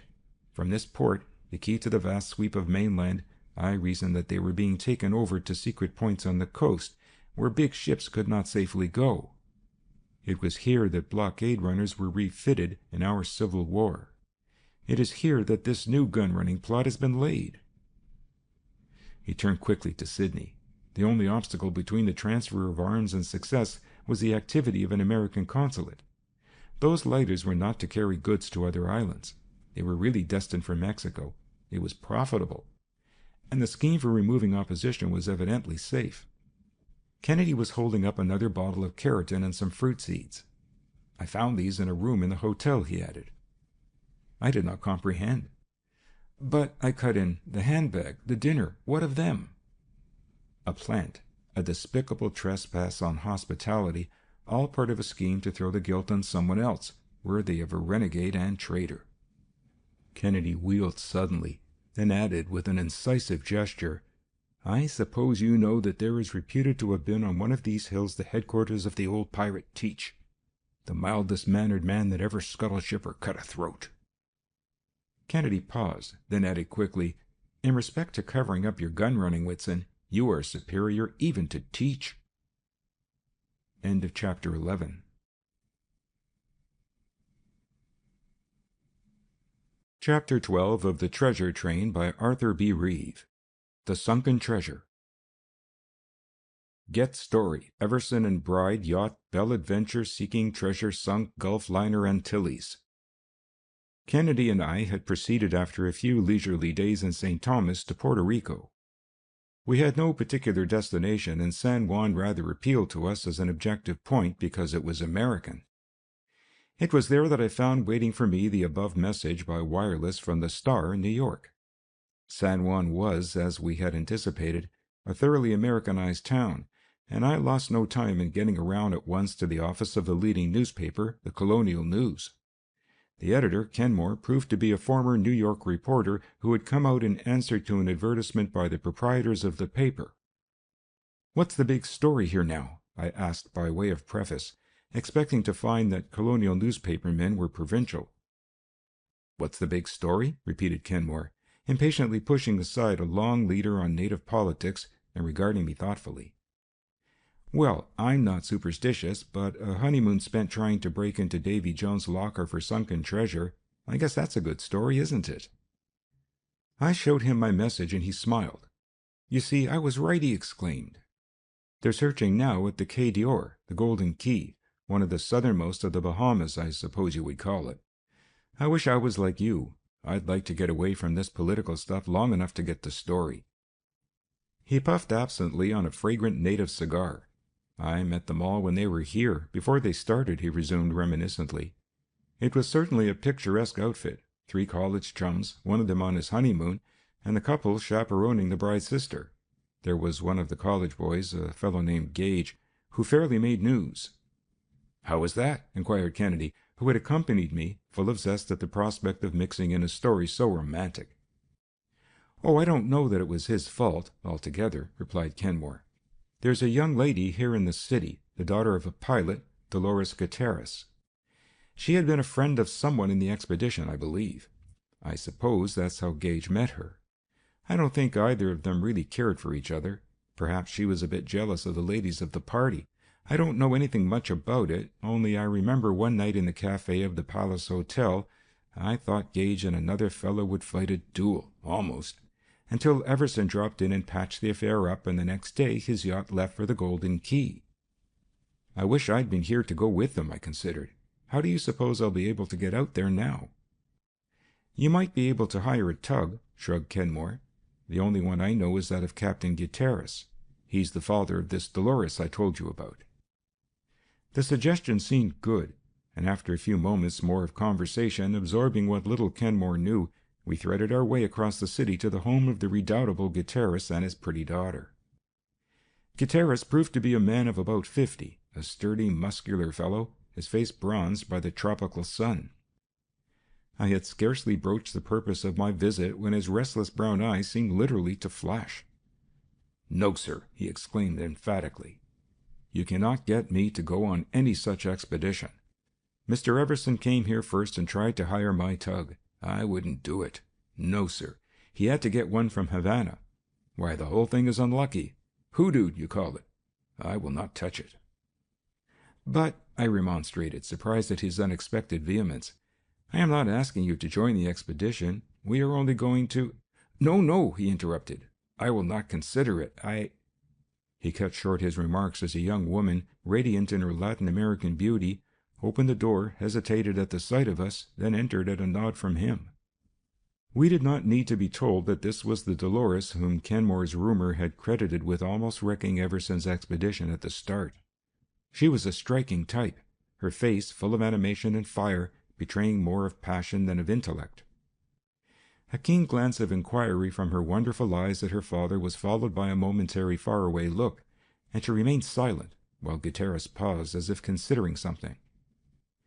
"They say," he continued slowly, his features drawn sharply, "that there was loot of Mexican churches on that ship, the jewels of Our Lady of the Rosary of Puebla. That ship was cursed, I tell you," he added, scowling darkly. "No one was lost on it, though," I ventured at random. "I suppose you never heard the story of the Antilles?" he inquired, turning swiftly toward me. Then, without stopping, she had just sailed from San Juan before she was wrecked, on her way to New York from Vera Cruz with several hundred Mexican refugees. Treasure? Yes, perhaps millions, money that belonged to wealthy families in Mexico. and some that had the curse on it. You asked a moment ago if everybody wasn't rescued. Well, everybody was rescued from the wreck except Captain Driggs. I don't know what happened. No one knows. The fire had got into the engine room and the ship was sinking fast. Passengers saw him, pale like a ghost, some said. Others say there was blood streaming from his head. When the last boatload left, they couldn't find him. They had to put off without him. It was a miracle that no one else was lost. How did the fire start? Inquired Kennedy, much interested. No one knows that either, answered Gutierrez, shaking his head slowly. I think it must have been smoldering in the hold for hours before it was discovered. Then the pumps either didn't work properly or it had gained too great headway for them. I've heard many people talk of it and the treasure. No, sir, you wouldn't get me to touch it. Maybe you'll call it superstition, but I won't have anything to do with it. I wouldn't go with Mr. Everson, and I won't go with you. Perhaps you don't understand, but I can't help it. Dolores had stood beside her father while he was speaking, but had said nothing, though all the time she had been regarding us from beneath her long black eyelashes. Arguments with the old pilot had no effect, but I could not help feeling that somehow she was on our side, that whether she shared his fears and prejudices, her heart was really somewhere near the Key of Gold. There seemed to be nothing for us to do but wait until some other way turned up to get out to the expedition, or perhaps Dolores succeeded in changing the captain's mind. We bowed ourselves out, not a little puzzled by the enigma of the obdurate old man and his pretty daughter. Try as I might among the busy shipping of the port, I could find no one else willing at any reasonable price to change his plans to accommodate us. It was early the next morning that a young lady, very much perturbed, called on us at our hotel, scarcely waiting even the introduction of her plainly engraved card bearing the name Miss Norma Sanford.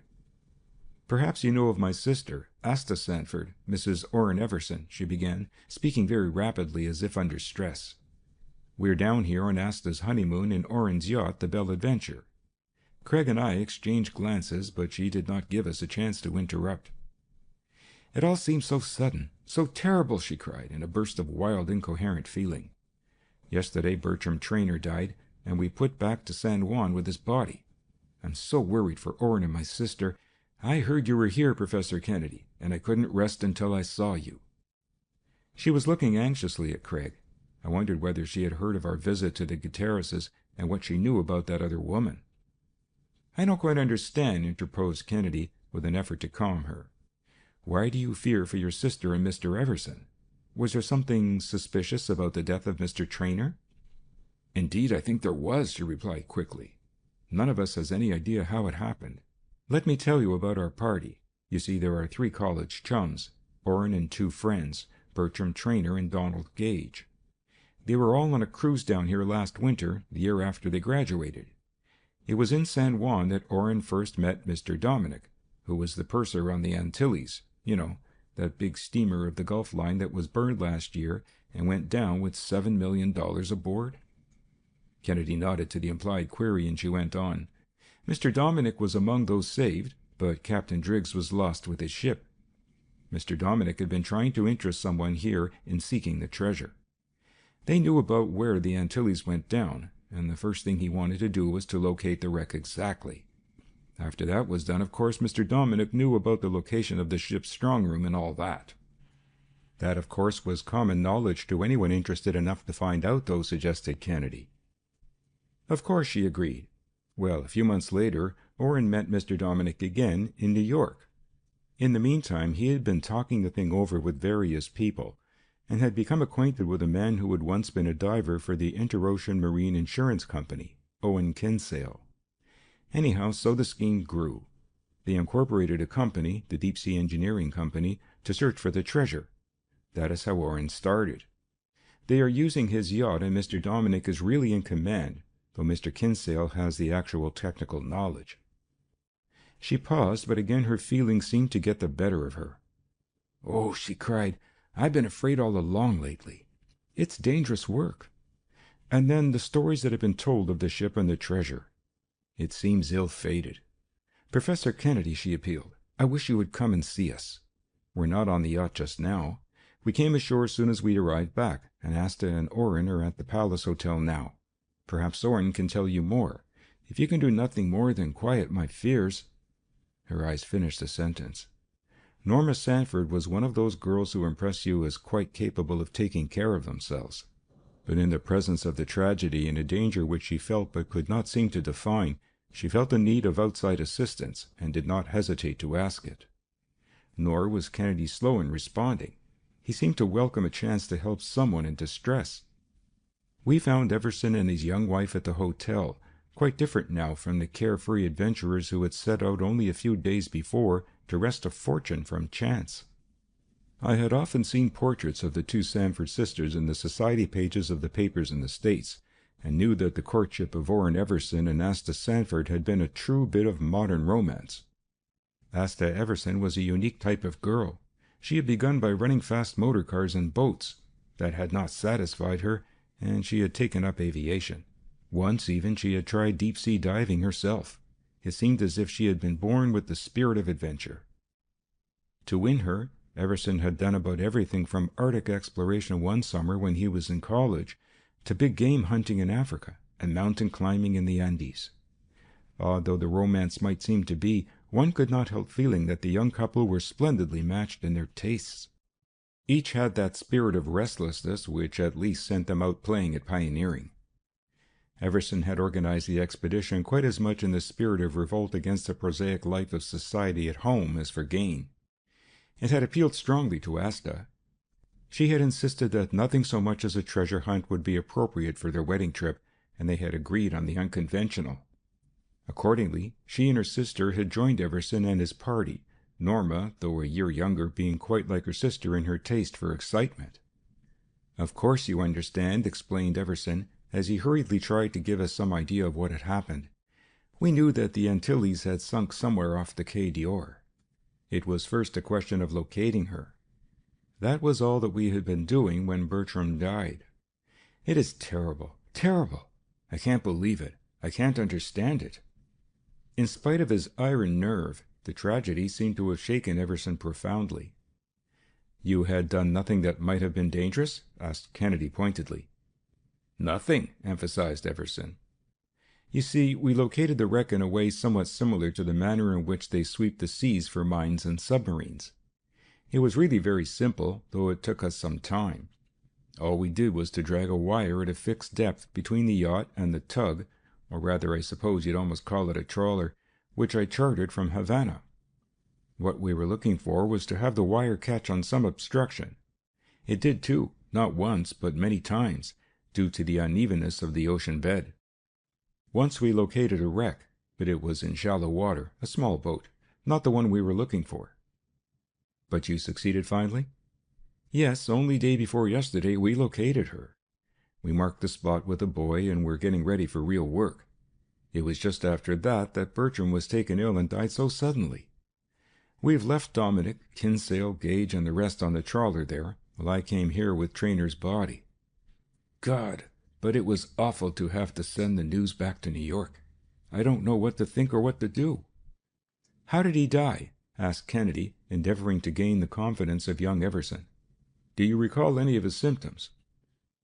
"It came on him so suddenly," he replied, "that we hadn't much time to think. As nearly as we could make out, it began with a faintness and difficulty in breathing. We asked him how he felt, but it seemed as if he was deaf. I thought it might be the bends, caisson disease, and we started to put him in the medical lock which we had for the divers, but before we could get it ready he was unconscious. It was all so sudden that it stunned us. I can't make it out at all." Neither Asta nor Norma seemed able to tell anything. In fact, the blow had been so swift and unexpected, so incomprehensible, that it had left them thoroughly alarmed. The body of Trainor had already been brought ashore and placed in a local undertaking shop. With Everson, Kennedy and I hastened to visit it. Trainor had been an athlete and powerfully built, which made his sudden death seem all the more strange. Without a word, Craig set to work immediately examining his body, while we stood aside watching him in anxious silence.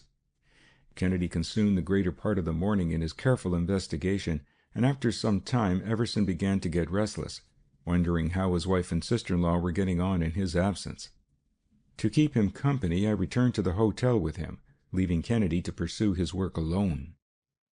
There was nothing much that either of us could say or do. but I thought I observed, on closer acquaintance with Norma, that she had something weighing on her mind.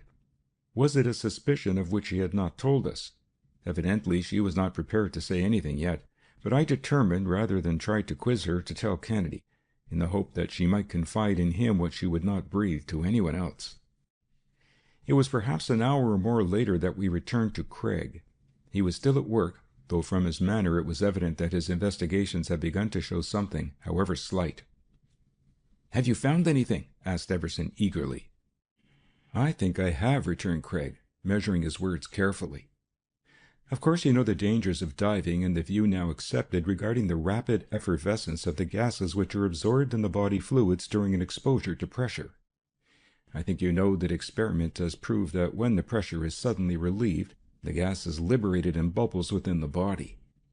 That is what seems to do the harm. His symptoms, as you described them, seem to indicate that. It is like charged water in a bottle. Take out the cork and the gas inside, which has been under pressure, bubbles up.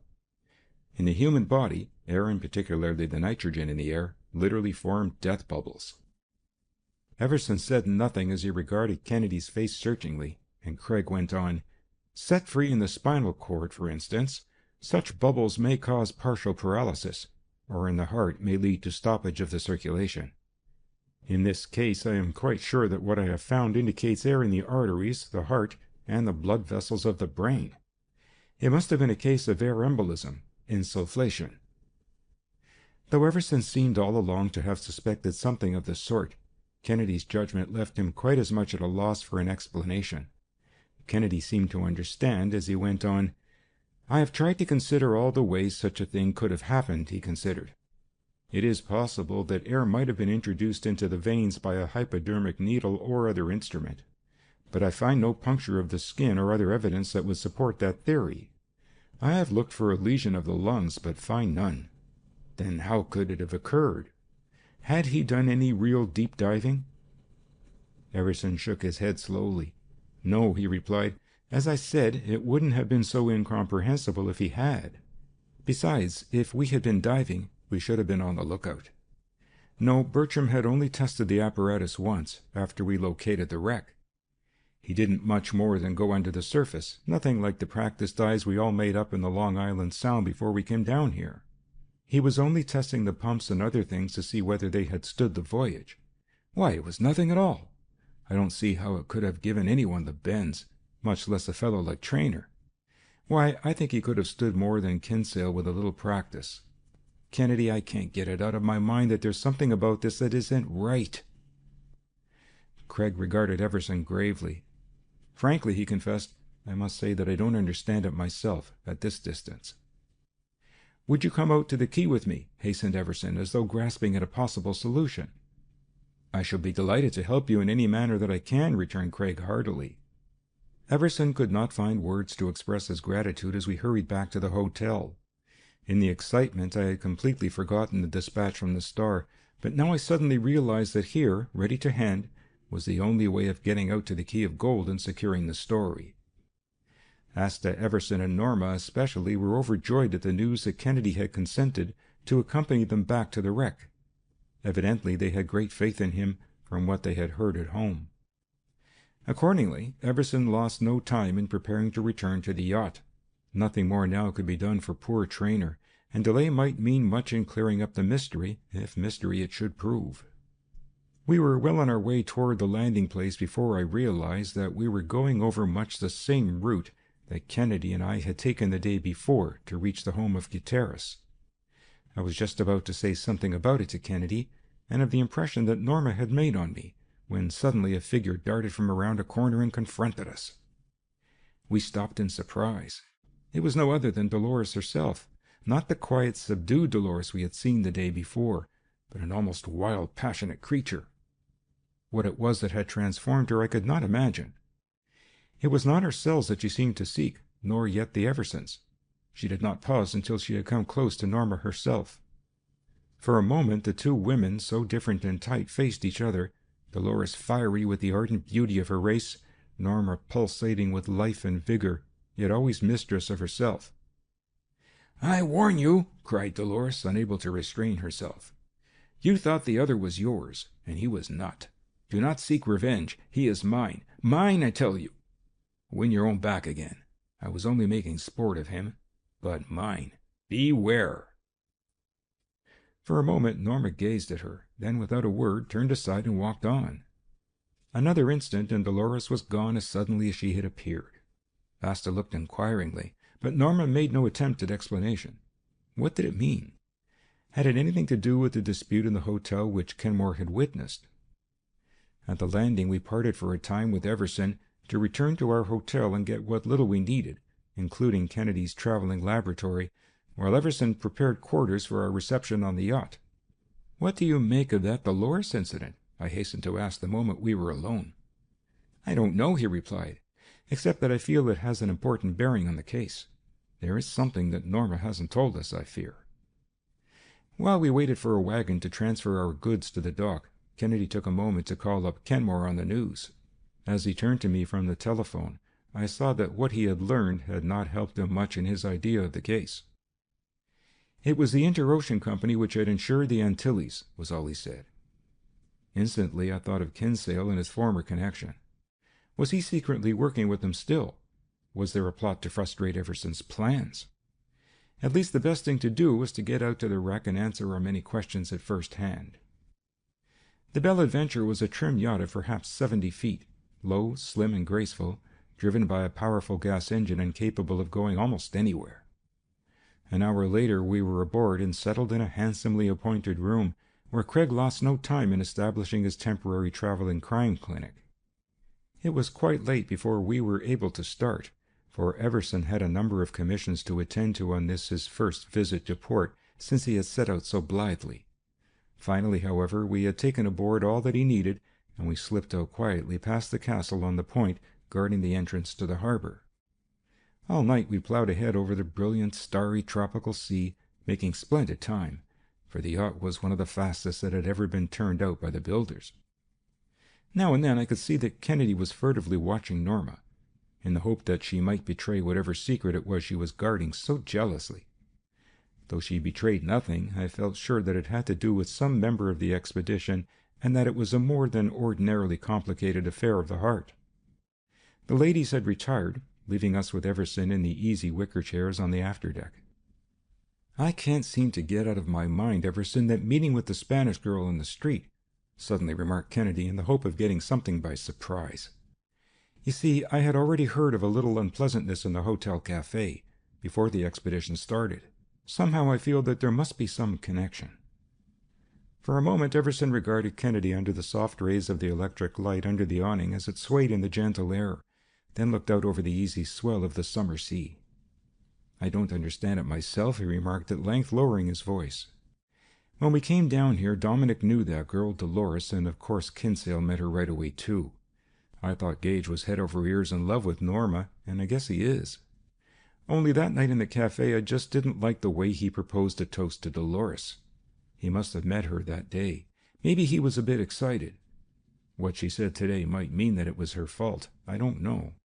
But since we've been out to the quay, I fancy Norma has been pretty interested in Dominic, and Kinsale doesn't hesitate to show that he likes her. It all sets Donald crazy. It's so mixed up. I can't make anything of it. And Norma, well, even Asta can't get anything out of her. I wish to heaven you could straighten the thing out." We talked for some time, without getting much more light than Everson had been able at first to shed on the affair, and finally we retired, having concluded that only time and events would enable us to get at the truth. It was early in the morning that I was wakened by a change in the motion of the boat. There was very little vibration from the engine, but this motion was different. I looked out of the porthole, which had been very cleverly made to resemble a window, and found that we had dropped anchor. The Key of Gold was a beautiful green island, set like a sparkling gem in a sea of deepest turquoise. Slender pines with a tuft of green at the top rose gracefully from the wealth of foliage below, and contrasted with the immaculate white of the sandy beach that glistened in the morning sun. Romance seemed to breathe from the very atmosphere of the place. We found that the others on the yacht were astir too, and dressing hastily we went out on deck. Across the dancing waves, which seemed to throw a mocking challenge to the treasure-seekers to find what they covered, we could see the trawler. Already a small powerboat had put out from her and was plowing along toward us. It was as the boat came alongside us that we met Gage for the first time. He was a tall, clean-cut fellow, but even at a glance I recognized that his was an unusual type. I fancied that both proctors and professors had worried over him when he was in college. Particularly, I tried to discover how he acted when he met Norma. It was easy to see that he was very eager to greet her, but I fancied that there was some restraint on her part. Perhaps she felt that we were watching and was on her guard. Dominic greeted Everson warmly. He was a man of about 35 and impressed one as having seen a great deal of the world. His position as purser had brought him into intimate contact with many people, and he seemed to have absorbed much from them. I can imagine that, like many people who had knocked about a great deal, he might prove a very fascinating person to know. Kinsale, on the other hand, was a rather silent fellow and therefore baffling. In his own profession of deep-sea diving he was an expert, but beyond that I do not think he had much except an ambition to get ahead, which might be praiseworthy or not, according as he pursued it. I fancy that next to Everson himself, Norma placed more confidence in Dominic than in any of the others, which seemed to be quite natural, though it noticeably piqued Gage. On the part of all three, Gage, Dominic, and Kinsale, it was apparent that they were overjoyed at the return of Norma, which also was quite natural, for even a treasure hunt has hours of tedium, and there could be nothing tedious when she was about. Asta was undoubtedly the more fascinating, but she was wrapped up in Everson. It was not long before Kennedy and I also fell under the spell of Norma's presence and personality. We hurried through breakfast and lost no time in accepting Everson's invitation to join him, with the rest, in the little powerboat on a visit to the trawler. It was Dominic who took upon himself the task of explaining to us the mysteries of treasure hunting as we saw them. "You see," he remarked, pointing out to us what looked almost like a strangely developed suit of armor, "we have the most recent deep-sea diving outfit which will enable us to go from 200 to 300 feet down, farther, and establish a record if we had to do it. It won't be necessary, though. The Antilles lies in about 250 feet of water, we have found. This armor has to be strong, for with the air pressure inside, it must resist a pressure of nearly half a pound per square inch for each foot we go. To be exact, something like 105 pounds per square inch at the depth of the wreck." Perhaps if Traynor had been diving, we might have thought that that was the trouble. It was the first reference since we arrived to the tragedy. "He had only had the suit on once," went on Dominic, confirming Everson, "and that was merely to test the pumps and valves and joints. Even Kinsale here hasn't been down. Still, we haven't been idle. I have something to report. With our instruments, we have discovered that the ship is heeled over, and that it will be a bit harder job to get into my office and get out the safe than we hoped, but feasible." Kennedy showed more interest in the diving apparatus than he had shown in anything else so far. The trawler was outfitted most completely as a tender, having been anchored over the exact spot at which the descents were to be made, held by 4 strong cables, with everything in readiness for action. I saw him cast a quick glance at the others. For the moment, Dominic, Gage, and Kinsale seemed to have forgotten us in their interest explaining to Norma what had been accomplished in her absence. He seized the occasion to make an even closer examination of the complicated apparatus. So carefully had accident been guarded against that even a device for the purification of the air had been installed in the machine which forced the fresh air down to the diver, compressed. It was this apparatus which I saw Kennedy studying most, especially one part where the air was passed through a small chamber containing a chemical for the removal of carbon dioxide. As he looked up, I saw a peculiar expression on his face.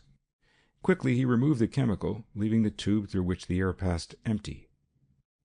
"I think the air will be pure enough without any such treatment," he remarked, glancing about to be sure no one had observed. "How is that?" I inquired eagerly. "Well, you know, air is a mechanical mixture of gases, mainly oxygen and nitrogen. Here's something that gives it an excess of nitrogen and a smaller percentage of oxygen. Nitrogen is the more dangerous gas for one under compressed air. It is the more inert nitrogen that refuses to get out of the blood after one has been under pressure that forms the bubbles of gas which cause all the trouble. The bends. Compressed air sickness, you know." "Then that is how Traynor died?" I whispered, coming hastily to the conclusion. "Someone placed the wrong salt in there, took out oxygen, added nitrogen instead of removing carbon dioxide?" Norma had turned toward us. It was too early for Kennedy to accuse anybody, whatever might be his suspicions. He could not yet come from under cover. "I think so," was all he replied. A moment later the group joined us. "No one has been down on the wreck yet?" inquired Craig, at which Everson turned quickly to the 3 companions he had left in charge, himself anxious to know. "No," replied Kinsale, before anyone else could answer. "Mr. Dominic thought we'd better wait until you came back." "Then I should like to be the first," cut in Craig, to my utter surprise. Remonstrance had no effect with him. Neither Norma nor Asta could dissuade him. As for the rest of us, our objections seemed rather to confirm him in his purpose. Accordingly, in spite of the danger, which now no one no more than he knew, all the preparations were made for the first dive. With the aid of Kinsale, whom I watched closely, though no more so than Craig, he donned the heavy suit of rubberized reinforced canvas, had the leads placed on his feet, and finally was fitted with the metal head and the bib, the whole weighing hardly short of 300 pounds. It was with serious misgiving that I saw him go over the side of the trawler and shoot down into the water with its dark mystery and tragedy. The moments that he was down seemed interminable. Suspiciously I watched every move that the men made, fearful that they might do something. I longed for the technical knowledge that would have enabled me to handle the apparatus. I tried to quiet my fears by reasoning that Craig must have had perfect confidence in the value of his discovery if he were willing to risk his life on it. Yet I felt that at least a show of vigilance on my part might bluff anyone off from an attempt to tamper again with the air supply. I stuck about closely. Yet when there came a hasty signal on the indicator from below, although I felt that he had been down for ages, I knew that it had been only a very short time. Could it be a signal of trouble? Had someone again tampered with the apparatus? Would they never bring him up? It seemed as if they were working fearfully slow.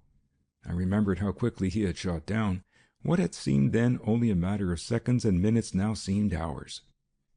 It was only by sheer willpower that I restrained myself as I realized that going under the air pressure might be done safely quite fast. Then he must come out slowly, by stages. That over the telephone that connected with his helmet, he was directing the decompression in accordance with the latest knowledge that medical science had derived of how to avoid the dread caisson disease. I don't know when I have felt more relief than I did at seeing his weird headgear appear at the surface. The danger from the bends might not be entirely over yet, but at least it was Craig himself, safe at last. As he came over to the side of the trawler, I ran to him. It was like trying to greet a giant in that outlandish suit, which was so clumsy out of the water. Craig's back was turned to the others, and when I realized the reason, I stood aghast. He had brought up a skull and had handed the gruesome thing to me with a motion of secrecy. Meanwhile, he hastened to get out of the cumbersome suit, and to my delight showed no evidence yet of any bad effects. That he should have made the descent and returned so successfully I felt must be a surprise to someone. Who was it? I could not help thinking of Kinsale again. Was he working for 2 masters? Was he still employed by the insurance company? Was this a scheme to capture all the rich salvage of the ship instead of that percentage to which Everson had secured an agreement with the underwriters? Kennedy lost no time in getting back to the Belle Adventure with the skull which I had concealed for him. It was a strange burden, and I was not loath to resign it to him. None of the others apparently knew that he had brought up anything with him, and to all questions he replied as though he had merely been testing out the apparatus and, except in a most cursory way, had not made an examination of the ship, although what he had observed confirmed the investigations they had already made from the surface. In our cabin, Kennedy set to work immediately after opening his traveling laboratory and taking from it a small kit of tools and some materials that looked almost like those for an actor's makeup. I saw that he wished to be left alone, and retired as gracefully as I could, determined to employ the time in watching the others. I found Norma seated in one of the wicker chairs on the afterdeck, talking earnestly with Dominic, and hesitating whether I should interrupt them, I paused between the library and the sumptuously fitted main saloon. I was glad that I did, for just that moment of hesitation was enough for me to surprise a man peering out at them through the curtains of a window, with every evidence of intense dislike of the situation. Looking closer, I saw that it was Gage. Had I expected anything of the sort, I should have gone even more cautiously. As it was, though I surprised him, He heard me in time to conceal his real intentions by some trivial action. It seemed as if our arrival had been succeeded by a growth of suspicion among the members of the little party. Each, as far as I could make out, was now on guard, and remembering that Kennedy had often said that that was a most fruitful time, since it was just under such circumstances that even the cleverest could not help incriminating himself, I hastened back to let Craig know how matters were. He was at work now in a most grotesque labor, and as he placed on it the finishing touches, he talked abstractedly. "What I am using, Walter," he explained, "might be called a new art. Lately science has perfected the difficult process of reconstructing the faces of human beings of whom only the skull or a few bones perhaps are obtainable. To the unskilled observer, a fleshless skull presents little human likeness, and certainly conveys no notion of the exact appearance and life of the person to whom it belonged. But by an ingenious system of building up muscles and skin upon the bones of the skull, this appearance can be reproduced with scientific accuracy. The method, I might say, has been worked out independently by Professor von Floriep in Germany and by Dr. Henri Martin in France. Its essential principle consists in ascertaining from the examination of many corpses the normal thickness of flesh that overlies a certain bone in a certain type of face. From these calculations, the scientists, by elaborate processes, build up a face on the skull. I watched him with an uncontrollable fascination. For instance, he went on, a certain type of bone always has nearly the same thickness of muscle over it. A very fine needle with graduations of hundredths of an inch is used in these measurements. As I have done here, a great number of tiny plaster pyramids varying in height according to the measurements obtained by these researchers are built up over the skull, representing the thickness of the muscles.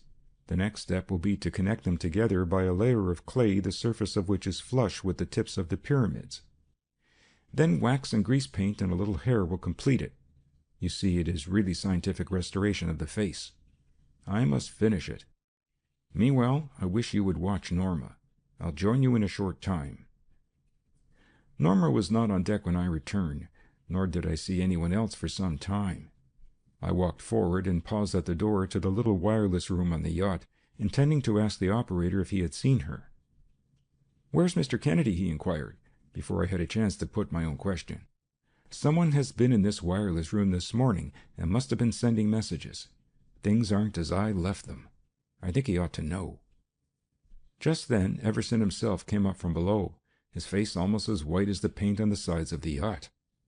Without a word, he drew me aside, looking about fearfully as though he were afraid of being overheard. "I've just discovered half a dozen sticks of dynamite in the hold," he whispered hoarsely, staring wide-eyed at me.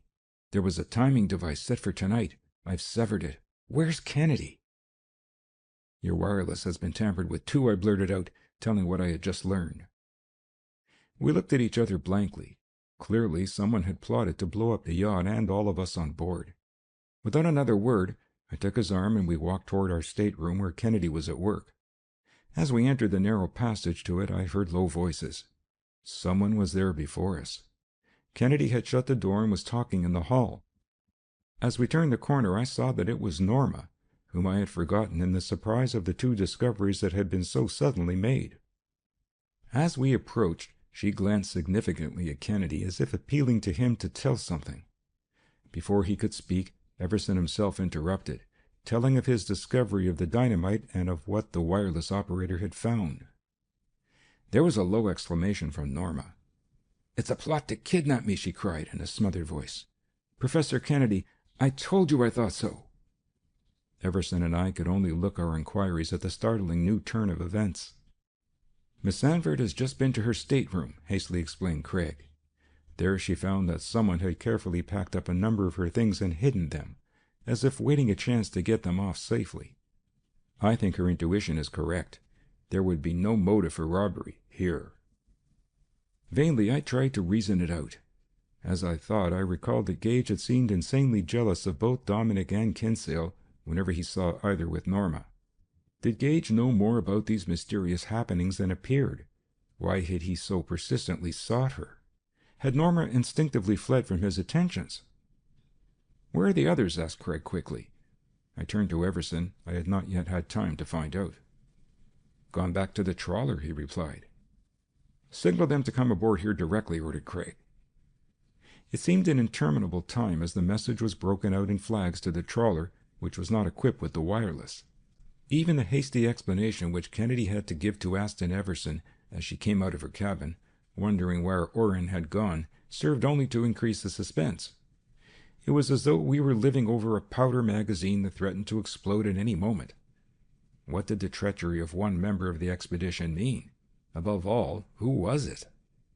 We had been so intent watching from the deck the all-too-slow approach of the little power boat from the trawler that we had paid no attention to what was on our other quarter. "A tug approaching, sir," reported the man on watch to Everson. "Seems to be heading for us, sir." We turned to look. Who was she, friend or foe? We knew not what to expect. Everson, pale but with a firm grip on his nerves, did not move from the deck as the power boat came alongside, and Dominic, Gage, and Kinsale swung themselves up the ladder to us. "It's the tug of that pilot, Gutierrez, sir," interposed the man who had spoken before. Not a word was spoken, though I fancied that a quiet smile flitted over Kennedy's face as we waited. The tug ranged up alongside us. To my utter astonishment, I saw Dolores, her black eyes eagerly scanning our faces. Was she looking for Gage, I wondered? It was only a moment when the party that had put out from the tug also came tumbling aboard. "I got your message, Kennedy, and brought Gutierrez. He wouldn't join the expedition, but he thought more of his daughter than of anything else." It was Kenmore, who had at last achieved his wish to get on the treasure hunt story. Everson looked inquiringly at Craig. "Message?" repeated Kennedy. "I sent no message." It was Kenmore's turn to stare. Had someone hoaxed him into a wild goose chase after all? Nothing? About Dolores being deserted and— "He shall marry my daughter," boomed a gruff voice as Gutierrez shouldered his way through the little group, his hand shooting back to a pocket where he bulged a huge Colt. Like a flash, Kennedy, who had been watching, caught his wrist. "Just a second, Captain," he shouted, then turned to us, speaking rapidly and excitedly. "This thing has all been carefully, diabolically laid out. All who stood in the way of the whole of the treasure were to be eliminated. One person has sought to get it all, at any cost." In Craig's own hand now gleamed a deadly automatic, while with the other he held Gutierrez's wrist. "But," he added tensely, "an insane passion has wrecked a desperate scheme. A woman has been playing a part, leading the man on to his own destruction in order to save the man she really loves." I looked over at Norma. She was pale and agitated, then burning and nervous by turns. It was only by a most heroic effort that she seemed able to restrain herself, her eyes riveted on Kennedy's face, weighing every word to see whether it balanced with a feeling in her own heart. "The Antilles," shot out Kennedy suddenly, "was burned and sunk, not by accident, but with a purpose. That purpose has run through all the events I have seen, the use of Mr. Everson, his yacht, his money, his influence. Come." He strode down the passage to our stateroom, and we followed in awed silence. "It is a vast, dastardly crime to get the Mexican millions," he went on, pausing, his hand on the knob of the door while we crowded the narrow passage. "I have brought up from the wreck a skull which I found near a safe, unlocked so that entrance would be easy. The skull shows plainly that the man had been hit on the head by some blunt instrument, crushing him. Had he discovered something that it was inconvenient to know? You have heard the stories of the ill-fated ship." Craig flung open the door suddenly. We saw a weird face, the head apparently streaming blood from a ghastly wound. There was a shrill cry beside me. "It's his ghost! Captain Driggs! God save me, it's his ghost come to haunt me and claim the treasure!" I turned quickly. Dominic had broken down. "You were just leading him on. Tell me, Norma." I turned again quickly. It was Gage, who had taken Norma's hand, quivering with excitement. "You never cared for her?" she asked, with the anxiety that showed how in her heart she loved him. "Never. It was part of the plot. I sent the message to get her here to show you. I didn't know you were playing a game." Suddenly the sharp crack of a pistol almost deafened us in the close passageway. As the smoke cleared, I saw Dolores, her eyes blazing with hatred, jealousy, revenge. In her hand was the pistol she had wrenched from her father. On the floor across the door-sill sprawled a figure. Dominic had paid the price of his faithlessness to her also. End of Chapter 12. End of The Treasure Train by Arthur B. Reeve.